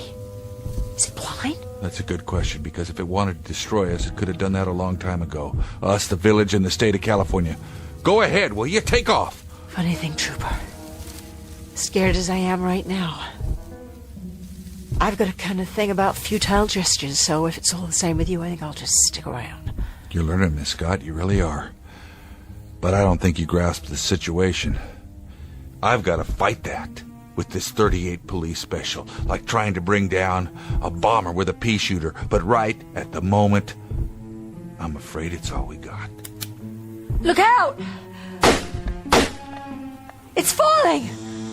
I don't think so. And then what? It's getting smaller, collapsing, like some kind of balloon. Run! Not anymore.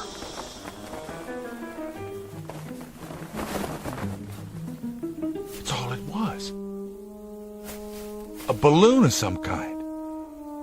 As fantastic and unbelievable as that sounds, that's exactly what it was. The whole thing is made out of plastic. Mylar, I'd say.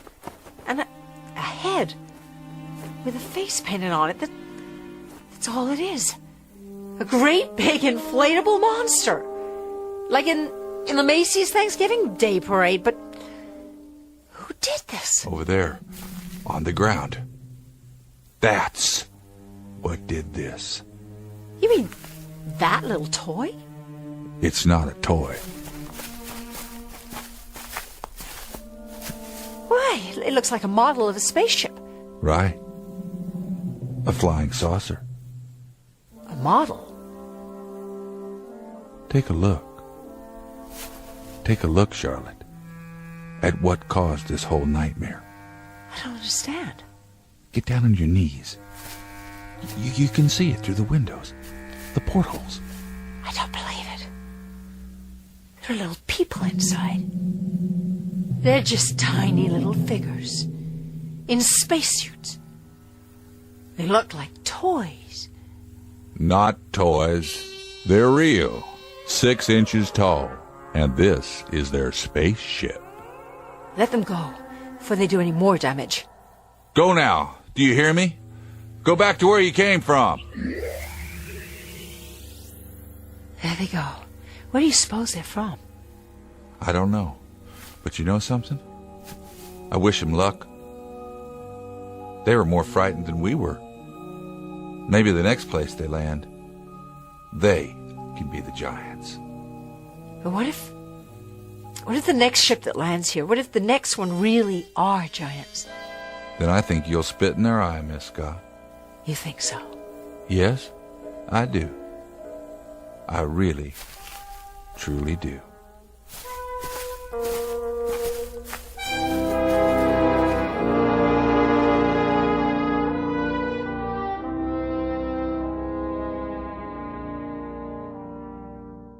An experiment in fear, conducted by beings bent on exploring a planet called Earth. A simple laboratory exercise with 2 isolated humans as the subjects. The purpose? To determine whether this planet is suitable for a race of creatures only 6 inches tall. Too small to frighten anyone without the help of some rather basic special effects. Because fear, like size, is extremely relative. It depends on who's looking down and who must look up. It also depends on other variables, like the time of day, the mood, the atmosphere, and the sound of things that can't be seen in the dark. But it's been said before, and with great validity, that the very worst thing to fear is fear itself. So the next time you hear something go bump in the night, take a deep breath and count to 10 before you give in to panic. The truth is, what's out there may be even more frightened of you. A tale of irrational terror and tiny visitors from the Twilight Zone.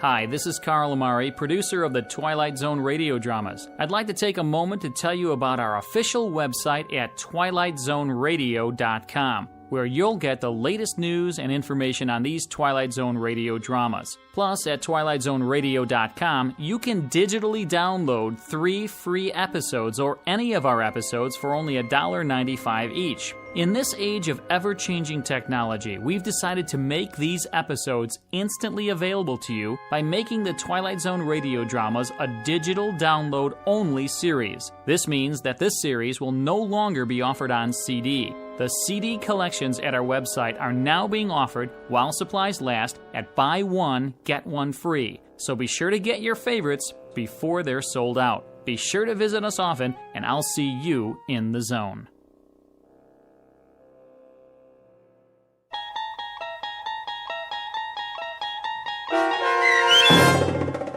The Fear, starring Jane Seymour and James Keach, with Stacy Keach as your narrator, was adapted for radio by Dennis Etchison and based on a script by Rod Serling.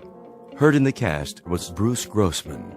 To learn more about the Twilight Zone radio dramas and to obtain audio cassettes and CDs of these programs, visit our website at twilightzoneradio.com. This copyrighted radio series is produced and directed by Carl Amari and Roger Wolski for Falcon Picture Group. Doug James speaking.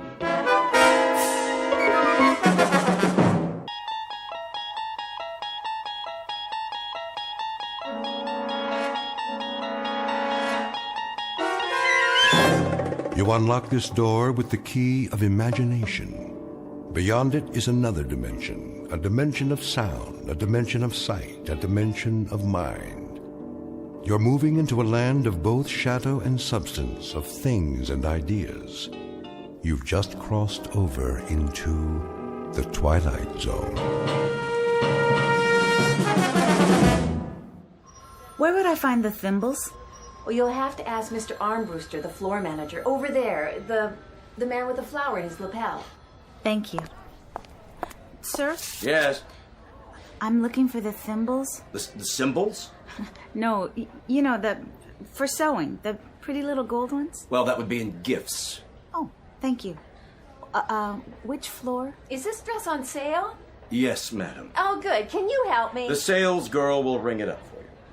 Is gifts... Mr. Armbruster to Cosmetics. I'm sorry, what did you say? Is it upstairs or down? Mr. Armbruster, please come to the cosmetics counter. One moment. I'm needed. Is this the final markdown? Let's see. Yes, 40% off. I'll take it. Will that be cash? Charge. Oh, and can you gift wrap it for me? Well, certainly, ma'am. The customer service is downstairs. You take the elevator on your right.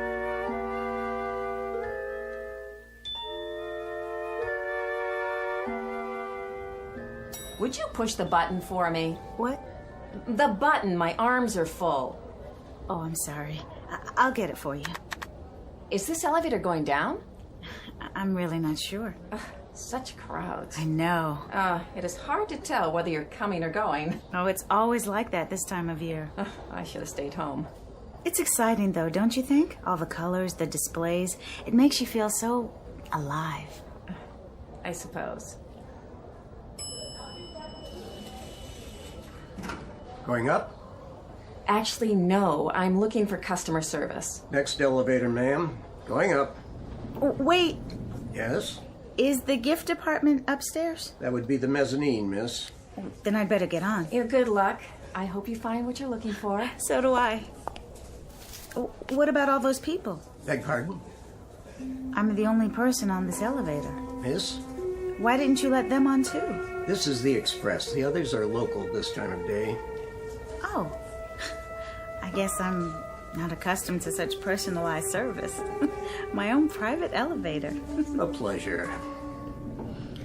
I hope it's in gifts.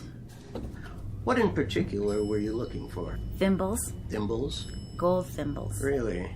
You had them advertised. And they would most likely be in specialties. They would? 9th floor. Oh. Somebody told me to look in gifts. 9th floor. Thank you so much.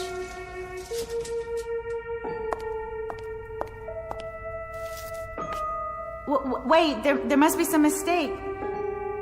No one's on this floor. I don't even see a salesperson. Wait!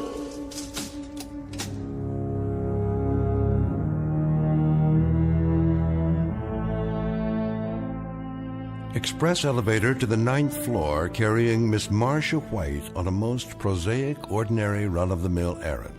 To the specialties department looking for a gold thimble. The odds are that she'll find it, but there are even better odds that she'll find something else, too. Because this isn't just a department store. This happens to be the Twilight Zone. And now, back to our story from the Twilight Zone. After Hours, starring Kim Fields, with Stacy Keach as your narrator.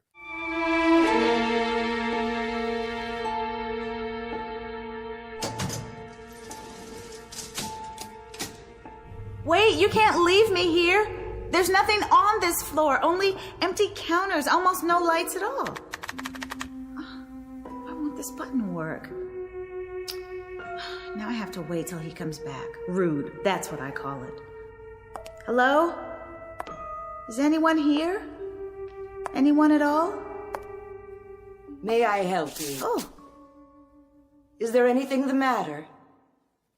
Where did you come from? Come? From? I didn't see you behind the counter. Was someone helping you? No, how could they? I don't think I'm on the right floor. In fact, I'm sure I'm not. You see... Can I show you anything? Why, yes. If you are open, that is. And what would that be? Well, actually, I was looking for a gold thimble. Really? Mm-hmm. It's a gift from my mother. I see. Gold thimble. Gold thimble.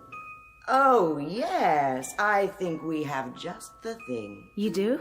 Something you'll like. In fact, I'm sure you will. But where? I don't even see any merchandise. Down here, at the end of this counter. This way, please. Oh, I see it now. There. How about this? It's all by itself in a glass case? Well, that does make it stand out very dramatic. And in its very own little velvet box. That's lovely. Don't you adore it? May I see? It's 14-karat gold. Really? Quite distinctive, don't you think? Do you have any others? Only this one. But why look any further if this is the one you like? You do like it, don't you? Yes, it's perfect. How did you know? Let me write it up for you. Charge? What? Will this be a charge? Oh, no, I'll be paying for it in cash. As you wish. It's easier that way, at least for me. Applying for credit, waiting to be approved. I never have enough time to go through all that. Do you know what I mean? I know exactly what you mean. Do you want it gift wrapped? Yes, please. If you have the time. On second thought, I'd better wrap it myself. Of course. It seems that there's never enough time, is there? Mm-hmm. Oh, I forgot to ask. How much is it? $22.80 plus tax. Is that all? Quite reasonable. It's our annual markdown sale for preferred customers. How nice. $25 even. Here you are. Perfect. You know, this is so... What? So odd. In what way, Marcia? Well, you don't have any merchandise here in any of the displays except for this thimble. Except for the very thing I needed. Is that so odd? We pride ourselves on catering to the discriminating shopper. I'm not sure. The whole floor looks so empty. And all the cases... You called me Marcia. Did I? I'm sorry. That was forward of me. I should apologize. How did you know my name? Aren't you a regular? I've probably seen you around the store. No, you haven't. I've never been to this department before, and I certainly have never seen you. Are you sure? Look, I don't want to make a big thing out of this, but really, what kind of place is this? What do you mean? I mean, I go shopping and I want just one small item, a gold thimble, and I end up in this store on a floor where there isn't anything in evidence except the item I'm looking for. Now, You may be more sophisticated than I am. Not at all. But I'd call that odd. Here's your purchase. Well, don't you? Please come again. Anytime. The elevators... But of course, you remember where it is. Yes. Yes, I do. Thank you.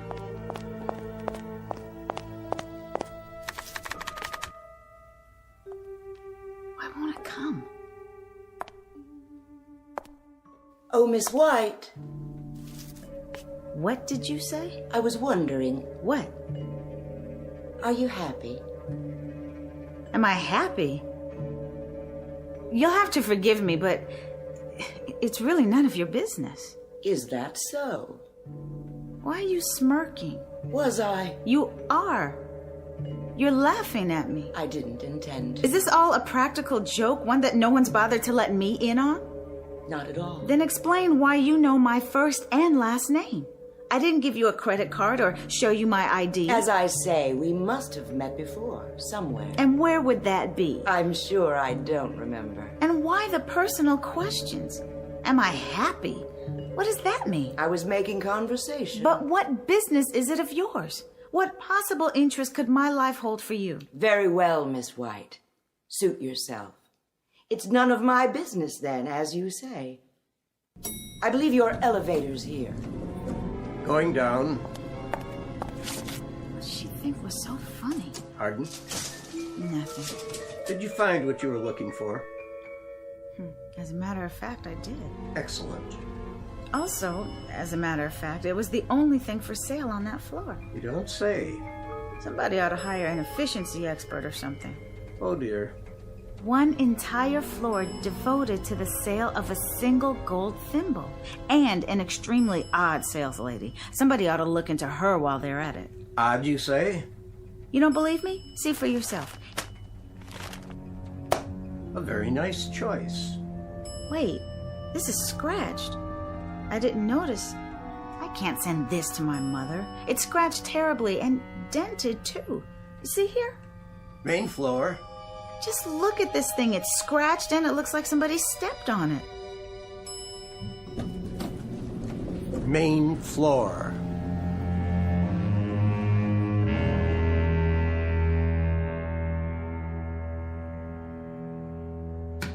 Sit down, Mr. Armbruster. You make me nervous. But I'm only trying to explain. Can't we cut through all this? You're in charge of the floor. You're supposed to handle any problems. I have a department store to run here. I know that, Mr. Sloan, sir. I distinctly told her that... What's your point? That all the gold thimbles we have would be in gifts. And that if the item is in its original packaging, we would make good on it, either by replacement or refund. I distinctly told her that, Mr. Sloan. Then what's the problem, Mr. Armbruster? The problem is that the customer claims she didn't get the item in gifts. She got it in another department. Then have her go to the department where she purchased the item. You know the policy. Oh, that's the point, Mr. Sloan. She has some idiotic story about having purchased the gold thimble on the 9th floor. 9th? That's what she said over and over again. I trust you explained to her, Mr. Armbruster, that this store doesn't have a 9th floor? I tried, sir. Lord knows I tried. Mr. Sloan, believe me, I have tried desperately, and I really mean desperately, to acquaint her with that fact. But she insists she was taken up to the 9th floor, waited on by a rather odd woman. An odd woman, no less. A personality trait she would be particularly knowledgeable about. Well, at any rate, a woman who allegedly waited on her... Never mind, Mr. Armbruster. I'll talk to her. Thank you, sir. She's right outside.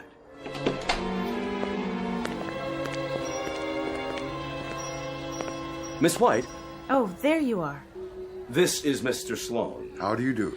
He is the manager of the entire store. Hello. Perhaps I can help you, Miss White. I hope so. I'll do my best. It's about this thimble. Let's have a look at it, shall we?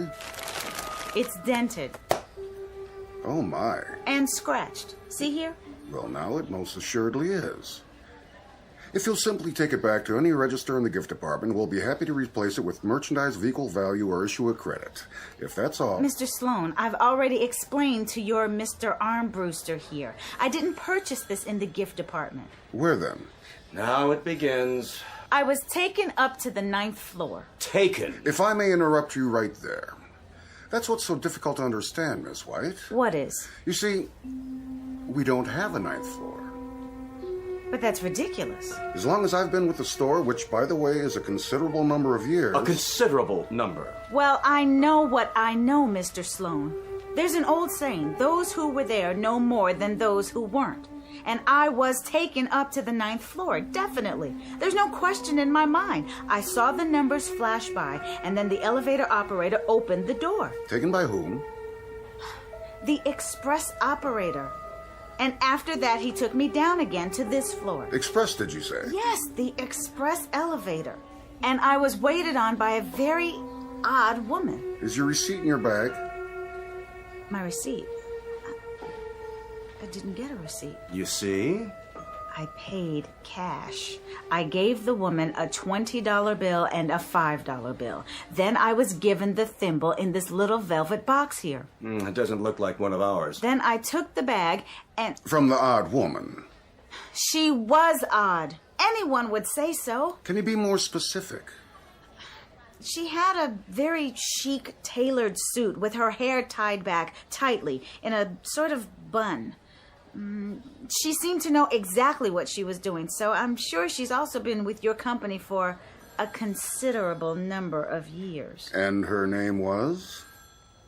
I don't know. You see? I didn't ask.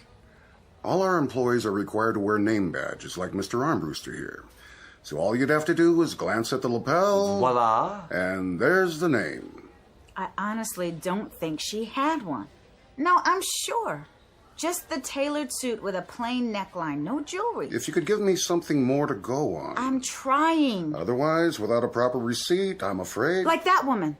Which? She looked exactly like that woman over there. Where? Standing by the designer collections. The same outfit, same color. That's one of our newest designer suits. It hasn't even been put in the window yet. How did she... Wait. Yes? It not only looks like her, it is her. It is? The woman. The one who waited on me. She's standing right there. See her? Well, this will settle it then. Yes, it most certainly will. Miss, I wonder if you'd mind... She can't hear you. Mr. Armbruster, would you kindly ask her to come over here? With pleasure.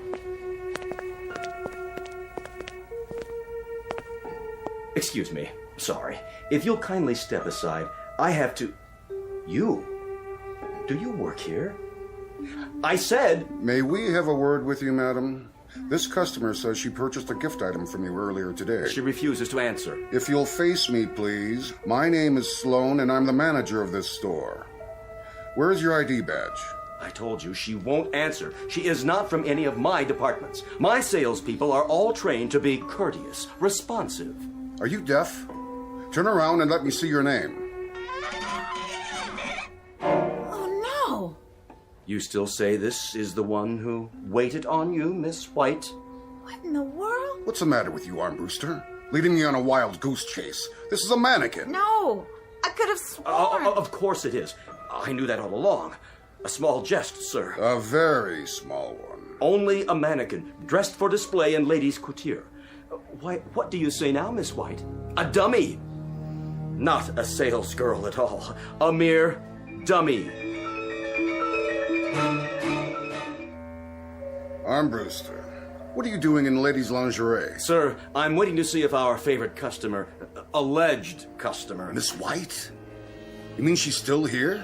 In the ladies' lounge. I thought I told you to show her the door. She didn't feel well. She wanted to lie down.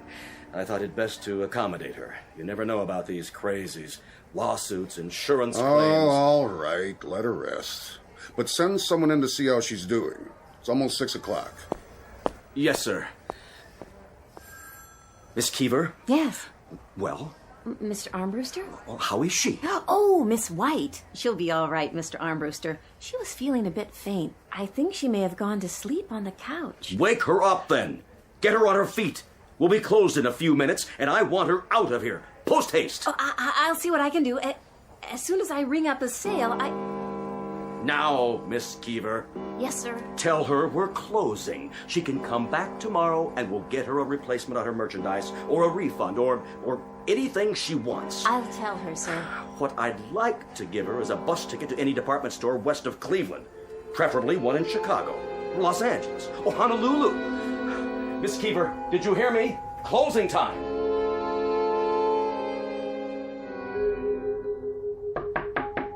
Yes. May I come in? Oh, yes, of course. How are you feeling? Better. I must have dozed off. Oh, that's all right. You looked like you needed it. Mr. Armbruster wants to know how you are. I feel like such a fool. He must think I'm insane. No, he doesn't. He and that manager and everyone else. Nobody thought anything. You just had a bad shopping day. I see it all the time. You know, it's strange. I didn't really. You had what I came for, but everything went wrong when I got on that express elevator and the operator suggested... Well, which elevator is that? Next to the regular ones. You know, across the aisle along the wall. Well, I have to tell you, I worked here all year, and we don't have an express elevator. If we did, everyone would try to use it. Then I am out of my mind. Oh, it could have been the freight elevator, I suppose, except... Except what? Well, there's no operator on the freight elevator. And you're going to tell me there's no specialty department? Where's that? You've never heard of the 9th floor either. I am sorry. They do have a floor just for storage, but I've never been there. Look, why don't you just go home and forget all about this? Have you ever had one of those dreams where you just can't wake up?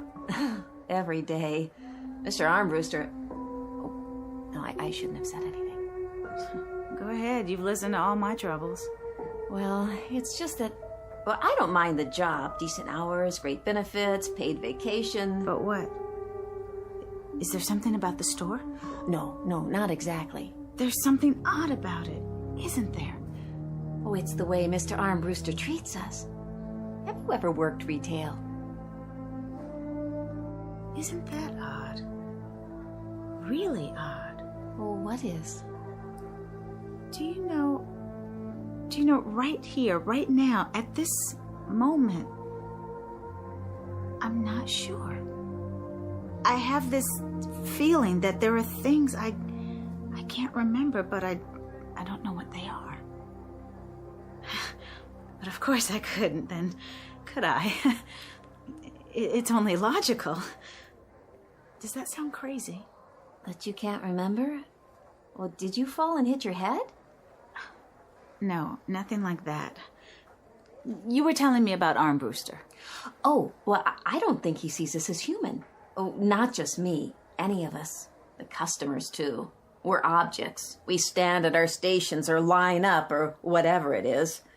But as far as he's concerned, we don't have feelings or lives. We're not real. Like the woman who sold me the thimble. No, which one? That's just it. She wasn't a woman. Oh, listen to me. I think you're right. I'd better go home and get some rest. Well, can I call for a cab? It's no trouble. Don't bother. I'll walk. Is it very far? I don't think so. What's your address? My address? Okay, I am off in a few minutes, and I have got my car. Oh, that's not necessary, really. Just let me stay here for a minute more. I'll put on my shoes. Peggy? Yes? You've got a customer waiting. Okay, I'll be right there. Miss White, don't worry about Armbruster. Look at it this way. You're one of the lucky ones. I don't feel very lucky. Well, think about it. You can walk out of here anytime you want to. But why can't I remember my own address? Oh, why am I so tired?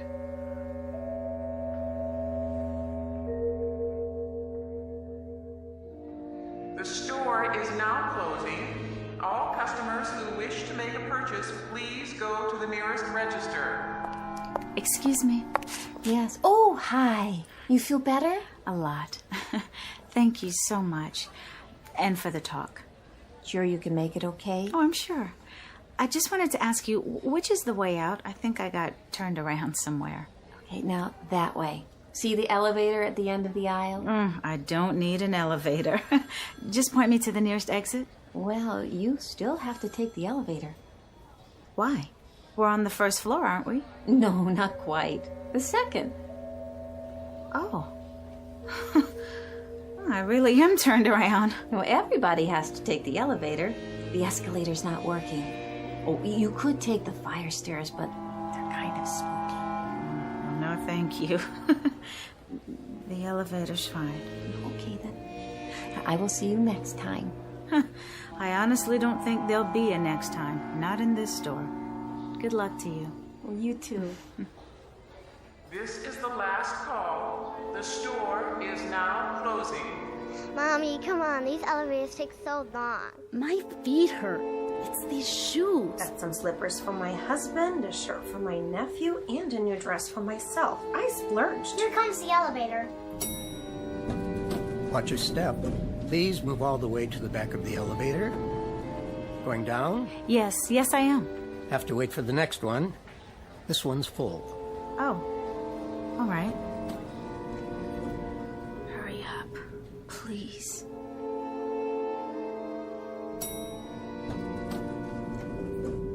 Going down. Yes, please. Step into the elevator.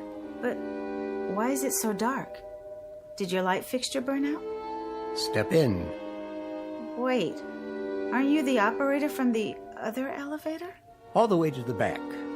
You are. I just saw you in the elevator on the right. How did you... I said, step in. I won't. It's completely dark. I can't even see the floor. That's because there is no elevator in this shaft. What? Going down now.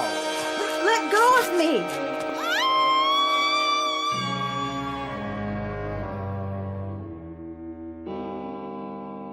What? What happened to the lights? I'm still in the lounge. Oh my God, I must have fallen asleep again. Oh, what an awful, awful dream.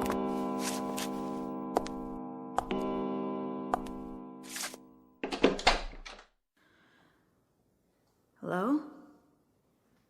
Hello, is anybody there? Empty. Then the store must be closed. That means...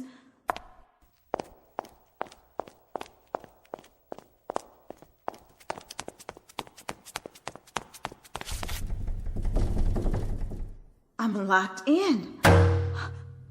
Please, someone, anyone. There. You.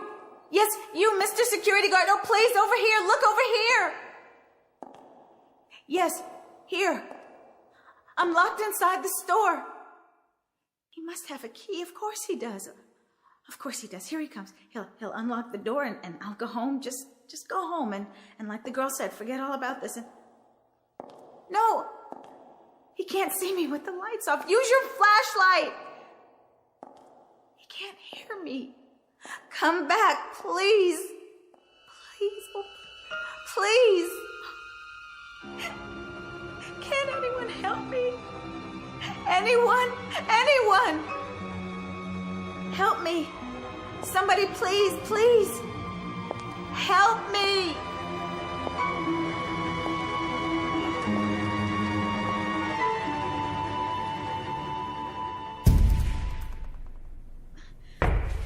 The window won't break.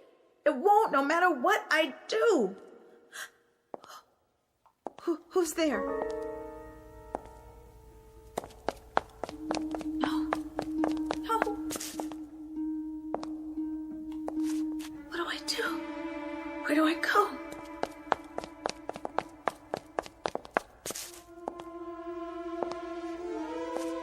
I'll hide. That's it. I'll hide. He won't find me. Whoever he is, where? Men's department. No, not that way. Toy department, yeah. Yes, that's a good place to hide. Behind these boxes. If I can squeeze down. Hi! Want to play? Bet you can't catch me! Want to play? Bet you can't catch me! Catch you! Catch you!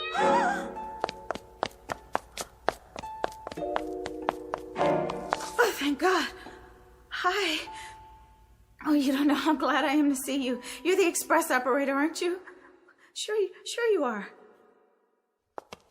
Remember me?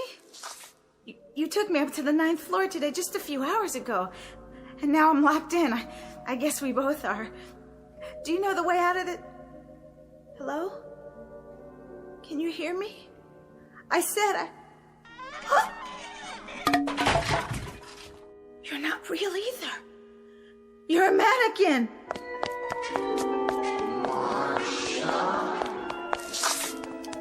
Who do you think you're fooling, Marcia? Come on, dear. Climb off it. You remember, Marcia? You know who you are. We do. We do. We do. A payphone. Yes. Where's my purse? I don't have any change. Help! Someone, please!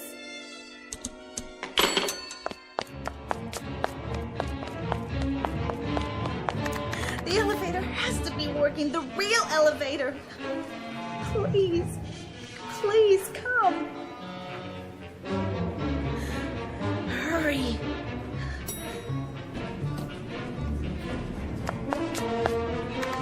Any floor, I don't care. Move. 5,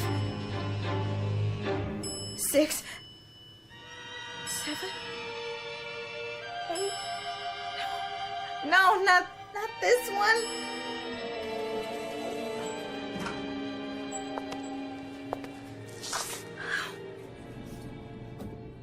Wait, not the 9th floor.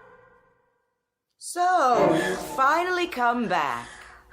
What do you want from me? Well, Marcia, dear, you'll forgive an observation, but you're acting like a silly child. Who are you? Can't you see? Come into the light. You're not real. You're not even the model for that mannequin in the women's department. You are the mannequin. That's all you ever were. Only? Are you sure? Take a good look. You know us. You're all dummies, dressed up in department store clothes. What are you doing here? Come now, Marcia. Think. Concentrate. And why am I... Remember now? All of us will try and help you. We want to help you. We'll help you concentrate. Stay away. Remember now?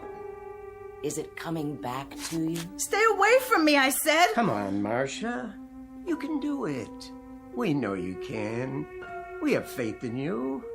What? That's odd. Is it really, dear? I don't know, but suddenly I do seem to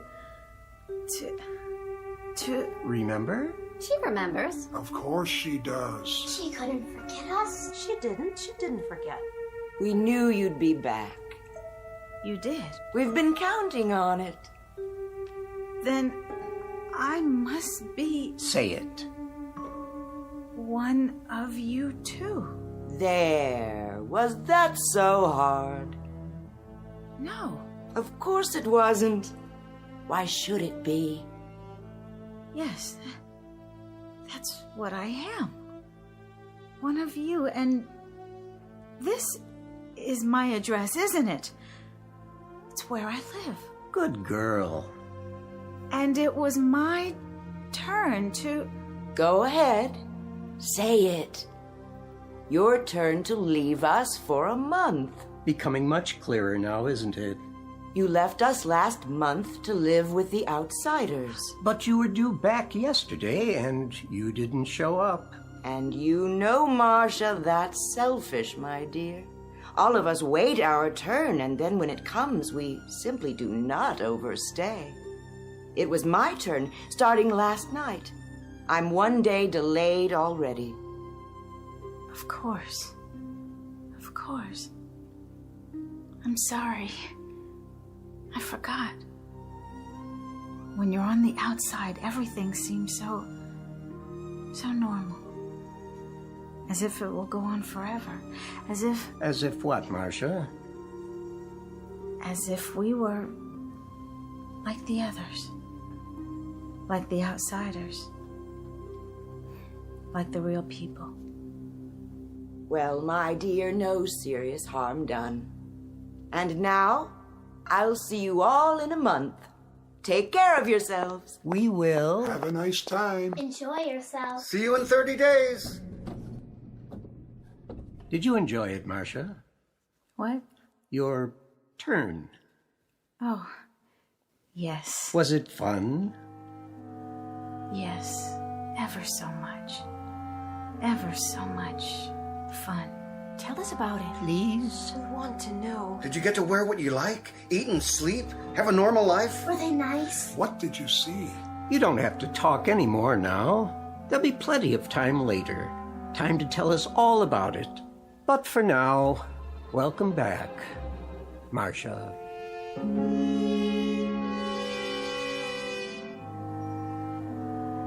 Good morning, Miss Keever. Morning, sir. Ready to set a new sales record? Oh, yes, sir. Splendid. I see the very irritating Miss White finally made it out of the store. Well, I guess so, sir. I didn't see her go. Well, good riddance to her and her little golden thimbles. Excuse me. Yes? Where can I find, well, Speak up. ladies' undergarments? Right here. Miss Keever will help you. You Armbruster? Mr. Armbruster. And you are? Maintenance department. I got another dummy for you. Where do you want it? On the pedestal in the window. As soon as it's properly dressed, of course. Right. Hold on. Yeah? Is that a new model? Don't ask me. For a moment there, that is, reminded me of someone. That right? Someone I believe I've seen in this store. I can almost place her. Oh, well, I'm sure it doesn't matter. I have much more important things on my mind. All right, setting her up over here, Mr. Armbruster. Marcia White, in her normal and natural state, a wooden lady with a painted face, who 1 month out of every year takes on the characteristics of someone as normal, as much flesh and blood as you and I. But it makes you wonder, doesn't it? Just how normal are we? And who are the people we nod our heads to as we pass on the street? A rather provocative question to ask, particularly in the Twilight Zone.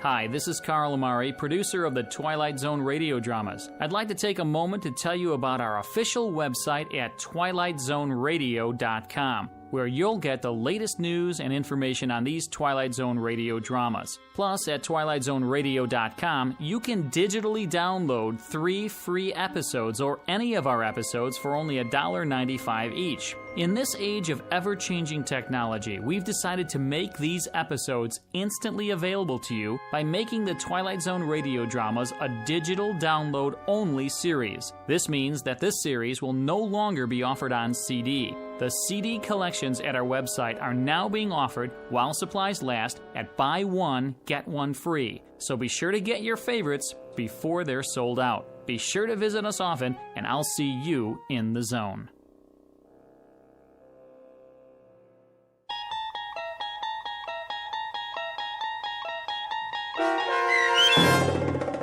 The After Hours, starring Kim Fields with Stacy Keach as your narrator, was written for The Twilight Zone by Rod Serling and adapted for radio by Dennis Etchison. Heard in the cast were Taylor Miller, Doug James, Rich Komanek, Turk Muller, Linda Ryder, Guy Burrell, Lynn Foley, Natalia Reed, Lauren Patton, and Irene Olson.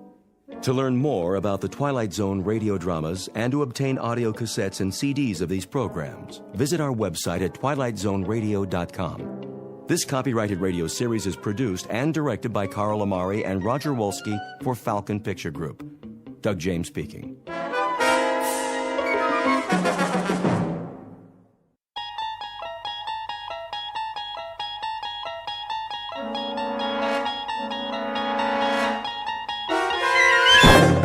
You're traveling through another dimension.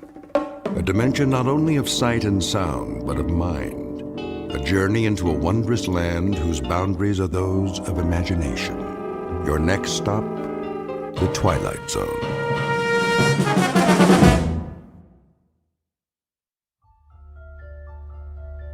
It was the day no one would ever forget. Not next week, next year, or the year after. Not for the rest of their lives, no matter how hard they tried. All in? Yes. Yes. Anne? Yes, Daddy. Good.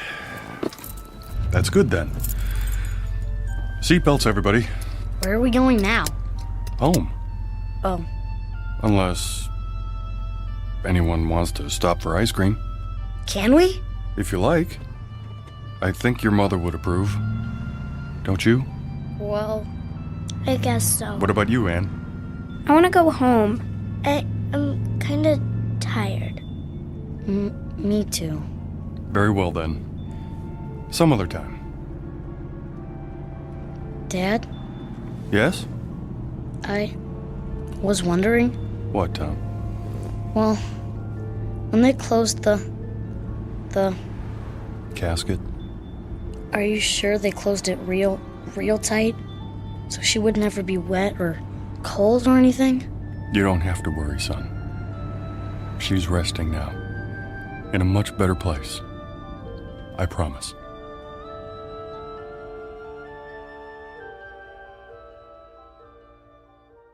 It was the week the world ended.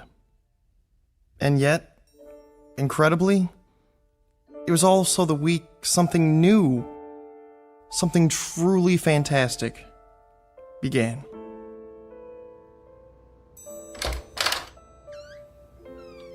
Anne, are you in here?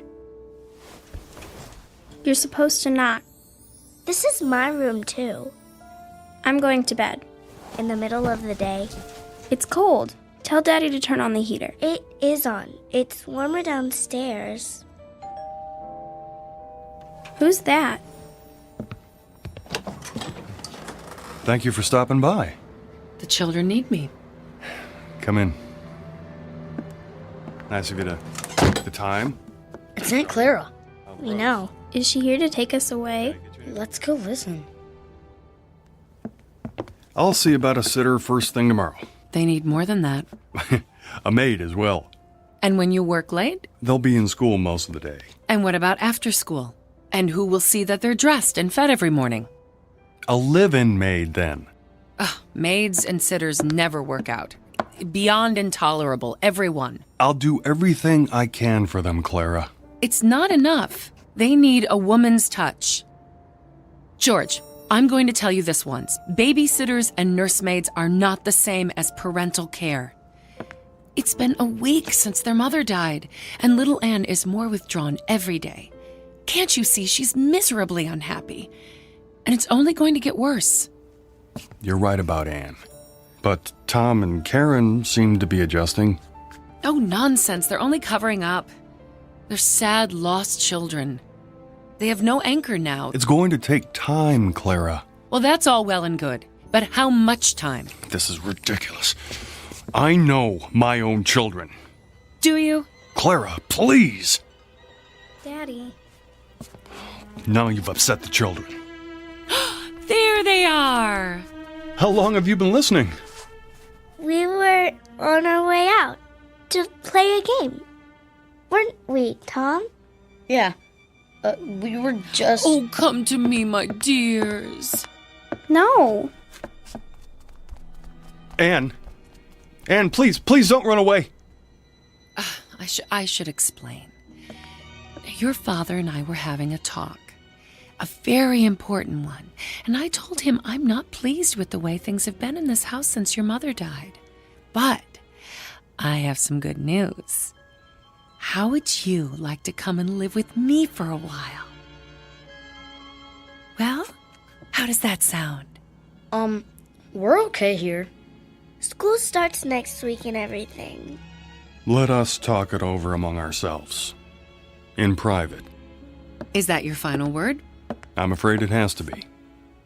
In that case, you'll hear from me, George. You can rely on that, and the next time it may be in the form of legal papers. No doubt.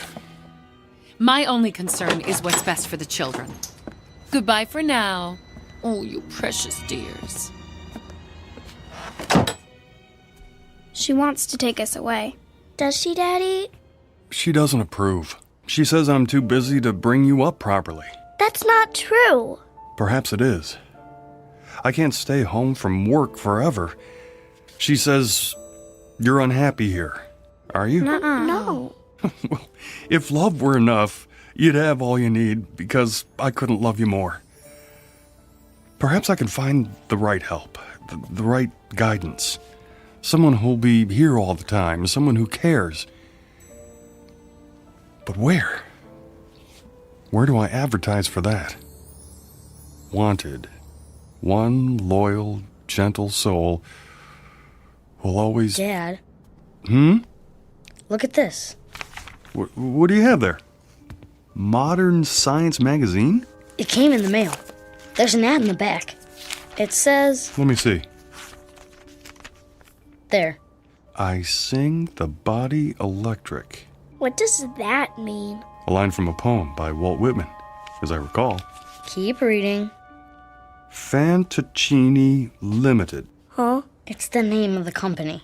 Inventors and makers of electrical shadows, effigies, mimics, and mannequins. We bring you the answer to all your needs. That's stupid.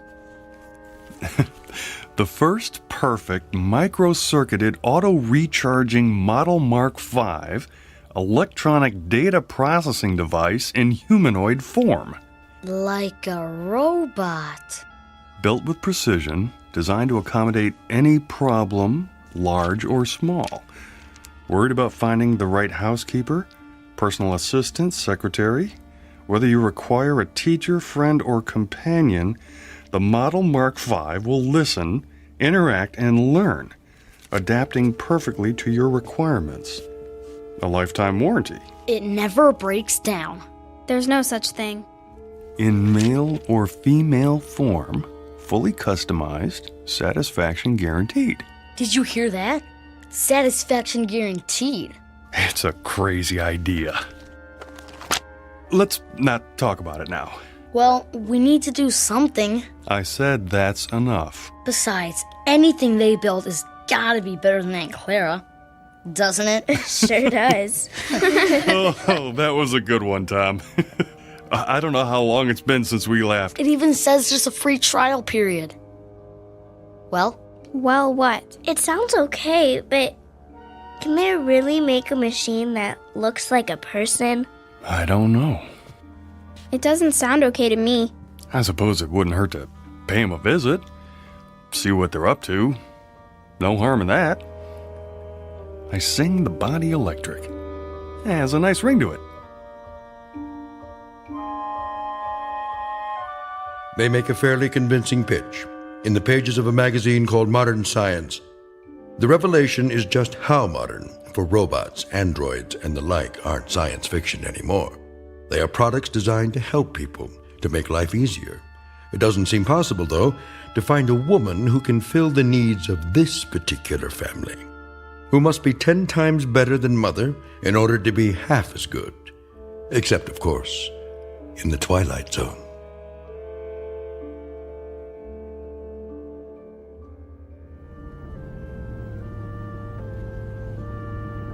There's the sign. Fantaccini. Why do they call it that? Who cares?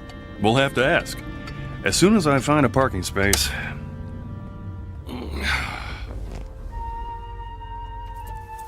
Okay.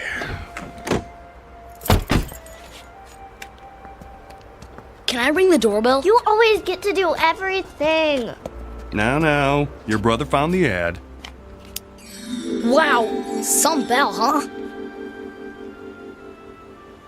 Won't you come in, Mr. Simmons? We've been expecting you. You have? I called ahead for an appointment. Feel free to browse the showroom. I'll be right with you. Wow, this is incredible. Look. What's that supposed to be? A whole table full of marbles? I don't think so, son. More like glass eyes. Wow. Blue and brown and hazel and green. I want her to have eyes like this. Well, careful, just don't touch them. Oh, please do. Guido Fantocini at your service. An unusual name. It's Italian. It means, roughly, dream people. Or, as I prefer, shadow puppets. This is my daughter, Karen. Hello. And, Don't tell me. Tom. And you must be Miss Anne Simmons. Age 11? Or is it 12? She's only... I'm going to be 11 next month. In that case, allow me to present you with this golden key. It's awful big. What's it for? To wind her up, of course. To wind what up?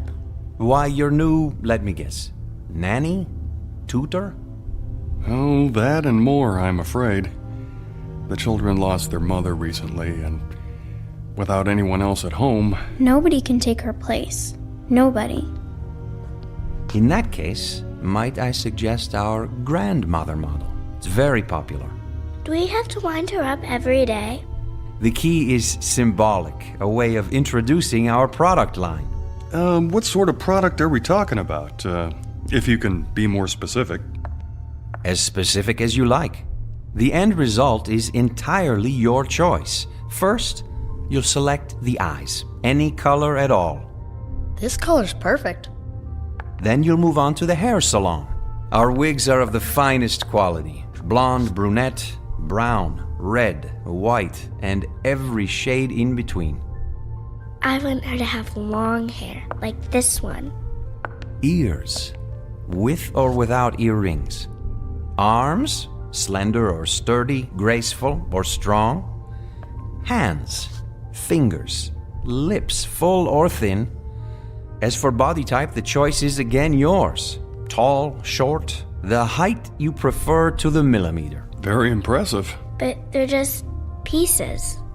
Until we put them all together at the factory. Then they'll become something else, something new. They'll move and walk and talk. Machines don't talk. Grandmothers do. Listen. I sing the body electric. I celebrate myself and sing myself. Who's that? One voice out of many possibilities. Try another. Myself and sing myself. I sing the body electric. I sing the body celebrate electric. myself. Or another. Sing myself and sing myself. I sing the body electric. I sing the body electric. I celebrate myself. I sing the body electric. Myself. I celebrate myself. I sing and sing myself. I sing the body electric. I celebrate myself. Pick one. I sing the body electric. I celebrate myself and sing myself. I sing the body electric. That's not right. I celebrate Too high? myself Too low? and sing myself. Go ahead, turn the knob. I sing the body electric. I celebrate myself and sing myself.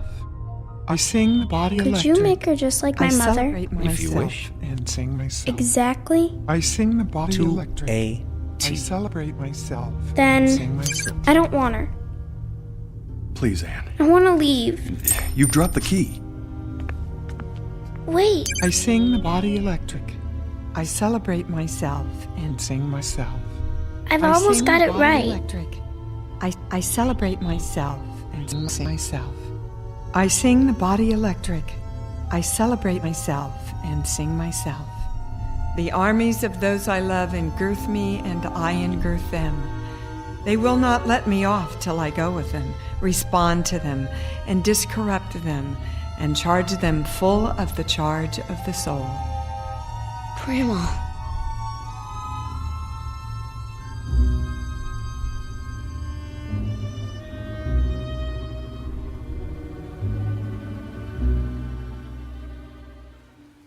Hey, Ann, you want to help me fly my kite?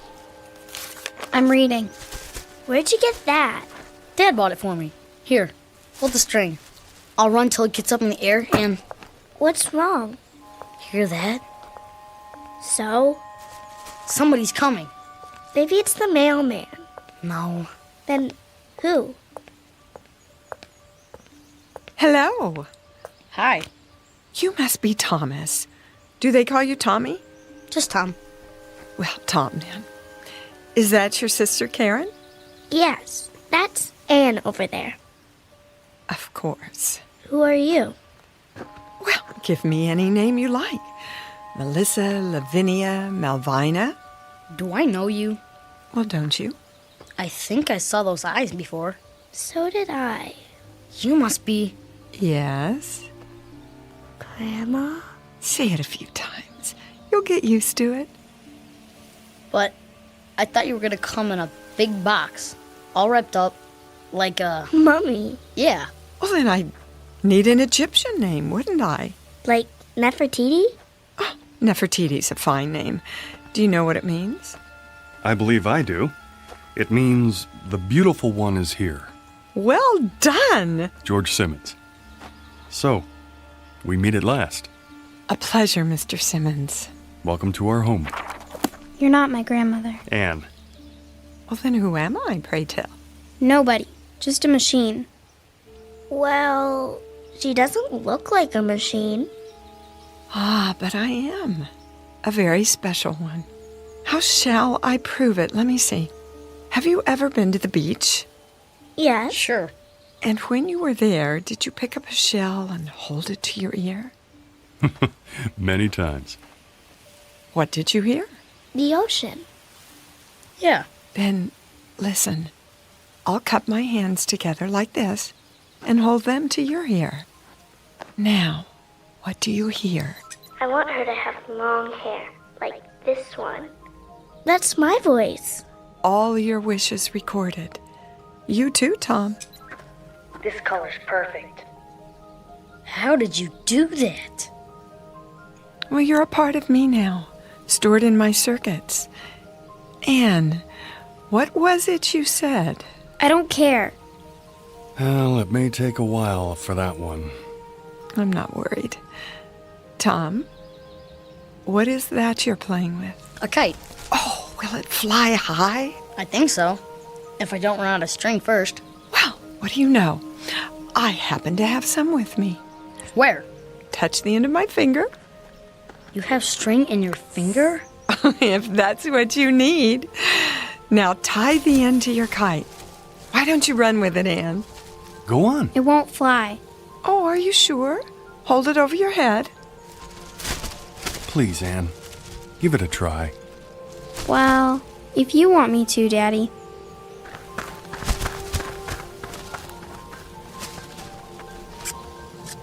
Hey, look at that! Don't let go of the string. Oh, I wouldn't think of it. How high shall we fly? The moon. The moon it is. It's almost out of sight. What do you say? Thank you. Yes. Thanks very much. You're a great kite flyer. Now, what's my name? Grandma. Anne, look at what Grandma did. Anne? I don't want to play.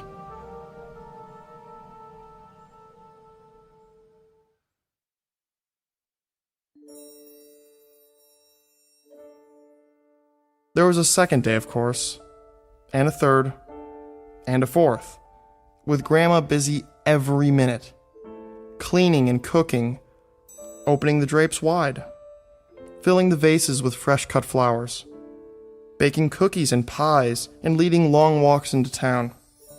But the most beautiful and special thing was the way she paid attention to everyone. She took time to listen, really listen, and remember every word every thought, every wish, as if that were her only purpose. She seemed clever beyond clever, human beyond human. Anne finally began to join in, but slowly. To walk if not to run, to listen if not to hear, to watch if not to see. And as the days turned into weeks, Grandma waited. She never tried to urge or force. Sometimes, when Anne didn't come to the table, Grandma left dinner on a tray by her door. Big spoons first, then the little spoons. Is that right, Grandma? Perfect, Karen, dear. Is that your father home already? Yeah. You heard him before he got here. Daddy!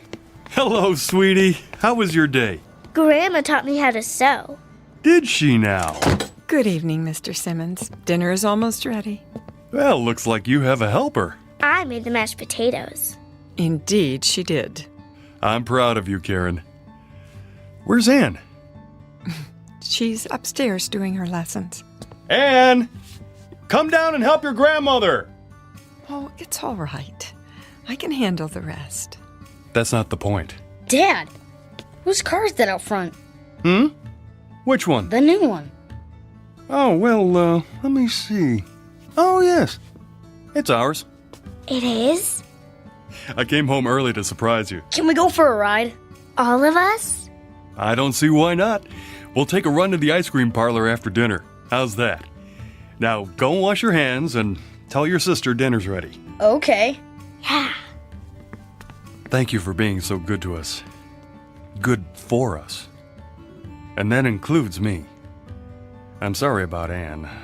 I'll have a talk with her. Now, don't you worry about Anne. She'll accept me eventually. You seem very sure.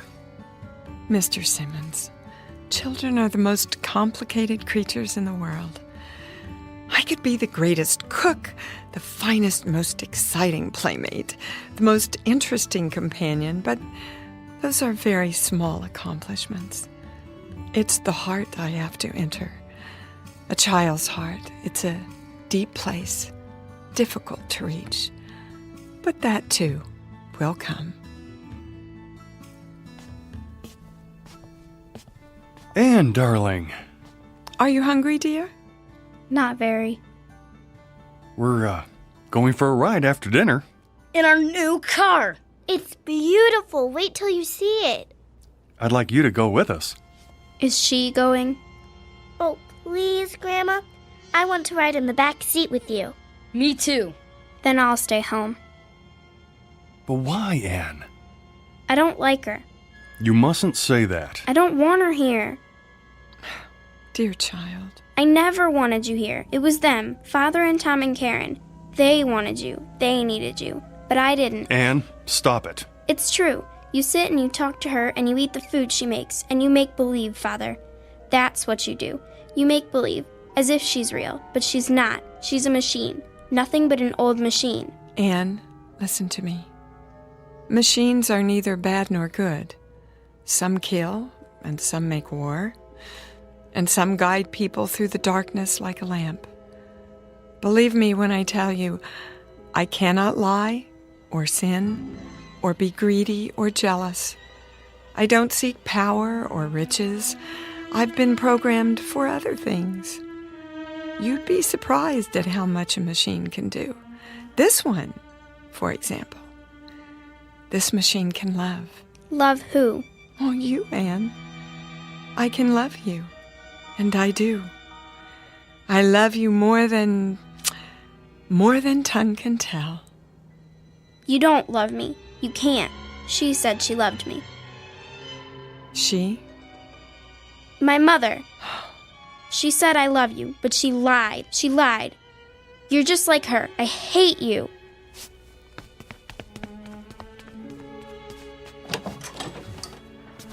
I'll go after her. Not this time. There's no place for her to go. No place except to me.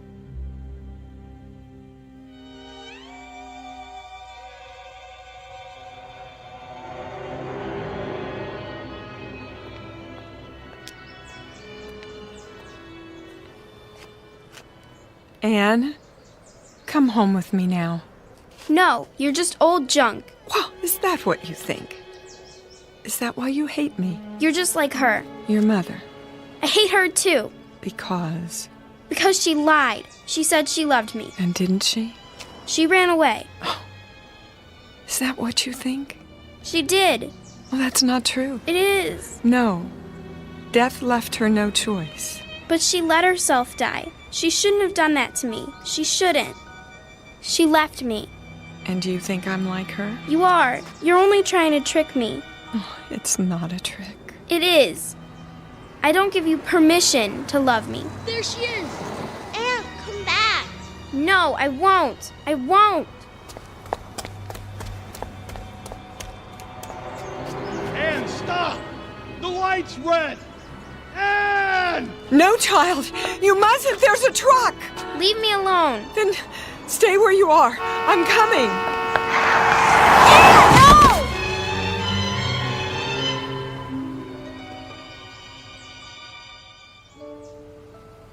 They're not moving. Either one of them. Don't touch them. I didn't see them, honest. I mean, they ran out into the street. A little girl and... Stand back. A lady. Oh, man. Look, I'm gonna get an ambulance. Wait. She's moving. Anne. Oh, thank goodness. Daddy? You're going to be all right, darling. We better get her out off the street. Here, put your arms around my neck. What happened? There was a truck, but Grandma stepped in front and pushed you aside. She did? You fell down, that's all. Grandma. What about that lady? I mean, she's not breathing. Look, she's starting to move her fingers. And her eyes. Grandma, can you see me? Why, hello, Tom. You know, we really shouldn't be out in the intersection like this. Come over to the curb, Grandma. Can you walk? Oh, of course I can. But how? See, Anne? She's perfectly all right. She saved your life. Do you realize that? I'm sorry. I'm sorry. Shh. Now stop your tears, child, and listen while I cup my hands by your ear. Remember? Like this. A machine. Nothing but an old machine. You're just old junk. Old junk. That's my voice. Your voice, Anne. The way it was once. When I was a child, I spake as a child. Oh. Grandma? Grandma? There. You are alive. Well, I most certainly am. But the truck. It couldn't hurt me. Nothing can. 2 leave takings in 1 year would be too much. Then you're not like Mother. Your mother didn't run away. She was taken away by death. Do you understand now that I shall always be with you? You won't run away? Well, I can't. And I won't. Oh, Grandma. Thank you. You'll never know how much. She had nowhere to turn.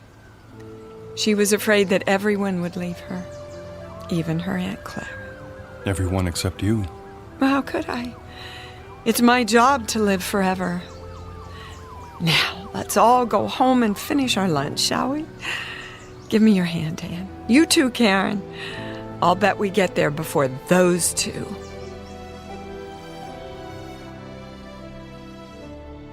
As of that moment, Grandmother became an irreplaceable member of the family, an integral part of their lives.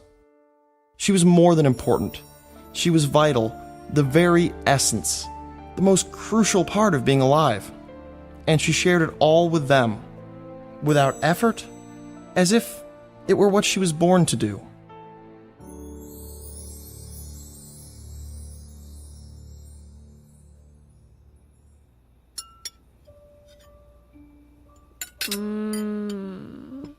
This is so good. Delicious. Thank you. May I have some more, please? Well, if there's any left, I may have had more than my share. I take it you approve, Mr. Simmons. Oh, please. I'd prefer it if you call me George. Clean your plates, all of you, or there'll be no dessert.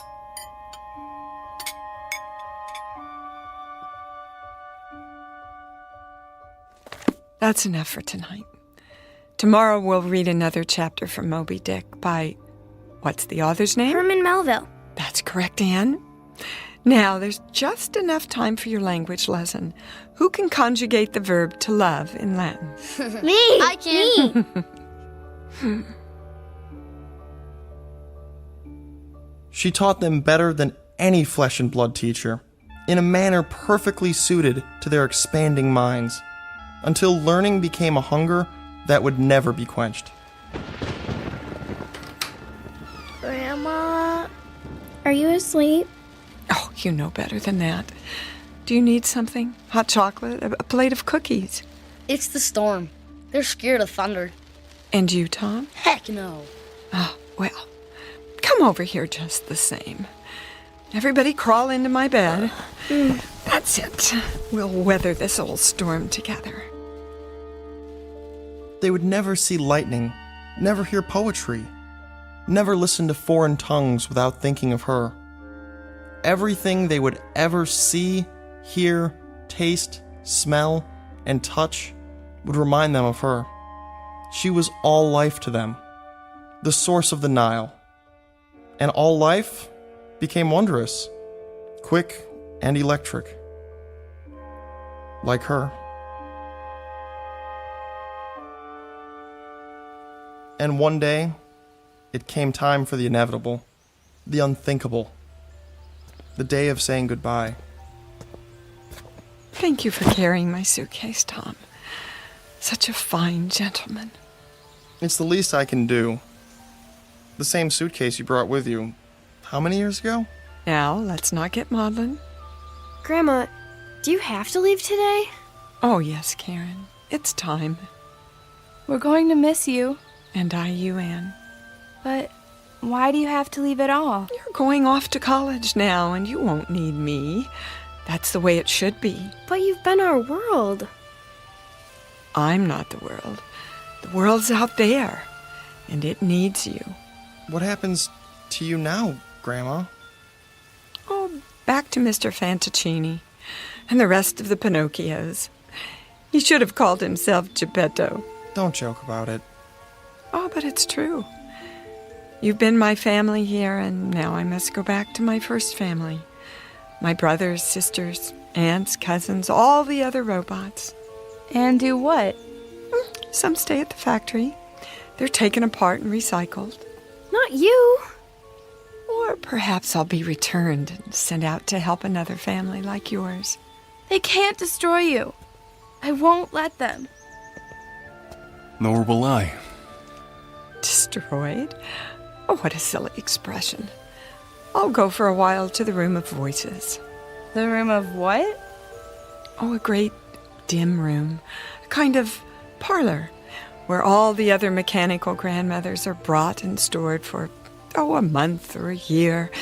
And in that room we'll sit and rock and murmur and whisper to each other. And we'll listen and tell what we learned from the world and from the families we lived with. I'll share what I learned from Anne and Karen and Tom and even you, George. You didn't learn anything from me. Oh, didn't I? Don't be so sure. But you taught us. Is that what you think? Foolish lad. Why, now I have so much to share in the Room of Voices. Everything you ever said or did, everything you ever laughed or cried about. And someday... Someday what, Grandma? For reasonable creatures, we have an unreasonable dream. Someday, if we're very wise and very good, perhaps we'll gain the greatest gift of all. Oh, Grandma, you don't have to wait. You're alive now. You've always been alive to us. Well, there's my cab. I'll get your case. Oh, no, I wouldn't hear of it. Grandma, am I never going to see you again? The world holds many surprises. Someday, when you're very old, with childish ways again, in need of help, send for me. The old nurse, teacher, companion. And I'll come back. Hard to imagine. Oh, we'll never be old. But then, you'll never come. I mean, if we don't, we won't ever... Do me a favor, would you? Anything. Go on upstairs. Quickly now. I'm not one for goodbyes. Grandma! There. Mind your grandmother. Quickly!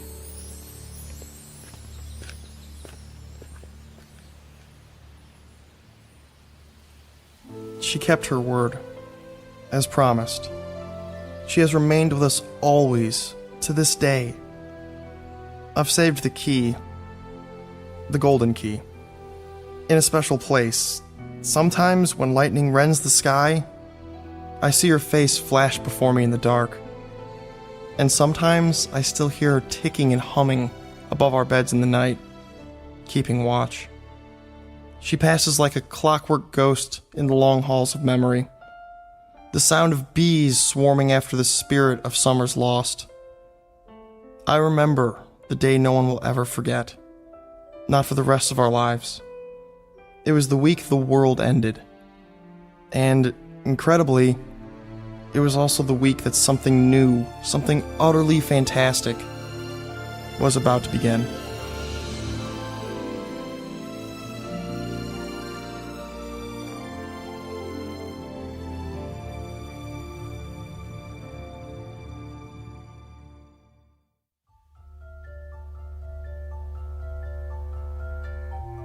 As of this moment, the wonderful electric grandmother moved into the lives of children and father.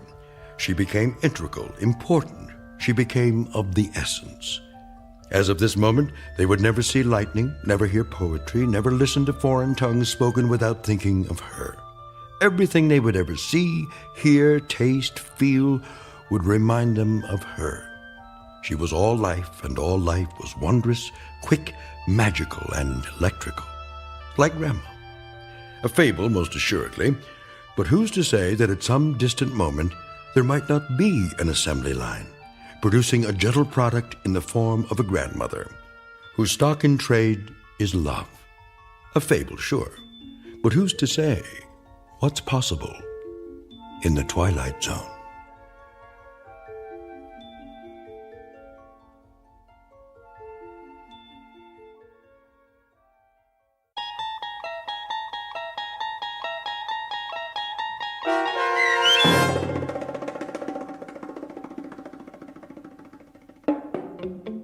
I Sing the Body Electric, starring Dee Wallace with Stacy Keach as your narrator, was written for The Twilight Zone by Ray Bradbury and adapted for radio by Dennis Etchison. Heard in the cast were David Pasquesi, Tony Marcus Jr., Donna J. Folks, Joe B. Cerny, Patrick Cerny, Haley Nabig, C.J. Amari, Elena T. Wilson, Natalie Pear, and Zoe R. Rand. This copyrighted radio series is produced by Carl Amari and directed by Joe B. Cerny for Falcon Picture Group. Sound design, custom Foley effects, recording, and editing are done in the Cerny American Sound to Picture Theater by sound designers Craig Lee, Bob Benson, Todd Beyer, and Tim Cerny. Music for The Twilight Zone is provided by CBS and American Music Incorporated, New York. To learn more about the Twilight Zone radio dramas and to download episodes, including 3 free episodes on our homepage, visit our official website at twilightzoneradio.com. Doug James speaking.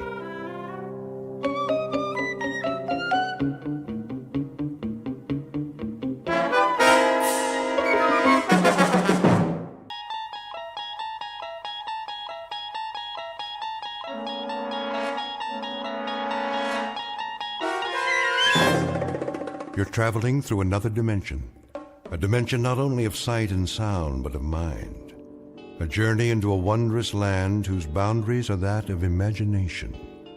That's the signpost up ahead. Your next stop? The Twilight Zone.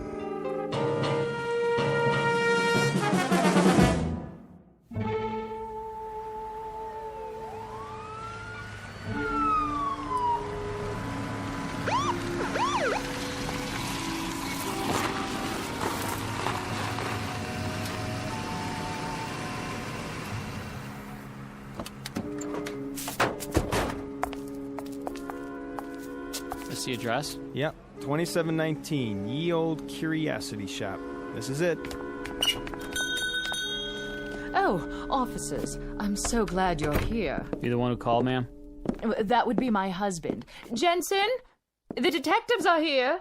How do you do? Mr. Brown, what seems to be the problem? Appalling. Absolutely appalling. They broke in through the storeroom. That was the first thing we saw this morning. The back door off its hinges. My husband almost had a heart attack. All right, take it easy. Was anything missing? A number of items, I should say. The sense of violation. Our entire stock will have to be re-inventoried. For the insurance, you know. Quite a number of items, a large number. Well, then I guess we'll have to take some pictures. Dust for prints. I consider it a personal invasion. The complete and utter disregard for boundaries for one's private space. You folks have a list of what was taken? Oh, we wouldn't know where to begin. So many things. A Queen Anne chest. What was in it?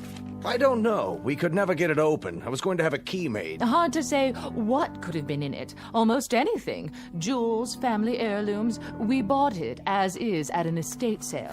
What else? A Louis XIV washstand. Our pride and joy. 2 antique children's chairs, 5 vases. 6, Ming Dynasty. 2 hand-carved teakwood cigarette cases with platforms. Approximate value? $100. He means 200. A tray of rings, 3 sapphires, 3 rubies, 3 emeralds. All genuine? Well, the rubies are actually... All genuine. And there was a 19th century silver service for 12. Isn't that right, Jensen? And a dining room chair made in 1778. Let me see. 3 paintings in frames. Early Picassos? Huh, that right. What about the stuff that was in the window? Oh, nothing of real consequence. Don't forget the other tray of rings, dear. Remember? The Native American baskets and the camera. One camera? A very special camera. One of a kind. Make? Well, it didn't have a name on it. At least we never could make it out. Foreign lettering, indecipherable. Probably ancient. Never saw one like it before. It was here when we bought the shop. It was imported. Very rare. Very, very rare. At least 100 years old. Okay, let's see what we got here now. Let's see. Okay, 6 vases, 5 ceramics, a Native American basket, jewelry. A tray of rings. All paste. 6 vases of the Ming Dynasty. I don't know what dynasty they're from, but it ain't Ming's. They're from a rummage sale and they're worth a couple of shucks apiece. Chester, will you pipe down and let me read the article? Larceny. Plain no good larceny is what it is. That's nothing but a list for their insurance company. Why, those crooks. Police theorize that the thieves broke in sometime during the night. Mr. and Mrs. Jensen T. Brown, the proprietors of the antique shop, listed the following additional items as among the goods stolen. A Louis XIV candelabra. A phony candlestick holder. For Liberace. 2 antique children's chairs. 2 thrift shop chairs for midgets. And a set of U.S. Navy surplus tableware. Plus a chest worth maybe $25 tops. Hey, listen to this. The paper says there's 3 oil paintings by Picasso. Yeah, 3 posters in dime store frames. The guy who painted them thinks a Picasso is a foreign sports car. 2 teakwood hand-carved cigarette cases. All right, knock it off. Here's something they forgot to put in the paper. A camera? Big deal. Well, it looks like an antique. When I was a kid, you could have bought this in a 5 and dime. But now, I get it as part of a heist. Perfect. The whole haul is worth maybe $50. A fence will give us 10 if we're lucky. I could have shot pool for half an hour and made more. Oh, come on, Chester. You want to take my picture? You think that thing works? Well, let's give it a try. Even if there's film in it, it'd be so old by now that... What do you gotta lose? Huh, Chester? Please. Please.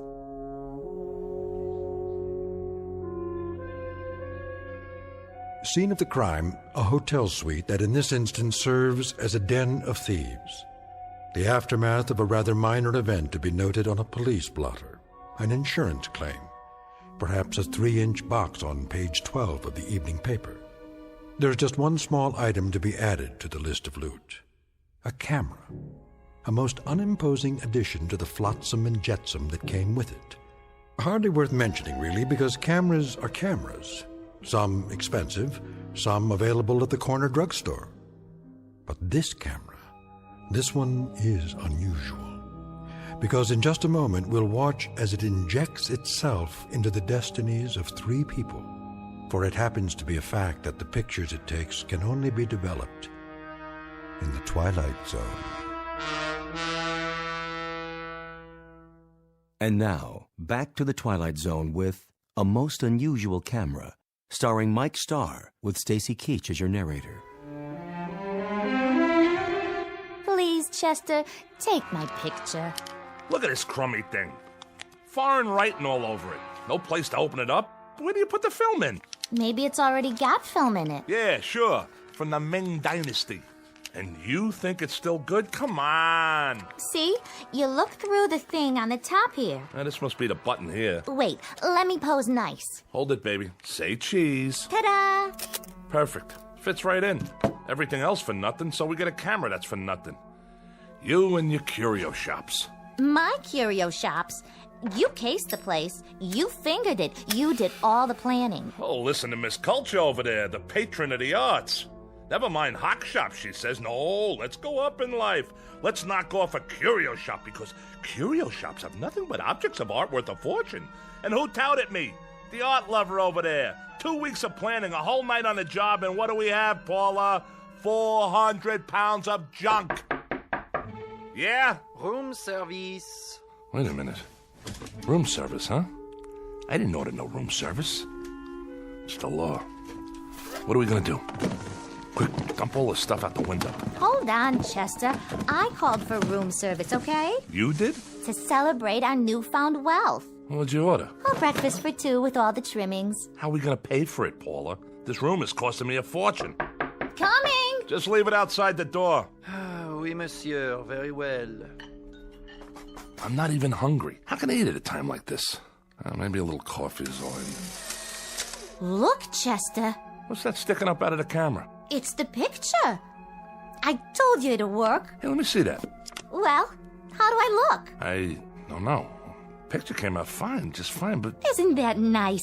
You take good pictures, Chester. Well, there I am standing by the window. Did you get a good look at this? And so clear. No flash or anything. And look how clear it is. Oh, wait a minute. Let me think. What's the matter with you? What's the matter with me? Paula, go over to the mirror. What? Go ahead. Now look in the mirror. You missing a couple of buttons on your shirt? Go on. Now look. We look nice together, don't you think? We ought to get some pictures of the 2 of us. Will you look? So? What's to see? What you wearing? You like my nightgown, Chet? I got it special for you. I like the way it sort of clings to my body. What do you think? Right. Now, look at the picture. So, there I am, standing by the window wearing a... A what? A fur coat. Oh! Yeah, a fur coat, which you don't have. Huh. Looks like mink. One of those Ember Autumn Haze models. Real pricey. Could be sable. Nah, I don't think so. It's a mink, all right. Chester, what am I doing wearing a fur coat? I wasn't wearing a fur coat when you took the picture, was I? Of course you weren't. I don't have that kind of money. I don't even own a fur coat. Chester, what is going on? I got it. Got what? It's a gag. A gag? A gag camera, strictly for laughs. What do you mean? You know, like at Coney Island. Remember? It looks like you're wearing a costume or something. I don't think so. Sure. Inside they got these ready-made pictures already developed. But the negatives have already got a picture on them, see? The only thing this takes is the face. But we ain't in Coney Island. You know, like a carnival when you pose in front of those crazy cardboard things. You put your head on top of the cutout. Fat lady, sailor, cowboy, driving a car, you name it. And it looks real. That's what this thing is.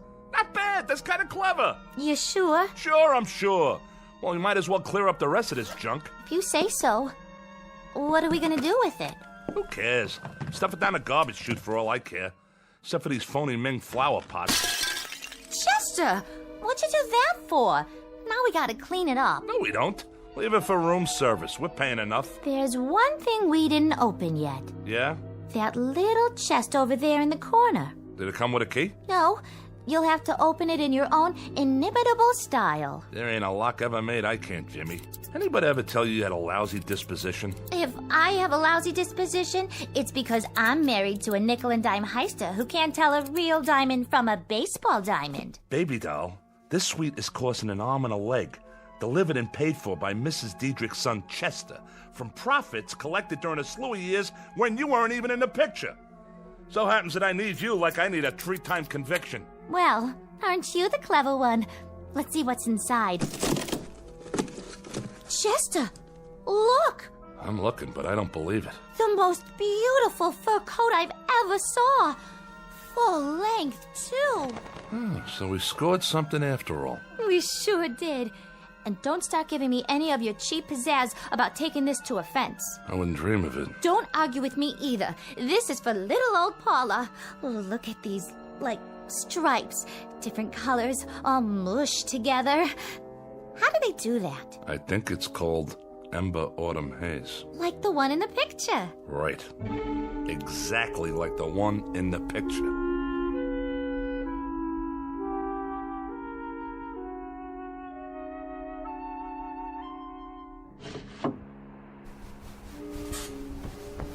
Come back to bed. In a minute. It's the middle of the night. Sure is, and I can't sleep. What are you doing by the window? Getting some fresh air. Are you still worried about the camera? Shut up. Yeah, you are. You're playing with it, aren't you? What do you care? Leave the light off. It's hot in here. It's not hot. We got air conditioning. What's it to you? You can't just let it go by, can you? You want me to forget about it? Is that it? So it's a crazy camera. So it takes dopey pictures of things that aren't really there. That's not the point. Oh, yeah? What is the point? Sure, it takes dopey pictures. Pictures like things that haven't happened yet, but do happen. That's the point. So what do we do, Chet? One lousy picture and you get insomnia? It's a camera, that's all. Here, I'll show you. Did you just take a picture? There. See any lightning? What did you take a picture of? It doesn't matter. The wall, the door. All right, now drop it, why don't you? Let it alone. Forget about it. How can I forget about it? This thing comes from witches, maybe, or sorcerers. Look at the writing on it. It could be loaded with black magic or something. And what are you loaded with?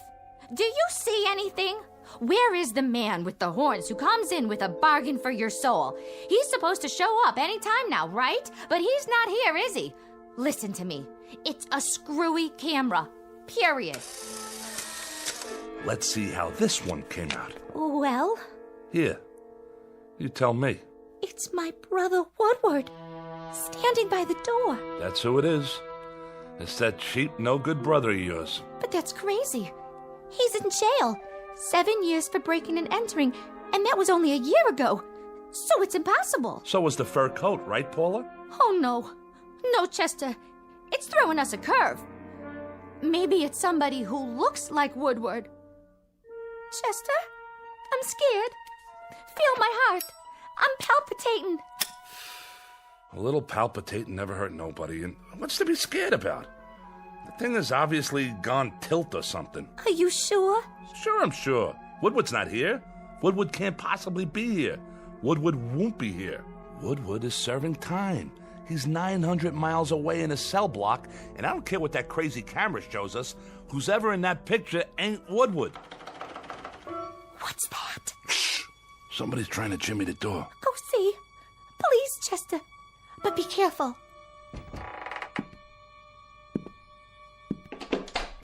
Woodward. Hi, Paula. Hello, Chester. I didn't want to wake anybody, so I just, use the old lockpick on the door. Hope you folks don't mind. Mind? Why would I mind? But you're in jail, aren't you? I broke out. Me and another guy. Hid in the laundry truck. Nice, huh? I thought maybe I could stay with you for a few days. If you really don't mind. You don't, do you? I was thinking, maybe if I was around, you two wouldn't fight so much. You still all the time fighting? Hey, what you got in your hand there? A picture. Yeah? Let me see. Well, will you look at that? Yep, there I am, standing right by the door. Wearing just what I'm wearing now, too. Same clothes. Ain't science wonderful? Do you know what you're saying? Sure I do. I think it's great to be able to get a picture of... Wait a minute. Wait a minute. Yeah? If I was outside the door... Uh-huh. And you was in here... That's right. But you already have this picture of me. Right. Standing right here. Inside the door. Yeah, and? Then... Like... How come?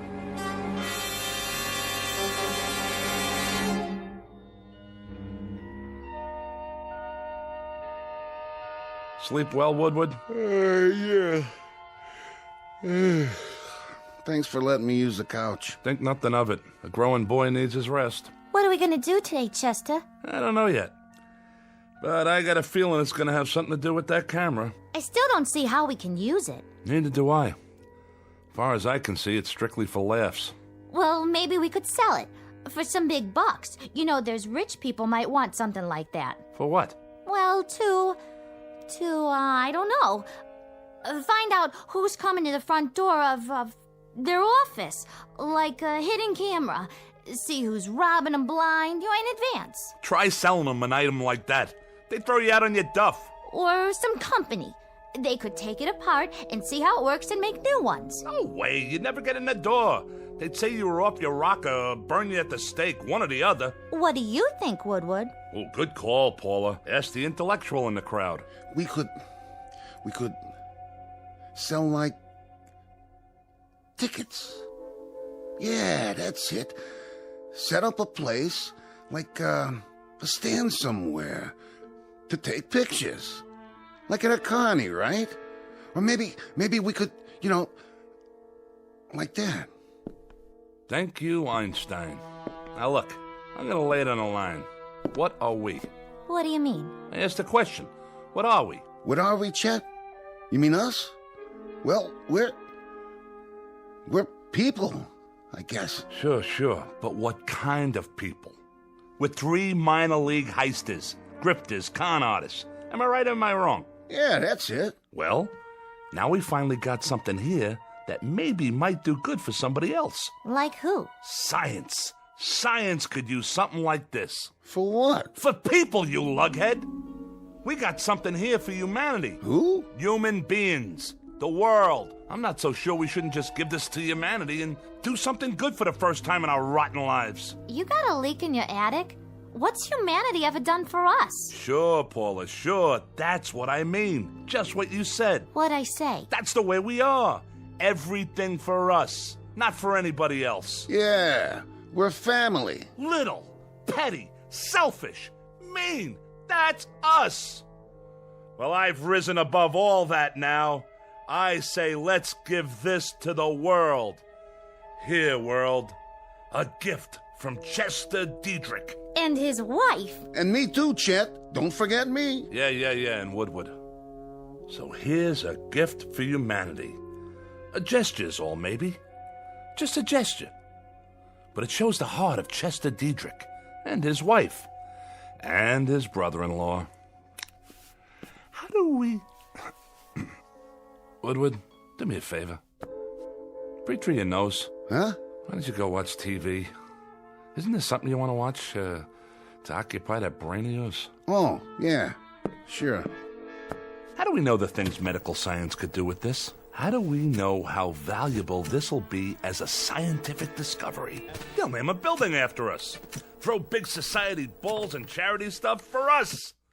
I can see it now. The Chester Diedrich Foundation for the eternal is something or other. In the Los Tendros opener, Hotfoot has just won it. Jerry's Flash second, Easter Baby third. This was Hotfoot's second win in 3 days. He paid $24.90, $15.80, and $6.70. We now move into the second race. Shut that off. I'm making plans. Oh, sure, Chet. Anything you say. Oh, where was I? High society. I can wear my mink coat. Of course, I'll need a couple new dresses and some matching shoes. Hold on. Well, maybe just one dress to start with. You know, a real evening gown with... I got it. You sure do, Chester. I never would have thought of that. I got it. Got what? I got it. The TV set. Woodward, you're a genius. I am? This camera takes pictures of things that happen, but haven't happened yet. I guess. Read my lips. It took a picture of Paula with a fur coat. 5 minutes later, she had a fur coat. It took a picture of that door with nobody standing in front of it. And then you were standing in front of it. Follow me? No. All right, boys and girls. Now get this. We go to the racetrack, right? I'm starting to get it. We take a picture of the winner's board at the track before the race. I think I get it. The winner's board before the race. That's a great idea. But I don't get it. Hold on now. We take a picture of the winner's board, and then we look at it and... Oh! Chester! Woodward, are we getting through to you yet? We take a picture of the winner's board. It's empty, see? Because the race hasn't been run yet. But that camera, that little old bugger over there, it takes pictures of things that happen 5 minutes later. So the picture we get will have the winning numbers on the board. We know what horses come in and what they paid. Now I get it. Come on, everybody, get your coats. Woody, my boy, grab one of mine. And put on a tie so you can be in disguise. No, Chester, this is so exciting. That was the first race. We can get there in time for the last 4. How much dough has everybody got? I got a 20 and a 10. That's 30. I know it's 30. I got 2 10s and 3 20s. Come on. Okay, and the old insurance, my $100 bill. That makes 180 and 30. You got anything for the pot, Woodward? Yeah, I got 10. $220. Is that enough? There's bound to be at least one long shot. Why, we can parlay this into $1 million if we work on it long enough. We can't lose, Paula. We simply can't lose. Come on, everybody ready? Chester, what about humanity? Humanity? Like you said, baby, what did humanity ever do for us? Let's get going.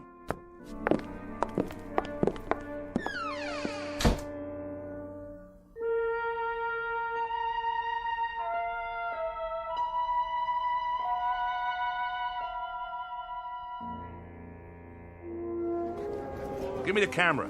Let me see. The camera. You brought it, didn't you? Right here, Chester. I was just teasing. I'll brace it on the rail to keep it steady. Oh, boy, Chet. Oh, boy, you got us an idea here. My ribs aren't bothering your elbow, are they? No, not at all. Then let loose of me. Let me get the picture. Did you get the board? I got it. Are you sure? I'm sure. Now what do we do? Now we wait for the picture to come out. Don't we have to develop it first? Take it to a drugstore or something? Oh, for crying out loud. No, see, it comes out of this little slot on the top. Yeah? Neat. Sometimes it takes a little while. How long? The race is gonna start pretty soon. All things come to him who waits. Oh. Which horse do you like? I don't know which one I like yet. On account of I haven't looked at the picture yet, okay? Uh-huh. I like the number 5 horse. Tinky Beggar. It suits you.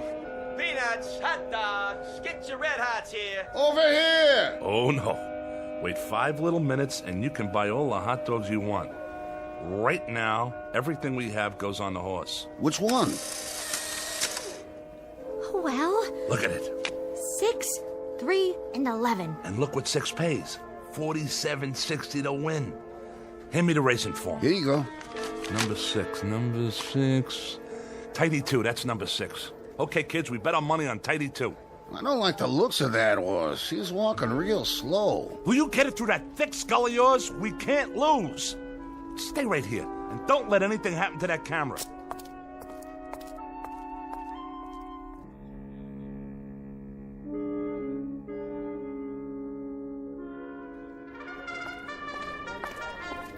What's your bet, sir? Put it all on number 6, the works. Number 6 it is. Here's your ticket. Thanks. Psst. Hey, Jack. Get out of my way. Not number 6. That's Tidy 2. The last jockey that horse had was Paul Revere. But I mean the original Paul Revere. Now, if you really want to make some dough, I got some information in my pocket here. The goods on the last 2 races, and all I need from you is cash. You and me could go partners and really make ourselves a bundle on this. I got a tip for you. Bet anything but number 6 so you don't lower my odds. See you later, Jack.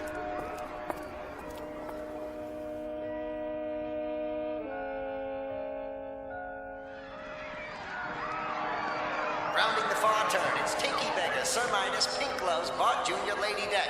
Coming in the stretch, Tidy 2 coming up very fast on the outside. Now in the stretch, Tinky Beggar, Sir Midas, and Tidy 2 is third. Tidy 2 moving up. Tinky Beggar and Tidy 2 neck and neck. It's Tidy 2.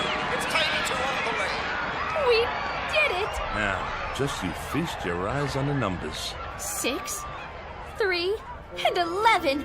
Just like the picture said. Are we rich yet? We're getting there, Junior. We're getting there. Now let me set up the camera before the next race. Paula, you 2 go cash in. Here's the ticket. And don't drop it. Okay, Chester. I sure hope you got enough film for that camera of yours. Why, you know, Woodward? That's a very intelligent comment. Film. I wonder where you go to get film for a camera like this. Oh, but I wouldn't worry about it. Chester will figure it out, I'm sure.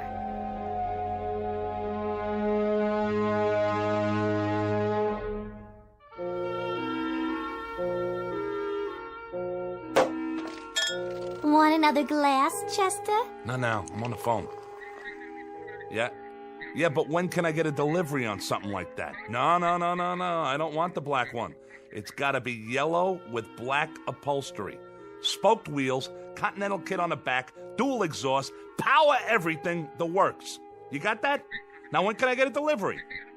All right, then order it. No. I'll pay you in cash. Come over with the papers tomorrow morning, we'll settle it then. How much did you say it was? No, I'm not backing out. I was just thinking. Maybe I ought to get 2. Huh? Well, you bring the papers. Fine. So long. It's the room service waiter. Are you done with your snack, Woodward? I ate the steak, but I can't finish all the chicken. I guess that'll hold me till dinner, though. Yes? I came for the dishes, madame. Right over there on the coffee table. Can you bring a couple of more bottles of champagne on the way back? Yes, madame. I can easily do that.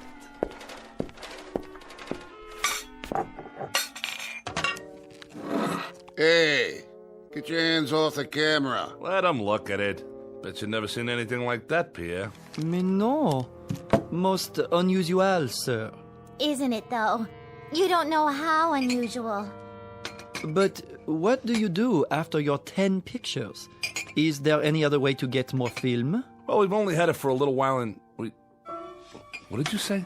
Yeah, what did you say about 10 pictures? The inscription on the outside, it says, 10 à le propriétaire. That means 10 to an owner. I presume that means you may only take 10. It's so odd. The lettering is definitely French, but I've never seen a French camera like that. As a matter of fact... Thanks. Bye. All right. How many pictures have we taken? There was one of Paula. Then one of Woodward. 6. We bet 6 races. That means we've taken... 8. We've taken 8 pictures. Chester, there's only 2 left. 10. But how do we know what that means? Some frog waiter tells us it means 10, so right away we think we only got 2 pictures left? How does he know what it means? I bet you we could take as many pictures as we want. But we don't know. Chester, we can't take any chances. No, we can't. You know what we should do?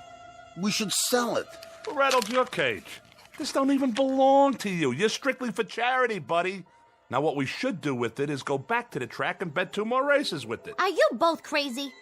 What you do with it is hang on to it. Save it for a rainy day. Careful. You stop it. You're going to break the camera. It took a picture. You dropped it and wasted a picture. I didn't drop it. You did. Oh, palpitations. You and your palpitations. Phony palpitations and a stupid brother. Hey, look. I don't have to take that kind of guff off of you. All right. Have a drink. Give me the camera. What's in the picture? It's me. It was pointing at me when it went off, and it looks like I'm... She's screaming. Let me see that. Get your hands off. Why is she screaming in the picture, Woodward? I'll tell you why she's screaming. She's screaming because somebody's trying to do something to her loving husband. Some stupid ex-con with an idiotic idea about selling a camera to the highest bidder. And who doesn't care what he has to do to get it? Well, we'll see about that. Put the knife away. If she's screaming in the picture, it's on account of what some guy must be doing to her loving brother. You better put that knife away, Chester. You put her away, I'll take it and peel your skin off. Try to take my camera. Try to cut me, will ya? Stay away from the window! Watch out!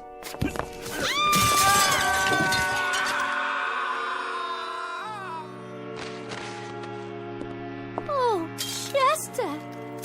Chester, my poor darling husband! And Woodward! Woodward, my brother, my flesh, my very own flesh. I'll die. I will simply die. There's nothing left for me now. Except this suitcase full of money. How thoughtful of you, Chester. Well, don't worry about me. I'll muddle through somehow. We have to learn to live with tragedy. Poor Chester and poor Woodward. My heart is simply too full to say any more. May you both rest in peace. Now, where is that camera? Here. One picture left, huh? One more picture to remember you boys. For posterity. Pardonnez-moi. Oh! How did you get in here? I have, how you say, the key. There is something in the way of laundry that I should take, no? You got the wrong room, Jack. There's no laundry up here. I'm checking out. There is the matter of dirty laundry. And your two friends, they have checked out already? Ah, yes, I see them. Such a pity. Lying down there in the courtyard. So young. One moment full of life, vim, vigor, and the next moment, poof. What do you think you're doing with that suitcase? Doing? But, madame, I told you, I'm here for the laundry. I'm, how do you say, cleaning you out. You're cleaning me out? And while you're doing that, Jack, what do you think I'll be doing? Well, I'll cue you, buddy. I'm gonna be calling the cops. Cops? You mean the gendarmes? You will forgive me, but if you call the police, Madame will get herself into, how do you say, one fantastic bind. Dear lady, I know all about you. I did some checking. You, your husband, your brother, you're wanted. So the money is up for grabs. Why, you little rat. And as for the police, I advise you to get out while you can. When they see what's in the courtyard down below, they shall be up here sans invitation. Translation, uninvited, if you catch my meaning. So you walk out of here with the loot, and I get nothing but a big fat goose egg? At your service. Now, as to the laundry, it may be back on Thursday, or maybe Friday, or maybe never. And the camera. But I am not a hog. I leave the picture with you. Sacre no, this is a picture of the courtyard below. Well, sure it is. I just took it. And if you don't mind, I think I'll just keep it. As a souvenir. But how can this be? In the picture, there are more than 2 bodies. More than 2? Then who else is down there? Watch your step, Madame. The broken glass. You will trip and hurt yourself.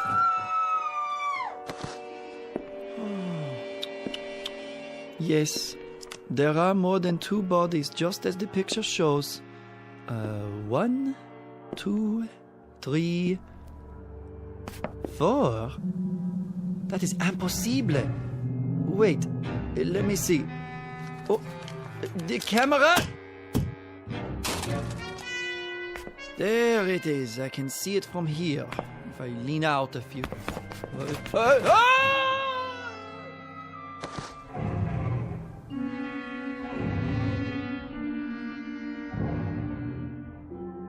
Object known as a camera. Vintage uncertain. Origin unknown.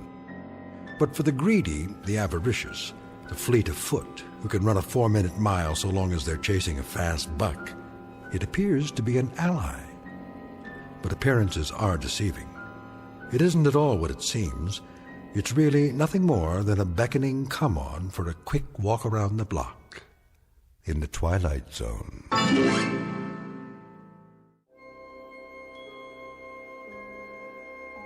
Hi, this is Carl Amari, producer of the Twilight Zone Radio Dramas. I'd like to take a moment to tell you about our official website at twilightzoneradio.com, where you'll get the latest news and information on these Twilight Zone Radio dramas. Plus, at twilightzoneradio.com, you can digitally download 3 free episodes or any of our episodes for only $1.95 each. In this age of ever-changing technology, we've decided to make these episodes instantly available to you by making the Twilight Zone Radio Dramas a digital download-only series. This means that this series will no longer be offered on CD. The CD collections at our website are now being offered while supplies last at buy one, get one free. So be sure to get your favorites before they're sold out. Be sure to visit us often, and I'll see you in the zone.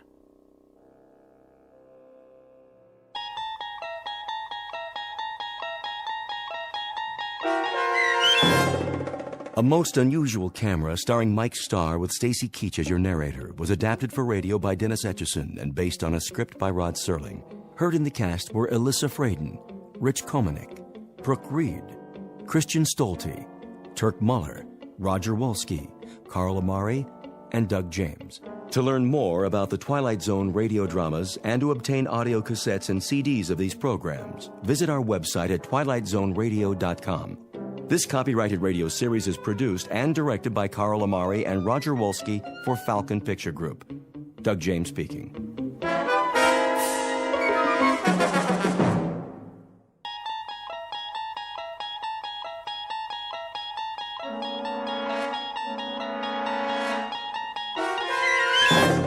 You unlock this door with the key of imagination.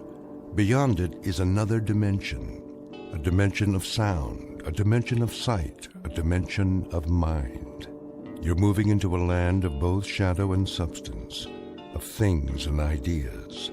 You've just crossed over into the Twilight Zone.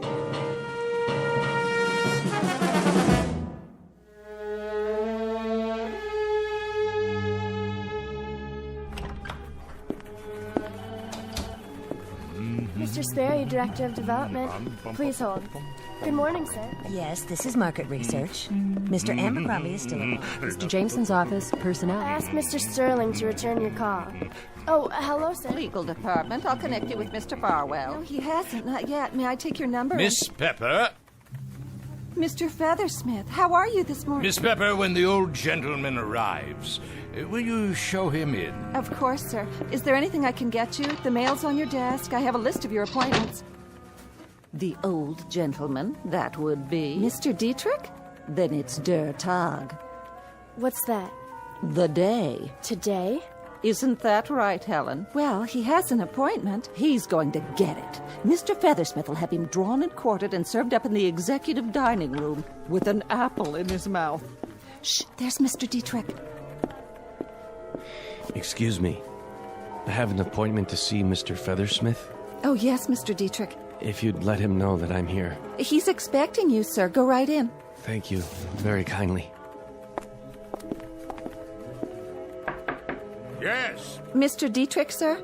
Come in. I can just see him now, that big happy grin before he draws blood. Have a cigar, Mr. Dietrich, before I rip you to pieces.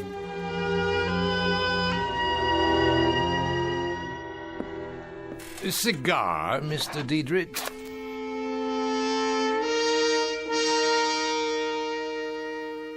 You're about to witness a murder, a willful, predatory case of homicide. The victim is a Mr. Sebastian Dietrich, age 77. The killer is a Mr. William Feathersmith, a robber baron whose body composition consists of refrigeration coils covered by thick skin. In a moment, Mr. Feathersmith will proceed on his daily course of conquest and calumny with yet another business deal. But today's deal will be one of those bizarre transactions that take place only in an odd, out-of-the-way marketplace known as the Twilight Zone.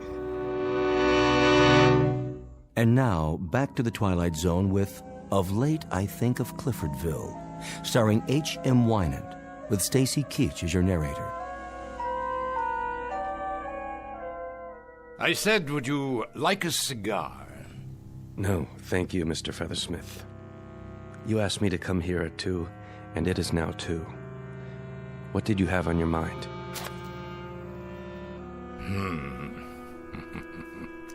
You've never cared much for my personal habits, have you, Dietrich? Smoking, for example. Whether I do or don't is really not at issue, Mr. Feathersmith, but the extent of time that you keep me here is, on the other hand, of considerable import. I'm a busy man. I'd like to get on with it. Oh, by all means, we've gone a pretty far route, the two of us. Have we? I owe you a great deal, Mr. Dietrich. I remember vividly the afternoon many, many years ago, back in Clifforsville. You called me into your office. You ran a rinky-dink, nickel-and-dime little tool shop. And you said, Bill Feathersmith, I like your style, boy. I want you in with me. Do you remember that afternoon? I shall never forget that afternoon, Mr. Feathersmith. I've thought about it a good deal in the ensuing years, and I've never ceased to regret it. You never did like me. I wouldn't say that. I have disliked and detested you with great cordiality. I have found you to be, as of the day you walked into my office, a predatory, grasping, covetous, acquisitive animal. Without heart, without conscience, without compassion, and without even a subtle hint of the most commonplace decency. Does that answer your question? I give you this, Dietrich. You never were a man to toady around with a lot of phony euphemisms. You always did speak your mind. And you, Mr. Feathersmith, mark you, this is perhaps the singular compliment I can dredge up, have always been a man to speak yours, so why don't you? All right, then. I'll do precisely that. See this map? It's my empire. Mining over here. Electronics here. Here and here. Lumber, railroads, minerals. An industrial complex I built up step by step, piece by piece. And in which I take pardonable pride. Yet there's a piece missing. Go on. Well, that is to say, there was a piece missing. The Dietrich Tool and Die plant. Was? A good, substantial plant employing 13,000 people, some 40 years in operation, not always perfectly managed. But sufficiently well to make you move heaven and earth to try to buy it. Thank God I won't live to see the day when you get your greasy hands on it. Of course, as a matter of your financial problems, I happen to know, Mr. Dietrich, that you secured a loan of $13 million. This is the note here, isn't it? How do you... I bought the note, Mr. Dietrich. I paid an exorbitant amount of money, far more than it was worth, but it was, let's say, an exceptional opportunity for our lives to crisscross again. What is your point? The point is right here on the note. It says payable on demand. So, on demand it is. I want it paid. Not tomorrow. Now, this moment. I want your personal check in the amount of $13 million, or I'm very much afraid I'll have to send out the painters to the Dietrich Tool and Die Works and cross your name off the sign. Feathersmith, if you call in that note, you'll ruin me. You'll put me into bankruptcy. You'll kill off everything I have, everything I own. You're a most discerning man. Here it is only 6 minutes past 2. 6 minutes! That's all the time it's taken for you to comprehend that I've managed to kill you off.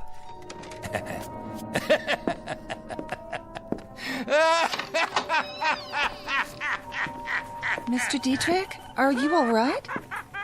Sir, is everything... Would you like to sit down? You look so pale.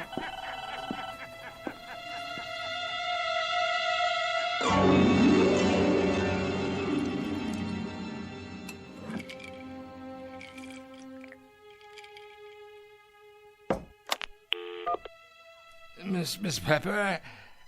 Miss Pepper? Where is she? What time is it? Oh, excuse me, sir. I didn't know you were still here. I'm here, my good man. I'm assuredly here. And here is the mountaintop. The high rung on the ladder. I'll finish cleaning later. No. You may join me on the mountaintop. Here I am, way up on the mountain, like who was it? Genghis Khan or Julius Caesar? Julius Feathersmith.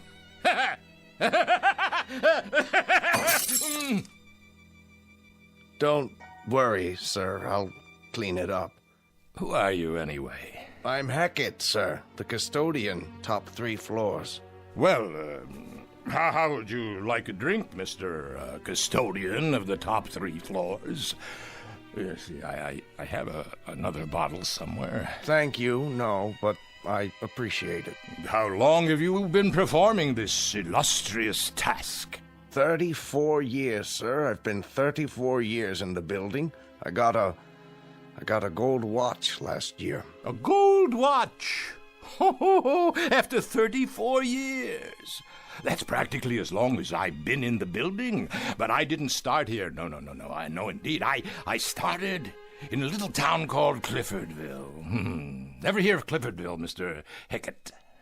That's a coincidence, Mr. Feathersmith. I was born in Cliffordville. Grew up there. Well, then we have something in common. We're both from Cliffordville, and we both put on our pants, one leg at a time. But there, the similarity ends.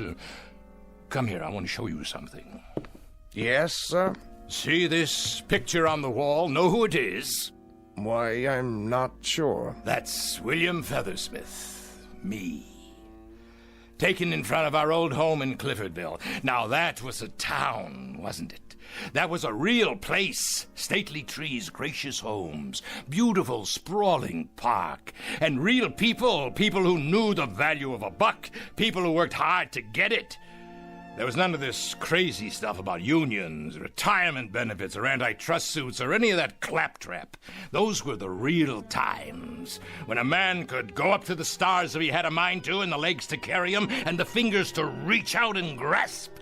Not like now. Nah, not like now at all. I reckon so.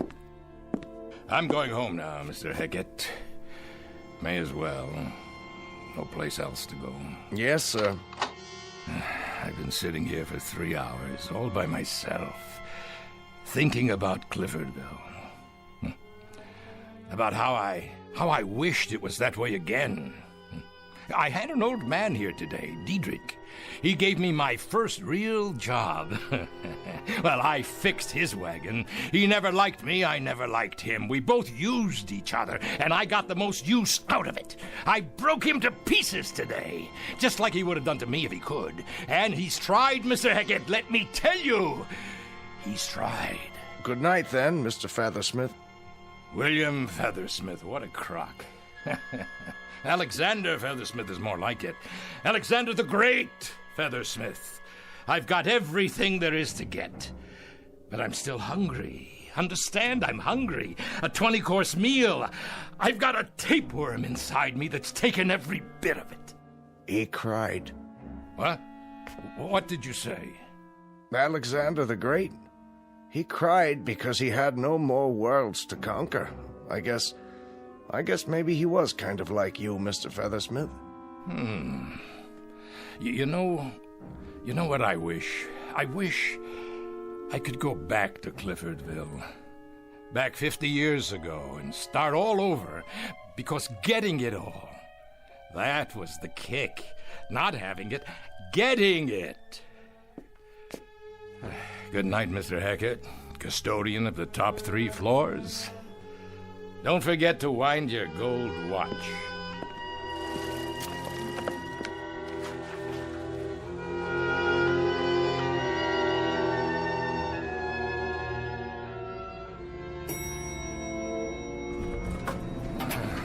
Oh, at last. Hold on. This isn't the lobby. Hey, wait! I said wait! Where? 13th floor. Oh, great. But this building doesn't have a 13th floor.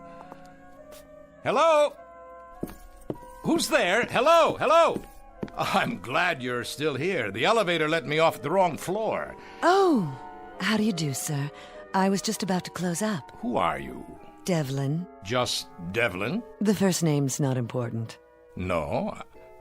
I own this building. I'm aware of that, Mr. Feathersmith. What I'm not aware of is you're having an office here, whoever you are. Oh, I've just opened it, Mr. Feathersmith. Devlin's Travel Service. As a matter of fact, I opened it for your convenience. Mine? Would you care to come in? Why? Why, because, Mr. Feathersmith, we've got some business to transact, you and I. Please, have a seat. There's no reason why we shouldn't be comfortable, is there? I must have missed something. We have business? What sort of business? Travel, of course. I've been expecting you. You have? Sit, please. Now, isn't there anywhere you'd like to go? Your heart's desire? Well, there was this town. Of course there was. The name of the town was Cliffordville. Ah, yes, Cliffordville. And it was a pleasant town? It was better than pleasant. And there were the local girls. Oh, beautiful, just beautiful. They always are. Go on. You were saying? I remember old Doc Wagner, too. Treated me when I broke my arm. That's another thing. There was none of this blood pressure, basal metabolism, cholesterol nonsense. Old Doc Wagner looked at your tongue and wrote out a prescription, and that was it. And the food, simple, fair, healthy, and delicious. That was the way life was then. Simple. And you enjoyed that, didn't you? What? No, I didn't have time to enjoy anything. But I did what I wanted to do. I worked, I scrambled, I dug, I scratched, I pushed, drove, and I went up. Understand? I went up. And now you're all the way up. But you're simply bored. That's what it is, isn't it, Mr. Feathersmith? I'm worse than bored. I don't have any purpose now. No plans. No drive, because there's no place left to go. Are you sure? The sign on your door, what does it mean exactly? A succinct suggestion of the kind of service I offer, Mr. Feathersmith. And that is? Just as it says. Travel. Or, more to the point, if you don't mind the rather melodramatic terminology, one might call it time travel. Miss Devlin, I think we may have something to talk about after all. Indeed, Mr. Feathersmith. You've got everything you want. And the pleasure is not in the acquisition. It's in the struggle to acquire. Isn't that the sense of it? Go ahead. So, let's do this. Let's send you back to Cliffordville. The Cliffordville of 50 years ago. And you can start fresh. Acquire. Build. Consolidate. Do it all over again.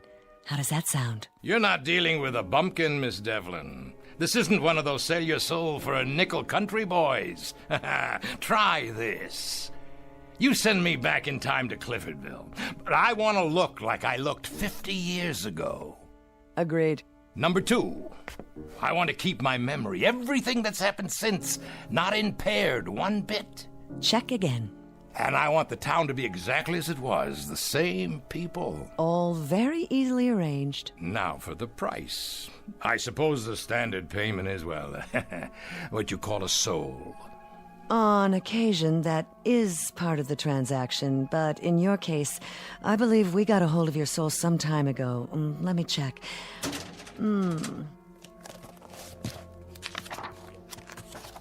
Oh, yes, here it is.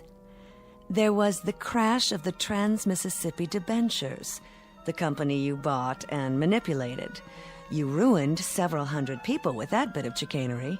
The bulk of your soul went over to us shortly thereafter, and there are several other items here. Private life, subconscious thoughts and dreams, indirect murders, people you drove to ruin, hopelessness and suicide. No, I'm afraid your soul is not yours to negotiate. Then what do you charge? Cash, Mr. Feathersmith. The old Missoula. I have your current assets tabulated here. Were you to liquidate as of this moment, you'd be worth precisely $136,891,412.14. You're very thorough. We have to be. Now, the cost for what you ask is nominal. The entire bill, and this covers transportation, clothing, the retaining of your memory, the maintenance of the town in its historically accurate form, including its citizenry, is $136,888,006, leaving you a balance of $2,812.14. Highway robbery! Quite a little nest egg, considering. Considering that I know where the oil is, just outside of town. 1,400 acres not discovered until they brought in the first well. And of course I know the stock market in advance and every important invention over the years. Before it happens, I can get in on the ground floor. The absolute basement.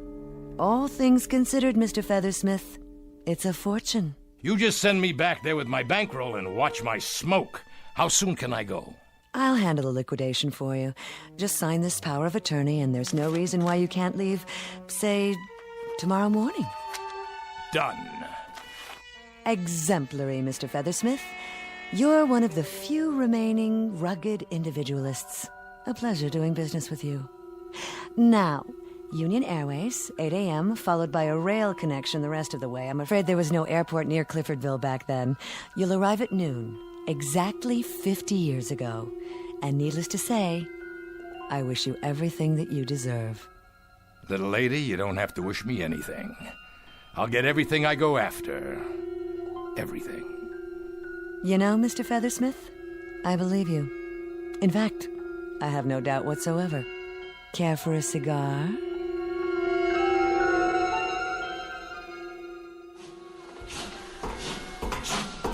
Here's your stop, sir. Are you sure? Yeah, this is it. Yes, there's the town square. You need a hand with your bags? I don't have any bags, and I don't need a hand from anybody. Then good day to you, sir.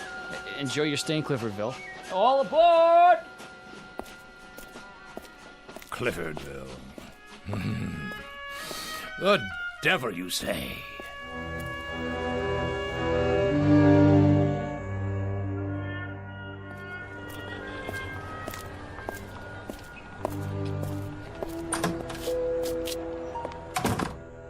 Yes, sir. May I help you? I'd like to see the president of the bank. That would be Mr. Gibbons. Do you have an appointment? No, but he'll see me.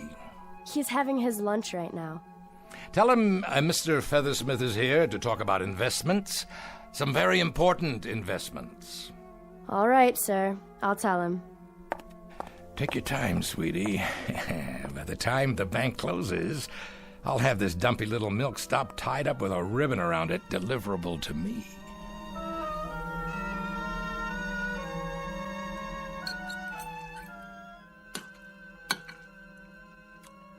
I'll only be a moment, sir. I don't normally let business interfere with pleasure. I never allow pleasure to interfere with business. The name is Feathersmith. I'm not a peddler, a drummer, or door-to-door salesman. I'm here to make myself rich, and in the process, you'll pick up a few crumbs of your own. I beg your pardon? The Widow Turner's land. The south end of town. Is it available? The Widow Turner's land. There were 1,400 acres. Mr. Gibbons, is there an echo in here? No, indeed. It's just that... Well, sir, you're talking about a valuable piece of property. A beautiful spot. Singing birds and constant sunshine. A Garden of Eden for a man with vision. the potential is unlimited. It's a swamp for mosquitoes, and the potential's malaria. I just want you to tell me who owns it and how much they want for it. As a matter of fact, it was purchased from the late Mrs. Turner's estate by yours truly, in partnership with a Mr. Sebastian Diedrich. Diedrich, huh? What do you know? Well, do you suppose you and Mr. Diedrich could be persuaded to part with your land, assuming the price is right? As valuable as it is, well, sir, everything has its price. How does $8 an acre sound? Lovely. Good, good. If I were an idiot. But I'm not an idiot, Mr. Gibbons. I'll give you $1 an acre. Well, why don't we strike a compromise and say $6? Let's say $1.50. You drive a hard bargain. Mr. Diedrich and I might hold still for $4 an acre. Mr. Gibbons, you wouldn't hold still for a back rub if it couldn't be converted into currency. $2 an acre, and that's it. 2, you say? 2, I said. And 10 minutes from now, it'll go down to $1.60. Going. Gone, Mr. Feathersmith. I presume this will be a cash transaction. You bring the deed over to my hotel tonight, properly signed and notarized, and you'll have your money. Well, now, sir, this is the way I like to do business. No fiddling around, just two staunch men of goodwill who know what they want. Wouldn't you agree, Mr. Feathersmith? I'll agree with you all the way down the line, Mr. Gibbons, as long as you keep both hands on the table.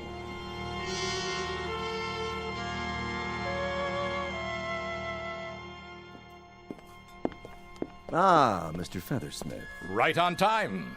I don't believe you two gentlemen have met. This is my associate, Mr. Diedrich. How do you do? Yes, I recognize you, Mr. Diedrich. So very, very much younger, though. You have me at a disadvantage, sir. Never mind. Sit down. Please. I presume you have the cash? 1,403 acres, $2,806. You like to put all your eggs in one basket, don't you, Mr. Feathersmith? Don't concern yourself, Mr. Diedrich. I happen to have an exclusive contract with the hen. Waiter, beer's all around. Right away, sir. All right, gentlemen, let's get down to cases, shall we? When it comes to a fast shuffle, I don't mind telling you I'm a very knowledgeable dealer. Comment, Mr. Diedrich? You have the floor, Mr. Feathersmith. You seem rather anxious to have it. Just a human frailty to gloat a bit when one has just skinned a couple of professional skinners. I suppose you're thinking that when this pigeon flew into town, you plucked him bald. Well, I sent a telegram to a geologist this morning. He came in on the 1 o'clock train, spent the afternoon out at the Widow Turner's land, made some preliminary soil tests. Care to hear the results? Feel free, sir. Then I'll oblige. That crummy swampland you sold for $2 an acre is worth 1,000,000 times that. There's oil in that ground. Oil, understand? Black gold, enough to produce 500 barrels a day for the next 1,000 years. Oh, I swear I can almost feel sorry for you.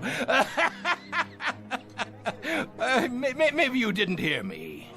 Oh, we heard you. Oil. How's that for a shocker? Well, at the time, it did make us gulp. At the time? 4 years ago, when the first geological tests were done. Well, there was no doubt then that the land had oil under it, 6,000 feet under it. Which means that it might just as well be on the moon. There's no way that oil can be taken out. What do you mean, no way? I could drill down 1 mile, 2 miles if need be. Well, you could, perhaps, Mr. Feathersmith, but nobody else on Earth could, unless you've already invented such a drill. Of course, I forgot. It wasn't until several years later that they came up with a drill bit strong enough to... Something wrong, Mr. Feathersmith? Not feeling too well? Something I ate. Oh, something you ate, no doubt. Something like crow, sir? Excuse me.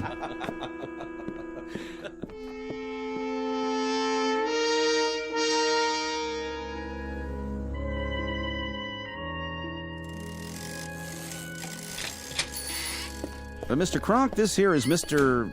Mr. Feathersmith. Yeah, he says he wants to talk to us about inventions. What kind of inventions? Something that'll turn this two-bit bicycle shop into a factory. Such as? Well, for starters, how about a motor-driven scooter for kids? You want to enlarge upon that, Mr. Feathersmith? What do you mean enlarge upon it? It's a gadget that gets kids around town. Teenagers, too, even businessmen. What's it used for? It's used to make about $200 million. That's what it's used for. Lightweight aluminum with wheels and an electric motor. What's wrong with foot power?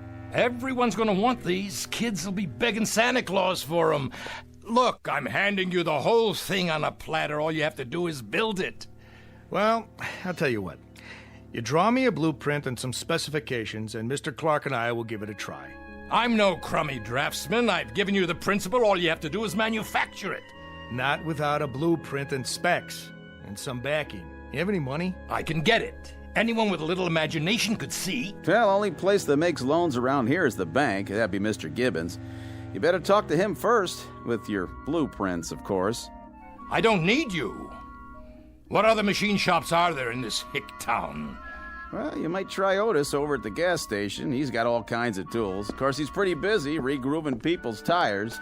See you in the funny papers, boys. You'll live to regret this. Mark my words. What was his name again? Featherhead?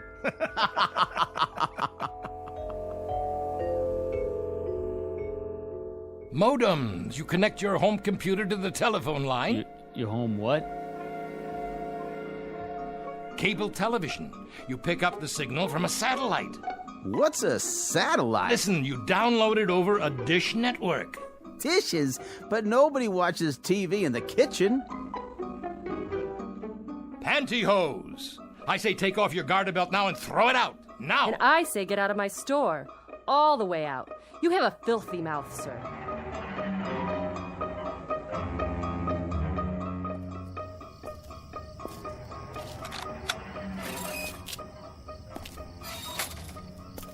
Dietrich! I know this is your house. Come out here. Who's out there? It's me, Feathersmith. Do you know what time it is? It's 50 years too early. That's what time it is. Listen, I played it all wrong. I should have had it done the way it happened in the first place. I'll start in the morning, just like I did before. What are you talking about? You said I had get up and go. You said I had drive. Then I went to work for you and I moved up from there. You want to do what again? I want to go to work for you. I wouldn't hire you if you were the last man on Earth. You're a loudmouth clod born to get suckered out of his last quarter. Now let me have my sleep. I got to rest. Oh, this pain in my chest. Are you all right, sir? You look pale. Why don't you sit down on this bench? Doc Wagner? Is that you? Now, you must be the new fella in town. Nothing but idiots in this place. Now, take it easy. That's not a very good pulse. Not good at all. Never mind that. How do I get through to these village idiots here?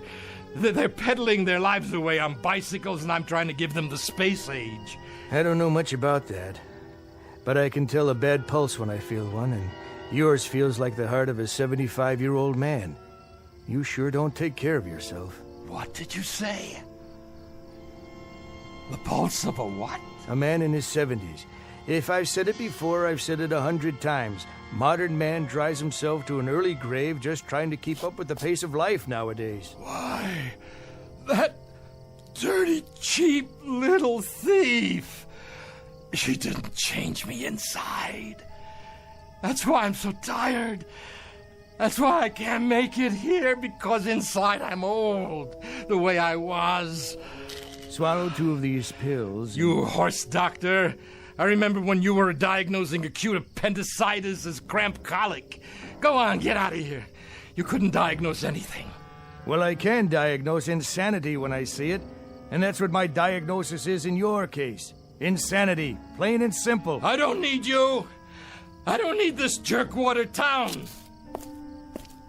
If I were you, I'd check myself in for observation at a mental hospital. Well, you're not me. It was that Devlin dame. That dirty, two-timing little hustler. Why, Mr. Feathersmith, everything all right? You look a bit queasy. You miserable. Now, let's be fair. Nothing was said about changing your chronological age. You wanted to look 30, and you do. We said nothing about your insides. Your heart, veins, kidneys. What about this town? You wanted it as it was. The contract was very specific. It's really not my fault that your memory is so imperfect. And as to the possibility of investments, your problem was that you leapt before you looked. But everything else is wrong, too. I mean, the deals, the inventions. They've never heard of space shuttles or microchips or... Of course they haven't. And you, Mr. Feathersmith, because you're a wheeler-dealer, a raider, because you're a taker instead of a bringer, you are now what is commonly referred to as behind the old 8-ball. Look, I don't want much. I swear to you. Make it the way it was, that's all. Get me back with Dietrich. Let me start out there, that's all I ask. I think we might be able to arrange that. Mind you, purely as a gesture of sympathy, though it hurts me to mouth the word. Frankly, you are so unhappy, so totally abject a creature that I cannot find it in my... well, in the place where you'd normally find a heart, to leave you here. There's a train out at midnight. A special train. Bless you, Miss Devlin. Please. I won't forget this. There is a small surcharge for the service. How much? $40. Things do cost, Mr. Feathersmith. I don't have $40. I don't have 10. I don't have... What's this in your pocket? Well, how about that? This is your night. You have one negotiable item left. The deed. All you need to do is liquidate it. But who'd buy it? That I wouldn't know. What do I do? You've got a few seconds. Find yourself a customer. It's as simple as that. But where? There's a young fellow over there on his way home. You could ask him. It's bargain night, right here. Huh? 1,400 acres of singing birds, constant sunshine, all for $40. Here, please. Well, for $40, I might be able to... All aboard! Please hurry. There. You won't be sorry. You'll be rich. Hey, what's your name, young fella? Hackett, sir. Bill Hackett.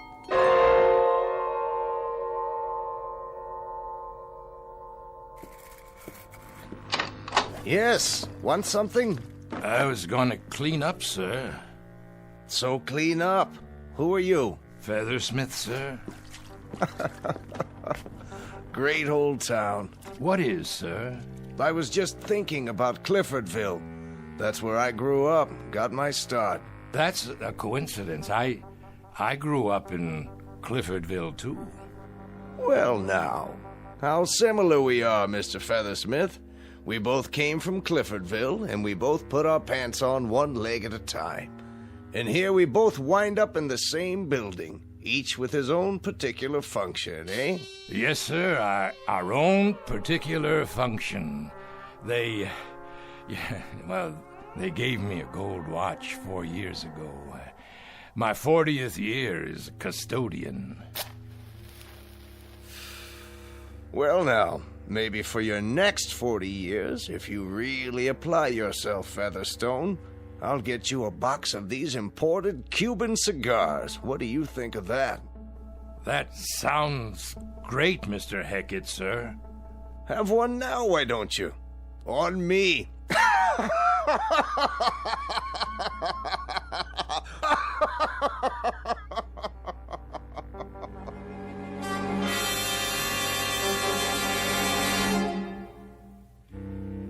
Mr. William J. Feathersmith, tycoon, who tried the track one more time and found it muddier than he remembered it, proving with at least some degree of conclusiveness that nice guys don't always finish last, and some people should quit when they're ahead.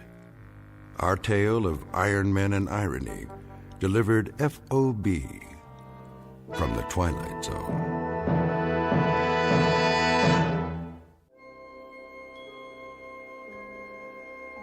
Hi, this is Carl Amari, producer of the Twilight Zone Radio Dramas. I'd like to take a moment to tell you about our official website at twilightzoneradio.com, where you'll get the latest news and information on these Twilight Zone Radio dramas. Plus, at twilightzoneradio.com, you can digitally download 3 free episodes or any of our episodes for only $1.95 each. In this age of ever-changing technology, we've decided to make these episodes instantly available to you by making the Twilight Zone Radio Dramas a digital download-only series. This means that this series will no longer be offered on CD. The CD collections at our website are now being offered, while supplies last, at buy one, get one free. So be sure to get your favorites before they're sold out. Be sure to visit us often, and I'll see you in the zone.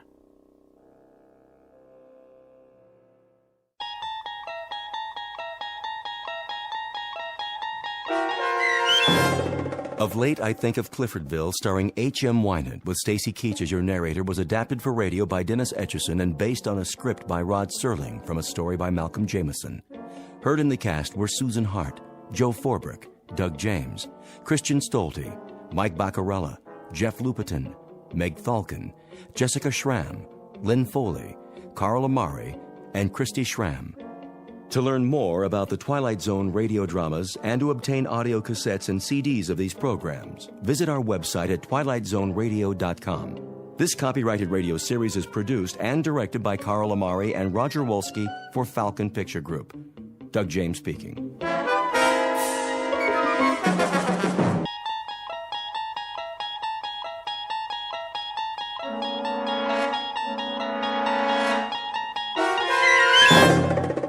There is a fifth dimension beyond that which is known to man.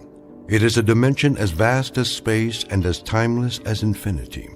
It is the middle ground between light and shadow, and it lies between the pit of man's fears and the summit of his knowledge. This is the dimension of imagination. It is an area which we call the Twilight Zone.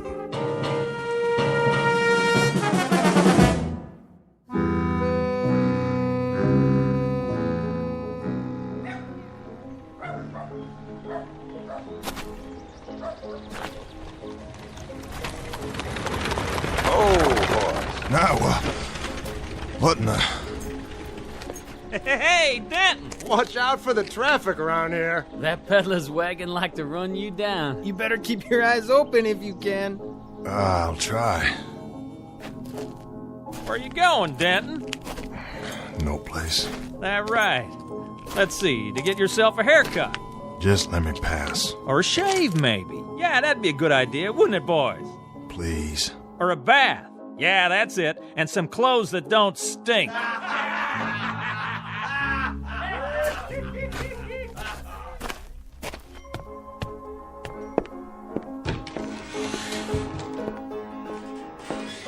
That'll be a nickel. Here you go, Charlie. Al? How about a drink, Charlie? Well... Please, I'm dry as a bone. You got any money? Can't you put it on my tab? Well, see, Al, it's like this. You didn't pay last time, or the time before that. Matter of fact, you haven't paid all year. You know I'm good for it. Afraid it's cash on the barrelhead from now on. I need a drink, Charlie. Just one. Not today, Al. Who'll cover me for a shot at rye?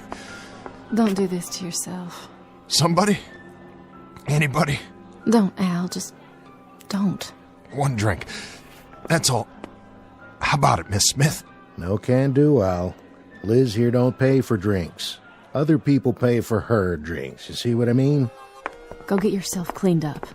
I'll stop by if I can and see how you're doing. Sure. Yeah.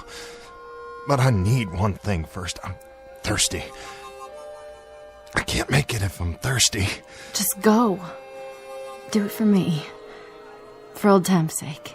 That's how it is then. I'm sorry, Al. It's the way it has to be. If you say so. See you later, everybody. Well, hello, Denton. Get what you need in there? No. I'll bet you didn't. But I'll tell you something, Denton. I know how you can get yourself a drink. Yeah? How? You see that peddler's wagon come through? Well, he's setting up in front of the hotel. Why don't you go ask him if he's got a drink? Go on, ask him. Maybe he's got what you need. Oh, okay, I'll do that. Whoops. Did you trip, Al? Ought to pay more attention. My boot was right in front of you, and you didn't even see it. I'll try and be more careful.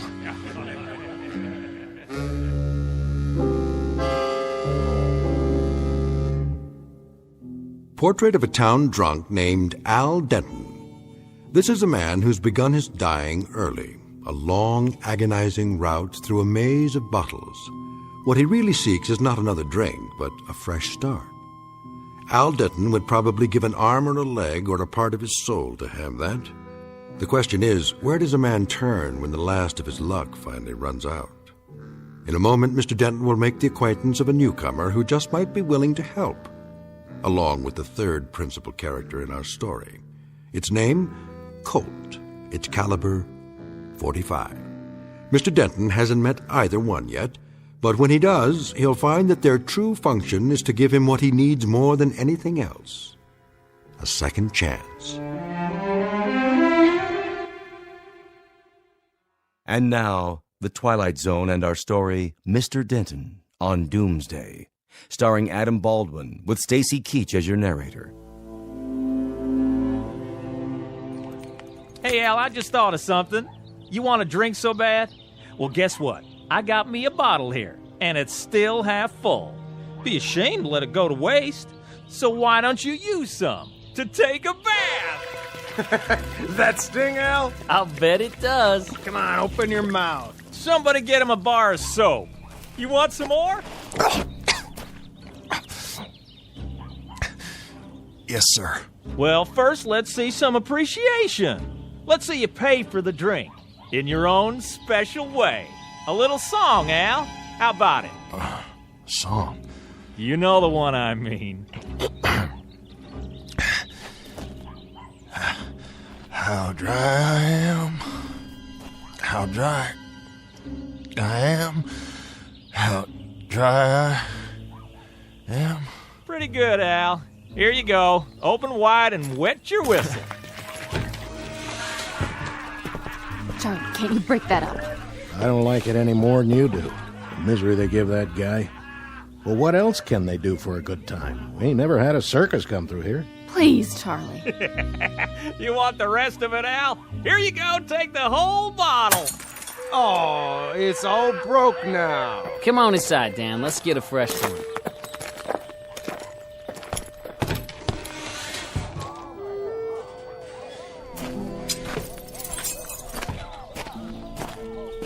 Please, Al, just leave it. There's nothing left.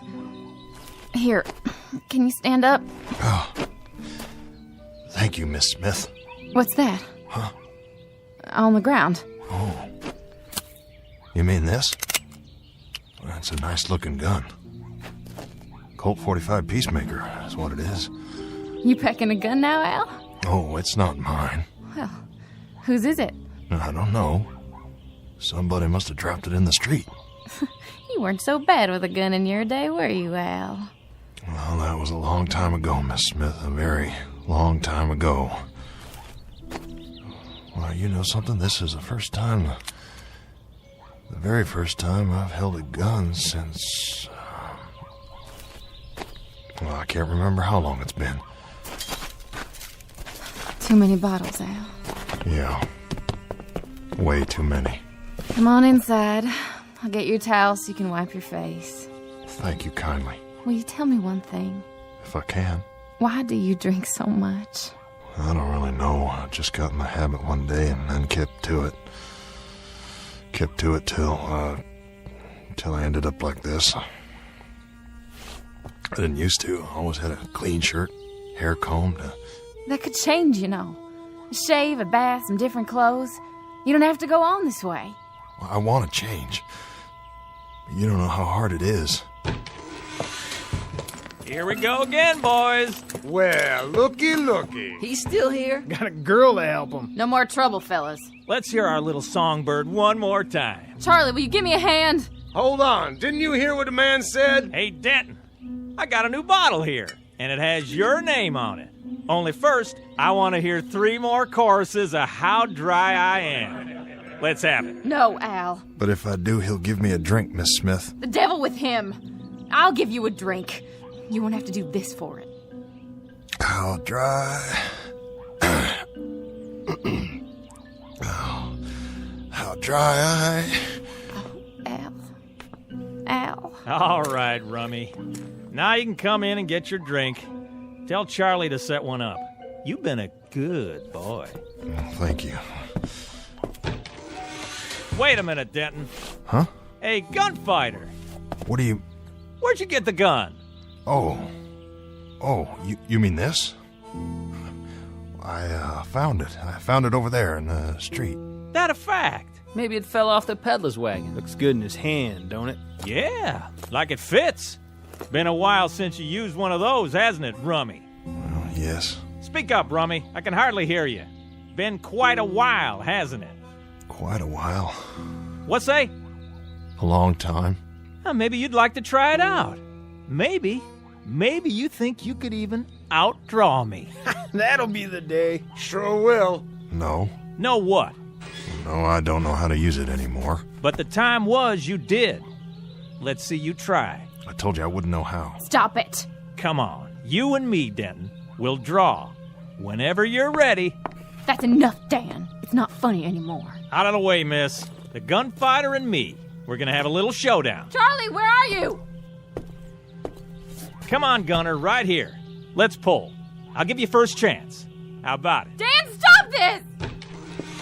Come on, boys. She's right. This ain't a joke. Go back to the bar, Charlie. Can't you see we got private business out here? Listen, Dan, I put up with a lot from you boys, but... Here, I'll give you a break, Rummy. I'll do it left-handed. What do you think of that? I'm telling you to break it up. Now, we both got our guns in our hands, okay? Nice and easy.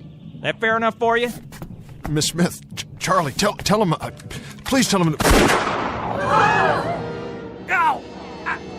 I bleed! You see that? He shot the gun right out of his hand. I don't believe it. Al, are you all right? Oh, Miss Smith, please tell him it was an accident, will you? I don't want any trouble. No trouble here anymore.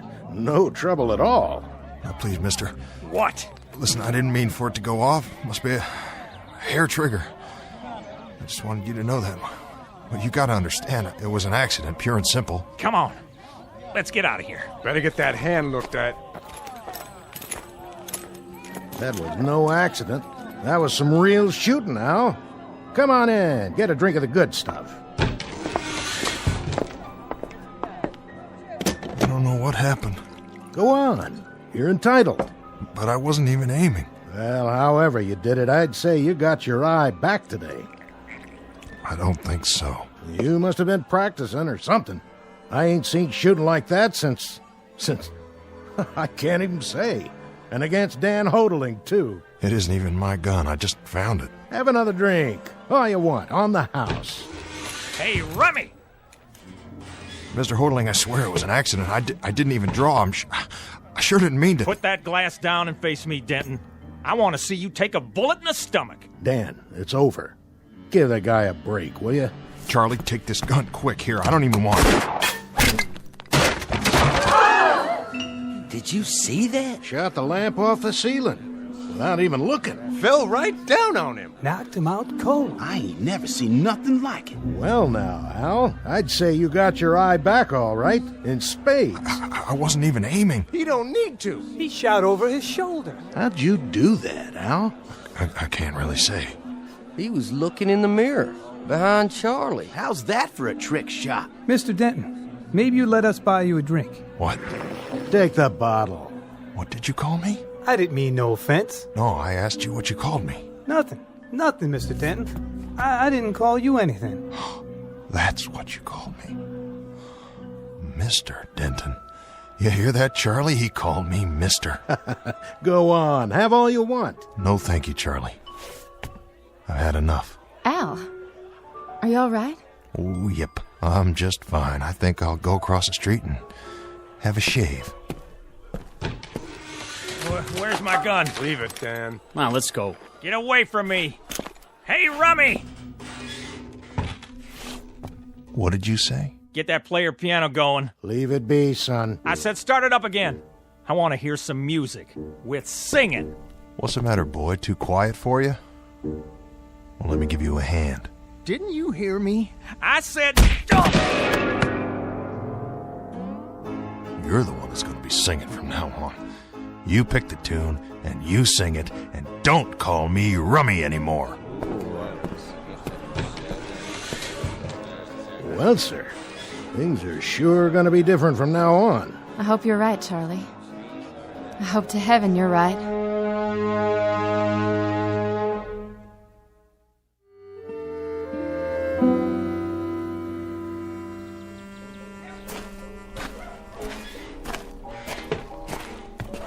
Al! Oh, hello, Liz.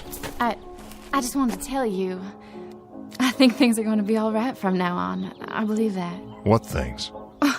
Don't you understand? You don't have to worry about bullies like that anymore. I heard what Charlie said. Charlie? You're as good with a gun now as you ever were. Well, that's what he says. I remember too, Al. And I think he's right. Oh, I was good. I was real good. I was so good that once a day somebody would ride into town and make me prove it.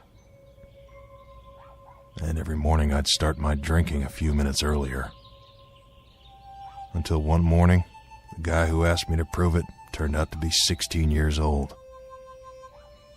I left him lying there on his face right in front of the saloon. I left him bleeding to death with my bullets in him, and he was 16 years old. It doesn't have to be that way. Oh, doesn't it? No, I've seen it before. It's gonna start all over again. Every fast and fancy man who owns a gun will come riding down this street. But you know something? This time it will be different. Afterwards, it'll be me lying there face down, bleeding to death. Oh, Al. I think I'll go in and get a shave now. I'd like to look proper on the day I die.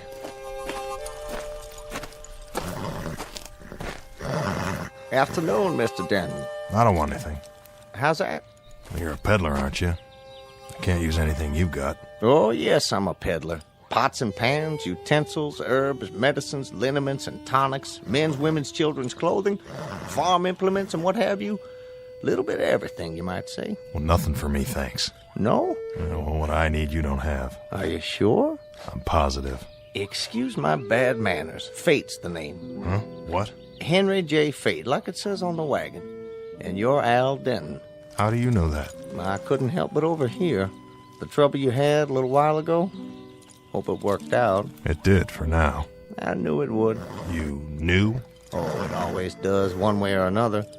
The way it was supposed to all along. You see, I meet a lot of people. They all have different needs.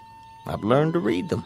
Try to have something for everyone. Is this yours? What's that, Mr. Denton? The .45 Peacemaker. It's an expensive gun. Yes, I'm sure it is. It was lying in the street when I came out before. I was thinking maybe it fell off your wagon. Oh, no. That doesn't belong to me. It's yours now. Yeah. I guess it is. Good day to you, Mr. Denton. And I'm sure it will be a good day. You know something I don't? Oh, not at all. But when we make changes, it's bound to be a good day. That's always how it seems to work out, don't you think?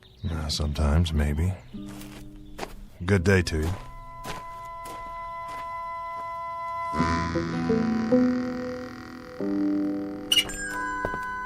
Well, hello there, stranger. Sorry to bother you, Ned. Bother me? Why, you couldn't bother me, Al. Could he, Jake? Not on your life. He's the man of the hour. Now, don't say that. Come on in. We were just talking about you. How we knew you way back when, though I'm the one who knew him the longest. Why, I knew him when he first rode into town. How many years ago was that, Al? Well, too many. So, what'll it be? Shave and haircut? I was thinking just a shave. If I could owe you, say, for a few hours... Nothing doing. It's on me. I'll, wait till you're finished. I'm done. Just slap a little of that bay rum on my face, Ned, and the chair's all yours. Here you go, Jake. Specialty of the house. 2 bits? 2 bits it is. And one for my friend Al Denton here. It's all the same to you. I'll pay my way from now on. Don't you worry about it. Why, it's all over town what you did to that no-account kid. We won't be seeing him for a while. You did us all a real service, I'd say.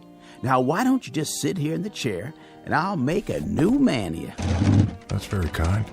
Both of you.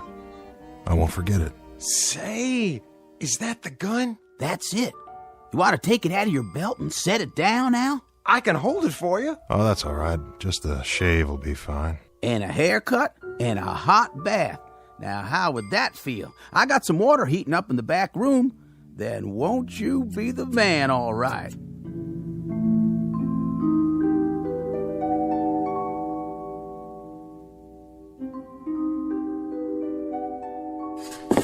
There. Clean boots. Now, who is that guy in the mirror? Why, Mr. Denton, I almost didn't know you. Good evening, sir. New shirt makes a big difference. Yeah? All right. Who in the... They said this was his room. Well, they did, huh? Who are you looking for? Tall man. Usually doesn't wear his gun. Has blonde hair. Like you. Oh? Sounds like that describes... It describes a fella named Al Denton. Supposed to be the top gun here. That wouldn't be you by any chance. It would. Then I got a message for you, Denton. Message from who? Pete Grant. You heard of him? Pete Grant. He's heard of you. Well, what's the message? It's real simple. You don't even have to write it down. Pete'll be in town tomorrow night, 10 o'clock. He'll meet you in the saloon. Well, for what, a drink? Not hardly. At 5 minutes after 10, one of you will walk out. I don't think it'll be you. Is that it? That's the end of the message, Denton. You got an answer for him? Well, look, you tell him. You tell him he doesn't even know me and there's no call to... Yeah? You tell him. Tell Mr. Grant I'll be here tomorrow night. I'll wait for his pleasure. That's just what it'll be. His pleasure. Ah, that didn't take long. Not much time at all. Just enough for one shave, a haircut, and a bath.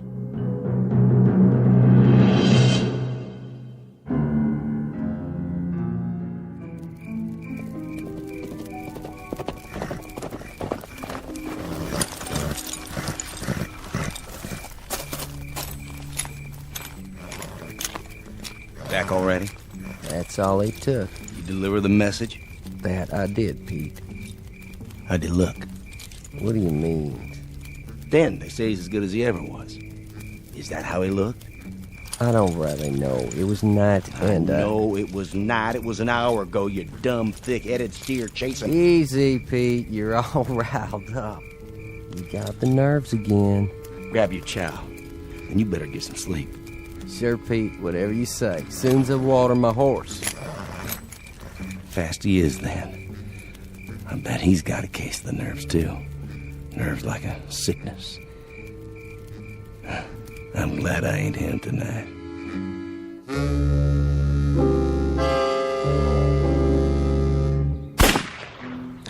Missed it by a mile. Try this one. Now, take it slow and easy.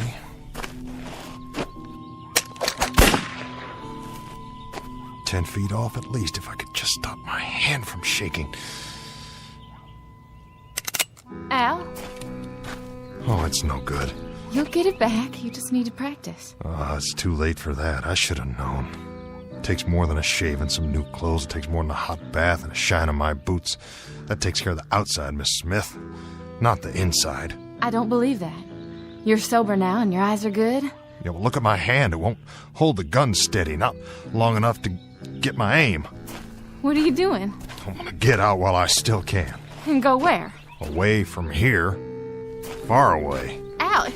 Al, you can't run. Oh, no? Watch me. I gotta run before it's too late. Gotta run fast and run far. Al, come back.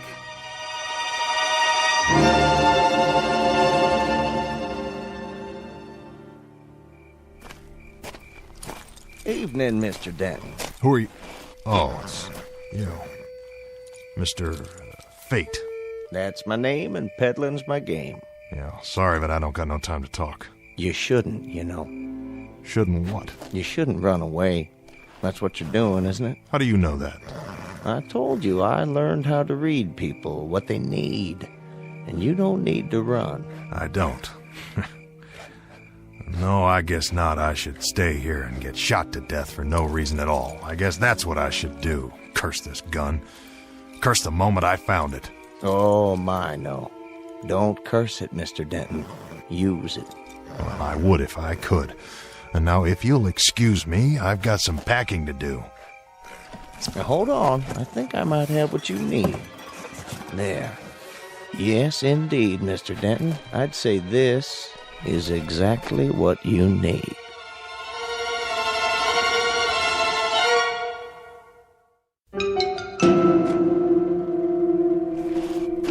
I told you before, you don't have anything I need. Not even this? What? It's one of my potions. You might call it that or an elixir. Either way, it'll help solve your latest problem, Mr. Denton. Oh, my, yes. It'll help solve it in no time at all. Snake oil, that's all you are, a snake oil salesman. I knew it when you rode in. Don't be too swift in your judgment. Allow me to explain. I call this my developer. How's that? More to the point, my fast gun developer. Very special formula. Now hear me out. The man who drinks this becomes the fastest of the fast. He'll be able to shoot a hole through a silver dollar in midair at 100 feet or better without even aiming. And best of all, it lasts for 10 full seconds, guaranteed. 10 seconds. And after that? After that, the user's on his own. 10 seconds, I could empty a gun in half the time, or I used to. Care to test it? Now? Go ahead. Feel free. Proof of the pudding, so to speak. What's in that bottle? An ounce of whiskey or sugar water? Nothing of the sort, I assure you. Taste it. Well, let me get this straight. You're telling me all I have to do is drink it? Mm-hmm. The developer will do the rest. It works almost instantly. And if it doesn't? Then what have you lost? A few seconds? A simple test, that's all I ask. Doesn't taste like much. Your time starts now. Remember, 10 seconds. There's your target. Where? The street lamp, down at the end of the street. See the flicker? Are you kidding? I couldn't hit that if I was standing right in front of it. Go ahead, Mr. Denton. Your time's almost up. Draw. 8, 9, 10. I don't believe it. There you go, Mr. Denton. Your time is gone. Now, the gun would probably be of no more use to you than a bottle would be to a bowl. What'd you put in that? Here's a fresh one. Drink it a few seconds after 10 tonight, just at the moment Mr. Grant walks into the saloon. You know about Grant? Oh, I'm afraid everybody knows. It's all over town. How much do I owe you? Oh, why, nothing. There's no charge for this. You might call it a service. That's what it is, a service of Henry J. Fate. Just so you remember at some future time, the night that Fate stepped in.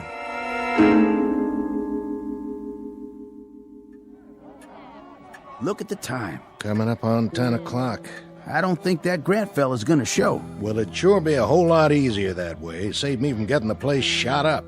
I tell you, Al don't miss. One shot is all it'll take. Yeah, you're right about that. You gonna fix that lamp on the ceiling? I might.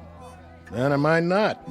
Maybe I'll hang it on the wall like a trophy with a plaque underneath and Al Denton's name on it. You do that, Charlie, and I'll even pay for the engraving. Sounds like Al now. Yep, right on time. Hello, everybody. We've been waiting, Al. Knew you'd be here. Evening, Ned. You're looking good tonight. Thanks to you. Don't worry none. That gunfighter won't show. Probably too yellow. Ah, whoever heard of Pete Grant anyway? After tonight, nobody. That's who. How about a drink, Al? Not right now, Charlie. You shouldn't be here. I don't have much of a choice, Liz. But I thought you were going away. I thought so, too. But here's how I figure it. A man's got to play the cards he's dealt. Because there's no place that's safe. Wherever you go, someone will find you. You mean Pete Grant? Yeah, him or someone like him. All the Pete Grants of the world. You don't have to prove anything. Go, right now. Just go. It doesn't matter where. You've got your laugh back. Why do you want to throw it away like this? Ready for that drink, Al? No thanks. I think I'll pass. Suit yourself. It's not 10 o'clock yet. There's still time. See, now that's just it, Liz. There isn't any more time. I've wasted too much of it already. Get on a horse and ride. Go to another town. Start over. I could meet you there. If you want me to, we could... Listen, who's that coming? That would be him.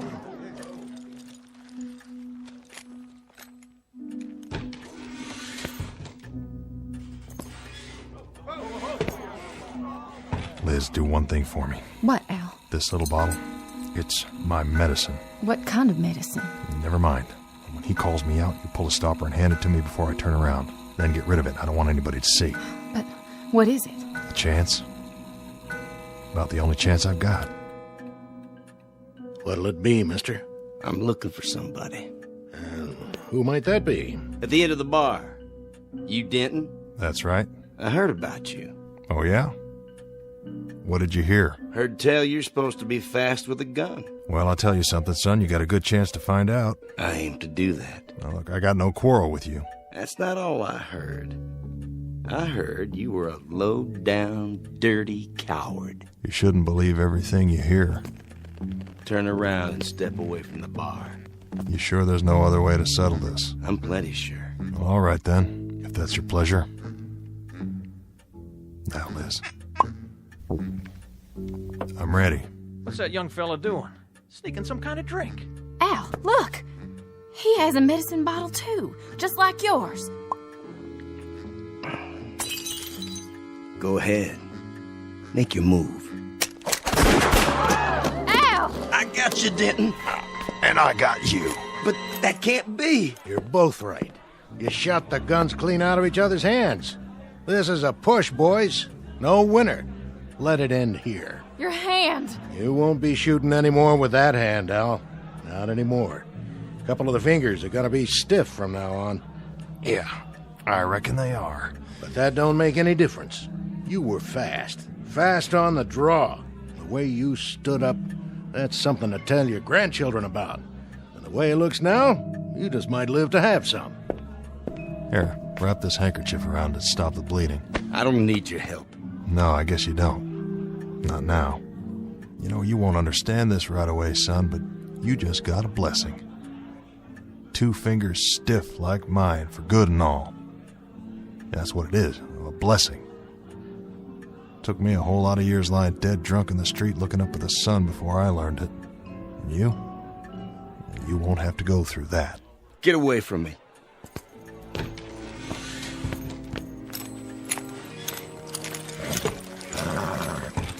Get him, Pete? No more than he got me.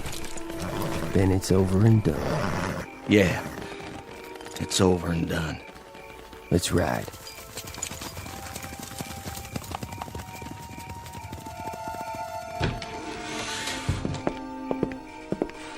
I'll walk you over to Doc's so you can get that hand looked at. Thanks, Liz. There's no need. It's gonna be fine. Just fine. Oh, horse. Time to move on.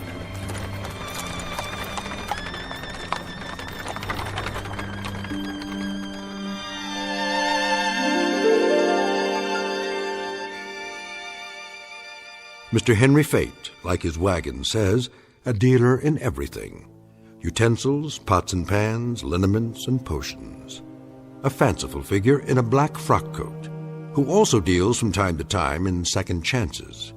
And while there are some who say that he exists only in the dreams and imaginations of men, others say that he does exist because he must, even if it's only in the Twilight Zone. More from the Twilight Zone after this. Hi, this is Carl Amari, producer of the Twilight Zone Radio Dramas. I'd like to take a moment to tell you about our official website at twilightzoneradio.com. where you'll get the latest news and information on these Twilight Zone radio dramas. Plus, at twilightzoneradio.com, you can digitally download 3 free episodes or any of our episodes for only $1.95 each. In this age of ever-changing technology, we've decided to make these episodes instantly available to you by making the Twilight Zone radio dramas a digital download-only series. This means that this series will no longer be offered on CD. The CD collections at our website are now being offered while supplies last at buy one, get one free. So be sure to get your favorites before they're sold out. Be sure to visit us often, and I'll see you in the zone.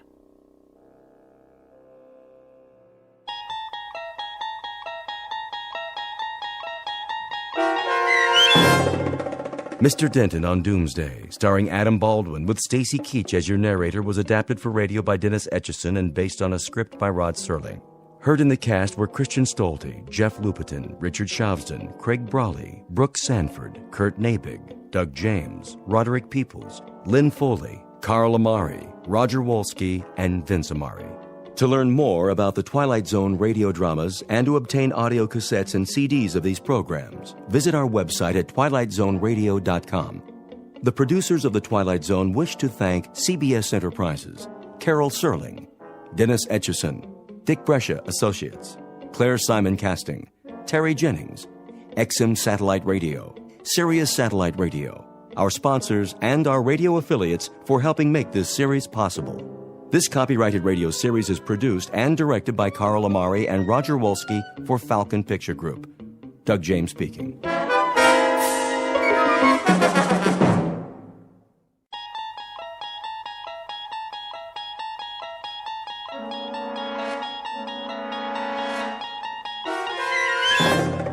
You unlock this door with the key of imagination.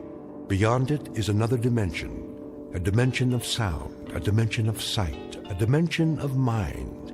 You're moving into a land of both shadow and substance, of things and ideas. You've just crossed over into the Twilight Zone.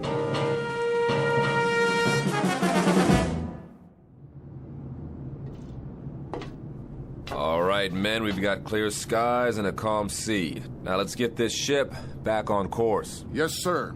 Mr. Smith, what is your present course and speed? Steaming on course 26 degrees true. Speed 10 knots, sir. Very well. Come right to new course 270 and indicate turns for 15 knots. Aye, aye, sir. Helmsman, come right to new course 270. Aye, sir. Coming right to new course 270. All engines ahead standard. Indicate 126 turns for 15 knots. Aye, sir. Engine room. All engines ahead standard 126 turns for 15 knots. Engine room answers. All engines ahead standard 126 turns for 15 knots, sir. All secure, Captain. Glad to hear it, Ensign. Any damage? No, sir. We took in a lot of water in the storm, though. That was one heck of a swell back there. I'm aware of the storm, Mr. Marmer. I'm also aware of the swell. And what I'm also aware of is that that boat was not properly hoisted. A 13-year-old Sea Scout would have rigged it in a stored position. Right, sir. You can tell the chief boatswain's mate that I want to see him in my quarters, on the double. Aye, aye, sir. Chief Bosun's mate Bell reporting is ordered, sir. At ease, Chief. That shouldn't be too difficult for you, should it? Sir? That state of being at ease. You're the champion of the fleet when it comes to being at ease, Bell. I don't understand, sir. The devil you don't. This couldn't be clearer to you if it came in diagrams.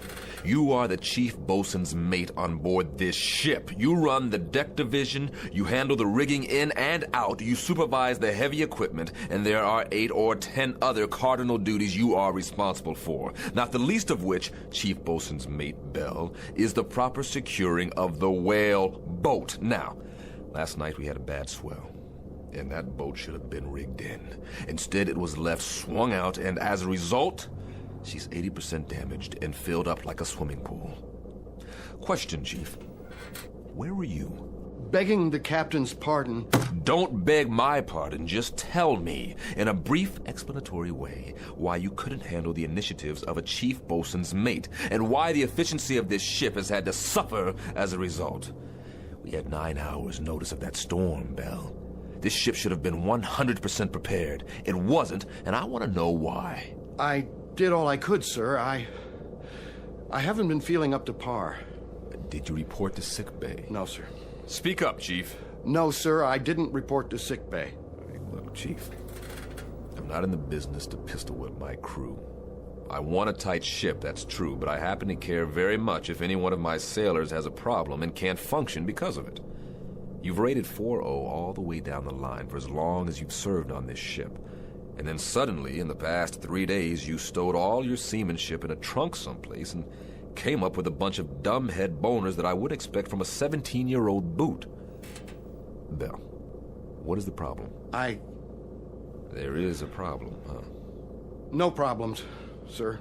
I'll watch it in the future. All right, Chief. We'll leave it that way, then. If you want to bend my ear at any time, you know where my cabin is. I'm available. Keep that in mind. Yes, sir. I will, sir. All right, then. That'll do it. Aye, aye, sir.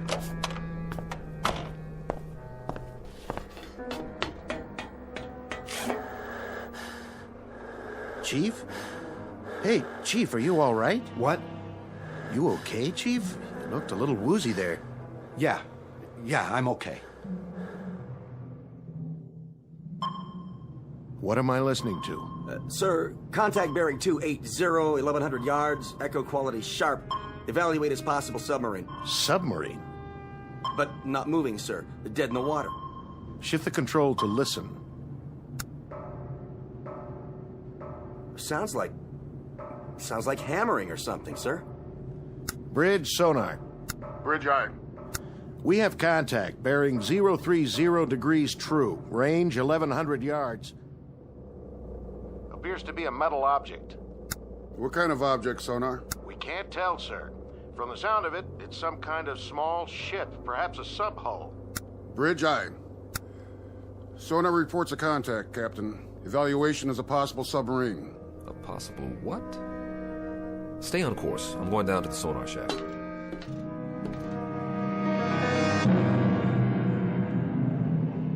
Incident 100 miles off the coast of Guadalcanal. Time 1963.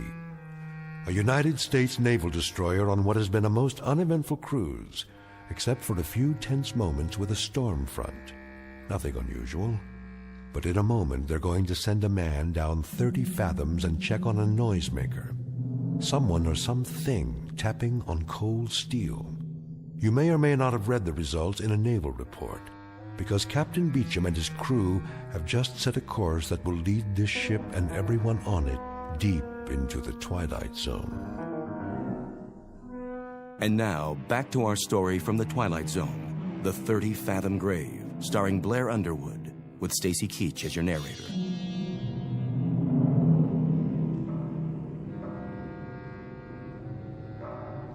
That's it, huh? That's the sound, sir. How long have you been in contact? About 3 minutes, sir. That's a funny one. Sounds like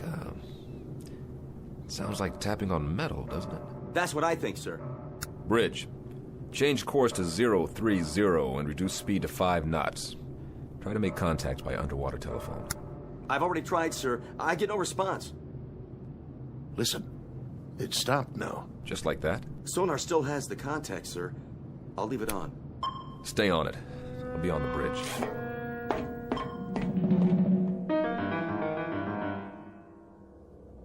Steady on course 030. All engines ahead, 1/3. 50 RPMs for 5 knots, sir. Maintain course and speed.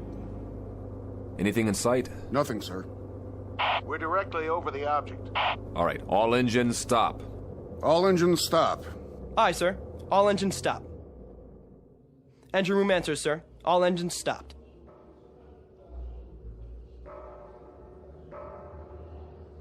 Do you hear it, sir? Wait, hold it. Hold it. I want dead quiet all over the ship. Tell those sailors on deck to can it.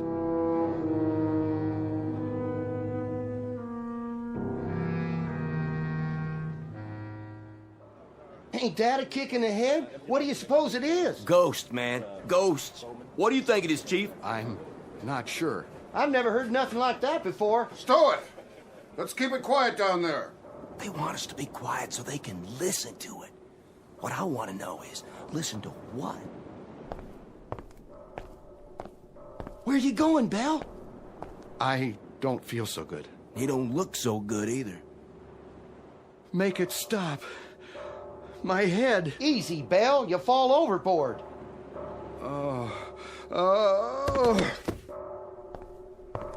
I said quiet out here. What's the problem? We got a man down, sir. What happened? Nothing. Looks like you fainted. We'll get him down to sickbay. Yes, sir.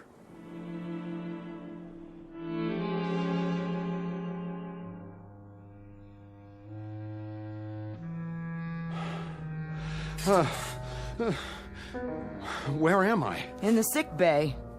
You all right now, Bell? Yes, I'm okay, Doc. What? You blacked out up there. I said I'm okay. You better stay horizontal for a little while longer. I'm serious. Captain's orders. I'll be all right.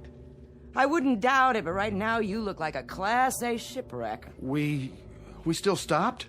Still stopped. They're all curious as to what's making the noise. That noise?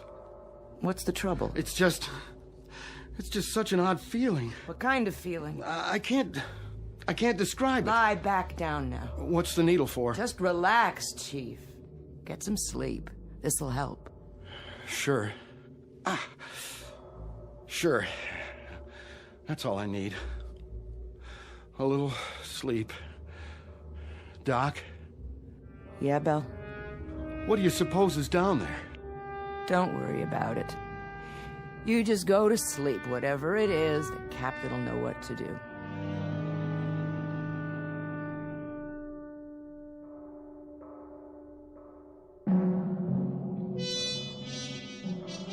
I want you to stay grafted to me, Lieutenant. Sir? Take notes on everything that happens from now on. I may turn in a report that'll stick me on a garbage tanker or even a naval hospital. I want 15 witnesses at my hearing who are on my side. Could be a sub, and we could be hearing it. It's only about 30 fathoms. Yeah, sure, it could be a sub, mister. That's probably what it is, but what about this sub? Has it got 2 arms and a fist? Because somebody's making noise down there. We have a diver on board? Yes, sir. What's his name? McClure in the 1st Division. He's a qualified diver. Tell him to report on the double. We'll send him down. Have him knock on the door. I see. And then what, sir? We'll see who invites him in.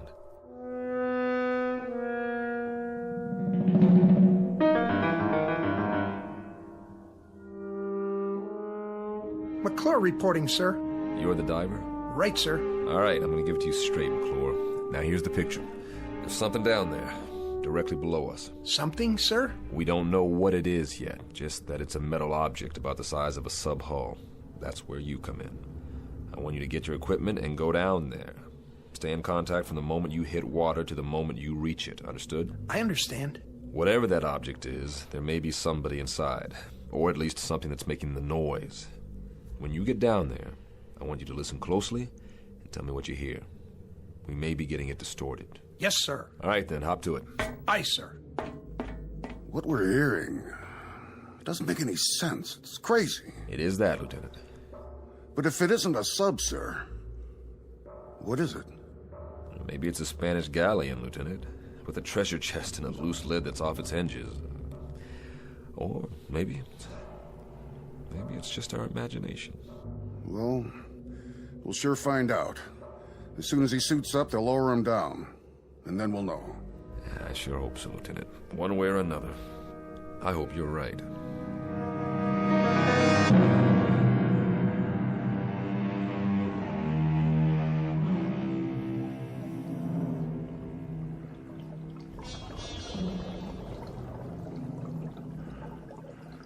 Bridge, can you hear me? Loud and clear. This is the captain. Keep talking. Yes, sir. What do you see, McClure? It's a sub, sir. No question about that. Have you reached her? I'm standing right alongside, sir. I don't hear anything, though. McClure? Her bow is buried about 15 feet into the bottom. I can't read any identification. It's covered. Or rusted over. On the side of the conning tower, McClure. Can you read a number there? No, sir. There's damage. Number's been obliterated. McClure, you hear that? Yes, sir, I do. It's coming from midship. I'm moving toward there now. Tap on the hull, McClure. See if you can get a response. Was that you, McClure? Yes, sir. No response, sir. I don't hear anything anymore. McClure, there should be 3 hatches. On the bow, on the conning tower, and on the stern. Is the ship upright? She's upright, sir. At about a 30-degree angle. I understand, McClure. Climb up on her deck and check the hatches. See if you can open them. The bow hatch is buried, sir. I can't get through to that. But, wait a minute. I'll check on the one over the conning tower. McClure, what's the condition? The conning tower hatch is all bent, sir. I can't move the wheel. The whole deck appears to have been strafed. Wait a minute. Hatch on the stern the same way, sir. I can't turn her. Whoever she is, sir, she must have caught it. Say again, McClure. She must have what? Caught it, sir. The whole deck is pockmarked with shell damage. Machine gun damage, too. Is that you, McClure? No, sir. It's coming from inside the hull. Answer it, McClure. Answer it right away. This is crazy. McClure, can you pinpoint the sound? Can you tell precisely where it's coming from? I think it's... Wait a minute. Yes, sir. Directly midship, just below the tower. Keep trying. We have to know whether anyone's inside that sub.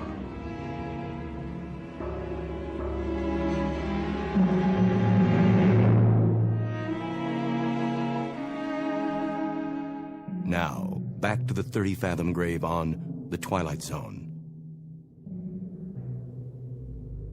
No more contact, sir. Stay on it for as long as you can, McClure. Come up when you're ready. Aye, aye, sir. Get the comm, officer. I want to send a message. Action is 7th Fleet, info to SyncPack. Appraise them of the situation. Get on it. Yes, sir. Radio bridge. Radio I. Captain wants a message. Action to comm 7th Fleet. Info SyncPack Fleet. Have located sunken sub. Position latitude 09-30-00 south. Longitude 160-48-00 east. Request confirm location of all known sinkings this area. Will remain this area until further advised. Precedence, operational, immediate. Aye, sir. Any ideas, Captain? An even dozen, but every one of them nullifies the one ahead of it. If it's one of our subs, we should have gotten a report on it. And even if it's somebody else's, why haven't they gone out the torpedo tubes? That's what I was thinking, sir. Which brings us down to another common denominator. That sub has been hit by shell fire. So, whatever action took place must have happened within a period of hours, or else there wouldn't be anyone still alive. But there's been no action. We'd have seen it, or heard it. They put them all together and they spelled nothing.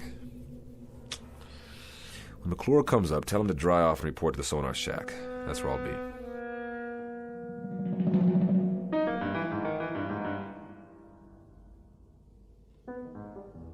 How you doing, McClure? Fine, sir. I could use some hot coffee. Well, you can drink a gallon of it if you want. Just tell me.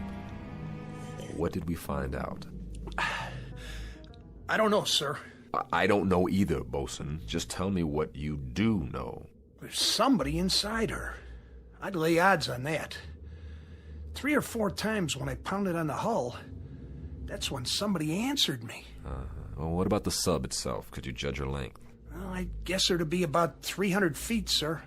Maybe 25 feet midship. Sounds like one of ours. She looks like one of ours. There were ballast tanks and flooding ports on the underside. She's moving, sir. Now, that was the other thing, Captain. She wasn't stuck in tight. Deep, yes, but not tight. She seemed to be swaying. You still cold, McClure? I've been warmer, sir. And you will be again, but right now you're going to get colder. I want you to check her bow. Maybe she's pulled herself loose and you can finally read that number. Sonar, Bridge. Go ahead, Bridge. Com 7th Fleet reports no sinkings of any kind. Authorizes us to remain on scene and operate at own discretion for salvage and rescue. Roger. Can do, McClure? I'll do my best, sir. Look at it this way. What a dandy story you can tell your grandchildren on some dark, rainy night. Are they gonna believe me, sir? I'm not sure I will, but if you can get me a number or a name off that hull, we may be able to sleep tonight after all. Yes, sir. I've got a question for you, Mr. Smith. What's that, sir? If they're in there and alive and can't use the torpedo tubes, how do we get them out?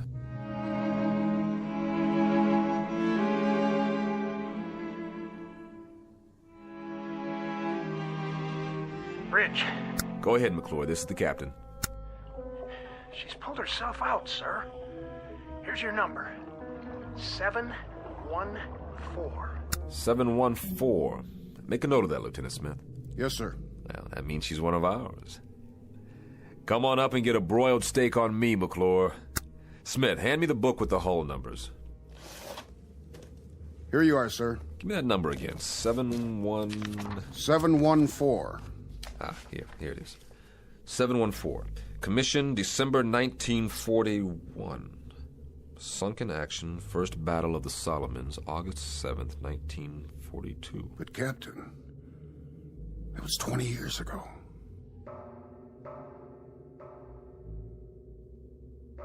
Then, Lieutenant, tell me something. Who is inside that sub?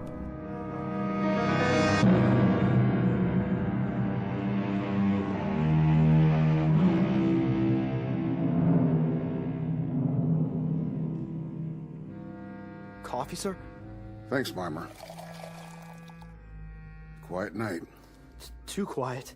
How long's it been now? About 3 hours. Is he sending McClure down again? Beats me. All I know is there's a boiler tender second who's making book in the crew's quarters that the thing below us is a sea monster with 3 heads and we're all living on borrowed time. I don't know what scares me more, when they pound or when they shut up. I don't know what scares me more, a 20-year-old sub with somebody alive inside, or what the commander of the Pacific Fleet will say to me when I tell him that. And to compound the problem, I've got a chief bosun's mate with something eating at him. Bell? Bell. What made him black out? That's part of the problem. Could be he's dredging up a couple of memories. What do you mean, memories? This is World War II revisited for him. He got picked up here after a sinking. That's the way I hear it. He was on a ship that got hit, only survivor or something like that. Got picked up from the water. Maybe it is dredging up some memories, then. Here we go again. What's the matter? They can't make up their minds down there? There's one more question, an important one. What's that, Captain? Who's they?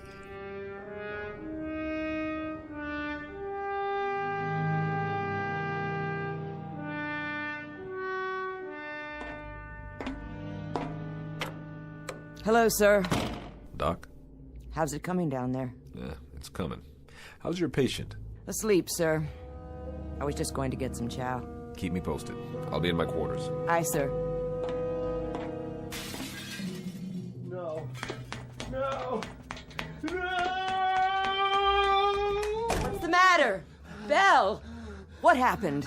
I was looking in a mirror and I saw faces. They were staring right at me. They were pointing at me. I know it sounds crazy, but they were there. It was as if I'd been pushed out of the mirror. Ordered out. That's why I had to break it, to make them stop.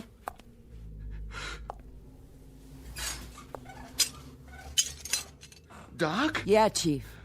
Do you see me in the pieces of mirror down there on the floor? Listen to me. I see you right here in front of me. I see you just fine. Remember that. Nobody is ordering you anywhere. You're not going anyplace.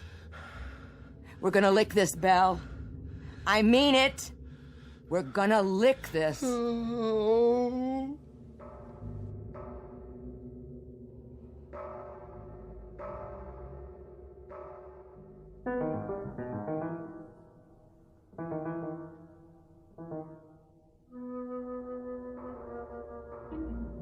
Same routine, huh? Same thing, sir. But it's getting a little fainter, I think. And they don't acknowledge our signals at all. But it's definitely fainter. It's some piece of equipment. That's what it is.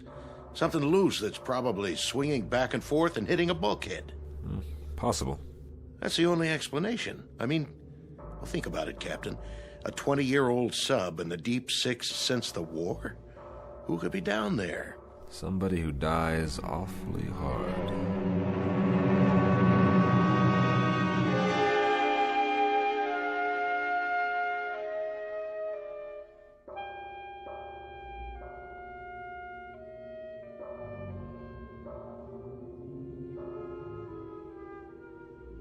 Whoever it is, whatever it is, it's running out of steam.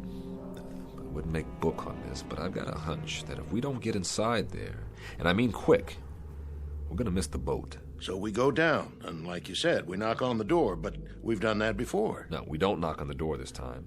Now we kick the door open. Begging the captain's pardon. You break in that way, and it's a sure bet the pressure will kill whatever's alive down there. Right, so we do it the one other way we've got.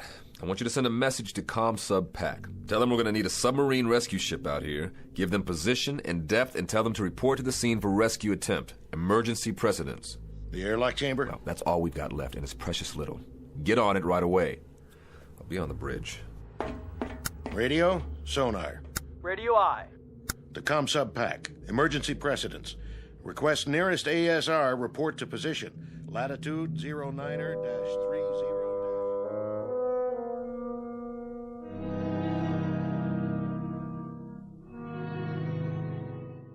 Doc?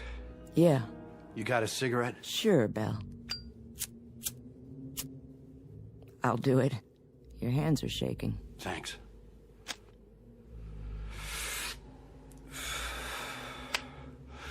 Doc, will you answer me straight? I'll try. Who's outside? What? Who's out in the passageway? Nobody's out there. Why? You think you hear something? I don't know. Why should anybody be out in the passageway? Nobody's posting guard on you. I just felt as if there was somebody out there. Now, there's nobody out there. Nobody at all. Who did you think it was?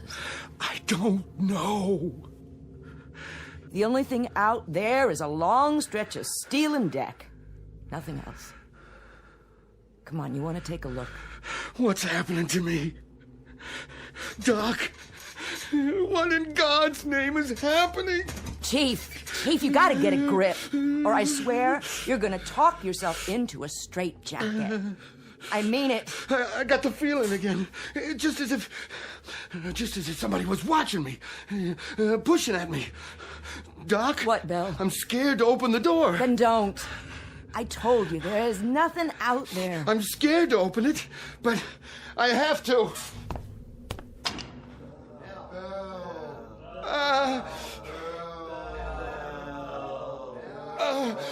No!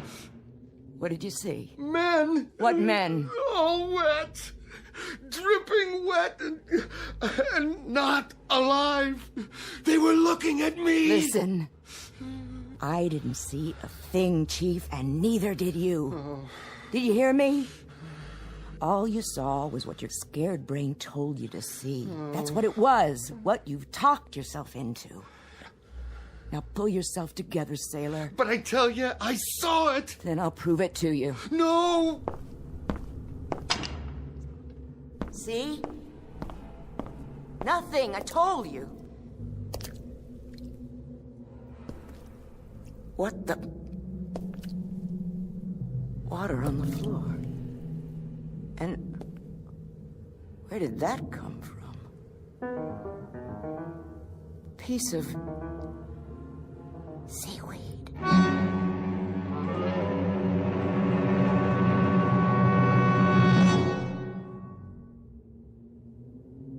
That about does it, McLord. Go down and try to get a response. It'll help that sub-rescue outfit if they can get a specific location. How will they get in, sir?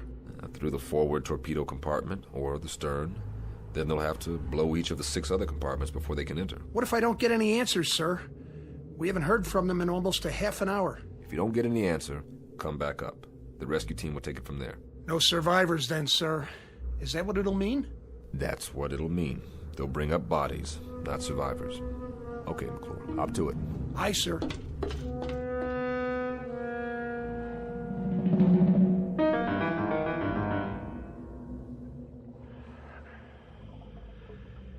I've reached the sub, sir.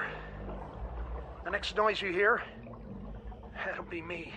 Go ahead, McClure, pound away. Any response? None, sir. No response anywhere. Keep trying. Yes, sir. McClure? Captain, I found something here. Wait a minute. I can't make it out. What about the response? Did you hear anything? No, sir. Nothing. Give it a few more minutes. Yes, sir. No soap? No soap. It really frosts me. To get so close to those poor devils and then... The sub-rescue ship is due here at 0300. Keep an eye peeled. I'm going aft to meet McClure. Aye, sir.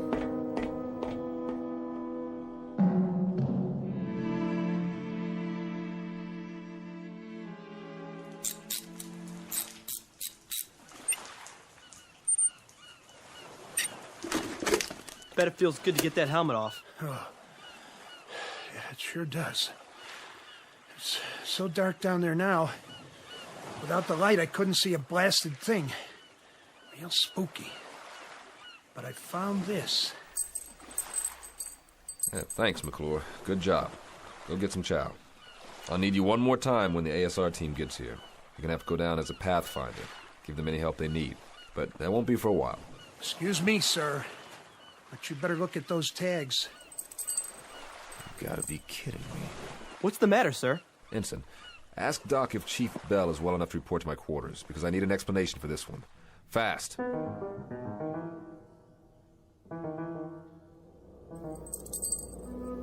Go ahead, Bell.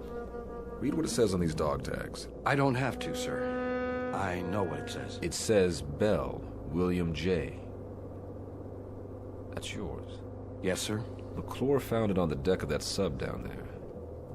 When did you lose him, Bell? I lost him a long time ago, sir. 20 years ago. How? I don't remember, sir. Try, Bell. Try to remember. I was on a ship. What ship, Bell? A submarine. The one below us, sir. That was my boat. Who's making the noise down there, Bell? What's it all about? Do you know?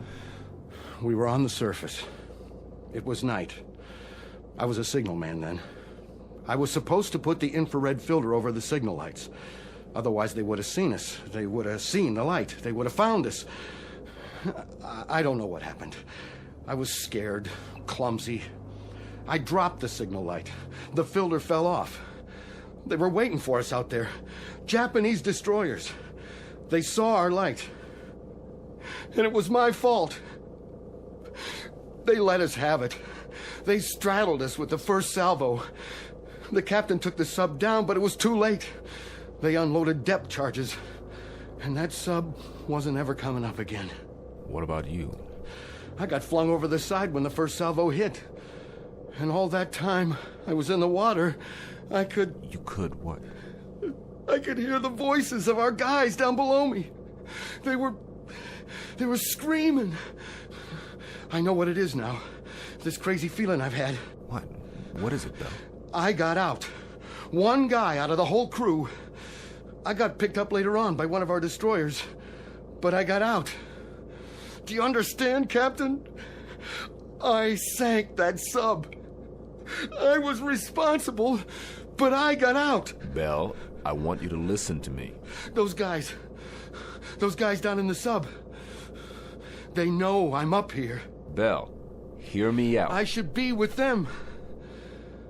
I should be down in that sub. Bell. I should be dead. That noise, that pounding, those are the guys down there who are calling muster on me. They're calling muster on me! Will you hear me out? Will you listen to just a little logic now? A little reason? No one man sinks a sub, and one lousy circumstance doesn't decide a battle. And one case of sudden fear doesn't add up to a coward. Belle, you gotta believe me. All you should put in your sea bag is regret, not guilt. Do you understand, Belle? Not guilt. They're calling muster! Belle! Come back here! They're calling muster on me! Belle!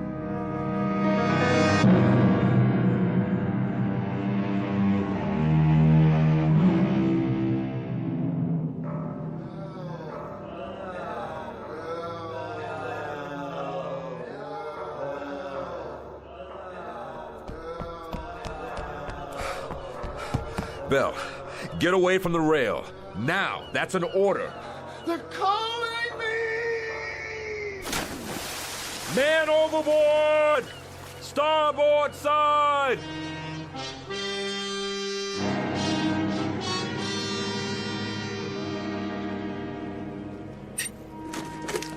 The rescue ship says you got inside.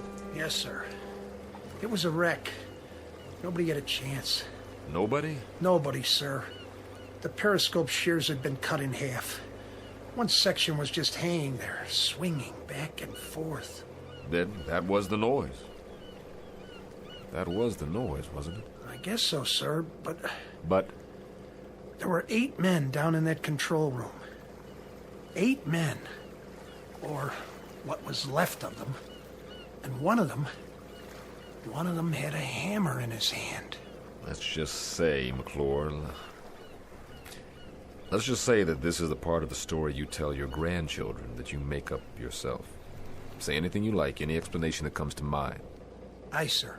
It's funny how long it takes some men to die, or to find any peace at all. Sometimes I think that's the worst thing about a war.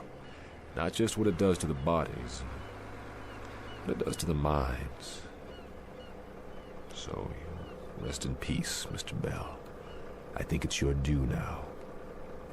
At long last, rest in peace.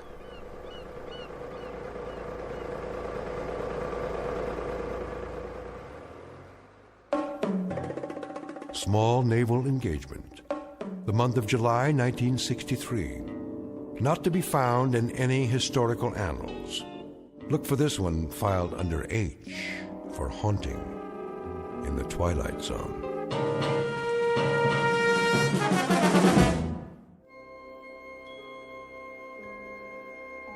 Hi, this is Carl Amari, producer of the Twilight Zone Radio Dramas. I'd like to take a moment to tell you about our official website at twilightzoneradio.com, where you'll get the latest news and information on these Twilight Zone radio dramas. Plus, at twilightzoneradio.com, you can digitally download 3 free episodes or any of our episodes for only $1.95 each. In this age of ever-changing technology, we've decided to make these episodes instantly available to you by making the Twilight Zone radio dramas a digital download-only series. This means that this series will no longer be offered on CD. The CD collections at our website are now being offered while supplies last at buy one, get one free. So be sure to get your favorites before they're sold out. Be sure to visit us often, and I'll see you in the zone.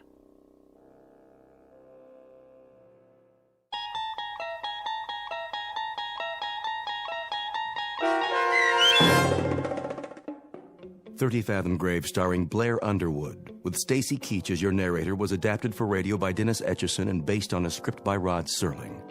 Heard in the cast were Richard Hensel, Rich Kominick, Linda Ryder, Turk Muller, Peter DeVito, Doug James, Rick Peoples, Roger Wolski, and Carl Amari.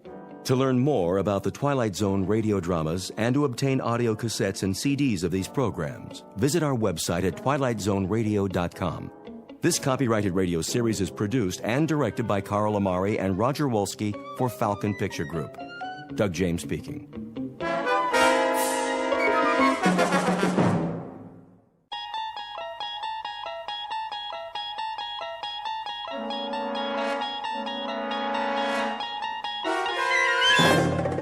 there is a fifth dimension beyond that which is known to man. It is a dimension as vast as space and as timeless as infinity. It is the middle ground between light and shadow, and it lies between the pit of man's fears and the summit of his knowledge. This is the dimension of imagination. It is an area which we call the Twilight Zone.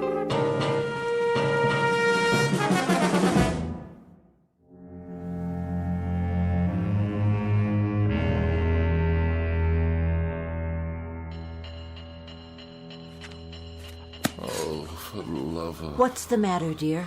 Don't you hear it? Of course I hear it, Walter. It's that nice janitor fixing the pipes.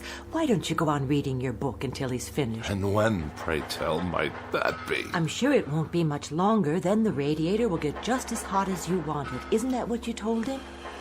Yes, I know what I told him, but why does he have to make so much noise? I'm sure I couldn't say. The decibel level in this apartment is beyond human endurance. Well, I suppose it's what they have to do with steam heating, that sort of thing. What I really don't understand is how you can sit by, knitting away, oblivious to this assault. Did you see the new wool scarf I'm making? It should keep out absolutely all the drafts. While that infernal pounding goes on and on and on. Wait till you try it on. I picked out your favorite colors. It's much thicker than the other ones. If I live that long. You wanted more heat, that's what you said. Well, now you'll have it and then some. Yes, I did. I certainly did say that. Won't that be nice? Hope springs eternal. The question is, at what price? Are you sure you're comfortable, darling? Am I what? Oh, certainly. I am just comfy, cozy. I'll fluff up the pillows. Did you take your aspirin? I'm on the verge of being hospitalized for pneumonia. Oh, now really? It's not that bad. That ape of a janitor out there is smashing my brain and ruining my sleep. But you weren't sleeping. You're reading 5,000 Common Ailments and How to Treat Them. Is it an interesting book? First he tries to freeze me to death, and then he tries to destroy my brain. Shall I plug in the vaporizer? That helps sometimes. It doesn't help at all. If it did, I wouldn't be in this condition. Yes, dear. Well, I won't stand for it. Lie down, Walter.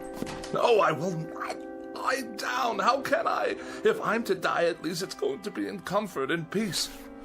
You there, Mr. Ape!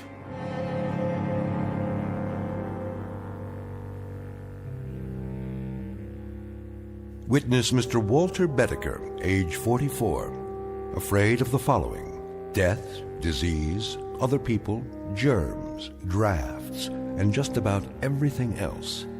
He has one interest in life, and that's Walter Bedecker. One preoccupation: the life and well-being of Walter Bedecker. One abiding concern about society: that if Walter Bedecker should happen to die, how will it survive without him? But there's one thing he hasn't asked himself yet, and it's simply this: what happens if, despite all his precautions, Walter Bedecker should happen to stumble, not into the grave, but into the Twilight Zone?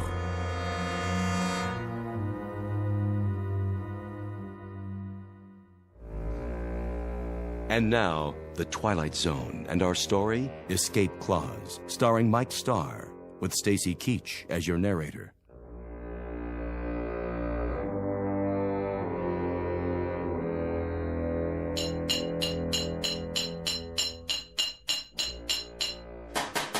I asked you a question. You want more heat, don't you? That's not the answer, so I'll ask you again. How much longer? Put it this way. In 20 minutes, it'll be about 105 in here. Hot enough to fry an egg.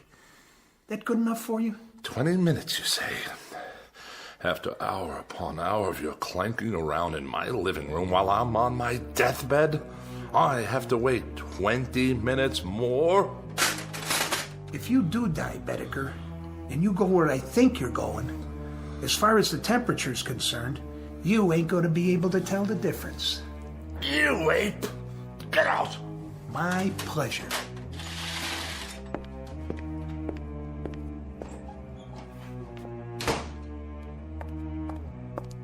Are you all right, dear? Quick, Ethel, get the doctor. You mean again? There's a tightness in my chest. It must be my heart. Come back to the bed. Call him now.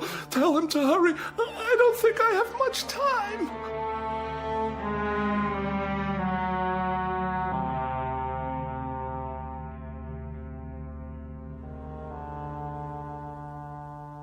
Well, Doctor? Keep your mouth closed a few more seconds. I'm asking a question. All right, open, please. There. Well, how bad is it?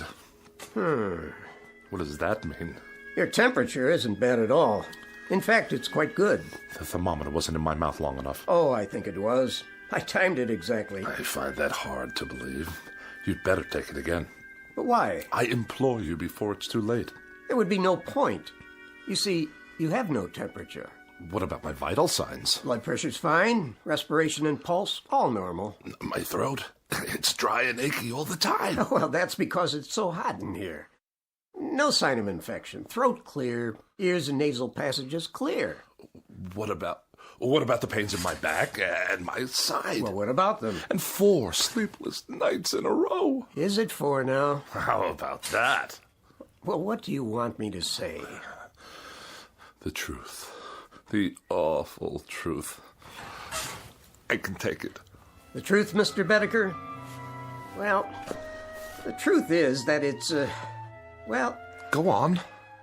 It's psychosomatic. To use the scientific term. Psychosomatic.